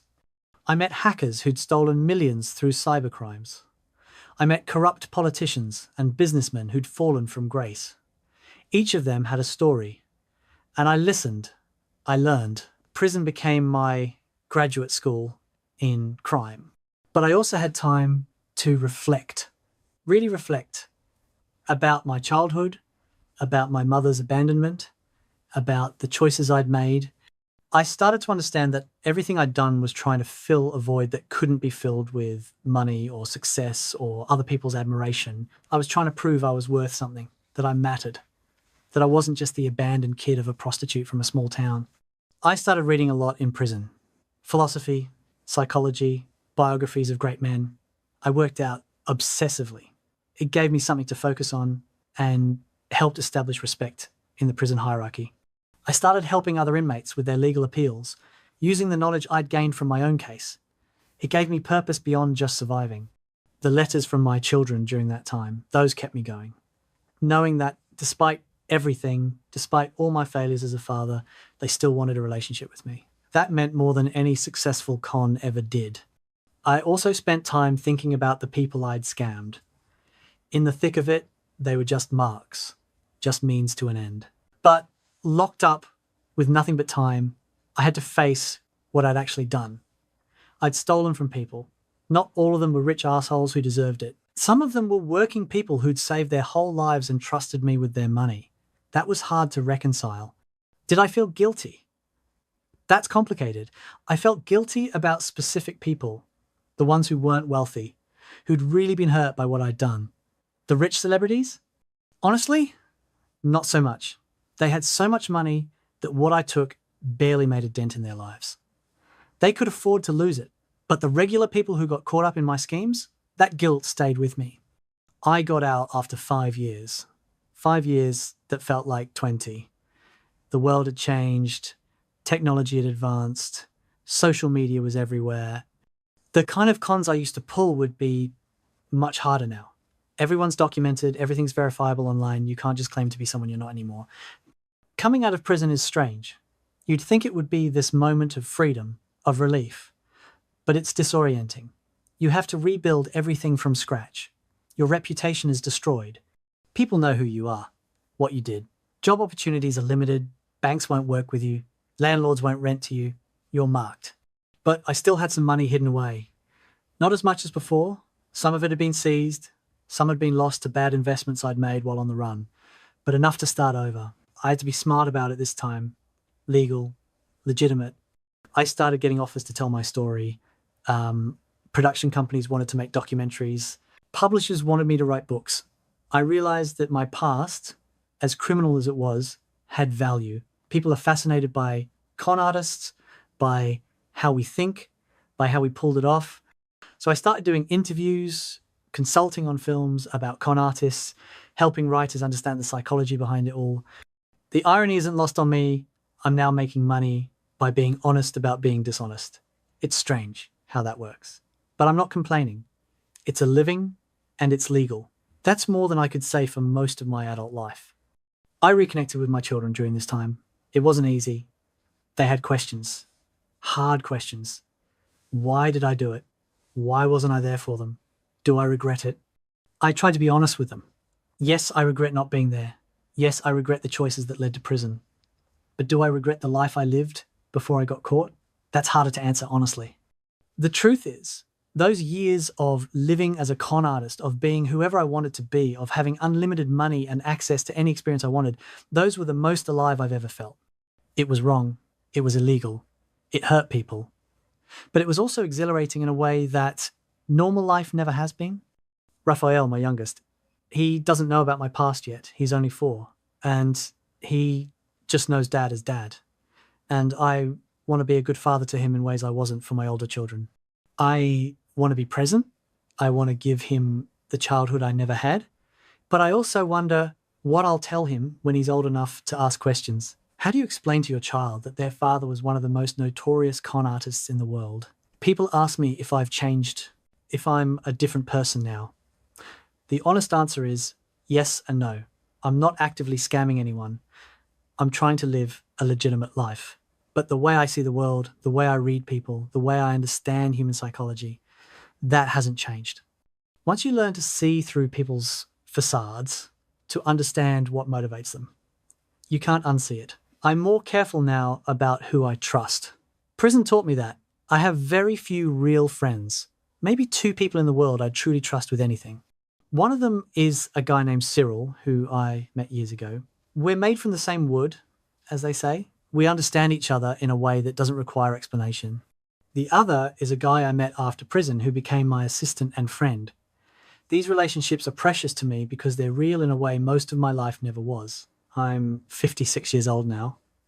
When I look back at my life, it reads like fiction. Abandoned by a prostitute mother, became one of America's most wanted criminals, scammed millions from Hollywood's elite, ran from the FBI for 2 years, served time in federal prison, and now I'm trying to be a legitimate member of society. If you told that 5-year-old kid who just discovered what his mother did for a living that this would be his life, he wouldn't have believed you. The question people always ask is, would you do it all again? Knowing what you know now, knowing the consequences, would you still make those same choices? And honestly, I don't know. I hate the time I missed with my children. I hate the years I lost to prison. I hate the relationships I destroyed and the trust I betrayed. But I also can't imagine my life any other way. Those experiences, as wrong as they were, made me who I am. They gave me stories that most people only see in movies. They taught me about human nature in ways you can't learn from books. Am I proud of what I did? No. Would I recommend it to anyone else? Absolutely not. The price is too high, and the odds of getting away with it in today's world are basically 0. But do I regret having lived that life? That's where it gets complicated. I regret the hurt I caused. I don't regret the experiences I had. These days, I'm working on getting my story made into a film, a real production with a major director attached. It's surreal to think about my life being portrayed on screen, about actors playing me and the people I scammed. I'm consulting on the project, making sure they get the details right. Not to glorify what I did, but to show the reality of it. The highs and the lows, the rush and the paranoia, the success and the ultimate price. I'm also working with American producers on a documentary. They want the full story, the parts I've never told before, and there's a lot I haven't told. There are things that happened during those years that are even crazier than what people know. Things I can finally talk about now that enough time has passed and the legal consequences are behind me. Someone asked me recently what I've learned from all of this. What wisdom do I have to share? And I thought about it for a while before answering. I think the biggest lesson is that you can't build a real life on lies. You can have success, you can have money, you can even have relationships. but none of it will be real. And eventually, you'll realize that what you've built is just a house of cards waiting to collapse. The second lesson is about identity. When you spend years being whoever people need you to be, you lose touch with who you actually are. It takes time to find yourself again after that. I'm still figuring out who Christopher really is, stripped of all the personas and the performances. The third lesson is about value, real value. I spent years accumulating money and material possessions, thinking that's what success looked like. But the moments that matter most now, watching my younger son play, having a real conversation with my daughter, laughing with a true friend, those things can't be bought or scammed. They have to be earned through genuine connection. Am I reformed? That's what everyone wants to know. Have I learned my lesson? Am I safe now? The truth is, I still see opportunities everywhere. I still notice when someone's being foolish with their money, when they're vulnerable to manipulation, when a con could work. That instinct never goes away. But I don't act on it anymore. Not because I'm afraid of going back to prison, though that's certainly a factor, but because I've seen where that path leads and it's nowhere good. I think about my mother sometimes. I wonder if she's still alive, what she's doing, whether she ever thinks about me. I've forgiven my father completely. I understand now that he did his best with what he had. But my mother? That wound hasn't fully healed. Maybe it never will. Maybe that's okay. Not everything needs to be resolved or forgiven. Some pain just becomes part of who you are. The entertainment industry finds me fascinating, which is interesting. I've been approached to work as a consultant on shows and movies about con artists. They want the authentic details, the real psychology behind it. It's strange being valued for knowledge that I gained through illegal activity, but that's Hollywood, I guess. Everything is material. Living in Paris now, I maintain a certain lifestyle. Not the ultra luxury of my criminal days, but comfortable. I stay in nice hotels, I wear quality clothes. I still only wear bonnet frames for my glasses, by the way, none of that mass market stuff. And I present myself well. Old habits die hard. The difference is that now I'm paying for it with legally earned money. Women still find me interesting, which surprises no one more than me. I guess there's something about the combination of the French accent, the stories, and the mystique of my past that appeals to certain people. I'm currently single, which is probably for the best. Relationships are complicated when you have 4 kids with 4 different women and a criminal past. But I'm not alone. I have my children, I have my couple of real friends, and I have projects that keep me engaged with life. The question of legacy weighs on me. What do I want to be remembered for? The cons? The scams? The celebrities I fooled? Or something more? I don't have a good answer yet. Maybe the film will help define that. Maybe it won't. Maybe in the end, I'm just a cautionary tale about the dangers of seeking validation through external success rather than internal worth. I've been asked if I have any advice for young people. It's a strange question to ask a convicted criminal, but I'll answer it anyway.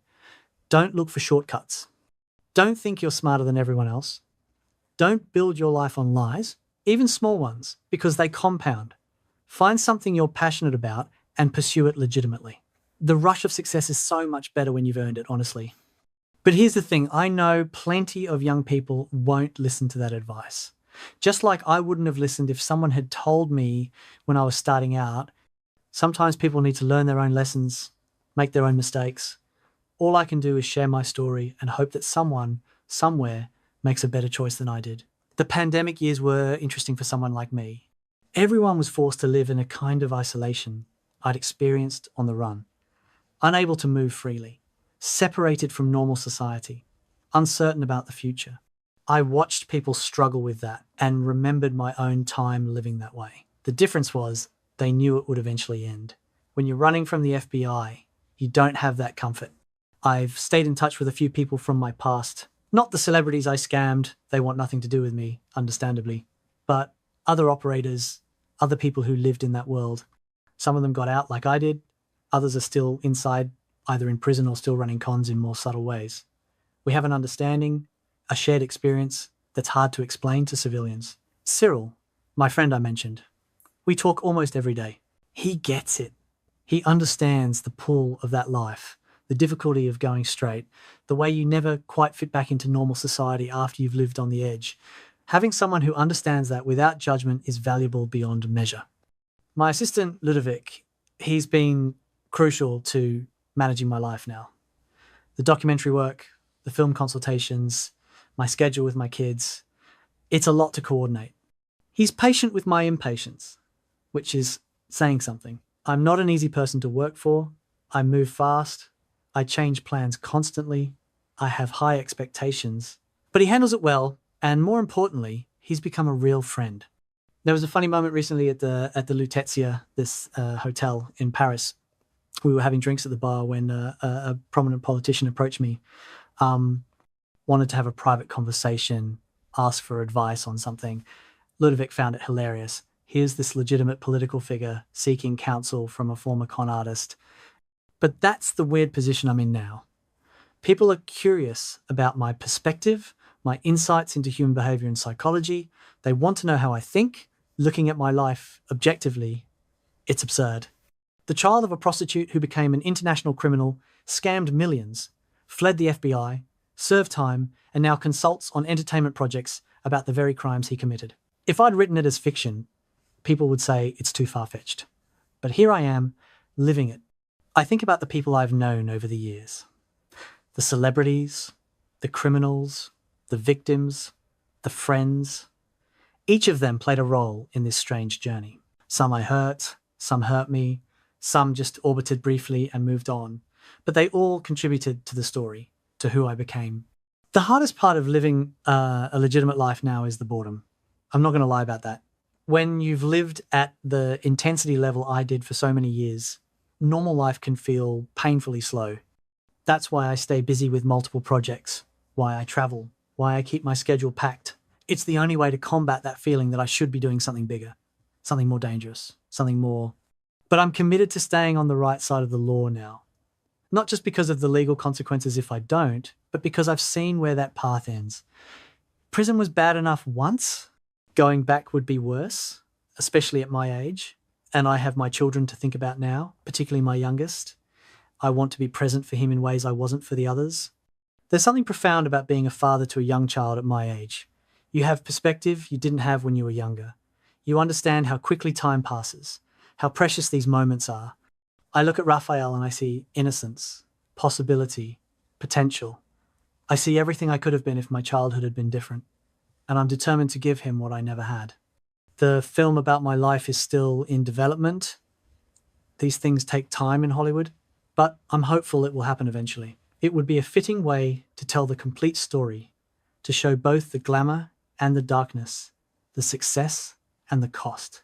And maybe, just maybe, it will serve as a warning to others who think they're smart enough to beat the system. Because here's the truth nobody wants to hear. You can't beat the system. Not permanently. You might get away with it for a while, maybe even years, but eventually it catches up with you. The walls close in. The lies become impossible to maintain. And you end up either in prison or on the run, which is really just a different kind of prison. I sometimes wonder what would have happened if I'd taken a different path. If I'd dealt with my childhood trauma in healthier ways. If I'd channeled my intelligence and charisma into legitimate business. Could I have been just as successful without the crime? Maybe, maybe not. The truth is, I was drawn to the con, not just for the money, but for the game of it, for the challenge of pulling it off, for the rush of fooling people who thought they were too smart to be fooled. That's the drug, really. Not the cocaine or the pills, though those were part of it. The real addiction is to the con itself, to the performance, to the moment when someone hands over their money, believing completely in the lie you've sold them. That feeling of power, of control, of being the smartest person in the room, it's intoxicating in a way that's hard to describe. And now I'm supposed to live without that, find fulfillment in legal consulting and legitimate business. It's like asking a fighter to find satisfaction in watching boxing on TV. You can understand it intellectually, but the heart wants what it wants. But I'm trying. Every day, I wake up and choose the legitimate path. Some days, it's easier than others. Some days, I see an opportunity and I have to actively remind myself why I can't pursue it. But I'm doing it.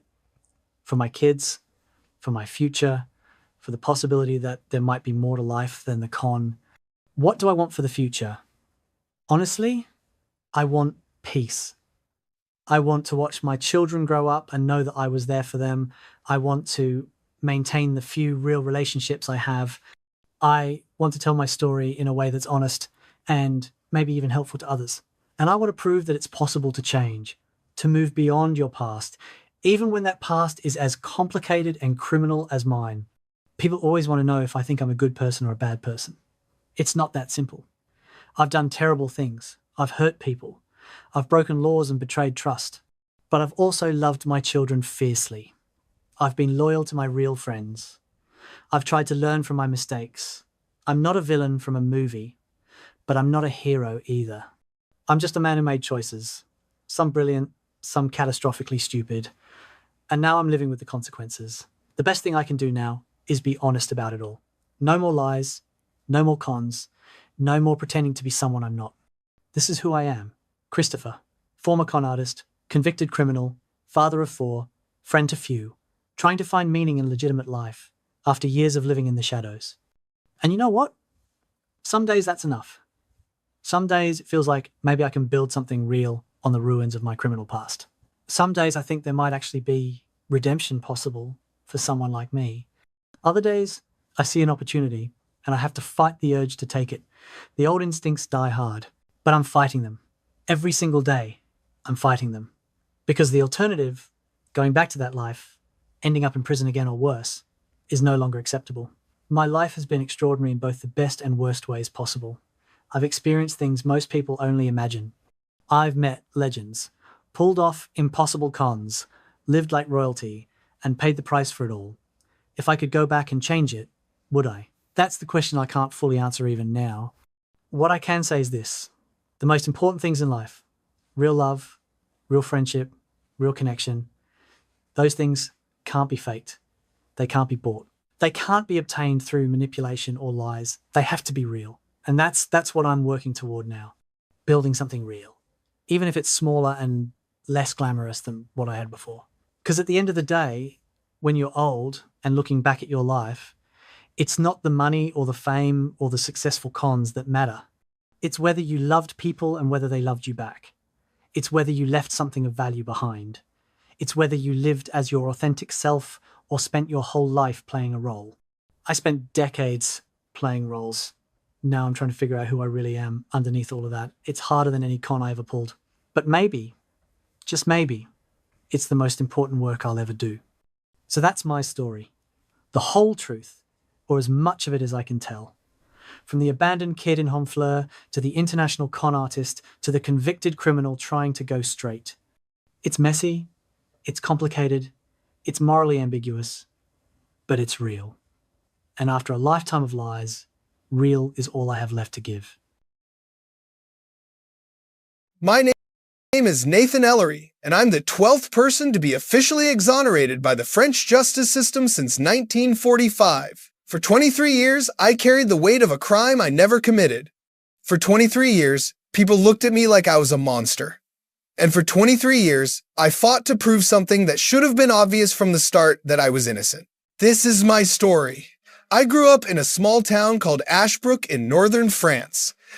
It's the kind of place where everyone knows everyone, where secrets don't stay secret for long, and where being different means you're always under a microscope. My father was Moroccan, my mother was French, and in a town with maybe 10 immigrant families total, that made us stand out. Picture this, a quiet town in the countryside, the kind of place tourists might call charming. Old stone buildings, narrow streets, a church in the town square. On the surface, it looked peaceful, idyllic even. But underneath that postcard-perfect exterior was a rigid social structure where everyone had their place, and stepping outside those boundaries came with consequences. My childhood wasn't bad, but it wasn't easy either. My dad worked as a machinist at a local factory, and my mom was a teaching assistant at Jules Ferry Elementary School. She helped the teachers with the younger kids changing diapers, putting them down for naps, reading them stories, wiping tears when they missed their parents. She loved those kids, and they loved her. My mother had one of those warm, nurturing personalities that made children feel safe. Parents trusted her with their most precious gifts. My father, he was a hard worker. The kind of man who never complained, who got up every morning before dawn, put in his hours at the factory, came home exhausted but still found time to help us with homework, to play with us, to make sure we knew we were loved. He believed in doing things the right way, in being a good citizen, in following the rules. He thought that if you worked hard and stayed out of trouble, you'd be treated fairly. How wrong he was. We were a working-class family trying to make an honest living in a place that didn't always want to see us succeed. My parents never said it outright, but I could feel it growing up. The subtle discrimination, the different treatment, the way certain doors were closed to us that were open to others. I was 17 years old when my life changed forever. I was just a kid, not perfect, I'll admit that. I got into the occasional fight, did some stupid teenager stuff. We had a youth center where we'd box, play basketball, just try to burn off energy because there wasn't much else to do in a small town like that. Looking back now, I can see how innocent those years really were. Sure, we'd sneak cigarettes sometimes, maybe stay out past curfew, we'd get into arguments that would escalate into pushing matches. Normal teenage boy stuff. Nothing criminal, nothing violent, just kids being kids, testing boundaries, figuring out who they were. The youth center was our sanctuary. It was a converted warehouse with boxing equipment, a basketball court, and a small room with some old couches where we'd hang out and talk about girls, about music, about getting out of this small town someday and doing something bigger with our lives. The coach there, an older guy named Michelle, he was one of the few adults who treated us like we mattered. He'd teach us discipline through boxing, tell us that strength wasn't just physical, it was mental, emotional, the ability to keep your head up when the world was trying to knock you down. I wish I'd appreciated those lessons more at the time. I'd need every bit of that strength soon enough. But here's what people need to understand. We weren't treated the same as other kids. When my friends and I would leave the boxing gym to grab some fries downtown, we'd get stopped by police. Once, twice. Sometimes 3 times in 10 minutes. Meanwhile, the French kids from wealthier families could walk around freely. They could hang out in the same places, do the same things, and nobody bothered them. Nobody questioned where they were going or what they were doing. For us, it was different. Every time we stepped outside, we were suspects. We hadn't done anything wrong, but we looked wrong.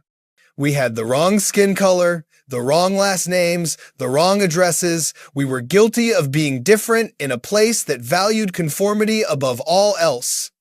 I remember one night we were walking home from the gym, maybe 6 or 7 of us. We were loud, I'll admit, teenage boys always are. We were laughing about something, probably some stupid joke, and within minutes, a police car pulled up. They made us line up against a wall, hands on the bricks, while they searched us. Looking for what? We had nothing. We were just kids going home. They found nothing, of course, because there was nothing to find. But the humiliation of it, the way they spoke to us like we were criminals, like we were less than human that stayed with you, that taught you that in this town you'd never be treated as equal, you'd always be the outsider, the suspect, the threat.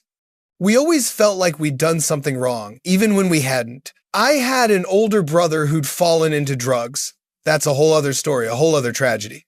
He'd started with marijuana, like a lot of kids did, but it spiraled. Soon it was harder stuff, and soon after that, he was in trouble with the law regularly. My parents tried everything, therapy, rehab, tough love, unconditional support, nothing worked. The addiction had its claws in him, and it wasn't letting go. The police knew about him, they knew our family, and in their minds, if one son was trouble, the other probably was too. Never mind that I stayed in school, that I worked part-time jobs to help my parents, that I'd never touched drugs in my life. I was guilty by association, guilty by relation, guilty by proximity. I'd been questioned before about a fight. It was a stupid thing. Someone said something disrespectful about my mother. I defended her honor. Punches were thrown. The other kid's father had connections in town, so of course I was the one who got in trouble. I was questioned, warned, told that next time there'd be consequences, but nothing came of it because witnesses confirmed the other kid had started it. Still, I had a record now, a face they recognized, a name in their files, and in a small town, that's all it takes to become a suspect when something goes wrong. One day, Completely out of nowhere, my world exploded. It started like any normal day. I woke up, had breakfast with my family, made plans to meet friends at the youth center later. My mother was making couscous for dinner, my father's favorite. I remember the smell filling the house, making my stomach growl even though I'd just eaten. Life was normal. Life was good. I was at home actually helping my mother in the kitchen when we heard the knock on the door. It wasn't a polite knock. It was loud, aggressive, the kind of knock that demands immediate attention. My father went to answer it, and I heard voices. Official voices. Police. My heart started racing before I even knew why. When you grow up being stopped and searched regularly, you develop this instinct, this immediate anxiety response. When you hear that authoritative tone, even when you've done nothing wrong, your body remembers all the times you were treated like you had. My father called my name. Nathan, the police want to talk to you. I walked to the door, confused. What could they possibly want? I hadn't done anything. I'd been home, at school, at the gym, nothing illegal, nothing worth police attention. They told me I was being accused of a serious crime, a sexual assault, a girl I barely knew, someone I'd only seen in passing maybe once or twice, had pointed her finger at me and several of my friends. She claimed we'd assaulted her. The words didn't make sense at first. They just floated in the air, disconnected from reality. Sexual assault? Me? That was impossible. That was insane. That was wrong.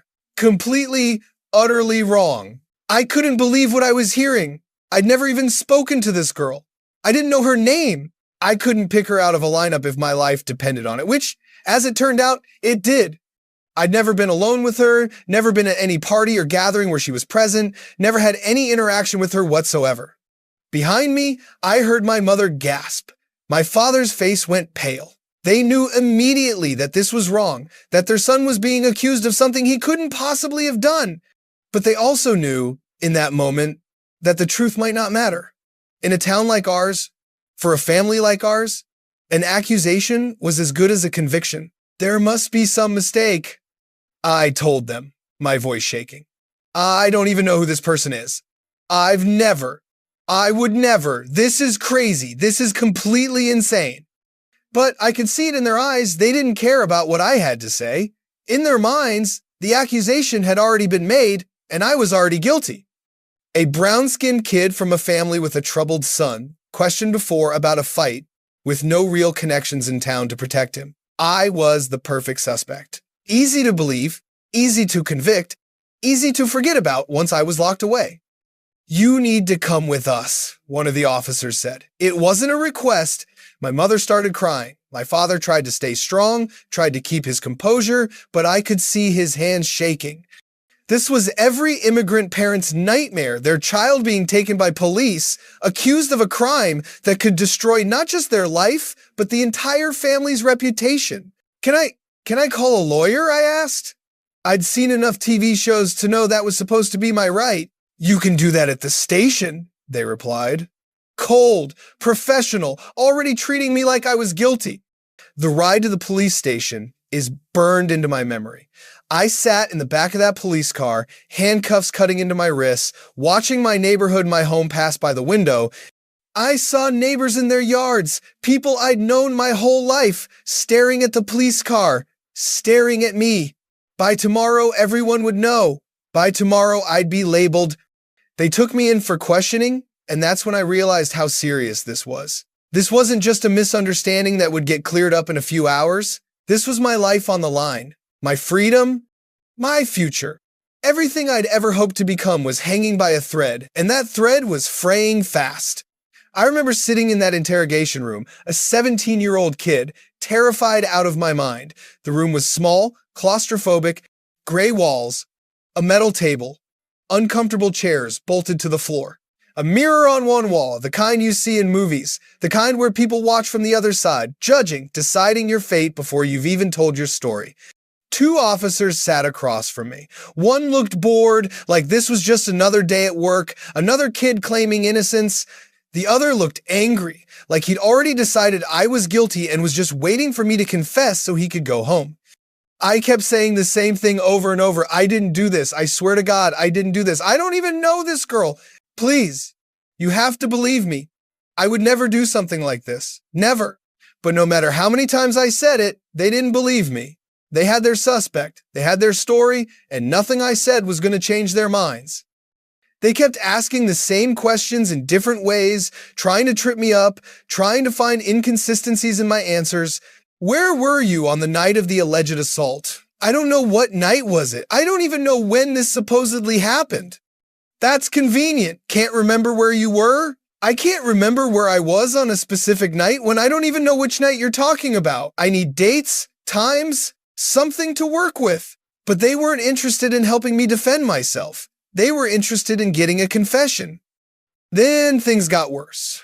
One of the officers stood up, walked around the table. I thought he was leaving, that maybe they were finally going to let me call a lawyer.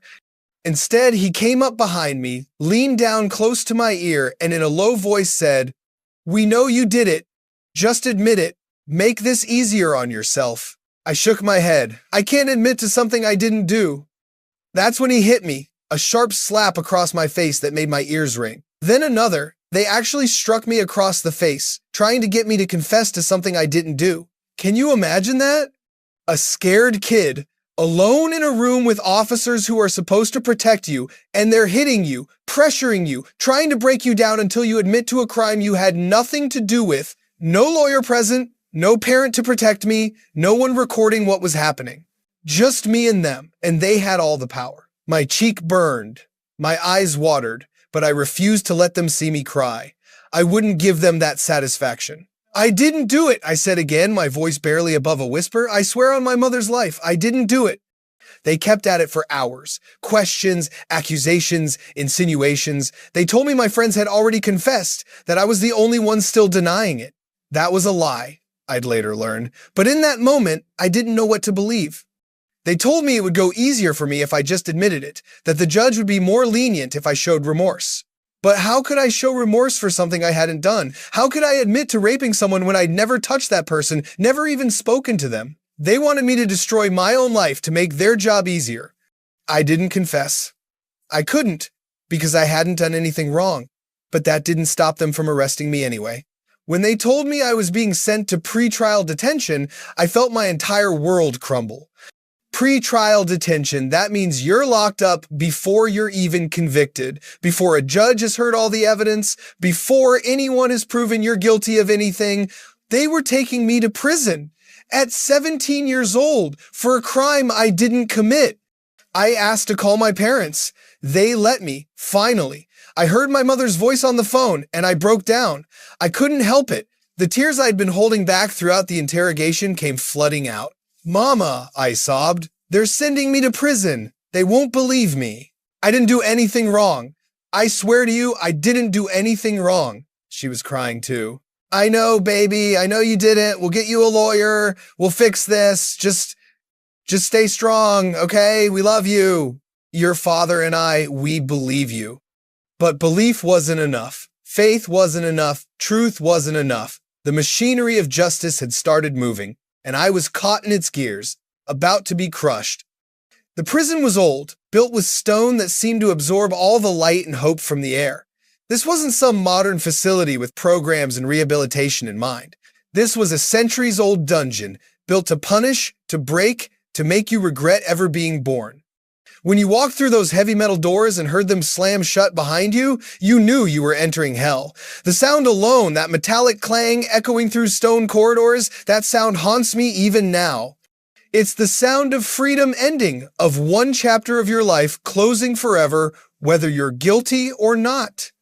Everything was dark, dirty, crumbling. The corridors were black with grime accumulated over decades, maybe centuries. The walls were damp, covered in mold. The air smelled like a mixture of sweat, urine, despair, and something else, something indefinable but unmistakable. It was the smell of human suffering compressed into one building. The cells were worse. Small, cramped spaces barely big enough for the rusty bed frame and a toilet that barely worked. The stone walls were covered in scratches, previous inmates marking their time, leaving messages, counting down their sentences one day at a time. I wondered how many innocent people had occupied this same space before me. How many had scratched their names into these walls while screaming into the void that they didn't belong here. My first night there, I couldn't sleep. I lay on that thin, lumpy mattress, staring at the ceiling, watching shadows dance in the dim light from the corridor. Every sound was amplified, doors slamming, men shouting, footsteps echoing, keys jangling, and underneath it all, this constant low hum of human misery. I kept thinking this had to be a nightmare, that I'd wake up and be back in my own bed, safe at home. I'd pinch myself hard enough to leave marks, hoping the pain would wake me up. But morning came, and I was still there, surrounded by criminals, except I wasn't one of them. That first morning, I was led to the communal area where inmates gathered. The moment I walked in, every eye turned to me. New meat, fresh blood, everyone trying to figure out who I was, what I'd done, where I fit in the prison hierarchy. When word got around about what I was accused of sexual assault, things got even worse. There's a hierarchy in prison, and sex offenders are at the bottom. Even murderers look down on rapists. And I had to walk around with that label, knowing I was innocent but unable to convince anyone. Some inmates threatened me, others just avoided me completely, like I was diseased. A few seemed to take pleasure in my suffering, making crude jokes, insinuating that maybe someone should show me what it feels like. Every day was a battle just to survive, and I was only 17 years old. The worst part wasn't even the prison itself. It was knowing that outside those walls, everyone in my small town now believed I was a rapist. The girl had made her accusation, and in a place like Ashbrook, that was enough. Guilty or not, the damage was done. My name was in the local newspapers. My face was probably being passed around, discussed over coffee, analyzed at dinner tables. The whole town was probably nodding along, saying they always knew something was off about that Ellery family. My first visitor was my father. I'll never forget that moment. I walked into the visiting room, and when I saw him sitting there, I couldn't look him in the eye. I was so ashamed, not because I'd done anything wrong, but because I knew what people were saying about me, about our family. But then my father spoke.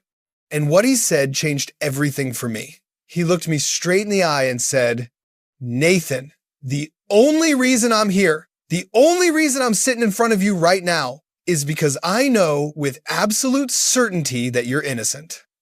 Hearing those words from my father, that complete, unwavering belief in my innocence, it gave me something to hold on to. It gave me strength when I had none left. But the trial was a nightmare. This girl, let's call her Jessica, she told her story. She cried on the stand. She made it seem so real, so convincing. And I sat there with my lawyer, knowing that everything she was saying was a complete fabrication, but having no way to prove it. The courtroom was full. Small town justice meant small town spectacle. Everyone wanted to see the trial, wanted to watch justice be served. Except justice wasn't in that room. Only theatrics were. Jessica took the stand wearing a modest dress, her hair pulled back, no makeup. She looked innocent, vulnerable, like a victim should look. And when she started talking, describing this horrific assault that never happened, describing things I supposedly did to her, I felt physically ill. She was convincing. I'll give her that. She had clearly practiced her story, rehearsed it until every detail was polished. She cried at all the right moments. Her voice broke when describing the most traumatic parts. She looked at the jury with these big, wounded eyes, and I could see them eating it up. My lawyer tried to cross-examine her, tried to poke holes in her story. Are you sure it was Nathan Ellery you saw that night? How can you be certain of the timeline? Can you describe what he was wearing? But she had answers for everything. They weren't good answers. They were vague, generic descriptions that could apply to anyone, but they were answers. And when my lawyer asked her directly, "Is there any chance you might be mistaken about who assaulted you?" she broke down in tears and said, "I could never forget his face. Never. I see it in my nightmares every single night." Except she'd seen my face maybe twice before this whole thing started. We'd never had a conversation. We'd never been alone together. We'd never interacted in any meaningful way. But somehow, I was the face in her nightmares. The prosecutor built their case on her testimony alone. He was good at his job. I'll give him that. He painted a picture of a troubled teenager from an immigrant family, someone with a history of violence. That one fight I'd been questioned about someone whose older brother was involved in drugs. He made me sound like a predator, a monster, someone capable of terrible things. And I sat there, 17 years old, watching my character be assassinated in front of a packed courtroom, watching as every mistake I'd ever made, every imperfect moment of my adolescence, was twisted into evidence of my guilt. There was no physical evidence connecting me to this crime. There were no witnesses who saw me with her. There were no text messages, no photos, no communication of any kind between us. There was nothing but her word against mine. But in the eyes of the court, her tears were more convincing than my truth. My lawyer tried. God bless him, he really tried. He presented my alibi. I'd been at home that night. My parents confirmed it. But the prosecutor argued that parents would lie for their children. He called character witnesses who spoke about what a good kid I was, how I'd never been in serious trouble. But the prosecutor made it sound like I was just good at hiding my true nature. How do you prove you didn't do something? How do you prove a negative? I could say I wasn't there, but I had no alibi that covered every single minute of the time she claimed this happened. I could say I don't know her, but she was pointing at me, identifying me as one of her attackers. The whole time, I kept catching glimpses of my parents in the gallery. My mother looked like she'd aged 10 years in the few weeks since my arrest. My father sat rigid, his jaw clenched, fighting back tears. They were watching their son be destroyed, and there was nothing they could do to stop it. When it came time for me to testify, I walked to the stand on shaking legs. I put my hand on the Bible and swore to tell the truth, the whole truth, and nothing but the truth. And then I told them exactly that. I didn't do this. I'd never met this girl. I'd never hurt anyone like this. I was innocent. The prosecutor tore into me during cross-examination. He asked about the fight I'd been in. He asked about my brother's drug problems. He asked why, if I was innocent, I couldn't provide a solid alibi for every minute of that night. He made me sound evasive, guilty, like I was lying through my teeth. By the time I left the stand, I could see it in the jury's faces. They'd made up their minds. They believed her. They didn't believe me. A brown-skinned kid from a troubled family versus a crying girl claiming to be a victim, it wasn't even a fair fight. When the verdict came down guilty, I felt like someone had ripped my soul out of my body. The courtroom erupted. Some people gasped, others nodded, satisfied. Jessica started crying again, clutching her mother. My own mother let out a sound I'd never heard before, a kind of wounded animal cry that came from the depths of her soul. The judge sentenced me, and his words were clinical, detached. He talked about the seriousness of the crime, about the need to protect society, about rehabilitation, but all I heard was the numbers. All I heard was the years of my life being taken away for something I didn't do. And just like that, I became a convicted sex offender. At 17 years old, my life was over before it had really begun. I was no longer Nathan, the kid who liked basketball and boxing. I was no longer Nathan, the son of hardworking immigrants trying to build a better life. I was Nathan Ellery, rapist. That's all I would ever be in people's eyes. They took me back to that stone prison, and this time I knew it wasn't temporary. This time I knew I'd be there for years, surrounded by people who looked down on me, treated like I was less than human, all for a crime that existed only in one girl's imagination. I served my time, and then I was released. But here's what people don't understand about being wrongfully convicted. Even when you get out of prison, you're not free. That conviction follows you everywhere. It's on your record, it's in the newspapers, it's in the memories of everyone who knows you. Registering as a sex offender became a regular part of my life. Every time I moved, I had to report it. Every time I looked for a job, I had to disclose it. Every time I met someone new, that conviction was there, lurking in the background, ready to destroy any connection I tried to build. Finding work was almost impossible. Most employers took one look at my record and said no. The few who gave me a chance treated me with suspicion, watched me constantly like I might reoffend at any moment. I took whatever jobs I could get, manual labor, night shifts, anything that would let me earn money without having to interact with too many people. Dating was out of the question. How do you explain to someone that you're a registered sex offender when you've never actually committed a crime? Hi, I'm Nathan. Nice to meet you. By the way, I'm on the sex offender registry, but I promise I'm innocent. Nobody wants to hear that. Nobody believes that. The second they found out, they were gone. I tried to date a few times anyway. There was one girl, Sophie, who I thought might be different. We'd been seeing each other for about a month, and things were going well. She made me feel normal again, like maybe I could have a real life despite everything. But then she Googled my name and found the news articles about my conviction. She called me, crying, saying she couldn't see me anymore. She actually apologized, said she wished things were different, but she couldn't be with someone like that. Those words cut deeper than any knife. When I walked through town with my parents, I could feel people's eyes on me. I could hear the whispers. There's that rapist. There's the monster. How can his parents even show their faces? My mother, who'd worked at that elementary school her whole career, suddenly became a pariah. Parents didn't want her around their children. My father faced discrimination at work. My younger siblings were bullied because of me. Our entire family was destroyed because of a lie. I tried to rebuild my life. I found work where I could, though many places wouldn't hire me once they saw my record. I tried to date! But how do you explain to someone that you're a registered sex offender when you've never actually committed a crime? I tried to move forward, but everywhere I went, that conviction followed like a shadow I couldn't escape. Years passed. 5 years. 10 years. 15 years. 20 years. And through it all, I carried the weight of something I didn't do. I watched my parents age faster than they should have, crushed by the shame that wasn't even theirs to carry. I watched opportunities slip away. I watched my life become something I never wanted it to be. But I never stopped maintaining my innocence. I never stopped telling people I didn't do this. Most people didn't believe me. After all, why would the justice system convict an innocent person? Why would a young woman lie about something so serious? Then, in 2022, everything changed. 23 years after my conviction, I received a phone call from the Lille police station. When I saw the number on my phone, my heart started racing.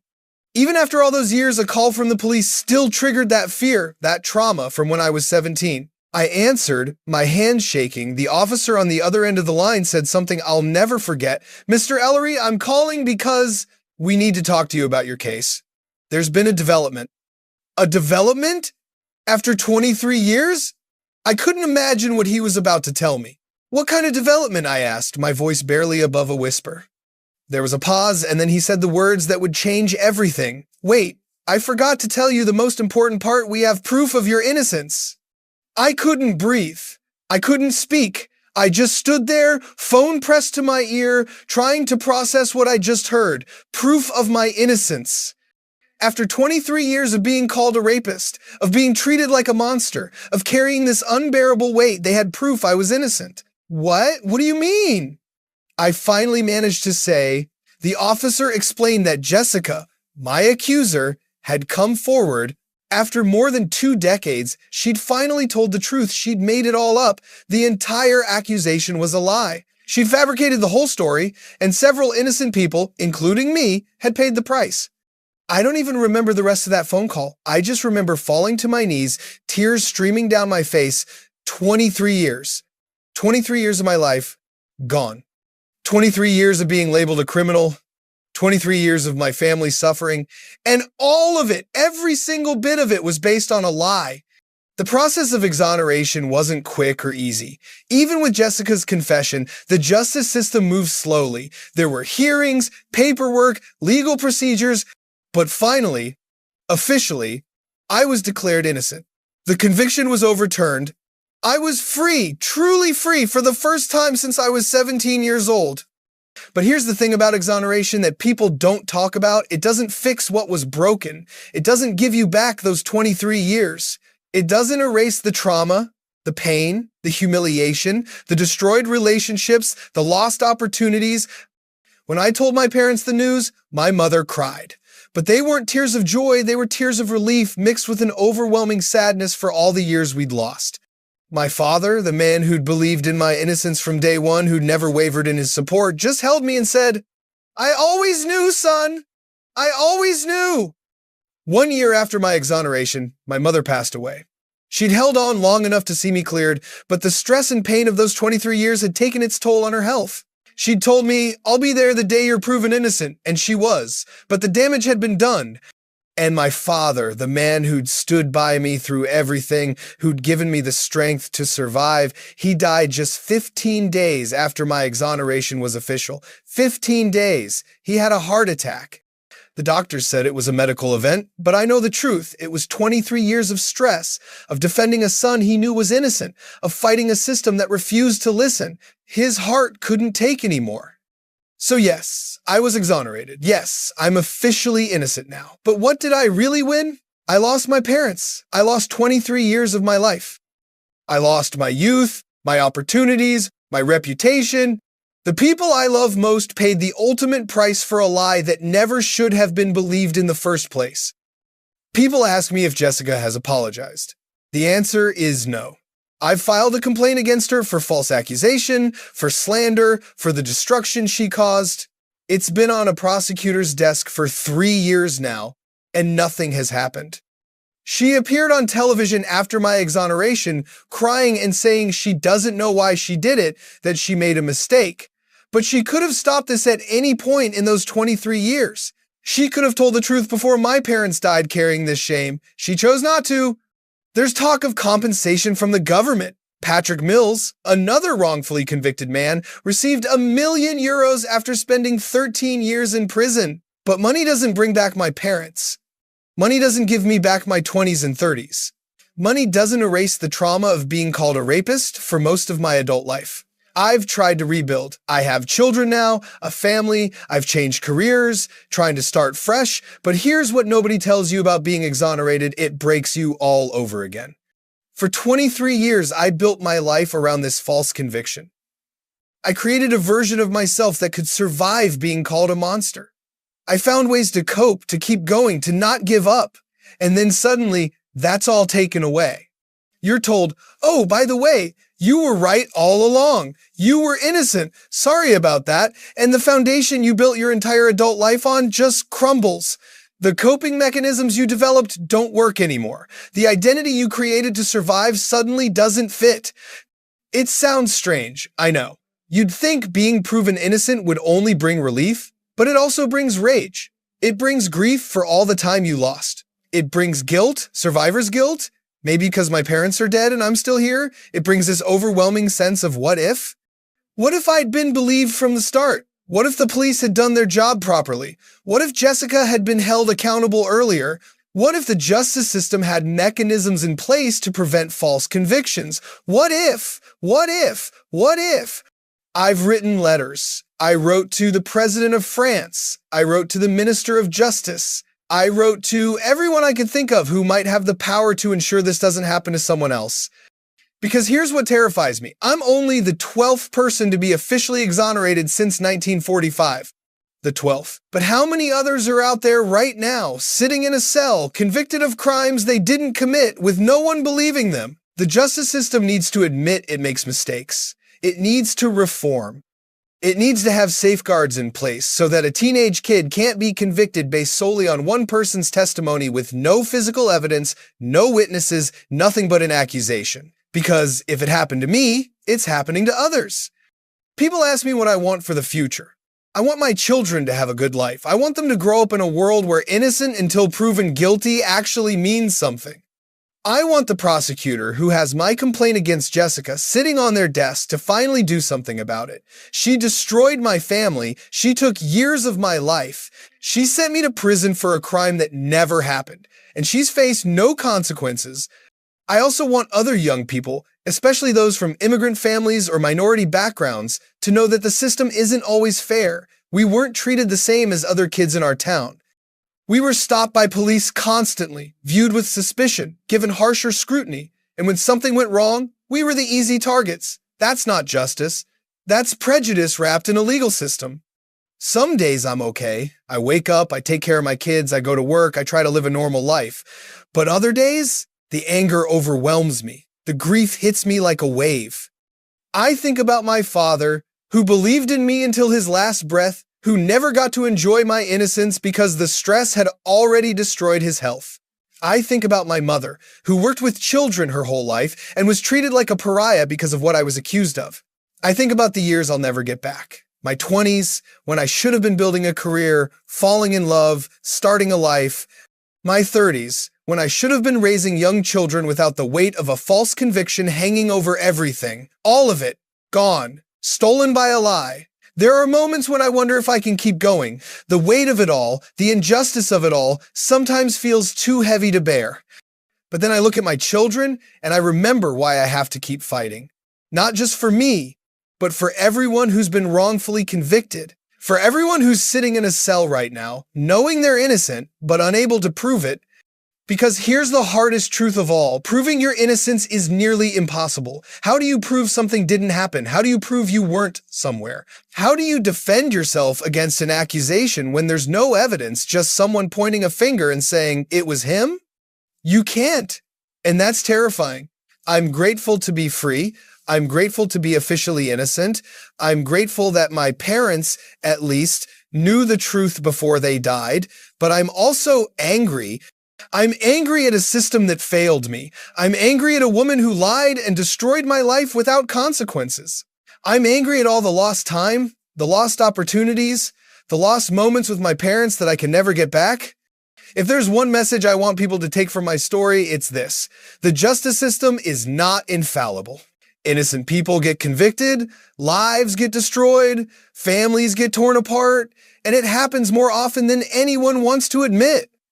When you hear about someone being accused of a crime, remember my story. Remember that accusations are not facts. Remember that a person crying on the stand doesn't mean they're telling the truth. Remember that a conviction doesn't always mean someone is guilty. And if you're someone who's been wrongfully convicted, if you're sitting in a cell right now knowing you're innocent, don't give up. Keep fighting. Keep telling your truth. It took me 23 years, but eventually the truth came out. It's not fair that it took that long. It's not right that I lost so much in the process, but the truth did come out. I pray that the justice system learns from cases like mine. I pray that they implement reforms to prevent this from happening to others. I pray that prosecutors and judges and police officers remember that the person standing in front of them is a human being whose entire life hangs in the balance, and they have a responsibility to get it right. Because when they get it wrong, when they convict an innocent person, they don't just imprison one person, they destroy entire families. They take years that can never be returned. They create trauma that lasts lifetimes. 23 years. That's how long I was guilty of a crime I didn't commit. 23 years of being looked at like a monster, 23 years of my family suffering, 23 years of lost opportunities, destroyed dreams, and unbearable weight. Today, I'm officially innocent, the 12th person to be exonerated by the French justice system since 1945. But I'm not celebrating. How can I when my parents are gone? How can I when Jessica still faces no consequences for her lies? How can I when I know there are others out there living the same nightmare I lived? My name is Nathan Ellery. I'm innocent. I always was. But it took 23 years for anyone to believe me. And that's a failure of justice that should never happen to anyone. This is my story. This is my truth.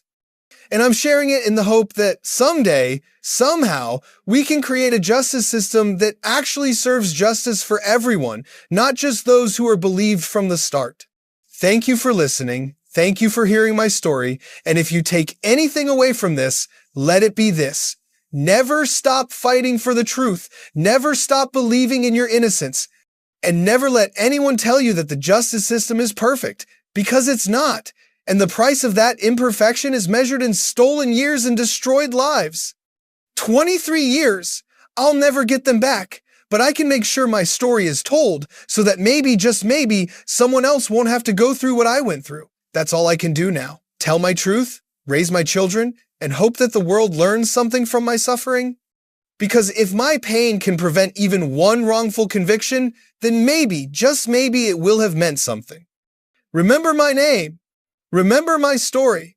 And remember that behind every conviction is a human being who deserves justice.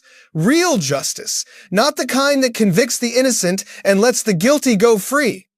I'm Nathan Ellery. I'm the 12th person exonerated by the French justice system since 1945. And this is my story of survival, loss, and the long, painful road to proving what should never have been questioned in the first place, my innocence. I was born in 1,928 inches, a small village in Poland. My earliest memories are simple ones: the smell of my mother's cooking, the sound of my father's voice as he returned home from work each day, the laughter of my siblings echoing through our modest home. We weren't wealthy, not by any standard, but we had each other. We had our traditions, our community, our faith. For a little while, that felt like enough. But Poland in those days wasn't a welcoming place for Jewish families.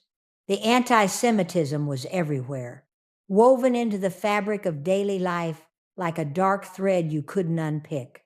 It showed itself in the way shopkeepers refused to serve us, in the laws that restricted where we could live and what work we could do, in the whispers that followed us down the street and sometimes erupted into shouts. My parents tried to shelter us from the worst of it, but even as a small child, I could feel it pressing down on us, that constant awareness that we were seen as different, as unwanted, as less than human. By 1930, my parents couldn't take it anymore. The decision to leave everything behind wasn't made lightly. My father had to sell his small business for almost nothing. My mother said goodbye to her parents, her sisters, knowing deep down she might never see them again. But we had relatives who had immigrated to France at the turn of the century, and their letters painted a picture of hope.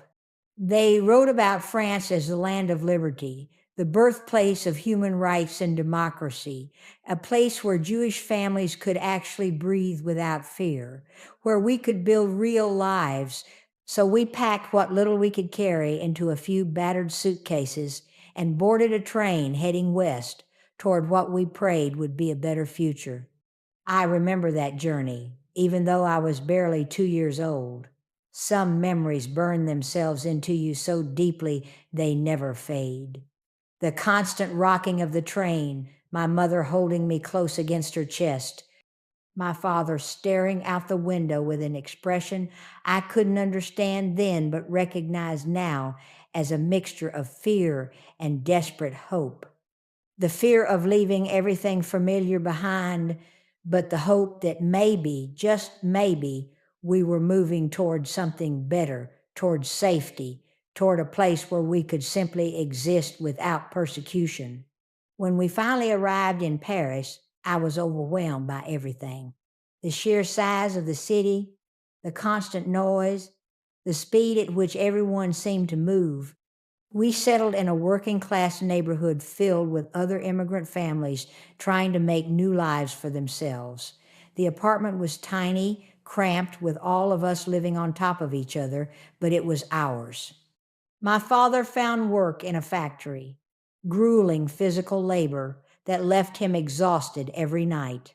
My mother took in sewing, her fingers working late into the evening by candlelight. We weren't living in luxury by any means, but for the first time in my memory, we felt safe, or at least we thought we were safe.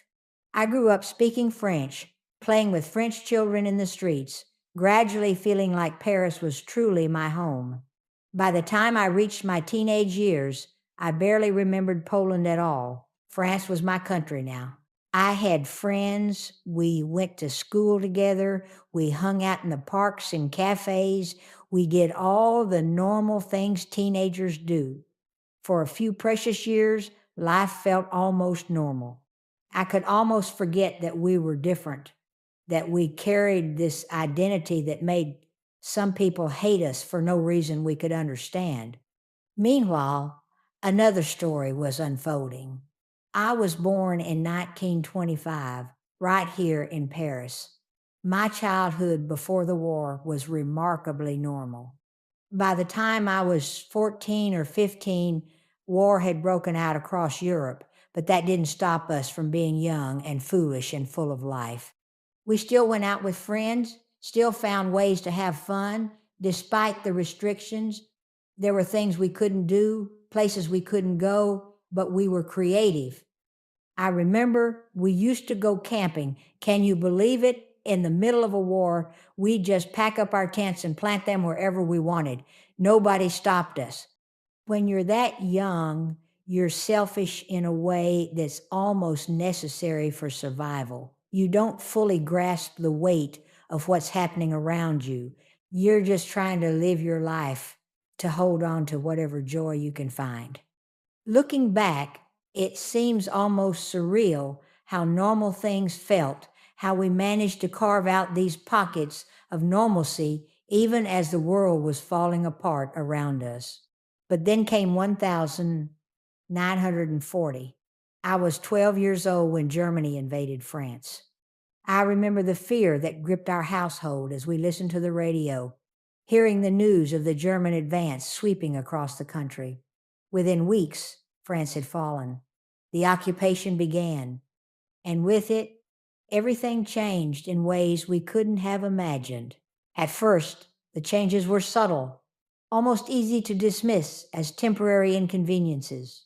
New rules here and there, restrictions on certain professions. Jews couldn't hold government positions anymore. We couldn't teach in schools. Small things that seemed manageable at first.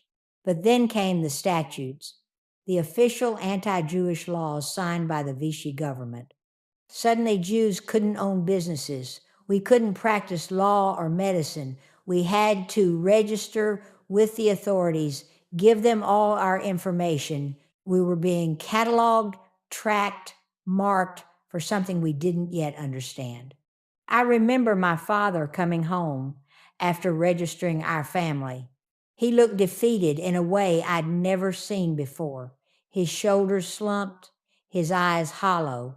He knew what this meant, even if he couldn't bring himself to say it out loud, even if I was too young to fully grasp it yet. By 1942, things had deteriorated beyond recognition.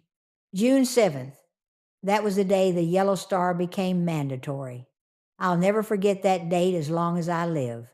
The Nazis wanted to mark us publicly, to humiliate us, to make absolutely certain that everyone could identify us as Jews at a glance. The star was made of yellow fabric with a black border, and it had the word Juif, Jew, printed on it in black letters designed to look like Hebrew. We had to sew it onto all our clothes, right over our hearts, where it would be visible to everyone we encountered. I watched my mother cry as she stitched mine onto my jacket with trembling hands. I asked her why she was crying, and she just shook her head, unable to find words. Finally, she whispered, "Nothing good can come from this. Nothing good ever comes from marking people as different, as less than human."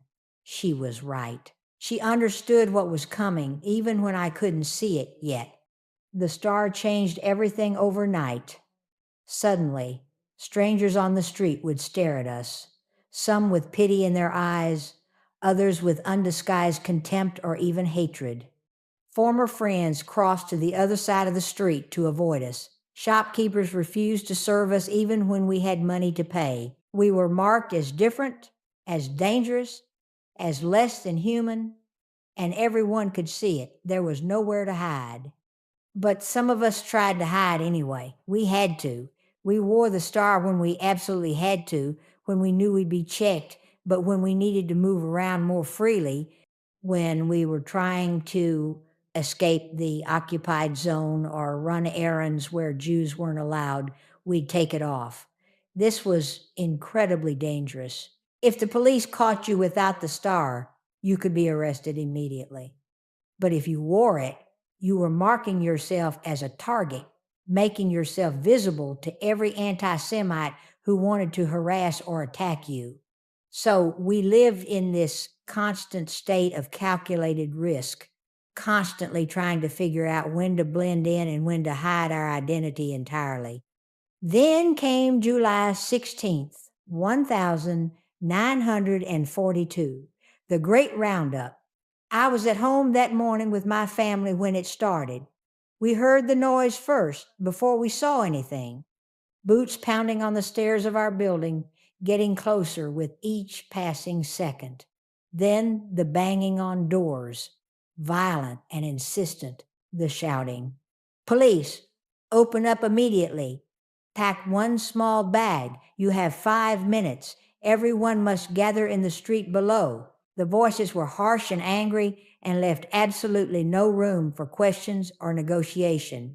We heard our neighbors' doors being broken down, the sound of wood splintering under the force of clubs and rifle butts.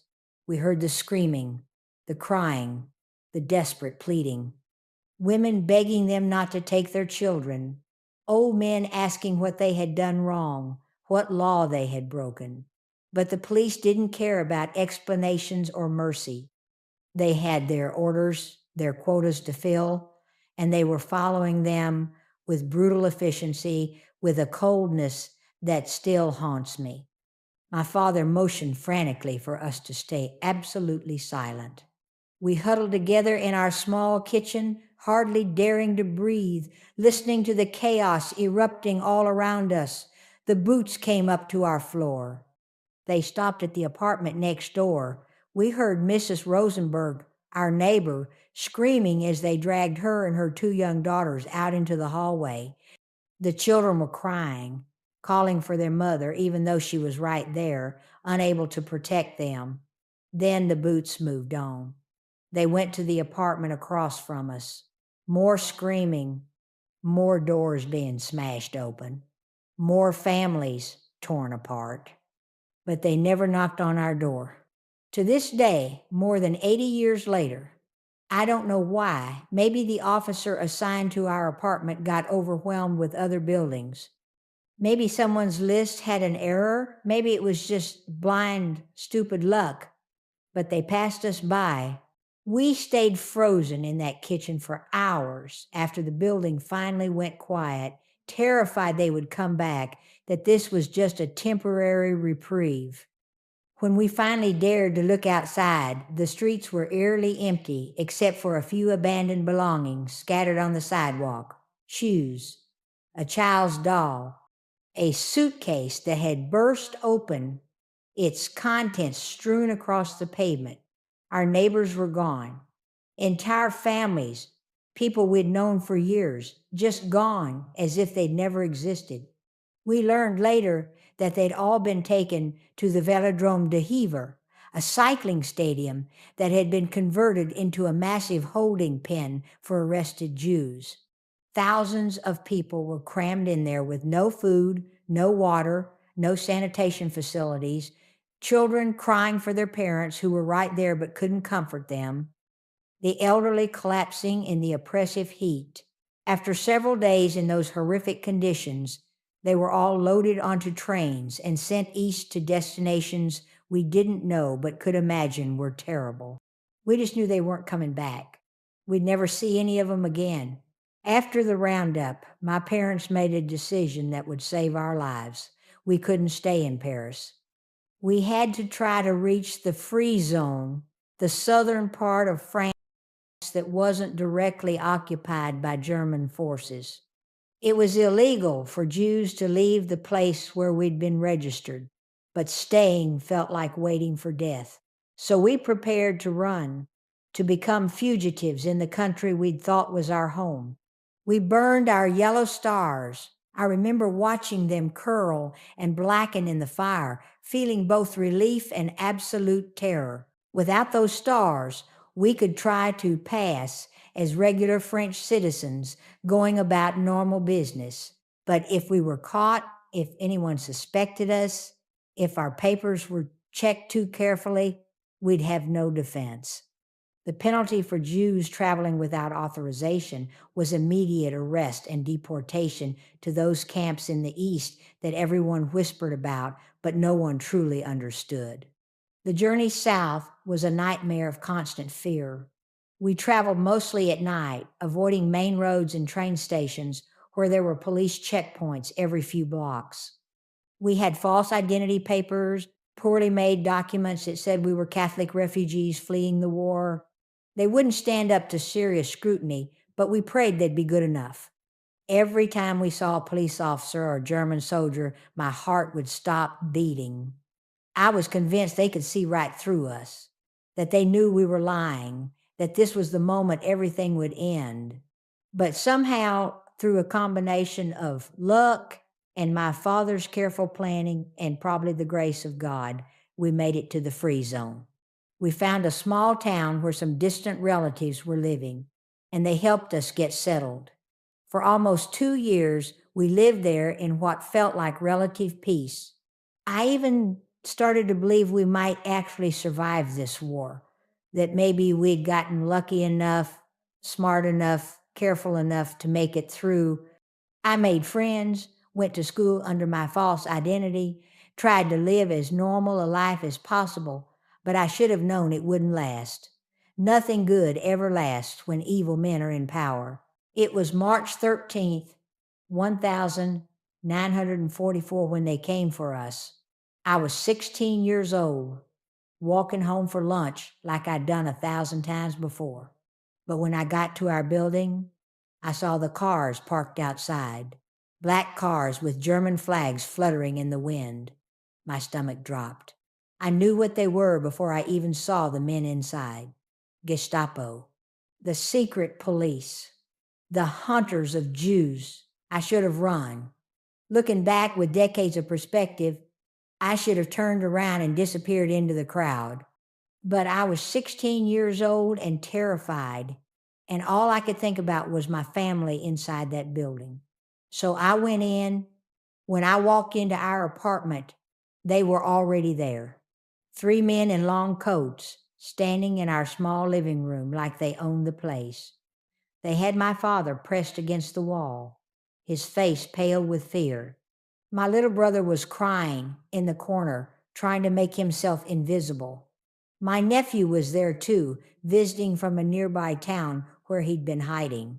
One of the Gestapo officers looked at me as I walked in, and his eyes lit up with satisfaction. "This is the daughter?" he asked in heavily accented French. My father nodded, unable to speak. The officer smiled, but it wasn't a human smile. It was the smile of a predator who just confirmed his prey was trapped. "We received information that this family is Jewish, hiding under false identities," he said slowly, deliberately. "Of course you'll deny this. Everyone denies it at first, but we have ways of confirming the truth." I tried to protest. I said we were Catholic, that someone must have made a terrible mistake, that we had papers proving who we were. But the officer just laughed, a sound that made my skin crawl. "Save your breath, girl," he said. "We know about circumcision. It's a Jewish custom, isn't it? A mark that can't be hidden or explained away. So let's settle this now and stop wasting everyone's time." They took my father, my brother, and my nephew into the kitchen. They made them drop their pants right there, stripping them of their dignity as casually as if they were checking papers. And, of course, they were circumcised. That was all the proof the Gestapo needed. We were Jewish. No amount of false papers or protests could change that now. They arrested all of us on the spot, not even giving us time to pack belongings or say goodbye to our home. We were taken to a local prison first, held there for several days while they processed paperwork and decided what to do with us. Then we were transferred to Drancy, a transit camp just outside Paris that had become a holding pen for Jews awaiting deportation. Drancy was a massive complex, a half-finished housing project that had been converted into a prison. When we arrived, there were already thousands of people there, all waiting for the same thing: deportation to the camps in the East that no one really understood, but everyone feared. The conditions at Drancy were horrible. We were packed into rooms with barely enough space to lie down. The food was almost non-existent, maybe a piece of stale bread and some watery soup if we were lucky. But the worst part wasn't the physical discomfort, it was the uncertainty, the not knowing. Where were they sending us? What would happen when we got there? We heard rumors about work camps in Germany, about labor programs building roads and factories.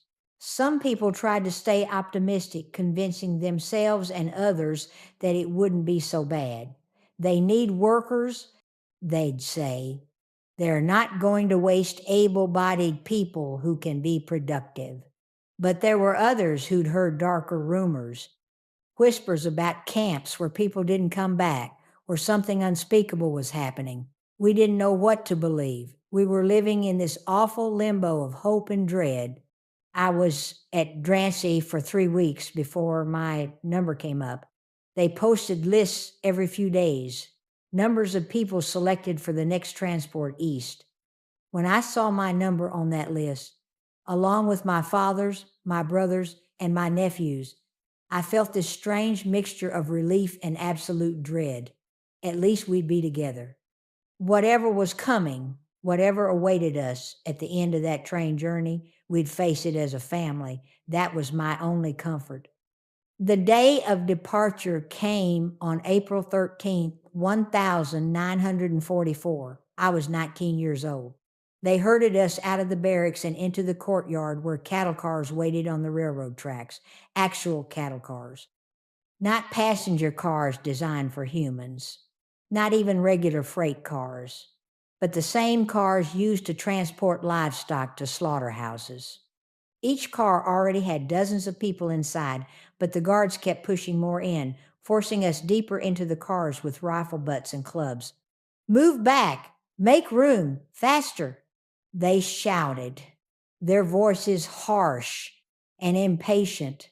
By the time they sealed our car shut, there must have been 80 or 90 people crammed inside. There was barely room to stand, let alone sit down or lie down. There was one small window with bars, positioned too high for most people to reach, and there was a single bucket in the corner for waste. One bucket for nearly 100 terrified people. The train journey took 3 days. 3 days in absolute hell. The train would start and stop at random intervals with no explanation. Sometimes we'd sit motionless for hours, the heat building inside the car to unbearable levels that made it almost impossible to breathe. People fainted from lack of air, from dehydration, from the sheer horror of our situation. There was no water after the first day, no food at all. The bucket overflowed within hours, and the smell became nauseating, overpowering, inescapable. People were sick, vomiting, losing control of their bowels from fear and illness. The elderly and the weak collapsed, and there was nowhere for them to lie down properly, no way to help them. We tried to take turns sitting, but there simply wasn't enough space for everyone. We existed in this hellish state, somewhere between standing and collapsing, held upright more by the press of bodies around us than by our own strength. By the second day, people started dying. I remember an old man who'd been leaning against the wall near me. At some point, he just stopped breathing, stopped moving. His body stayed propped up against the wall because there was nowhere for it to fall, no space to lay him down with dignity. A pregnant woman went into labor right there in that cattle car, with no medical help, no privacy, nothing but the hands of strangers trying desperately to help her. The baby didn't survive the journey, neither did several other people, their bodies carried along with us because there was no way to remove them, no way to honor their deaths. On the third day, someone managed to climb up and look through the small window. "Poland," they said, their voice hollow with despair. "We're in Poland." My heart sank. I was born in Poland. My family had fled from Poland to escape the anti-Semitism that had made our lives unbearable. And now I was being brought back as a prisoner, trapped in a cattle car, heading towards some unknown fate. Finally, after 3 days that felt like 3 years, the train lurched to a stop. We heard voices outside, orders being shouted in German, dogs barking viciously. Then the doors were thrown open suddenly, and we were hit with blinding light and cold air after the suffocating darkness of the car. "Out! Everyone, out! Schnell! Schnell!" Move faster, you filthy Jews. SS officers in black uniforms were everywhere, screaming at us, hitting people with clubs if they didn't move fast enough. Attack dogs strained at their leashes, snarling and snapping at anyone who came too close. The whole scene was designed to disorient and terrify us, to break us down before we even knew where we were. We climbed out of the car, stumbling and blinking in the harsh light, barely able to stand after 3 days of being packed in like cargo. I looked around desperately, trying to get my bearings to understand where we were. We were on a platform, but this wasn't any normal train station. There was barbed wire everywhere, stretching as far as I could see, watchtowers with armed guards, massive brick buildings in the distance, and smoke, black smoke rising from chimneys against the gray sky. The smell was indescribable, sweet and sickening all at once. And then I saw the sign, Auschwitz. We had arrived at Auschwitz-Birkenau, though I didn't understand yet what that name meant, what horrors it represented. They immediately started separating us, splitting families apart with brutal efficiency. Men to the left, women and children to the right, move quickly. I tried desperately to stay with my father and brother, reaching out for them, but the SS officers pushed us apart roughly. I caught one last glimpse of my father's face as he was shoved into the men's line. He looked at me with such sadness, such defeat, such helpless love. That image is burned into my memory forever. That was the last time I saw my father, the last time I saw my brother, the last time I saw my nephew. None of them survived that first day. I learned later that they were sent directly to the gas chambers, murdered within hours of arriving, but at the time I had no idea. I thought we'd see each other again after processing, after whatever work assignments they gave us. The women's line was complete chaos. SS officers and female guards walked up and down, pointing at people seemingly at random. You left, you right. You left, you right. The decision seemed arbitrary, meaningless. I didn't understand what was happening. I didn't know they were deciding who would live long enough to work and who would die. Immediately, the old women, the visibly sick, the mothers with young children, they all went to one side. The young, healthy-looking women like me went to the other side. If I had known what that selection meant, if I had understood that being chosen for work was the only thing keeping me alive, I don't think I could have functioned. The weight of that knowledge would have crushed me right there on that platform. They marched us to a building, barking orders the whole way. Once inside, they ordered us to strip completely, everything off. Every piece of clothing, every personal item, everything that connected us to our former lives. We stood there naked, surrounded by SS officers and guards, exposed and humiliated in ways I can barely describe even now. I've never felt more vulnerable, more degraded, more completely stripped of humanity than in that moment. Then they shaved us, not just our heads, but every bit of hair on our bodies. They used dull razors that pulled and cut. I felt blood running down my scalp, down my neck, but I didn't dare complain or cry out. Showing pain or weakness could get you killed. After the shaving, they threw us into a shower room. For one terrifying moment, I thought this was it, that poisonous gas would come out instead of water, that this was how I would die. My mind was screaming, but my body was frozen. But real water came out, ice-cold water that shocked our abraded skin, that made us gasp and shake uncontrollably. We stood under it, washing away the blood and grime and everything that had made us individuals. When we emerged, they threw us prison uniforms. Mine wasn't the striped dress I'd seen in pictures. That was for political prisoners, for resistance fighters. We were Jews, and Jews didn't deserve the dignity of actual uniforms. Instead, they gave us random clothing taken from other prisoners, from people who'd been murdered. Nothing fit properly. My dress was too big, hanging off my skeletal shoulders like a sack. The wooden clogs they gave us were too small, already rubbing blisters on my feet. Then came the tattoo. They lined us up like cattle being branded, and one by one, an officer grabbed our left arms and tattooed a number onto our skin with a needle. It hurt terribly, but showing pain would only invite more cruelty. I watched the number being carved into my flesh, permanent and undeniable. I wasn't Rachel anymore. I wasn't a person with a name, a history, a family. I was just a number now. Just another piece of inventory in their vast machine of murder. That's when it truly hit me, the full weight of what was happening. I'd stopped being human in their eyes.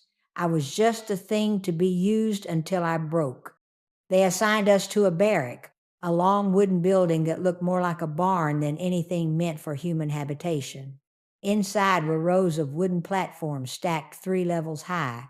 These were our beds, though calling them beds is generous. No mattresses, no blankets, no pillows, just hard wooden planks. 5 or 6 women had to share each narrow platform. There was barely enough room to lie down without touching the person next to you, and you couldn't roll over without waking everyone else. The barrack was freezing cold, and there was no heating of any kind. This was April, not even winter yet, and I was already shaking uncontrollably from the cold. That first night, I couldn't sleep at all.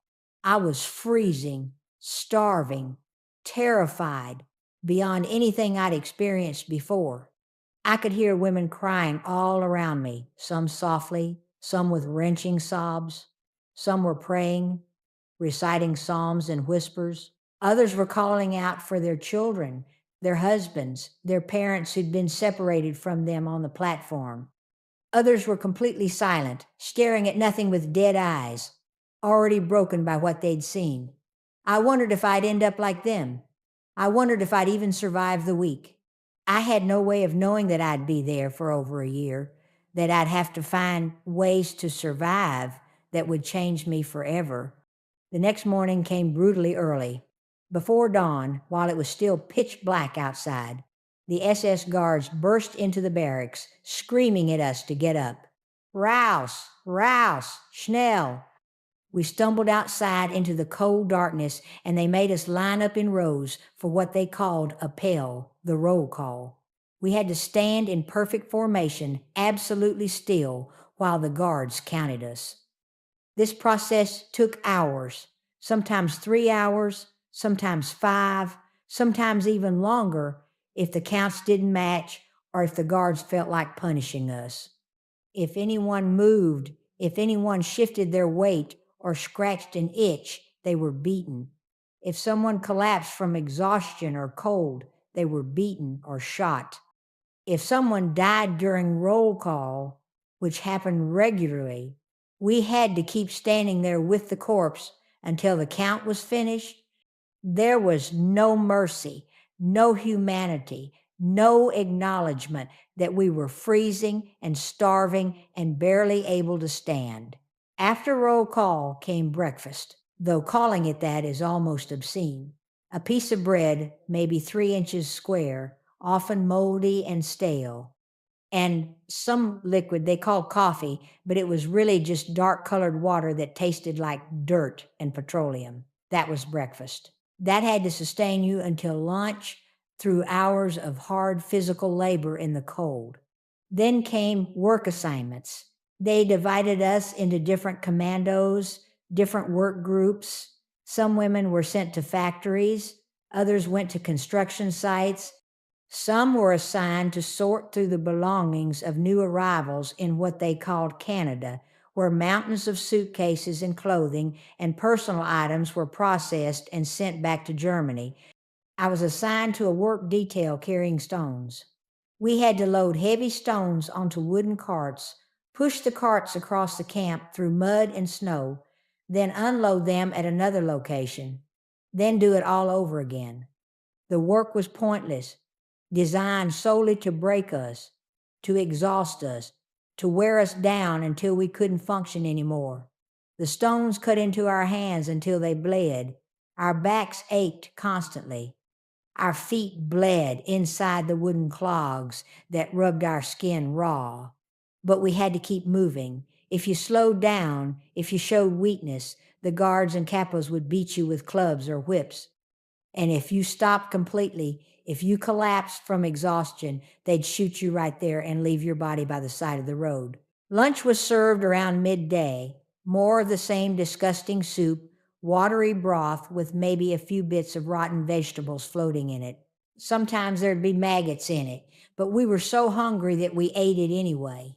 We were so desperate for anything to fill our stomachs that we'd eat things that would have made us vomit in our former lives. Our bodies were consuming themselves, burning through muscle and fat to keep functioning. Within weeks, I'd lost so much weight that my ribs stuck out prominently. My face became skeletal, my eyes sunken deep in their sockets, my arms were like sticks. When I looked at the other women, I saw the same transformation happening to all of us. We were becoming living skeletons, barely clinging to life. The afternoons brought more work, more carrying stones, more beatings, more exhaustion that felt like it would never end. By evening roll call, I could barely stand, my legs shaking uncontrollably. But we had to stand there for hours again while they counted us. People collapsed during evening roll call all the time. The guards would drag them aside, and we'd hear a gunshot, one less person to count the next day. Dinner was another piece of bread, even smaller than the breakfast portion, and more of that revolting soup. That was our daily ration, our sustenance, maybe 800 calories total if we were lucky. We were working 12 to 14 hours a day, doing hard physical labor on 800 calories. It wasn't enough to sustain life. Our bodies started consuming themselves from the inside out. Organs began failing. Teeth became loose from malnutrition. Hair stopped growing. Menstruation stopped for all the women. Our bodies were shutting down non-essential functions to preserve whatever life remained. The nights were pure torture. Lying on those hard wooden planks, freezing cold despite being pressed against other women, listening to the sounds of suffering all around us. Disease spread rapidly through the crowded, unsanitary barracks. Typhus, dysentery, tuberculosis, pneumonia. Women would get sick and die within days. Every morning, there were more bodies to carry out, more women who hadn't survived the night. We'd remove the corpses and line them up outside the barracks like firewood. Then we'd go to roll call and the day would start again. And then there was the smell. I haven't fully described the smell yet because I still don't have adequate words for it. From the moment we arrived at Auschwitz-Birkenau, there was this constant, overwhelming smell of burning, sweet and sickening and nauseating. It came from the crematoriums, those massive brick buildings where they burned the bodies of the murdered. The chimneys smoked continuously, day and night, never stopping. At night, you could see flames shooting out of them, lighting up the dark sky with this hellish orange glow. They were burning thousands of bodies every single day, reducing human beings to ash and smoke. We knew about the gas chambers. Everyone in the camp knew. It wasn't a secret they could keep from us. We could see the new transports arriving every few days, see the people being marched towards certain buildings, and then see the smoke rising from the chimneys a few hours later. We knew those people weren't coming to work in the camp. We knew they'd been murdered, their bodies burned, their ashes scattered, and we knew that at any moment we could be next. They did selections regularly. SS officers and doctors walking through the barracks during the day or at roll call, pointing at people who looked too sick or too weak to work anymore. you out. Those people were sent to the gas chambers that same day, sometimes within hours. I witnessed things that still haunt my dreams decades later. I saw a mother try to hide her teenage daughter during a selection. The daughter had typhus and could barely stand, but the mother was holding her up, trying desperately to make her look healthy and capable of work. But an SS officer noticed. He walked over slowly, almost casually, looked at the daughter, then looked at the mother. She's sick, he said matter-of-factly. She goes to the gas chamber. The mother started begging, falling to her knees, offering to work double shifts if they'd spare her daughter. The officer smiled, pulled out his pistol calmly, and shot the daughter right there in front of her mother. Point blank. Then he shot the mother too. Just like that. 2 lives ended in seconds because they'd shown weakness, because they'd attracted attention. I stood there frozen, unable to process what I'd just witnessed. The other women around me didn't even react. They'd seen it too many times before. That's what Auschwitz did to you. It stripped away every ounce of humanity, reduced you to a survival machine operating on pure instinct. The Nazis wanted us to die, but they wanted us to suffer first. They wanted to break us psychologically and physically, to reduce us to animals fighting over scraps of bread. And sometimes it worked. I saw women turn on each other over food. I saw people steal from the dying. I saw humanity at its absolute worst, but I also saw incredible acts of kindness. Women sharing their meager rations with those weaker than themselves. People risking beatings to comfort the dying. Strangers becoming sisters in suffering. I met a woman named Sarah who became my closest friend in that place. She was older than me, maybe 30, and she'd lost her husband and children in the selection when she arrived. She had every reason to give up, to walk into the electric fence and end her suffering. But she didn't.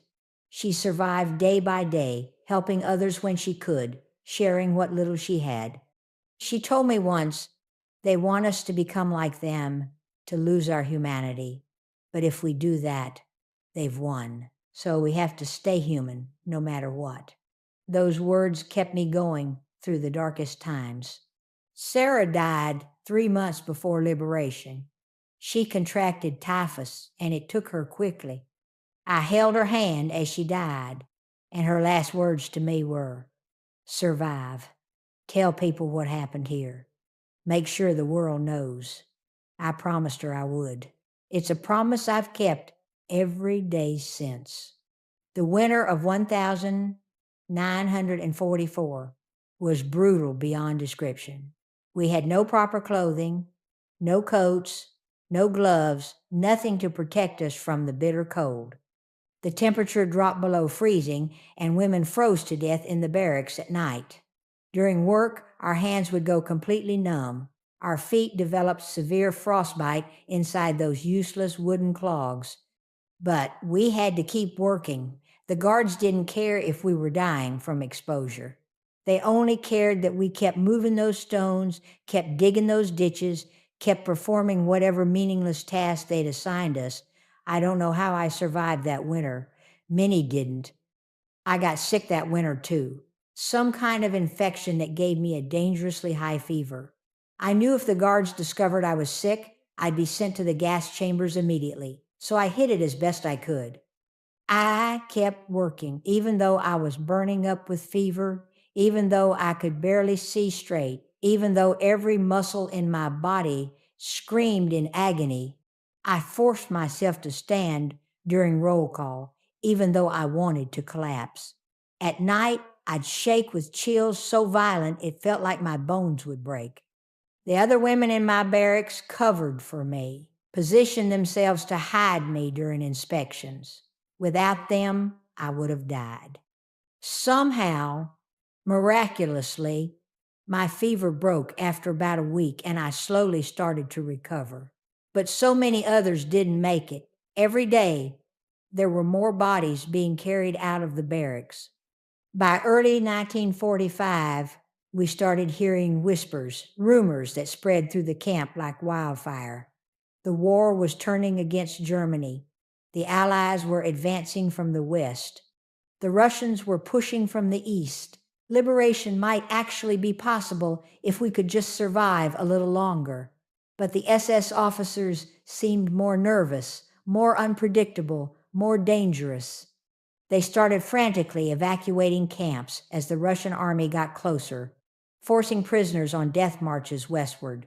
We didn't know if that would be better or worse than staying. Then in January, they told us to prepare to move. They were evacuating Auschwitz-Birkenau. We were going to be marched to another camp further west, away from the advancing Russian forces. It was the middle of winter. Snow covered everything. The temperature was far below freezing, and they were going to make us walk for miles, possibly hundreds of miles. Most of us could barely stand, barely walk to roll call without collapsing. And now they expected us to march? The death march started on a freezing January morning in 1945. Thousands of us, mostly women who somehow survived this long, were lined up and forced to start walking. We had no proper clothing, just those thin prison dresses. No food, no water, just walk or be shot. Those were our options. The guards marched alongside us on horseback, rifles ready.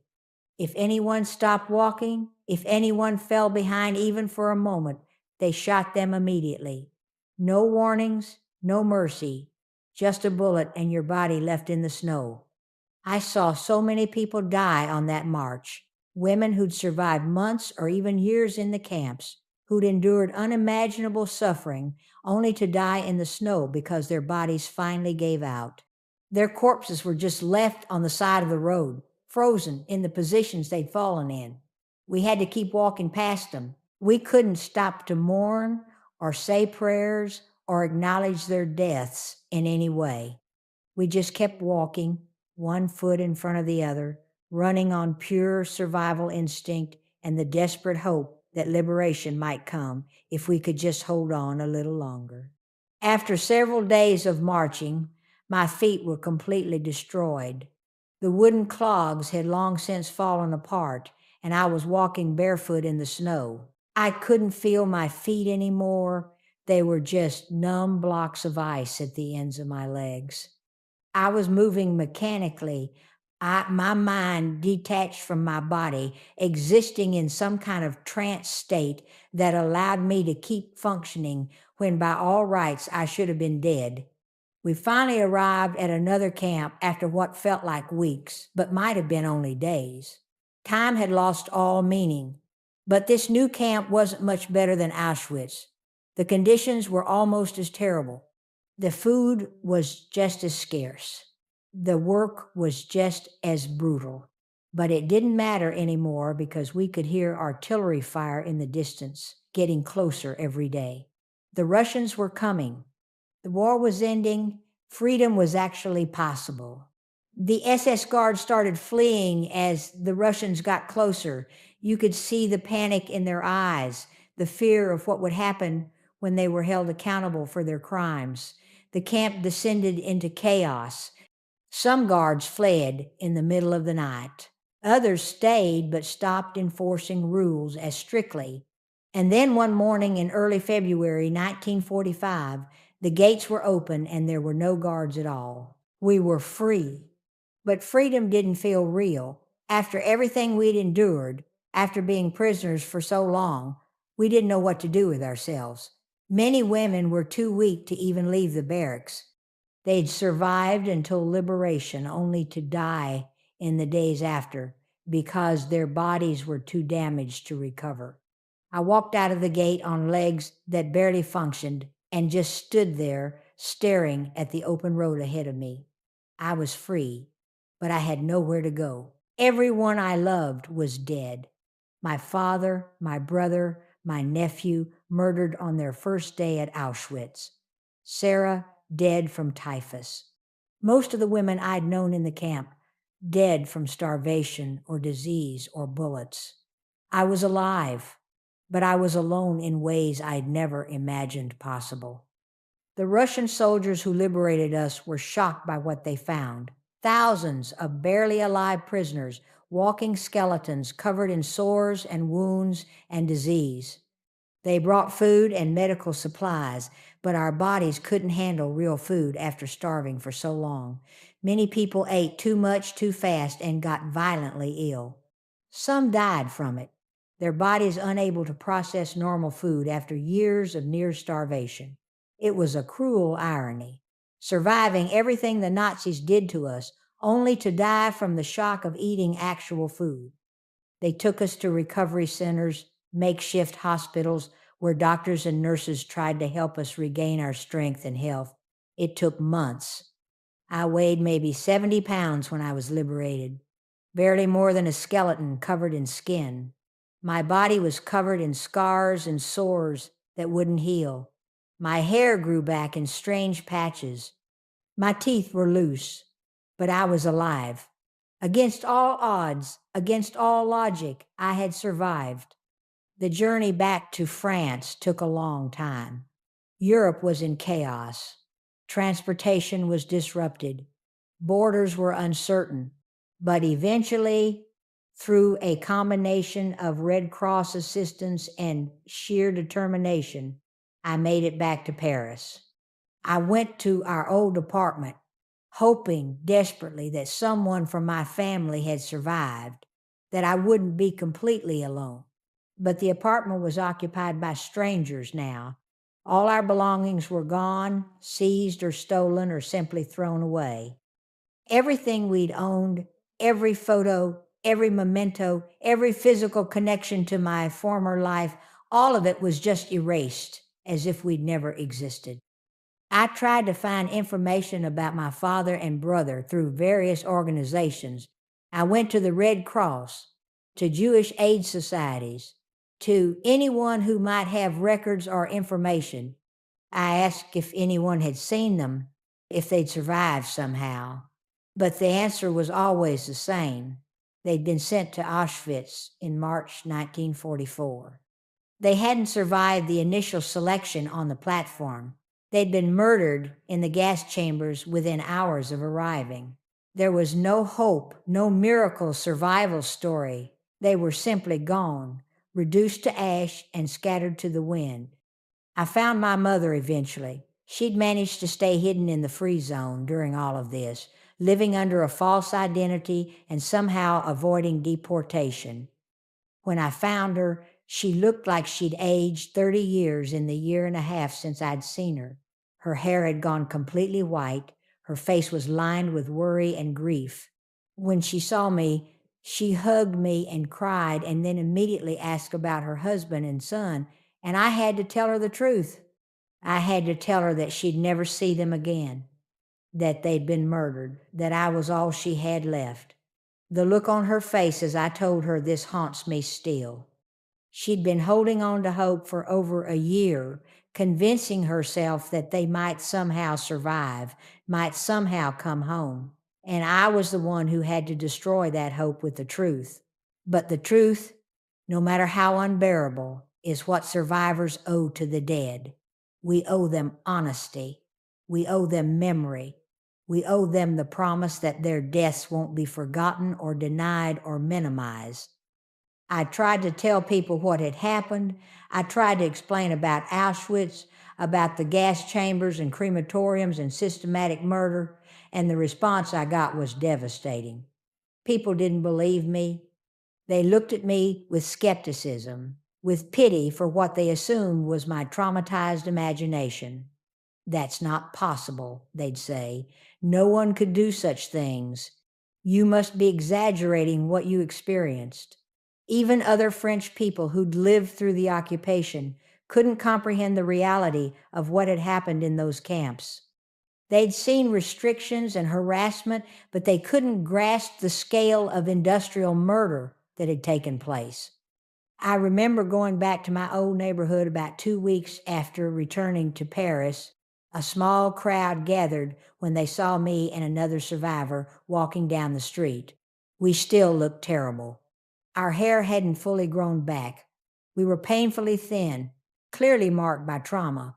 People were curious. They asked what had happened to us, so we tried to tell them about the trains, the selections, the gas chambers, the daily deaths, the systematic extermination. I watched their faces change as we spoke. Curiosity turned to skepticism. Sympathy turned to disbelief. And then came the comments that broke something inside me. One man said, "You must have gone crazy there. They did a brainwash on you to make you tell such stories. Things like that couldn't possibly happen." Another person asked, "So few of you came back. What did you do to survive when the others didn't?" The implication was clear. They thought we must have done something terrible to survive, something shameful, as if survival itself was a crime, as if we should feel guilty for not dying with everyone else. After that, I stopped talking about it. For 55 years, I didn't speak publicly about Auschwitz.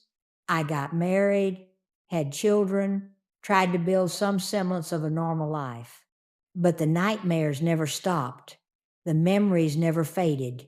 Every day, I carried Auschwitz with me like a weight I couldn't put down. I just stopped talking about it because no one wanted to hear the truth. It was only decades later, in my old age, that I started speaking publicly again. Schools started inviting Holocaust survivors to share their stories with students. At first, I refused. I couldn't face it, couldn't bear to relive those memories. But then I realized something crucial. If we didn't tell our stories, they'd be forgotten. The last generation that actually experienced the Holocaust would soon be gone, and all that would be left were history books that deniers could easily dismiss as propaganda or exaggeration. So I started going to schools. I started telling my story to young people who'd never known a world without Holocaust education, who understood the importance of bearing witness. And I always end with the same message, the same warning. This happened. This really happened. 6 million Jews were systematically murdered. Millions of others, Roma, disabled people, political prisoners, homosexuals, were also killed. This isn't ancient history or fiction. This happened within living memory, within my lifetime, and it can happen again. That's what terrifies me most. When I see hatred rising in the world today, when I see people demonizing others because of their religion or ethnicity or identity, I see the seeds of what led to the Holocaust. It doesn't start with death camps. It starts with propaganda, with scapegoating, with small acts of discrimination that grow into something monstrous if left unchecked. I'm very old now. I won't be here much longer to tell this story. That's why it's so important that people listen now, that people remember, that people understand, because the moment we forget is the moment it can happen again. And I can't let that happen. I survived so that I could bear witness, so that the 6 million who didn't survive wouldn't be forgotten or dismissed or reduced to mere statistics. Every number tattooed on a survivor's arm represents not just one person, but an entire world that was destroyed. Families, communities, traditions, cultures, all systematically erased. I carry my number with me every day. When I look at it, I remember everything. I remember my father's face the last time I saw him on that platform. I remember my brother's smile before the war destroyed everything. I remember Sarah and the thousands of other women who died in those barracks. I remember the children who were gassed on their first day because they were too young to work. I remember all of it, every terrible detail, every loss, every moment of suffering. And now I've told you, this is my testimony. This is the truth. This is what happened to millions of people whose only crime was existing as Jews in a world that had decided they didn't deserve to live. Never forget it. Never let anyone tell you it didn't happen or that it's been exaggerated. Never let hatred take root without fighting back. That's the lesson of the Holocaust. That's the warning I leave to future generations. This happened. Remember it, learn from it, and never, ever let it happen again. I still remember the exact moment my life changed. It was a Tuesday morning, 9:47 a.m., and I was sitting in what I thought was a routine meeting with my boss, Director of Operations Richard Patterson. I'd been with Apex Digital Solutions for 7 years, worked my way up from junior analyst to senior project manager, and I genuinely believed I was about to discuss my promotion to VP of Client Relations. I was so wrong. Richard didn't waste time with pleasantries. He slid a manila folder across his mahogany desk, his expression cold and calculated. Inside was a termination letter, effective immediately, citing repeated insubordination and failure to maintain professional standards. I felt my stomach drop. Insubordination?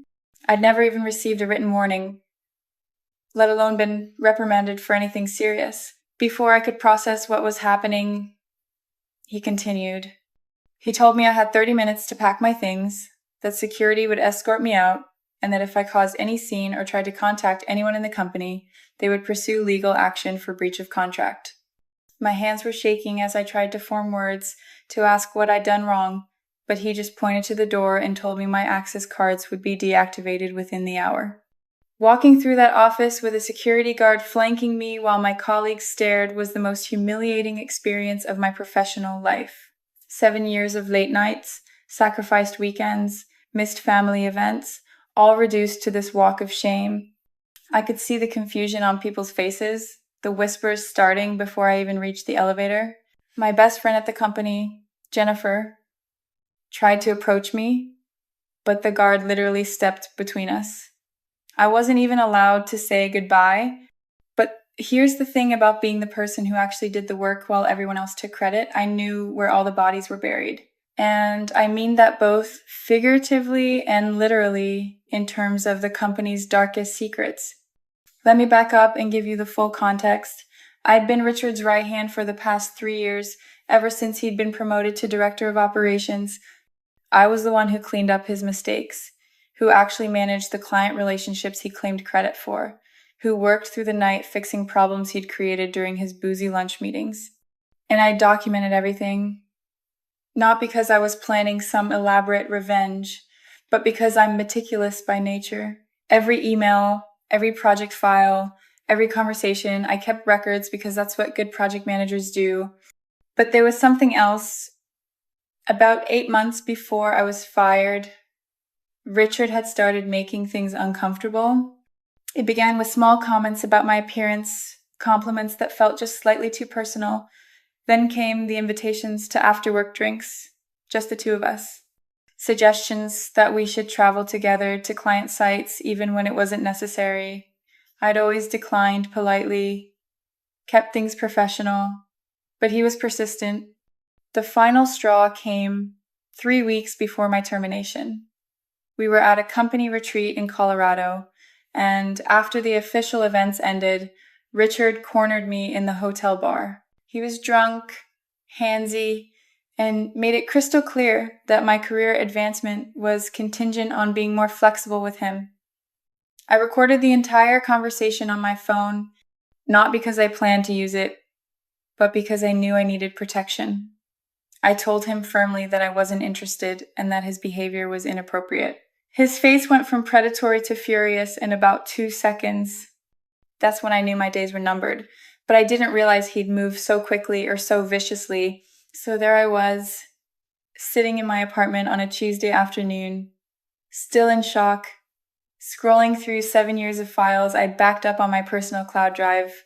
Standard practice for me, I never wanted to lose work if my company laptop died, but as I looked through everything with fresh eyes, I started seeing patterns I'd been too busy to notice before. Richard had been systematically stealing credit for my work, Yes, but it was worse than that. He'd been falsifying project budgets, billing clients for work that was never done, and pocketing the difference through a consulting company that, after some digging, I discovered was registered in his wife's maiden name. We're talking about hundreds of thousands of dollars over the past 2 years, maybe more. But the really damaging stuff was about our biggest client, a pharmaceutical company called MedTech Innovations. I'd been the actual point person on this $12 million account, though Richard took all the credit with upper management. In my files, I had documentation of regulatory shortcuts. Richard had approved false compliance reports and correspondence showing he'd knowingly allowed them to proceed with marketing materials that misrepresented clinical trial data. This wasn't just corporate misconduct, this was potentially criminal. I sat there for hours, just processing. Part of me wanted to delete everything, move on, find a new job, and forget this nightmare. But another part of me, the part that had been humiliated and discarded like trash after 7 years of loyal service, wanted justice. I decided to sleep on it. But that night, I got a message from Jennifer. She'd managed to get my personal number from HR before her access was revoked for even trying to contact me. What she told me made my decision easy. Richard had called an all-hands meeting that afternoon and told everyone I'd been terminated for stealing company resources and attempting to poach clients for a competing firm. He'd completely fabricated a story about me being investigated for corporate espionage and said that while they'd decided not to press charges, my behavior had been unconscionable. He turned me into a villain to cover his own tracks. My professional reputation, built over 7 years, was being destroyed with lies. And I knew exactly why Richard needed to discredit me preemptively in case I tried to speak out about his harassment. By making me look like a criminal, he ensured no one would believe anything I said. That's when I stopped feeling guilty about what I was planning to do. I spent the next week organizing everything. I created a comprehensive file with clear documentation, cross-referenced emails, financial records, recorded conversations, everything. I separated it into distinct categories: Richard's financial fraud, the regulatory violations with MedTech, and a separate file documenting his harassment, including the recording from Colorado and screenshots of inappropriate messages he'd sent me over the months. Then I had to figure out who to send it to. Going to Apex's HR seemed pointless. Richard had clearly gotten them to facilitate my termination without any real investigation. Going to his boss, the VP of operations, felt risky because I didn't know how deep the corruption went, so I went bigger. I sent comprehensive packages to the company CEO, the board of directors, the SEC, the FDA, since MedTech was involved, and for good measure, I sent a copy to a journalist I'd met at an industry conference who specialized in corporate fraud investigations. I included a detailed cover letter explaining what had happened to me and making it clear that I had extensive documentation to back up every claim. Then I waited. And I'm not going to lie, those first few days were terrifying. I kept expecting lawyers to show up at my door, or police, or something. I'd gone from being an employed professional to an unemployed whistleblower in the span of 2 weeks, and I had no idea if I'd made a catastrophic mistake. The first response came 6 days later. It was from the board of directors' legal counsel asking me to come in for a meeting. I brought a lawyer I'd hastily retained using my rapidly dwindling savings, and we met in a conference room that I'd walked past 1,000 times but never been inside. They asked me to walk them through everything. It took 4 hours. I could see the lawyers' faces getting progressively more concerned as I presented documentation of Richard's schemes. The harassment stuff they seemed less interested in, which honestly didn't surprise me. Companies never care about that until it becomes a legal liability. But the financial fraud and the regulatory issues with MedTech, that got their attention real fast. They asked me not to speak to anyone else about this, while they conducted an internal investigation. I told them that ship had sailed. I'd already filed reports with the SEC and FDA, and I'd spoken to a journalist. You should have seen their faces. But here's the thing I'd learned from Richard's playbook. I'd protected myself first before going to them. The next few weeks were chaos, but I only heard about it secondhand through Jennifer, who'd become my inside source. Richard was immediately placed on administrative leave. Then the SEC launched a formal investigation. The FDA started looking into MedTech's approval processes. And perhaps most satisfying, the journalist published a preliminary article that started connecting the dots publicly. Apex went into full crisis mode. Their stock price dropped 12% in 2 days. MedTech immediately suspended their contract, which was a huge blow since it represented nearly 15% of Apex's annual revenue. Other clients started asking questions. It was a corporate nightmare, and I'd lit the match. But then something unexpected happened. About 6 weeks after my termination, I got a call from Apex's CEO, Jonathan Harrington, personally, not his assistant, not a lawyer, him. He asked if we could meet somewhere neutral, off the record. My lawyer advised against it, but I was curious. We met at a coffee shop downtown. Jonathan looked like he'd aged 5 years in 6 weeks. He didn't waste time with small talk. He told me that their investigation had confirmed everything I'd documented and more. Richard had been even more brazen than I'd realized. He'd created fake vendor accounts, approved his own fraudulent invoices, and stolen nearly $2.3 million over 3 years. The regulatory stuff with MedTech was potentially facing criminal charges, and Apex was facing massive fines and possible class action lawsuits from shareholders. Richard had been fired, obviously. But here's where it got interesting. They'd also discovered that the VP of Operations, Marcus Chen, had known about some of Richard's activities and had looked the other way because Richard was bringing in big contracts, so Marcus was gone too. The entire operations division was being restructured. Then Jonathan asked me something I never expected. He asked me to come back. I actually laughed, like out loud, in his face. After everything they'd done to me, the humiliation, the character assassination, the way they'd thrown me away without even listening to my side, now they wanted me back. But Jonathan kept talking. He said they needed someone who understood the operations division, who had the client relationships, who could help them rebuild trust. He was offering me Marcus's old position, VP of Operations, with a significant salary increase, full back pay for the time I'd been terminated, a formal written apology, and a guarantee that my termination would be expunged from all records with a glowing reference letter signed by him personally. I told him I'd think about it. My lawyer thought I was insane to even consider it. Jennifer thought I should take the job and then quit dramatically after a few months just to mess with them. But here's what I was thinking. If I didn't go back, someone else would step into that role and all my work would benefit them instead of me. I negotiated for another week. I wanted more than just a VP position. I wanted protections. I demanded a 3-year contract with a massive severance clause if they terminated me without cause.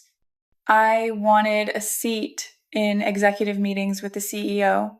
I wanted the authority to hire and fire within my division without approval from above.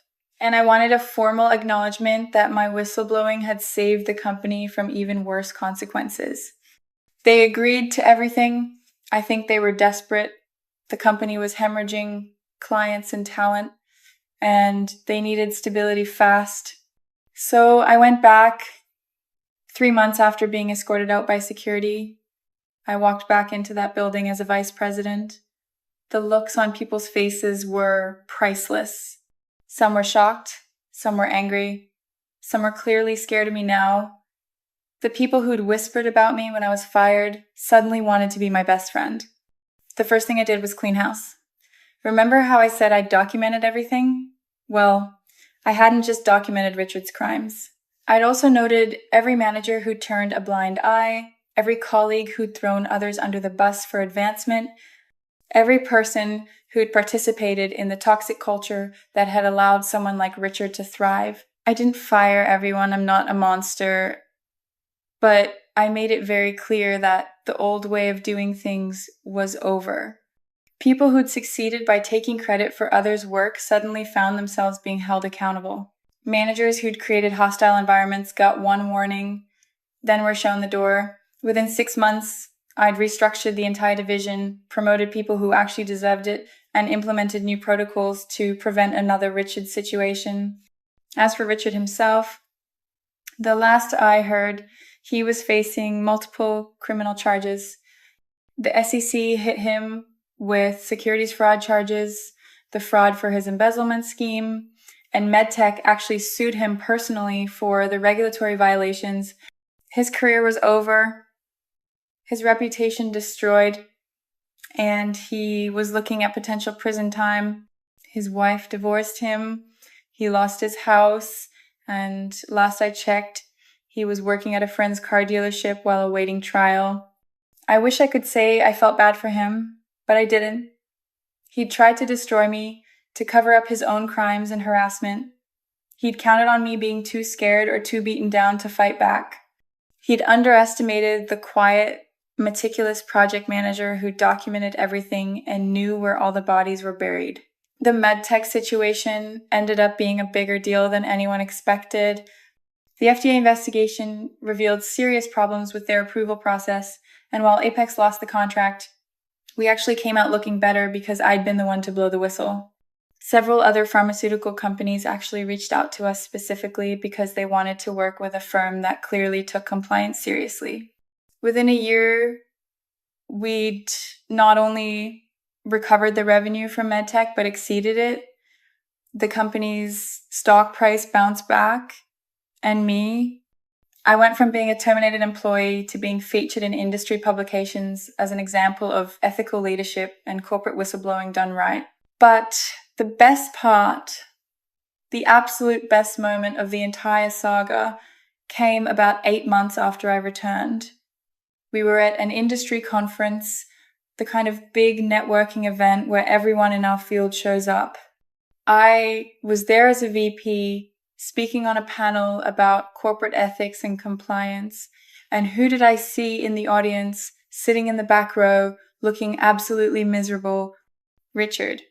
Apparently he'd managed to get some low-level job with a small firm that was desperate enough to overlook his background, and they'd sent him to the conference.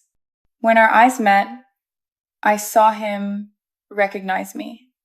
I saw the moment it clicked that I was on stage being celebrated as an industry leader while he was sitting in the cheap seats of a career that would never recover. I smiled at him. Not a friendly smile, a smile that said, I won, and you know it. Then I continued my panel discussion like he wasn't even there.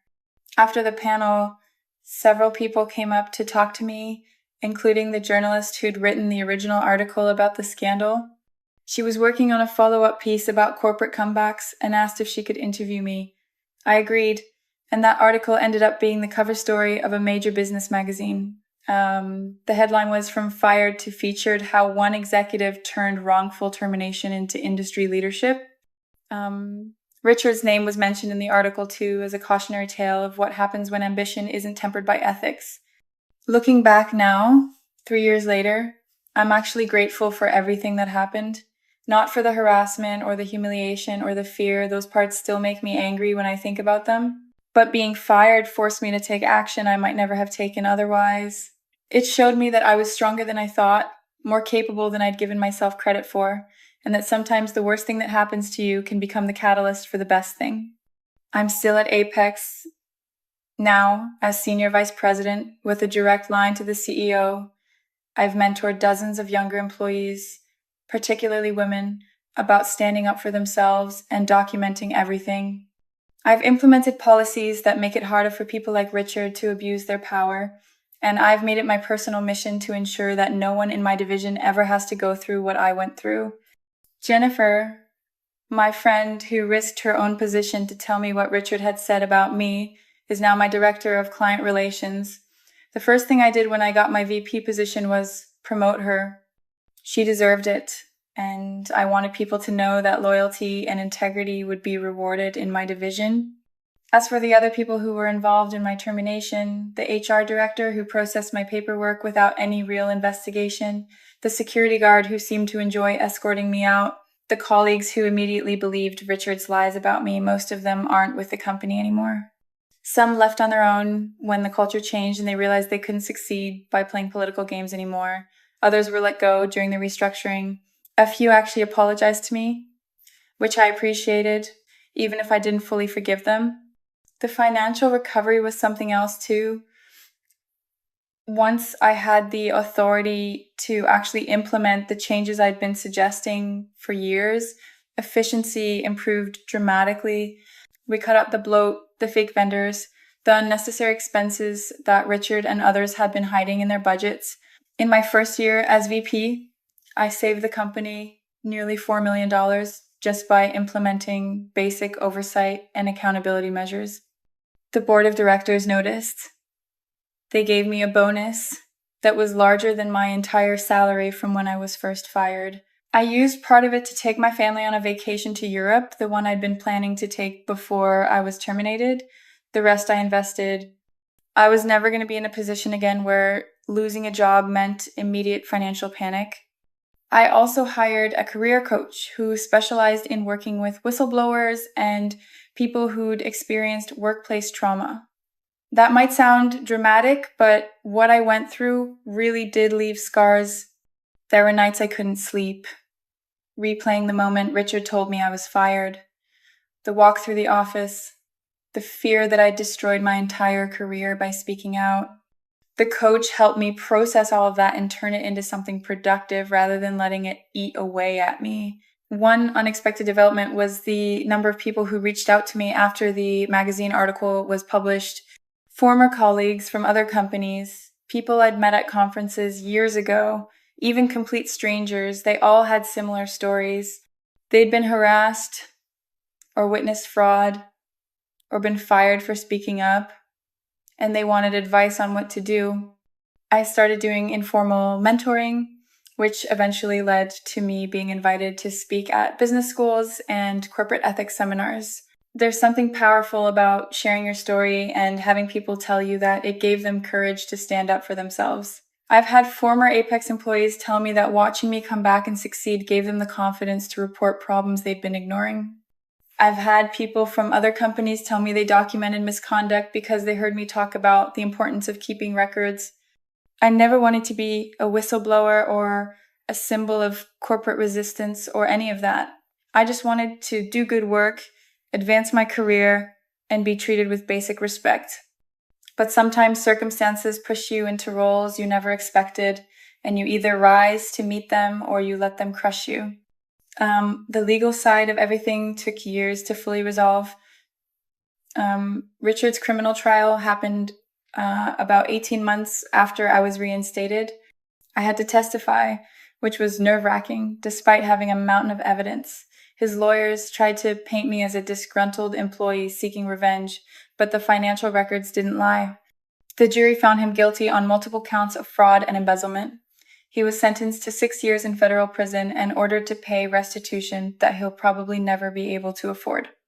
The civil suits were even more complex. MedTech sued both Richard and Apex for the regulatory violations.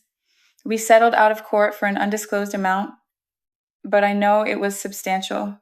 Several former clients who'd been overbilled sued as well, and Richard's wife sued him for divorce and for fraudulently using her name on his fake consulting company.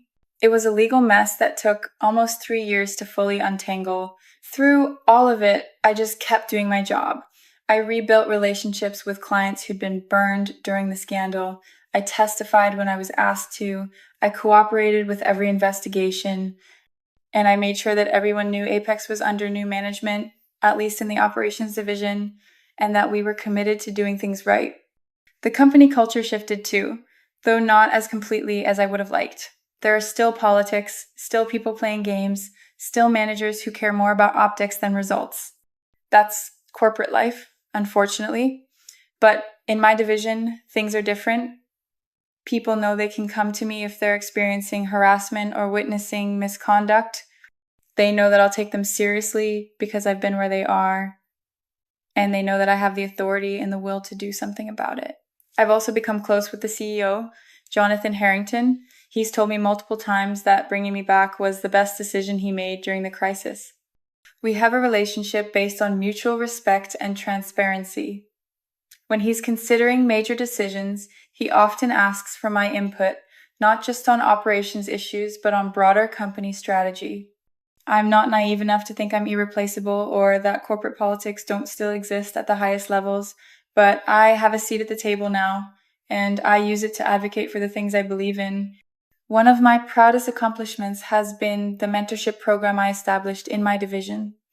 Every new hire is paired with a senior employee who serves as their advocate and advisor. We have quarterly reviews where people can confidentially report concerns without fear of retaliation, and I personally review every termination decision to make sure no one is being fired for speaking up or refusing to go along with unethical behavior.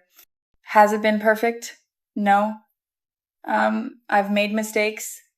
I've trusted people who didn't deserve it.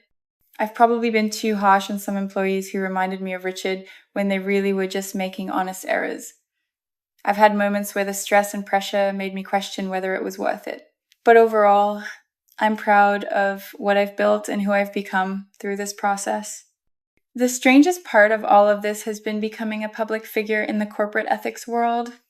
I get invited to speak at conferences, my opinions get quoted in articles, and I've even been approached about writing a book.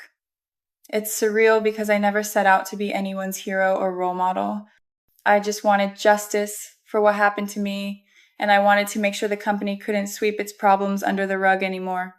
But I've come to accept that my story resonates with people because it's fundamentally about something universal, standing up to bullies, refusing to be silenced, and proving that doing the right thing can actually lead to success rather than just punishment. In a corporate world where we're often told to keep our heads down and play it safe, my experience shows that sometimes taking a risk and fighting back is not only morally right, but strategically smart. 3 years out from that terrible Tuesday morning when Richard fired me, I'm in a position I never could have imagined. I'm more successful than I was before, more respected, more financially secure, and more satisfied with my work. I have actual power to make changes rather than just suggesting them to bosses who ignore me. And I have the satisfaction of knowing that Richard, who tried to destroy me to cover his own crimes, ended up destroying only himself. People often ask me if I would do anything differently. Knowing what I know now, it's a complicated question. Obviously, I wish I'd never been harassed or fired or had to go through months of stress and uncertainty.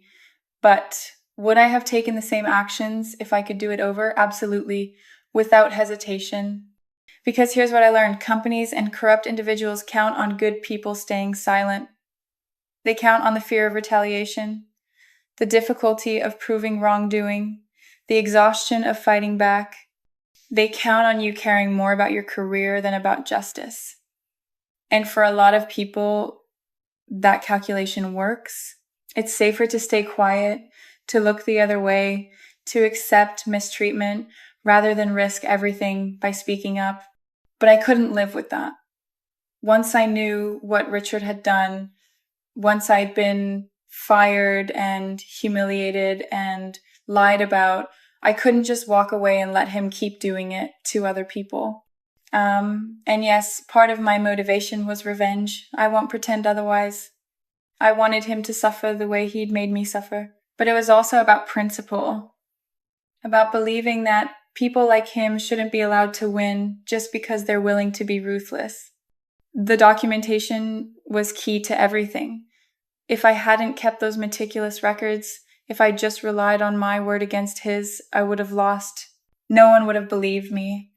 Richard would have successfully painted me as a bitter former employee, making accusations she couldn't prove.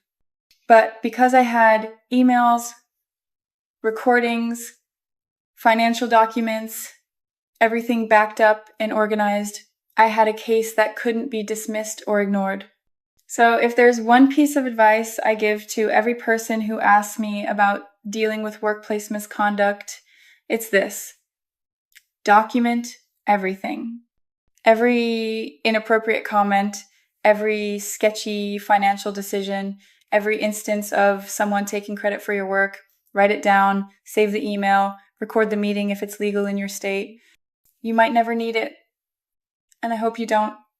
But if you ever do need it, you'll be grateful you have it. The second piece of advice is to know your worth. I spent years at Apex being undervalued, watching less competent people get promoted over me, sacrificing my personal life for a company that saw me as disposable. It took being fired for me to realize that I deserved better, that my skills and experience and work ethic had real value. When I came back as VP, I negotiated from a position of strength because I finally understood my own worth. And the third piece of advice is to build a support system outside of work. Jennifer was crucial to my survival during those dark weeks after my termination. My lawyer, my therapist, my family, they all kept me grounded when I was tempted to either give up or do something reckless. You can't fight a battle like this alone. You need people who believe in you, who can give you perspective, who can help you strategize. Looking at where I am now, 3 years later, I sometimes still can't believe it. I went from unemployment and humiliation to being one of the most senior executives in a major company. I went from being a cautionary tale about speaking up against your boss to being a case study in successful whistleblowing. And I went from wondering if my career was over to having recruiters regularly calling me about even bigger opportunities. But the thing I'm most proud of isn't the title or the salary or the recognition. It's knowing that the division I run is a place where people feel safe, where misconduct gets reported and addressed, where hard work actually gets rewarded, and where no one has to choose between their integrity and their career. That's the real victory, not just that Richard went to prison or that I got my job back, but that I'm using my experience and my position to make sure other people don't have to go through what I did. The corporate world is still flawed, still full of politics and injustice and people who care more about profit than principles. I'm not naive about that. But within my sphere of influence, I've created something better. And every person I mentor, every problem I address, every policy I implement that protects employees, that's my revenge on the system that tried to crush me. Richard thought he could fire me, ruin my reputation, and move on with his life. He thought I was just another expendable employee who would quietly disappear. He was wrong. So very, very wrong. And now, every day when I walk into that building as a senior vice president, past the desk where security used to sit when they escorted me out, past the offices of people who believed Richard's lies about me, past the conference room where he fired me, I'm reminded that I won. Not because I destroyed him, though that was satisfying, but because I proved that standing up for yourself, documenting the truth, and refusing to be silenced can actually work. It doesn't always work. I know that I was lucky, in some ways lucky that my documentation was so thorough, lucky that the board of directors took the threat seriously, lucky that the company needed me more than they realized. Not everyone in my situation would have the same outcome, but that doesn't mean you shouldn't try. It just means you have to be smart about it, strategic, and prepared for a long fight. The ripple effects of my actions are still playing out. Apex's commitment to ethics and compliance, forced upon them by scandal, but now genuinely embedded in the culture, has made them more attractive to clients who care about those things. Our employee retention has improved dramatically since I restructured my division, and we've avoided the kind of scandals that have hit our competitors because people know they can report problems without fear. On a personal level, I'm in therapy regularly, not because I'm damaged, but because what I went through was traumatic, and I want to process it in healthy ways. I'm rebuilding relationships with family members who I had neglected during my years of overwork. I'm taking vacations. I'm setting boundaries. I'm living a more balanced life because I learned the hard way that sacrificing everything for a company that sees you as disposable is a fool's game. And I'm planning my next move. Senior vice president is good, but it's not the end of my ambition. I want a CEO position eventually at Apex or somewhere else. I want to run an entire company with the same principles I've brought to my division. I want to prove that you can be successful in business without being ruthless, that you can build a profitable company that also treats people well. Maybe that makes me naive. Maybe it's impossible. But 3 years ago, people probably thought it was impossible that I'd go from being fired to being a senior vice president. I've learned not to accept other people's definitions of what's possible. The last time I saw Richard was actually just a few months ago. I was having lunch at a restaurant downtown with a potential client, and I looked up and saw him sitting at the bar, alone, looking older and diminished. He'd been released early from prison for good behavior, and was apparently trying to rebuild some kind of life. Our eyes met for just a second, and I saw the same thing I'd seen at that conference recognition: shame, defeat. I didn't smile this time. I didn't feel triumphant or vindicated. I just felt sad. Sad that he'd thrown away a successful career for greed and ego. Sad that he'd hurt so many people along the way. Sad that he'd never understand that he destroyed himself, not me. I turned back to my client and continued our conversation about a potential $8 million contract. I didn't mention Richard. I didn't let seeing him ruin my lunch or distract me from my work. He was in my past, a lesson learned, a reminder of what not to become. That, I think, is the real measure of my success. Not that I beat him, but that I moved past him. He's no longer the defining event of my career or my life. He's just a guy who made terrible choices and paid the price. And I'm a senior vice president who learned that standing up for yourself, even when it's terrifying, even when the odds seem impossible, is always the right choice. So that's my story. From fired to featured, from victim to victor, from powerless to powerful. It's not the career path I would have chosen. The easy road would have been to stay quiet, to accept the harassment, to let Richard continue his schemes, to prioritize my comfort over my principles. But I'm glad I took the hard road, because now, when I look at myself in the mirror, I see someone I'm proud of, someone who stood up, someone who fought back, someone who won. And that's worth more than any job title or salary could ever be. The email arrived at 11:32 p.m. on a Sunday night, 2 weeks before I was supposed to return from maternity leave. I was nursing my 3-month-old daughter, exhausted and covered in spit up, when my phone lit up with a message from HR at DataCore Analytics. The subject line read, "Organizational restructuring. Please review before return." My stomach dropped before I even opened it. The email was corporate speak at its finest, but the message was clear. While I'd been on leave, they'd reorganized my department. My position as Director of Client Strategy had been eliminated. However, they were pleased to offer me a role as a junior account coordinator, reporting to someone who'd been my subordinate 4 months ago. The salary was 60% of what I'd been making. The email ended with, "We look forward to discussing this transition during your return meeting with HR and your new supervisor." My new supervisor. The guy I'd hired and trained myself. The guy who'd been with the company for 8 months. I sat there in the dark nursery, my daughter asleep in my arms, and I cried.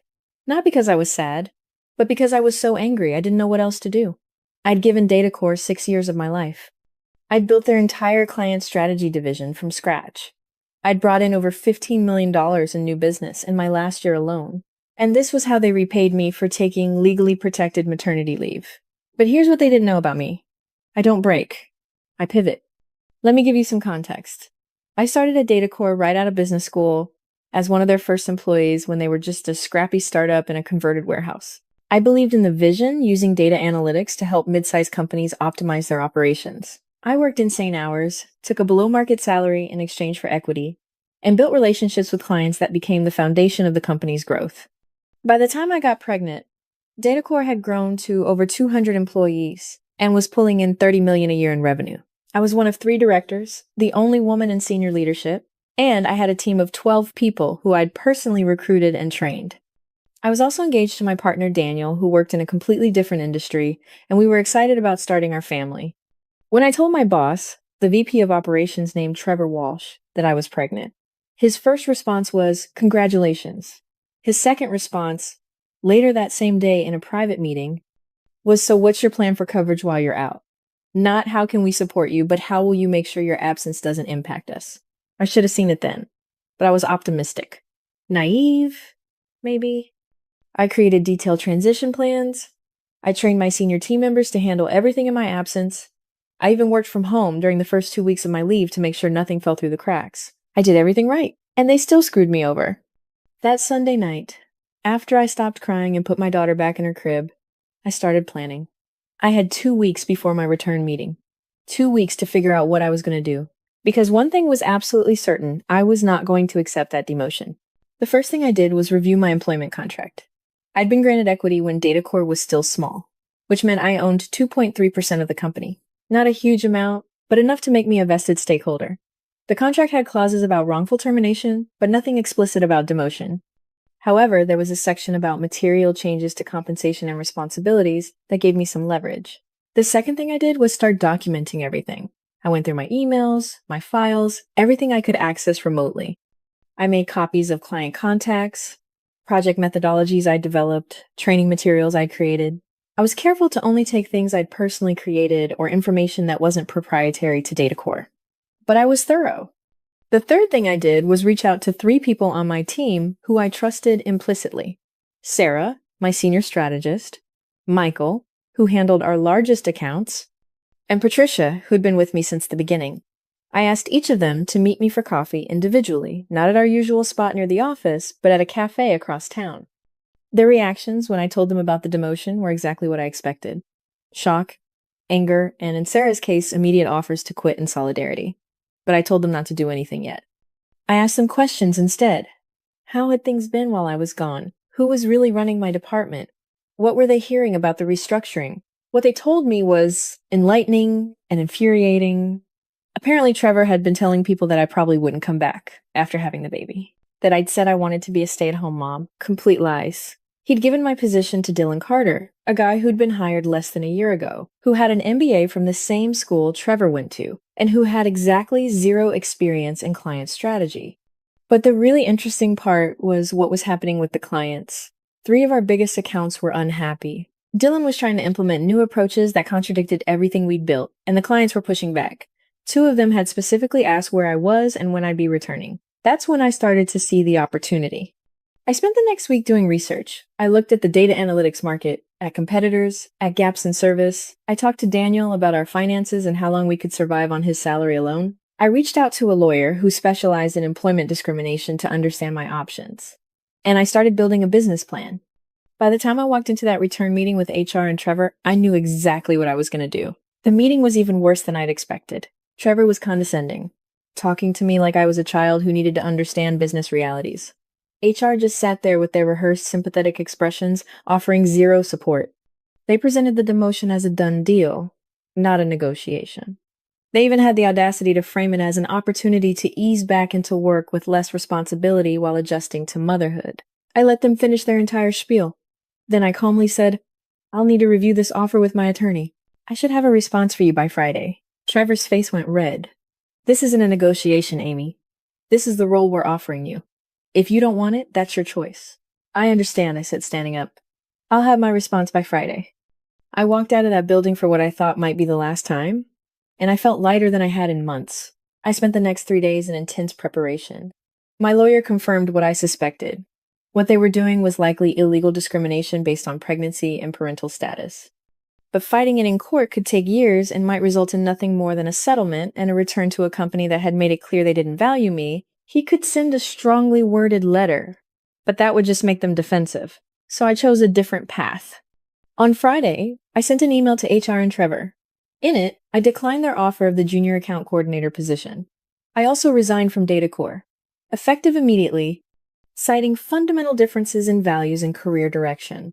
I offered to consult on the transition of my remaining responsibilities for a generous hourly rate, which I knew they'd refuse, and I exercised my right to hold on to my equity shares, which I was fully vested in per my contract. Then I sent a second round of emails. These went to Sarah, Michael, and Patricia.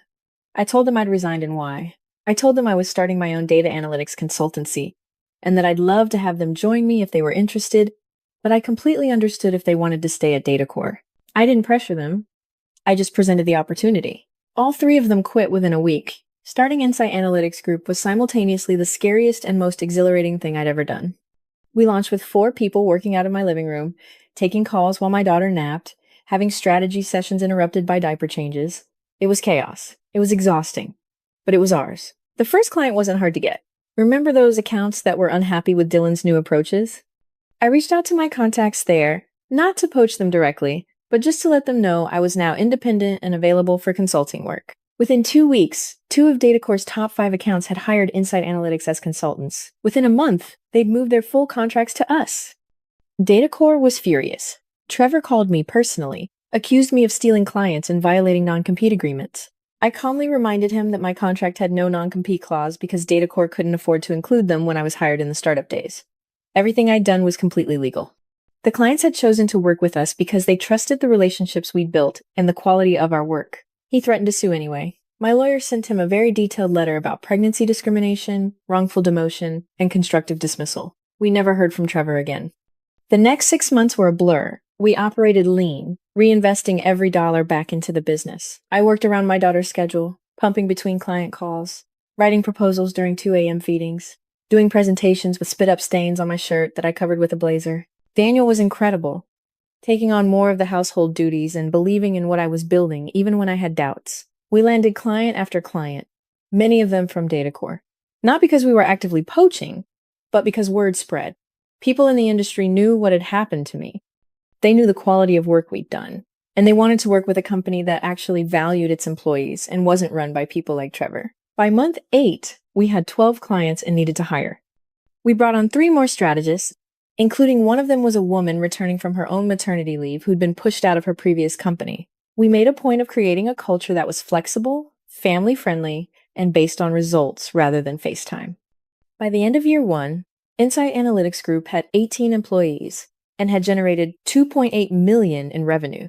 We were profitable from month 10 onward, and we'd taken 6 of DataCore's top 20 clients. I heard through the grapevine that Trevor had been demoted. Apparently, losing those major accounts and having several key employees quit had reflected poorly on his leadership. Dylan, the guy who'd been given my job, had been fired after 9 months. The client strategy division I'd built was in shambles. I wish I could say I felt bad for them. I didn't. Year 2 was about scaling. We developed proprietary methodologies for data analysis that were more efficient than what anyone else in the market was offering. We hired specialists in machine learning and predictive analytics. We expanded our client base beyond DataCore's former accounts to include companies and industries we'd never touched before. We also made Incorporated Magazine's list of fastest growing private companies. The profile they wrote about us focused on my story, the wrongful demotion, the pregnancy discrimination, the decision to start my own company. It went viral in business circles. Suddenly, I was getting speaking invitations, interview requests, even venture capital firms asking if we wanted funding. That article did more for our business than any marketing campaign could have. Companies wanted to work with us because of what we represented. Proof that doing the right thing could be profitable. That you didn't have to choose between family and career. That the old boys club way of doing business was outdated. By year 3, Insight Analytics had 45 employees, $8 million in annual revenue, and we'd opened a second office. I was CEO of a thriving company, mother to a toddler who I got to see every day because I controlled my own schedule, and I was engaged in meaningful work that made a real difference for our clients. DataCore, meanwhile, was struggling. They'd lost market share, their reputation in the industry had taken hits, and they'd gone through 2 rounds of layoffs. I heard Trevor had left the company entirely. Their valuation had dropped by 40%. The most satisfying moment came about 3.5 years after I'd been demoted. I was at an industry conference on a panel about innovation in data analytics. And guess who was in the audience? The CEO of DataCore, Gregory Mills, the guy who'd been too important to even respond to my initial complaints about the demotion, who'd let Trevor handle the whole thing without any oversight. After my panel, he approached me. He congratulated me on Insight Analytics' success, made some comments about how impressive our growth had been, and I couldn't believe he had the audacity. He asked if I'd be interested in discussing an acquisition. DataCore wanted to buy my company. I smiled politely and said, "That's flattering, Gregory, but we're not for sale. We're building something special here, and I'm not interested in returning to a company culture that values short-term profits over people. Then I walked away. The look on his face was worth every sleepless night, every moment of doubt, every struggle of those early days. But here's the thing, my success wasn't really about revenge. Even though it felt good to watch DataCore struggle while we thrived, it was about proving that there was a better way to do business. That you could build a company that was both profitable and humane. That supporting your employees' lives outside of work actually made them more productive and loyal. We implemented unlimited parental leave, flexible schedules, and remote work options before they were trendy.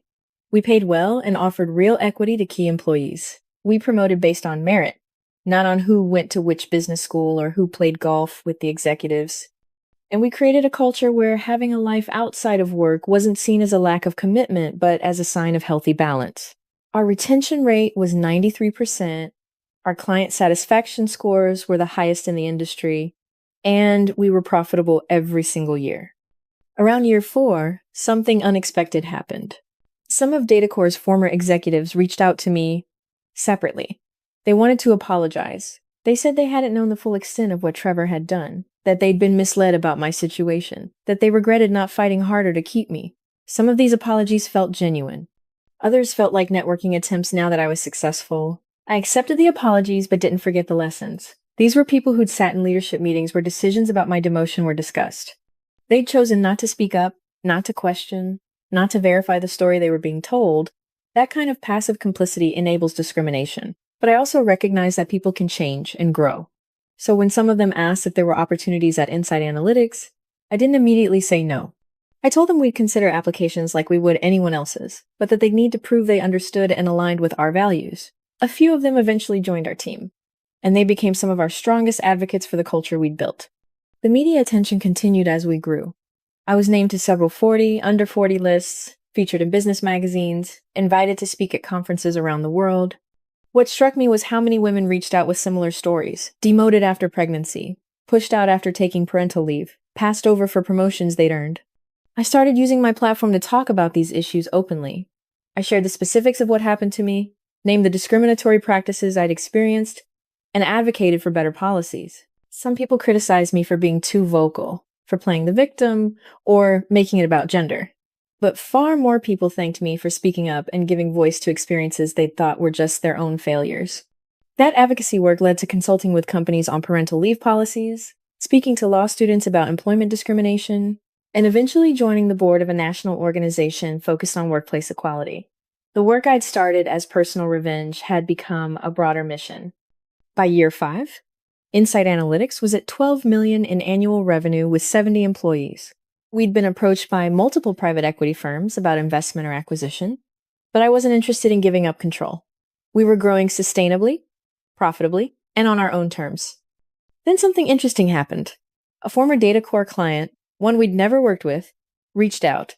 They were the company's biggest account, worth over $5 million a year. They said they were putting their analytics contract out for bid, and they wanted Insight Analytics to be part of the process. During the pitch meeting, the client's CEO told me something fascinating. She said they'd stayed with DataCore out of loyalty, but over the past few years, the quality had declined dramatically. When she'd asked what happened, someone had finally told her the real story that their best team had left to start Insight Analytics after the company had discriminated against me for taking maternity leave. She said, "I'm a mother of 3. I've faced similar challenges in my career. I can't in good conscience continue giving millions of dollars to a company that treats women that way when there's a better alternative." We won that contract. It was the single largest account Insight Analytics had landed, and it put us over $15 million in annual revenue. For DataCore, losing that account was apparently the final straw. Within 3 months, they announced they were being acquired by a larger firm at a significant discount from their previous valuation. I read about the acquisition in the industry press.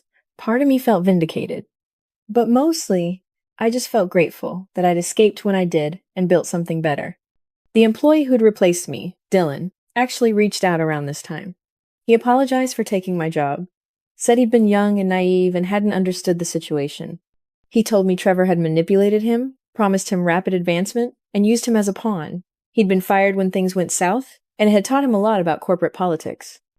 I appreciated the apology, and I actually ended up giving him advice when he was looking for his next opportunity. I didn't hire him, that would have been too weird, but I made some introductions. He wasn't the real villain in my story. He'd been a tool used by people who should have known better. The real reckoning came when Trevor Walsh, my former boss, reached out. It was 6 years after everything had happened.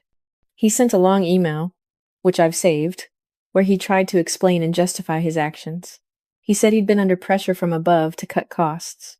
He said he genuinely believed I wouldn't want to return to the demanding pace after having a baby. He said he'd made mistakes but had learned from them. He asked if I'd be willing to meet for coffee and talk. I thought about it for a week. Part of me wanted to ignore it entirely. Part of me wanted to respond with a scathing letter about everything he'd cost me. But then I thought about the woman I'd become, the company I'd built, the life I was living. I responded with a brief email. I told him I appreciated the apology, but that his actions had caused real harm that couldn't be undone by a reflective email 6 years later. I said that what he could do to make amends wasn't to apologize to me, but to ensure he never made the same mistakes with anyone else in his career. I told him to hire women, to support working parents, to question his own biases, and to create opportunities for people rather than taking them away. Then I ended with, I don't need your apology to move forward. I already have.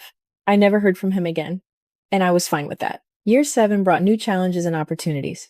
We'd grown to a point where we needed to decide stay independent or take on investment to scale even faster. After a lot of discussion with my co-founders, Sarah, Michael, and Patricia, we decided to take on a minority investment from a venture capital firm that specialized in women-led businesses. The investment allowed us to expand into new markets, develop new product offerings, and grow our team to over 100 employees. We also launched an initiative to provide free consulting services to small businesses owned by women and minorities, giving back to communities that often got overlooked by the major analytics firms. By year 8, Insight Analytics was valued at $75 million. We'd gone from 4 people in my living room to a company with offices in 3 cities, over 120 employees, and clients ranging from mid-sized companies to Fortune 500 firms. And through it all, I never missed a school event for my daughter. I never had to choose between being a mother and being a CEO because I'd built a company culture where that false choice didn't exist. My daughter is 9 years old now. She knows the story of how mommy started her company, though we've age-appropriated it for her. She knows that sometimes people treat you unfairly, but that you can turn that unfairness into motivation to build something better. She's grown up seeing a mother who works hard but is also present, who builds businesses but also builds Lego towers. She's also grown up in offices where she sees women in leadership, where she sees parents bringing their kids to work when needed, where flexibility and family are valued. She thinks that's normal. And that's exactly what I want for her generation, for these things to be so normal that they don't even need to be discussed. Last month, I was invited to speak at my business school's commencement. Standing at that podium, looking at graduates about to enter the workforce, I thought about the woman I'd been when I graduated over a decade ago. Ambitious, naive, believing that if I just worked hard enough and was good enough at my job, success would follow. I told those graduates the truth that hard work matters, but so does working for the right people and the right companies. That sometimes the best career move is leaving a bad situation rather than trying to fix it from within. That discrimination and inequality still exist, but that they can be opportunities to build something better. I told them about being demoted for taking maternity leave and about building a company worth $75 million in response. Not to brag, but to show them what's possible when you refuse to accept other people's limitations on your potential. The speech went viral, as did several interviews I did afterward. Once again, my story was making waves, but this time with a decade of success behind it. The message resonated because it wasn't just about revenge or proving people wrong, it was about building something meaningful that aligned with your values. Today, Insight Analytics is on track to break $100 million in revenue this year. We're expanding internationally, we've been recognized as one of the best places to work in our industry, and we're profitable and growing. But more important than any of those metrics is the culture we've built and the lives we've changed. We've hired dozens of women returning from parental leave, giving them opportunities they couldn't find elsewhere. We've promoted based on merit and results rather than FaceTime politics. We've proven that treating people well isn't just morally right, it's good business. As for DataCore, they still exist as a subsidiary of the company that acquired them. I don't keep close tabs on them anymore. They're irrelevant to my story now. Trevor is apparently in consulting, teaching other executives how to manage operations, which would be funny if it wasn't so sad. I hope he's learned from his mistakes, but that's not my problem to solve. Sometimes I think about what would have happened if they hadn't demoted me, if they'd welcomed me back from maternity leave, honored my contributions, and continued my career trajectory at DataCore. I probably would have stayed. I probably would have continued working long hours, building value for a company that didn't really value me, missing time with my daughter to attend meetings that could have been emails. Instead, they forced me to bet on myself, and it turned out to be the best bet I ever made. The journey from that devastating email at 11:32 p.m. on a Sunday night to where I am today wasn't easy. There were moments of crushing doubt, financial stress, exhaustion, and fear. There were times I wondered if I'd made a catastrophic mistake leaving the security of a corporate job to start my own company while caring for an infant. But every client we landed, every employee we hired, every milestone we hit reinforced that I'd made the right choice. Not just for me, but for everyone who believed in the vision we were building. People often ask me if I've forgiven DataCore or Trevor or the people who let the discrimination happen. It's a complicated question. I don't carry active anger anymore that would be exhausting and counterproductive. But forgiveness implies that I've excused what they did, and I haven't. What they did was wrong, harmful, and illegal. It cost me months of stress and struggle that I shouldn't have had to endure. What I have done is move past them.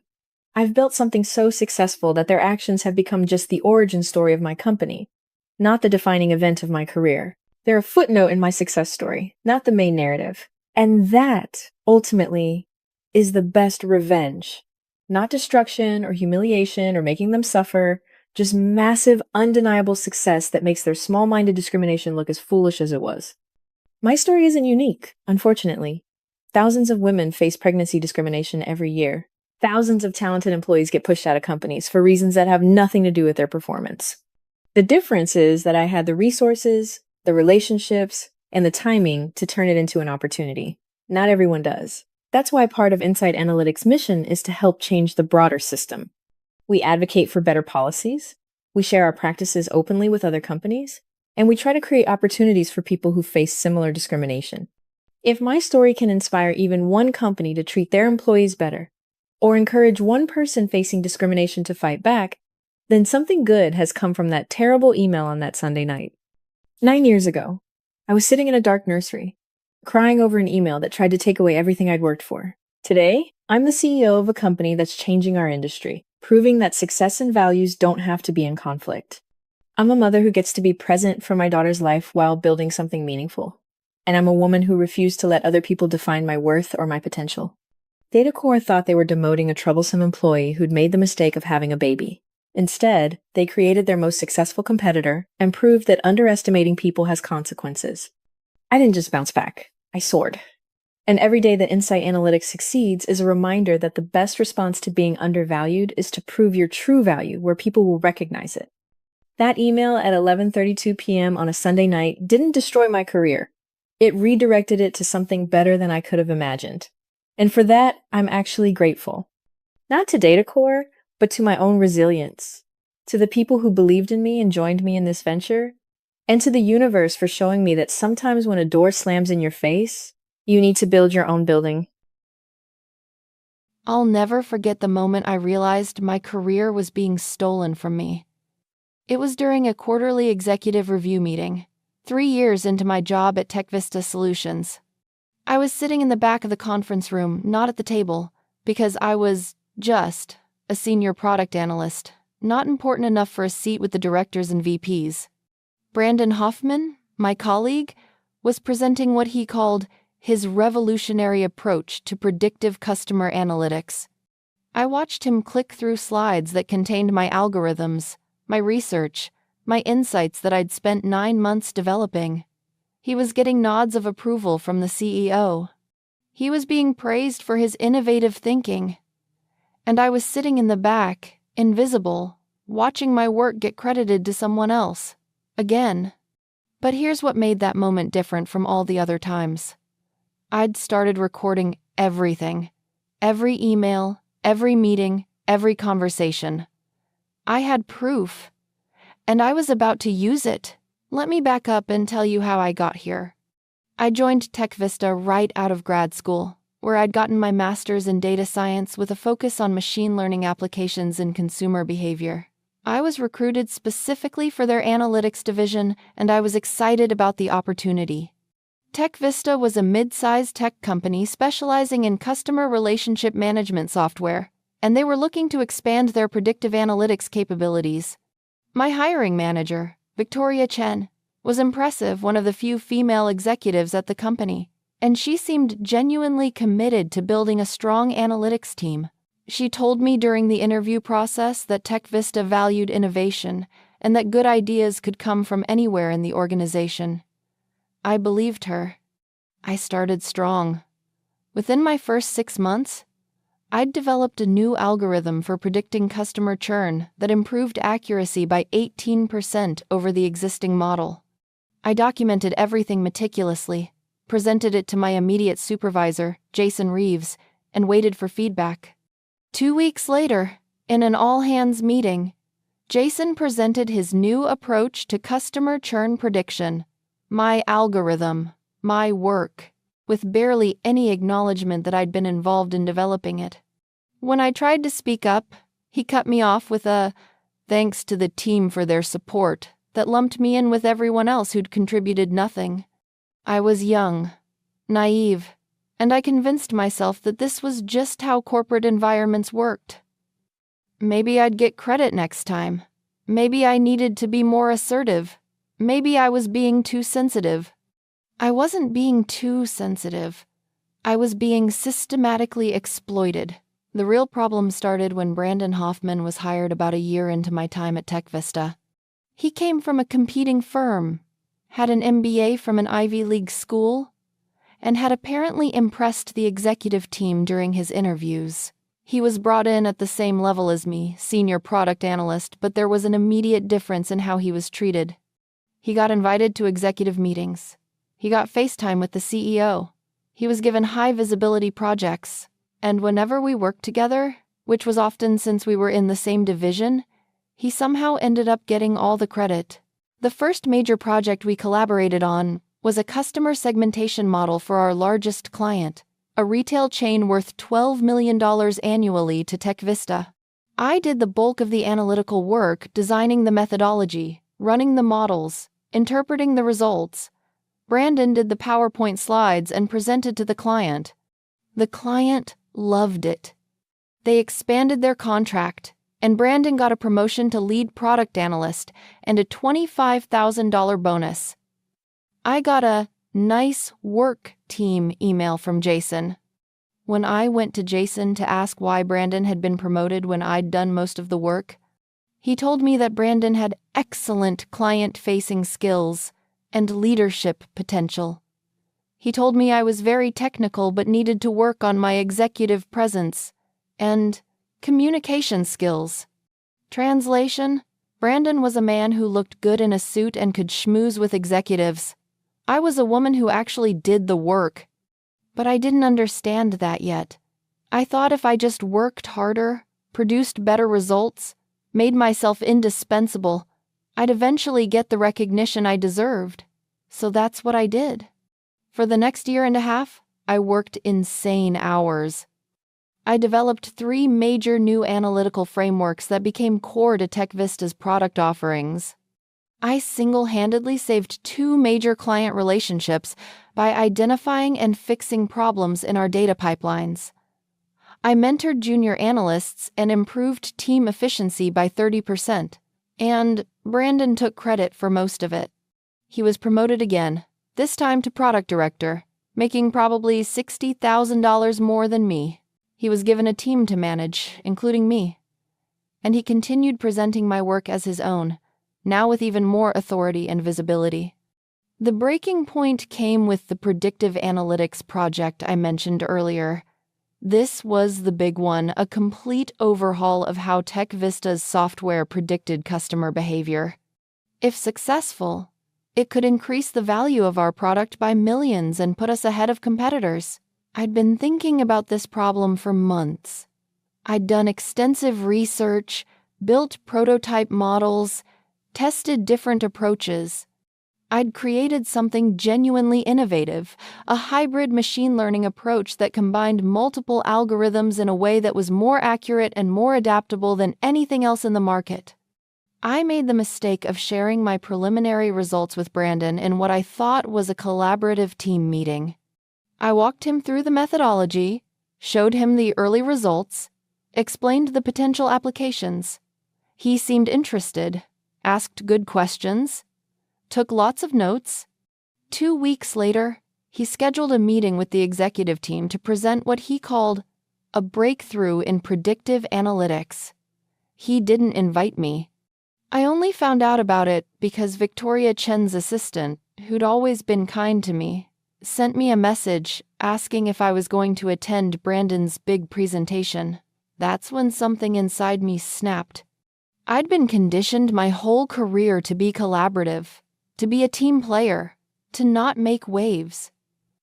I'd been told that if I just kept my head down and did good work, I'd be rewarded.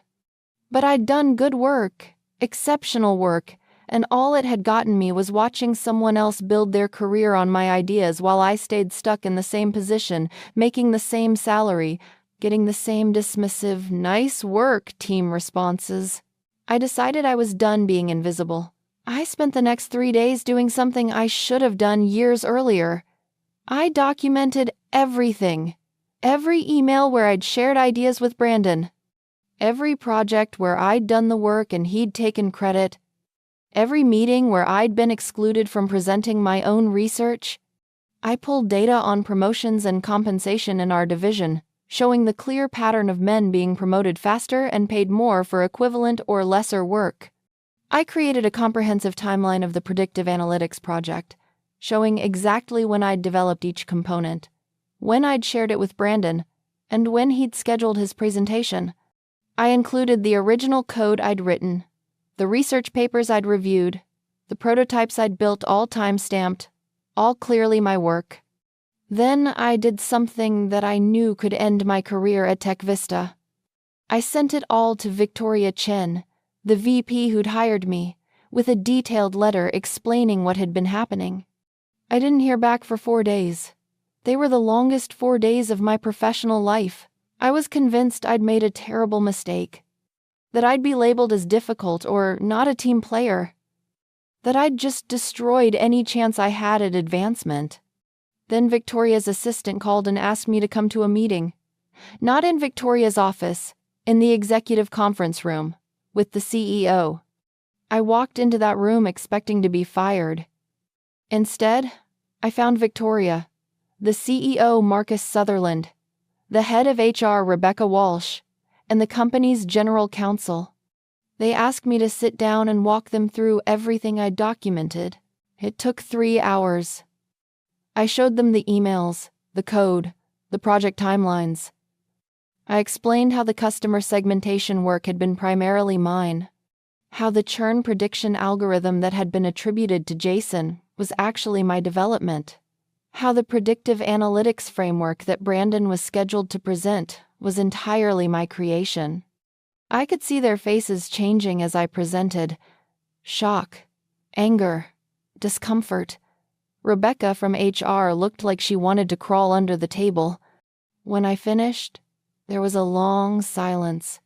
Then Marcus asked me a question I wasn't expecting. "Why didn't you come forward sooner?" I thought about lying, giving some diplomatic answer. But I'd come this far telling the truth, so I kept going. "Because I was afraid," I said. "Because I've been told my whole career to be collaborative and not make waves.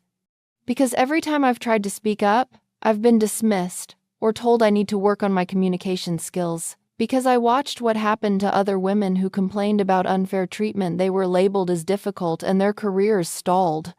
I stayed quiet because I thought if I just kept doing excellent work, eventually I'd be recognized for it. But all that happened was my work got recognized and attributed to men." Another long silence. Then Victoria spoke up. "I hired you because I saw your potential. I fought to get budget for your position.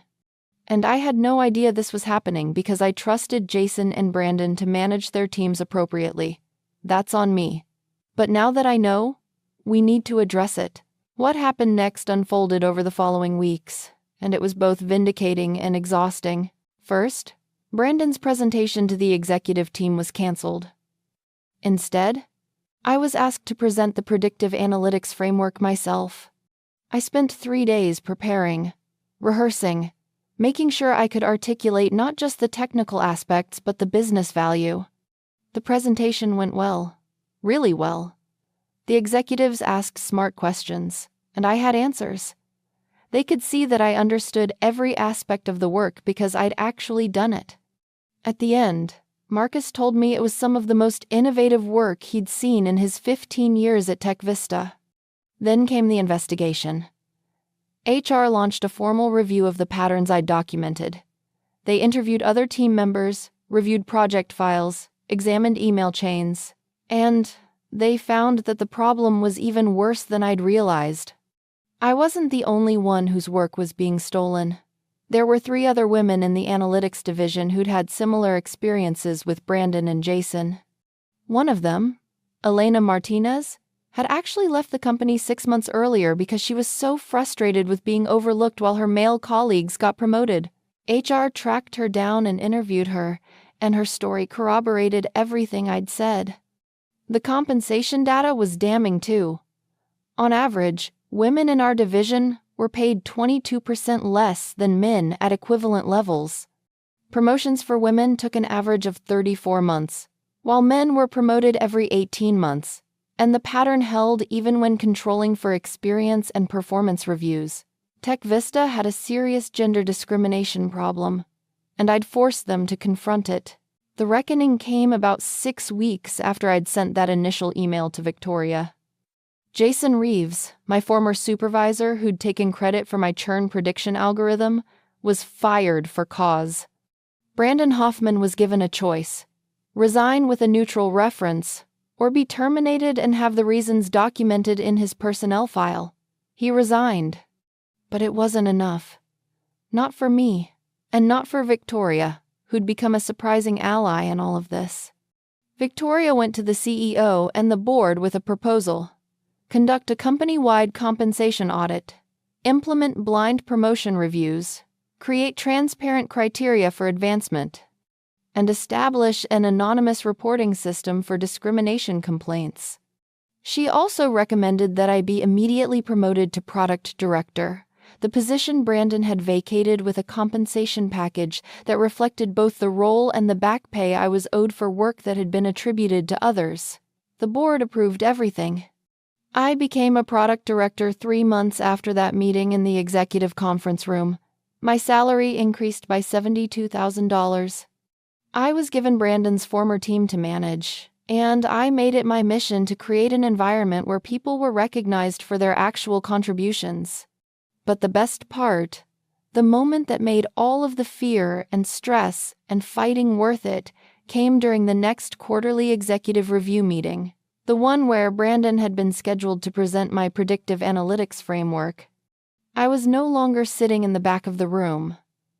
I was at the table, presenting my own work, getting credit for my own ideas, and as I walked through the revolutionary approach I developed, I could see the executives truly understanding for the first time who'd been driving innovation at TechVista all along. After the presentation, Marcus pulled me aside and said something I'll never forget. "I'm sorry it took us so long to see what you were contributing. That's our failure as leadership, but I promise you things are going to be different now." He was right. Things did change. The company-wide compensation audit revealed disparities across multiple departments. Over 40 women received salary adjustments and back pay totaling more than $2 million. Several managers who'd been systematically undervaluing their female employees were put on performance improvement plans or quietly pushed out. TechVista implemented new policies around idea attribution. Every major project now required documentation of who contributed what. Presentations had to include slides acknowledging all contributors by name. Performance reviews were restructured to focus on measurable outcomes rather than subjective leadership presence assessments. Within 6 months, the culture started to shift. Women started speaking up more in meetings. Ideas were being credited appropriately, and the company started retaining female employees who previously would have left out of frustration. I wish I could say I stayed at TechVista forever and built my career there. But the truth is, after everything that happened, I was damaged. Not broken, but changed. I'd seen too clearly how easily good people could be complicit in discrimination. how systems could be set up to benefit some people while exploiting others. About 8 months after my promotion, I got a call from a recruiter. One of TechVista's biggest competitors, Nexus Analytics, wanted to talk to me about leading their entire predictive analytics division. The role would be VP level. The salary would be triple what I'd been making when I was invisible at TechVista, and they'd heard about what I'd accomplished. They'd also heard about what I'd exposed, and they wanted someone who'd stand up for doing things right. I met with the CEO of Nexus, a woman named Diane Crawford who'd built the company from a startup to $100 million in annual revenue. She told me she'd read about the changes at TechVista. News spreads fast in our industry, and she wanted to make sure Nexus never had those problems. She offered me the VP position, equity in the company, and complete authority to build the division the right way. I accepted. Telling Victoria was hard. She'd fought for me, supported me through the investigation, and pushed for real change at TechVista. But she understood. She told me that sometimes you have to leave a place to truly move forward, even after you've won the battle. She also told me she was proud of me. My last day at TechVista was surreal. People I'd barely spoken to came by to tell me I'd inspired them. Women from other departments thanked me for speaking up. Even some of the men acknowledged that they'd benefited from systems they hadn't realized were unfair, and they appreciated me forcing everyone to confront it. Starting at Nexus was like entering a different world. Diane had built a company culture that actually valued merit over politics. My ideas were listened to, implemented, and credited to me. When I hired team members, I made sure to create an environment where everyone's contributions were visible and valued. Within my first year at Nexus, my division developed 2 major new products that generated $35 million in new revenue. I hired 12 people, 8 of them women, all of them talented analysts who'd been overlooked at their previous companies. I built something I was proud of, but more importantly, I built a reputation. Word spread in the industry about the woman who'd exposed systematic idea theft at TechVista and then built one of the most innovative analytics divisions in the sector. I started getting invited to speak at conferences, to serve on panels about workplace equity, to advise other companies on creating fair systems. My story resonated because it wasn't unique. Almost every woman in tech had experienced some version of what I'd gone through, having ideas stolen, credit taken, contributions minimized. I'd just been in a position where I had the documentation, the timing, and the courage to do something about it. About 2 years after I left TechVista, I ran into Brandon at an industry conference. It was awkward. He tried to apologize, said he'd done a lot of reflection, that he understood now how his actions had hurt people. I listened, nodded, and told him I appreciated the apology, but that what mattered was whether he'd changed his behavior going forward. I later heard he was working at a smaller company in a mid-level role. Apparently, word had gotten around about why he'd left TechVista, and his career trajectory had stalled. I didn't feel joy about that, but I didn't feel bad either. Actions have consequences. Jason, my former supervisor, had a harder time. Being fired for cause made it difficult for him to find another position at a comparable level. Last I heard, he was doing freelance consulting. Again, I didn't celebrate his difficulties, but I didn't lose sleep over them either. He'd built his career on taking credit for other people's work. Eventually, that catches up with you. TechVista itself actually improved significantly after the changes Victoria pushed through. They started being recognized as one of the better companies for women in tech, which helped them recruit top talent. Their revenue grew, their employee retention improved, and they developed a reputation for innovation, real innovation, from the people actually doing the work. Victoria herself was promoted to Chief Operating Officer about a year after I left. She deserved it. She'd been the one executive willing to take my complaints seriously, to push for systemic change, to risk her own political capital to do the right thing. We've stayed in touch, And she's told me that the changes we fought for are now embedded in TechVista's culture. New employees don't even realize it used to be different. At Nexus, I continued climbing. 3 years in, I was promoted to Senior Vice President of Analytics and Innovation. My division had grown to 60 people and was responsible for over $80 million in annual revenue. I was making more money than I'd ever imagined, doing work I loved, leading teams where people were valued for their actual contributions. But the most satisfying part wasn't the title or the money or even the success. It was the culture I'd helped create. I'd built a division where junior analysts could present their ideas directly to executives, where credit was given appropriately, where talent was recognized regardless of gender, background, or ability to schmooze with management. I hired several people who'd left other companies because they were tired of being overlooked. I mentored women who reminded me of my younger self, brilliant, hardworking, and naive about how easily their contributions could be minimized. I made sure they didn't have to go through what I did. One of my proudest moments came about 4 years into my time at Nexus. A young analyst on my team, Priya Sharma, had developed an innovative approach to real-time data processing. When she presented it in our team meeting, one of the more senior guys immediately started suggesting improvements that were really just restatements of what she'd already said, positioning himself to claim partial credit. I shut it down immediately. I said, "What Alex is describing is exactly what Priya just explained. Priya, this is your work. How do you want to proceed with developing it?" After the meeting, Priya thanked me, said that had never happened to her at her previous company. I told her it would always happen in my division. Her work, her credit. End of story. That's when I knew I'd truly changed something. Not just my own career trajectory, but the experience of people coming after me. The industry recognition continued. I was named to several top women in tech lists, invited to speak at major conferences, featured in business publications.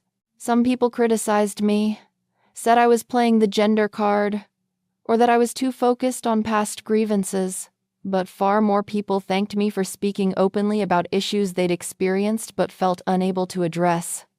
I also started advising startups and smaller companies on how to build equitable systems from the beginning. I'd learned the hard way how much harder it is to fix a broken culture than to build a healthy one from the start. If I could help newer companies avoid the problems that had plagued TechVista, that felt like meaningful work. About 5 years into my time at Nexus, Diane approached me with an interesting opportunity. The company was considering an acquisition, and she wanted me to lead the due diligence on the target company's analytics capabilities.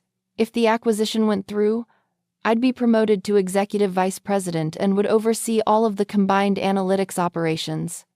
The target company was TechVista. I sat with that information for a while. TechVista, the company where my career had been stolen, where I'd had to fight just to be recognized for my own work, where I'd finally stood up and forced change. And now I was in a position where I'd be evaluating whether they were worth acquiring. The irony was almost too much.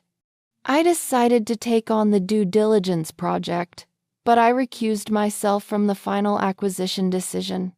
I didn't want my personal history to bias the business evaluation.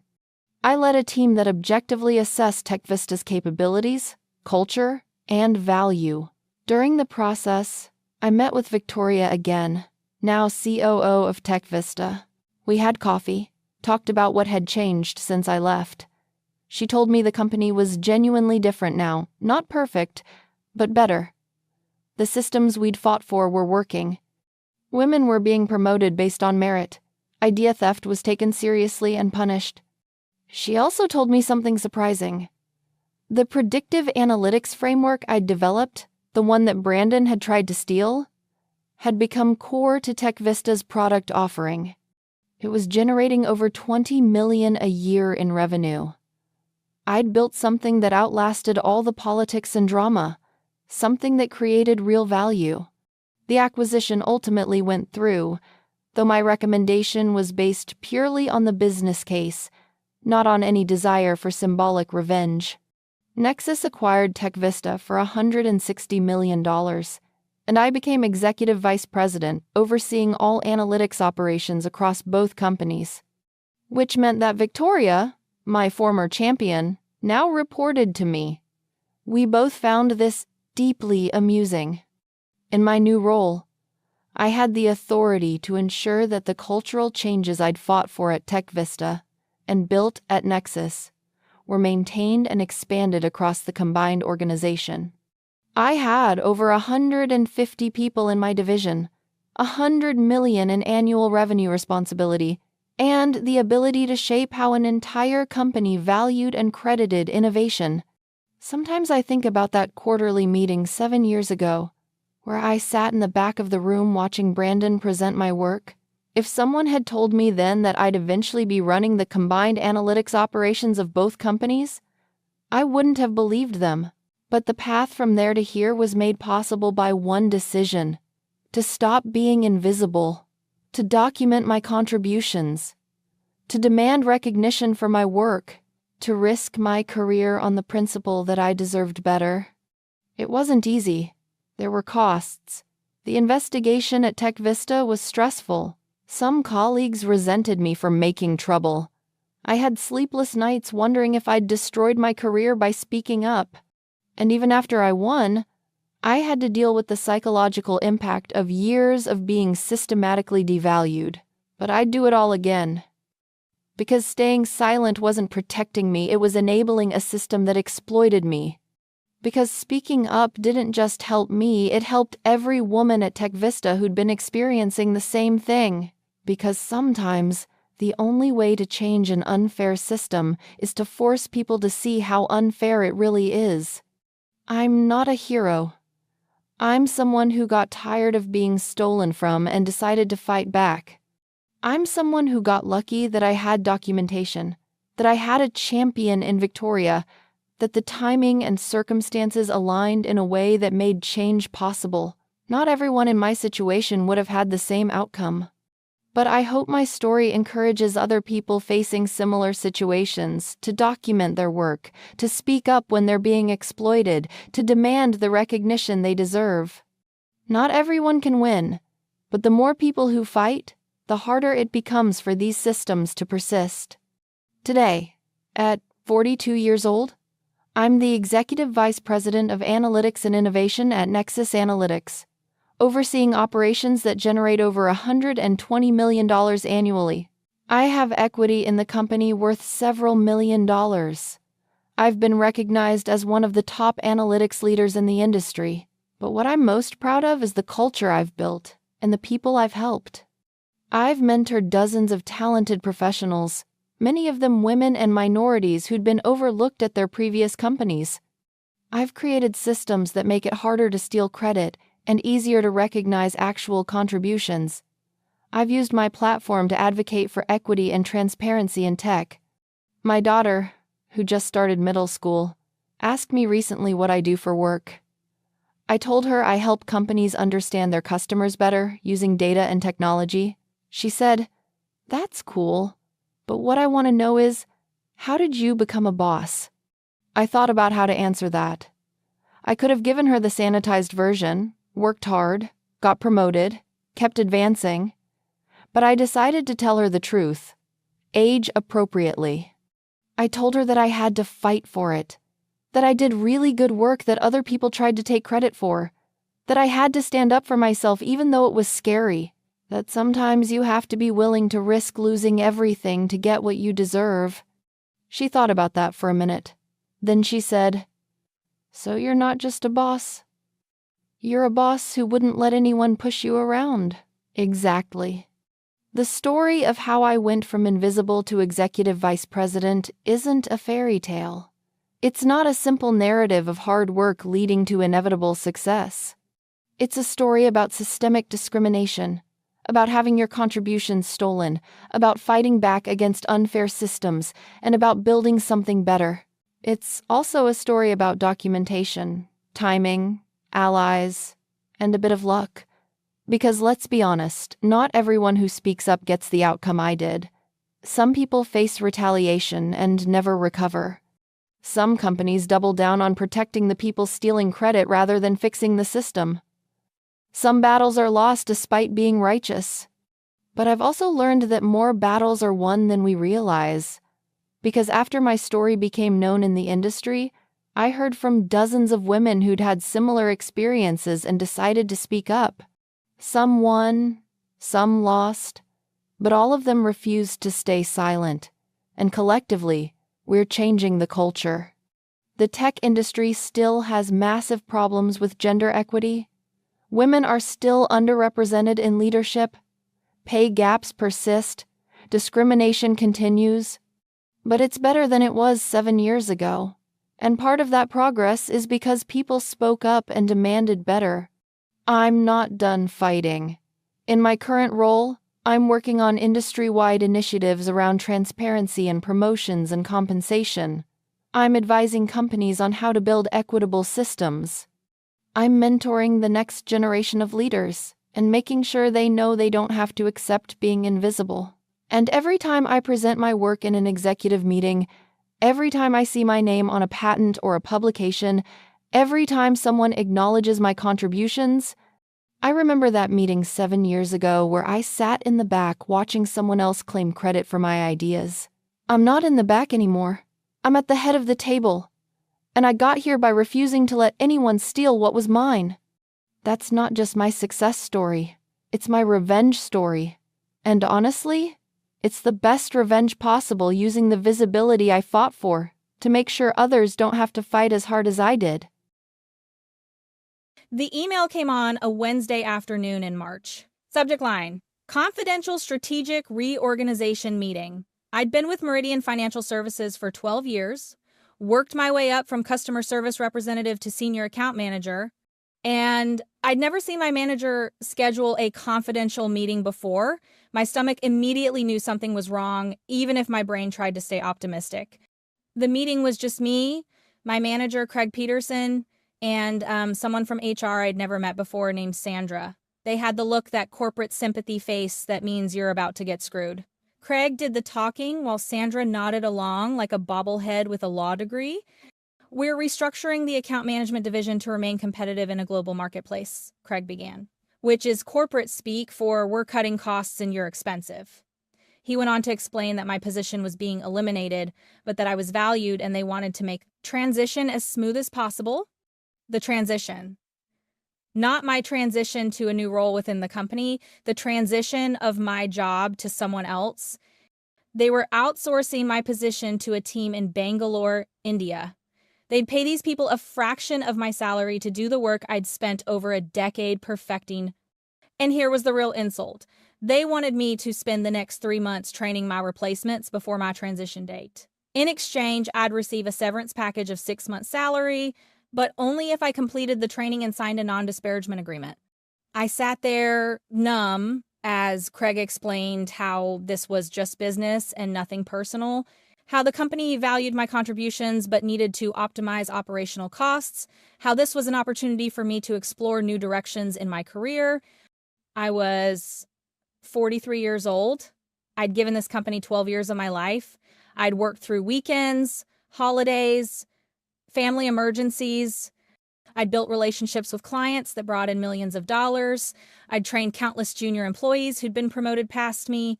And now I was being discarded because someone in a boardroom had decided my salary was too high compared to what they could pay someone overseas. But here's what Craig and Sandra didn't know about me. I'm a documenter. I keep records. I save emails. I understand how businesses actually work beyond the corporate buzzwords. And over the next 3 months, I was going to document everything wrong with their cost-cutting plan while they paid me to do it. I accepted the terms with a calm smile. Craig looked relieved. He'd probably expected tears or anger. Sandra seemed almost disappointed that there wouldn't be drama. I asked about the training timeline, took notes on their answers, and left the conference room with my head high. Then I went to the bathroom and cried for 20 minutes. When I pulled myself together, I started planning. I had 3 months. 3 months of salary, during which I'd ostensibly be training my replacements but would actually be preparing for what came next. 3 months to secure my future while documenting their mistakes. Let me give you context about what I did at Meridian. I managed 17 major client accounts, representing about $38 million in annual business for the company.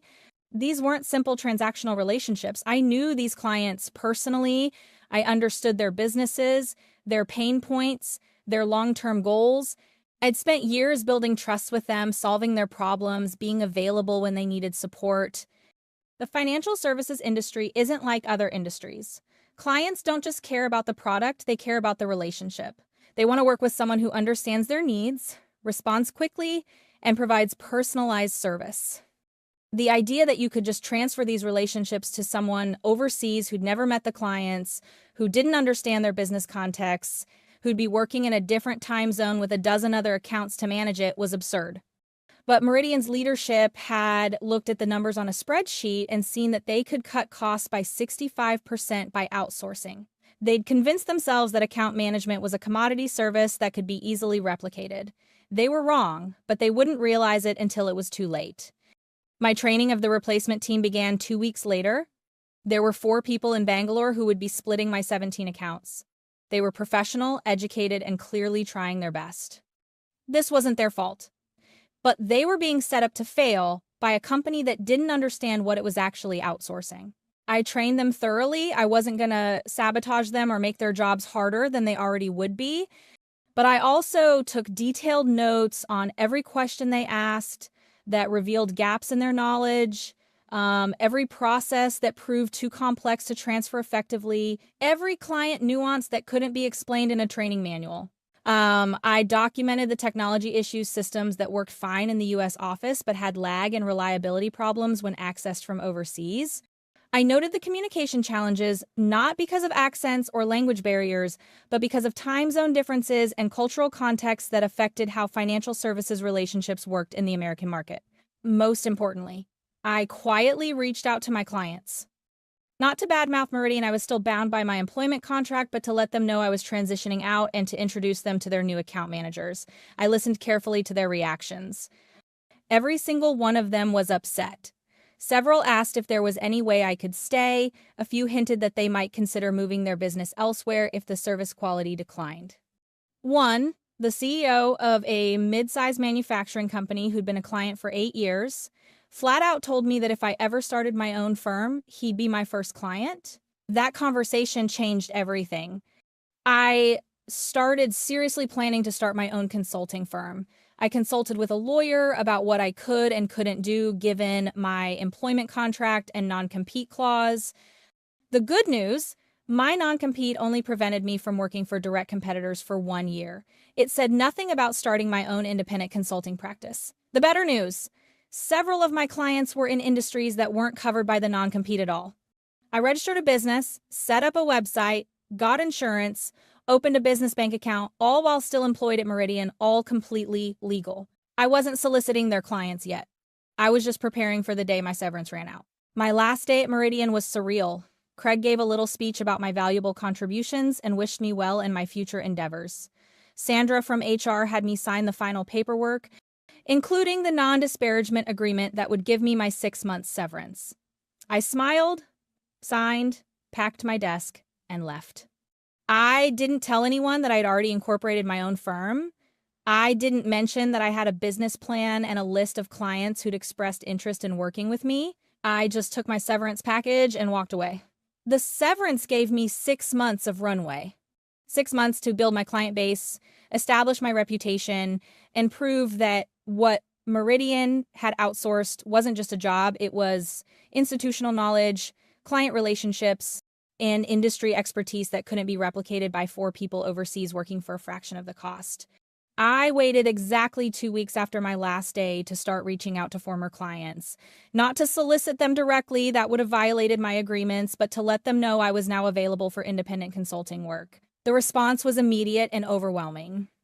Within a month, I had 6 clients. 5 of them were former Meridian clients who'd become frustrated with the new account management team. They weren't getting responses to emails for days. Simple requests that I used to handle in hours were taking weeks. The personalized service they'd valued was gone, replaced by generic corporate responses. The sixth client was a referral from one of my original clients, someone who'd heard about my reputation and wanted to work with someone who actually understood their business rather than treating them like a number on a spreadsheet.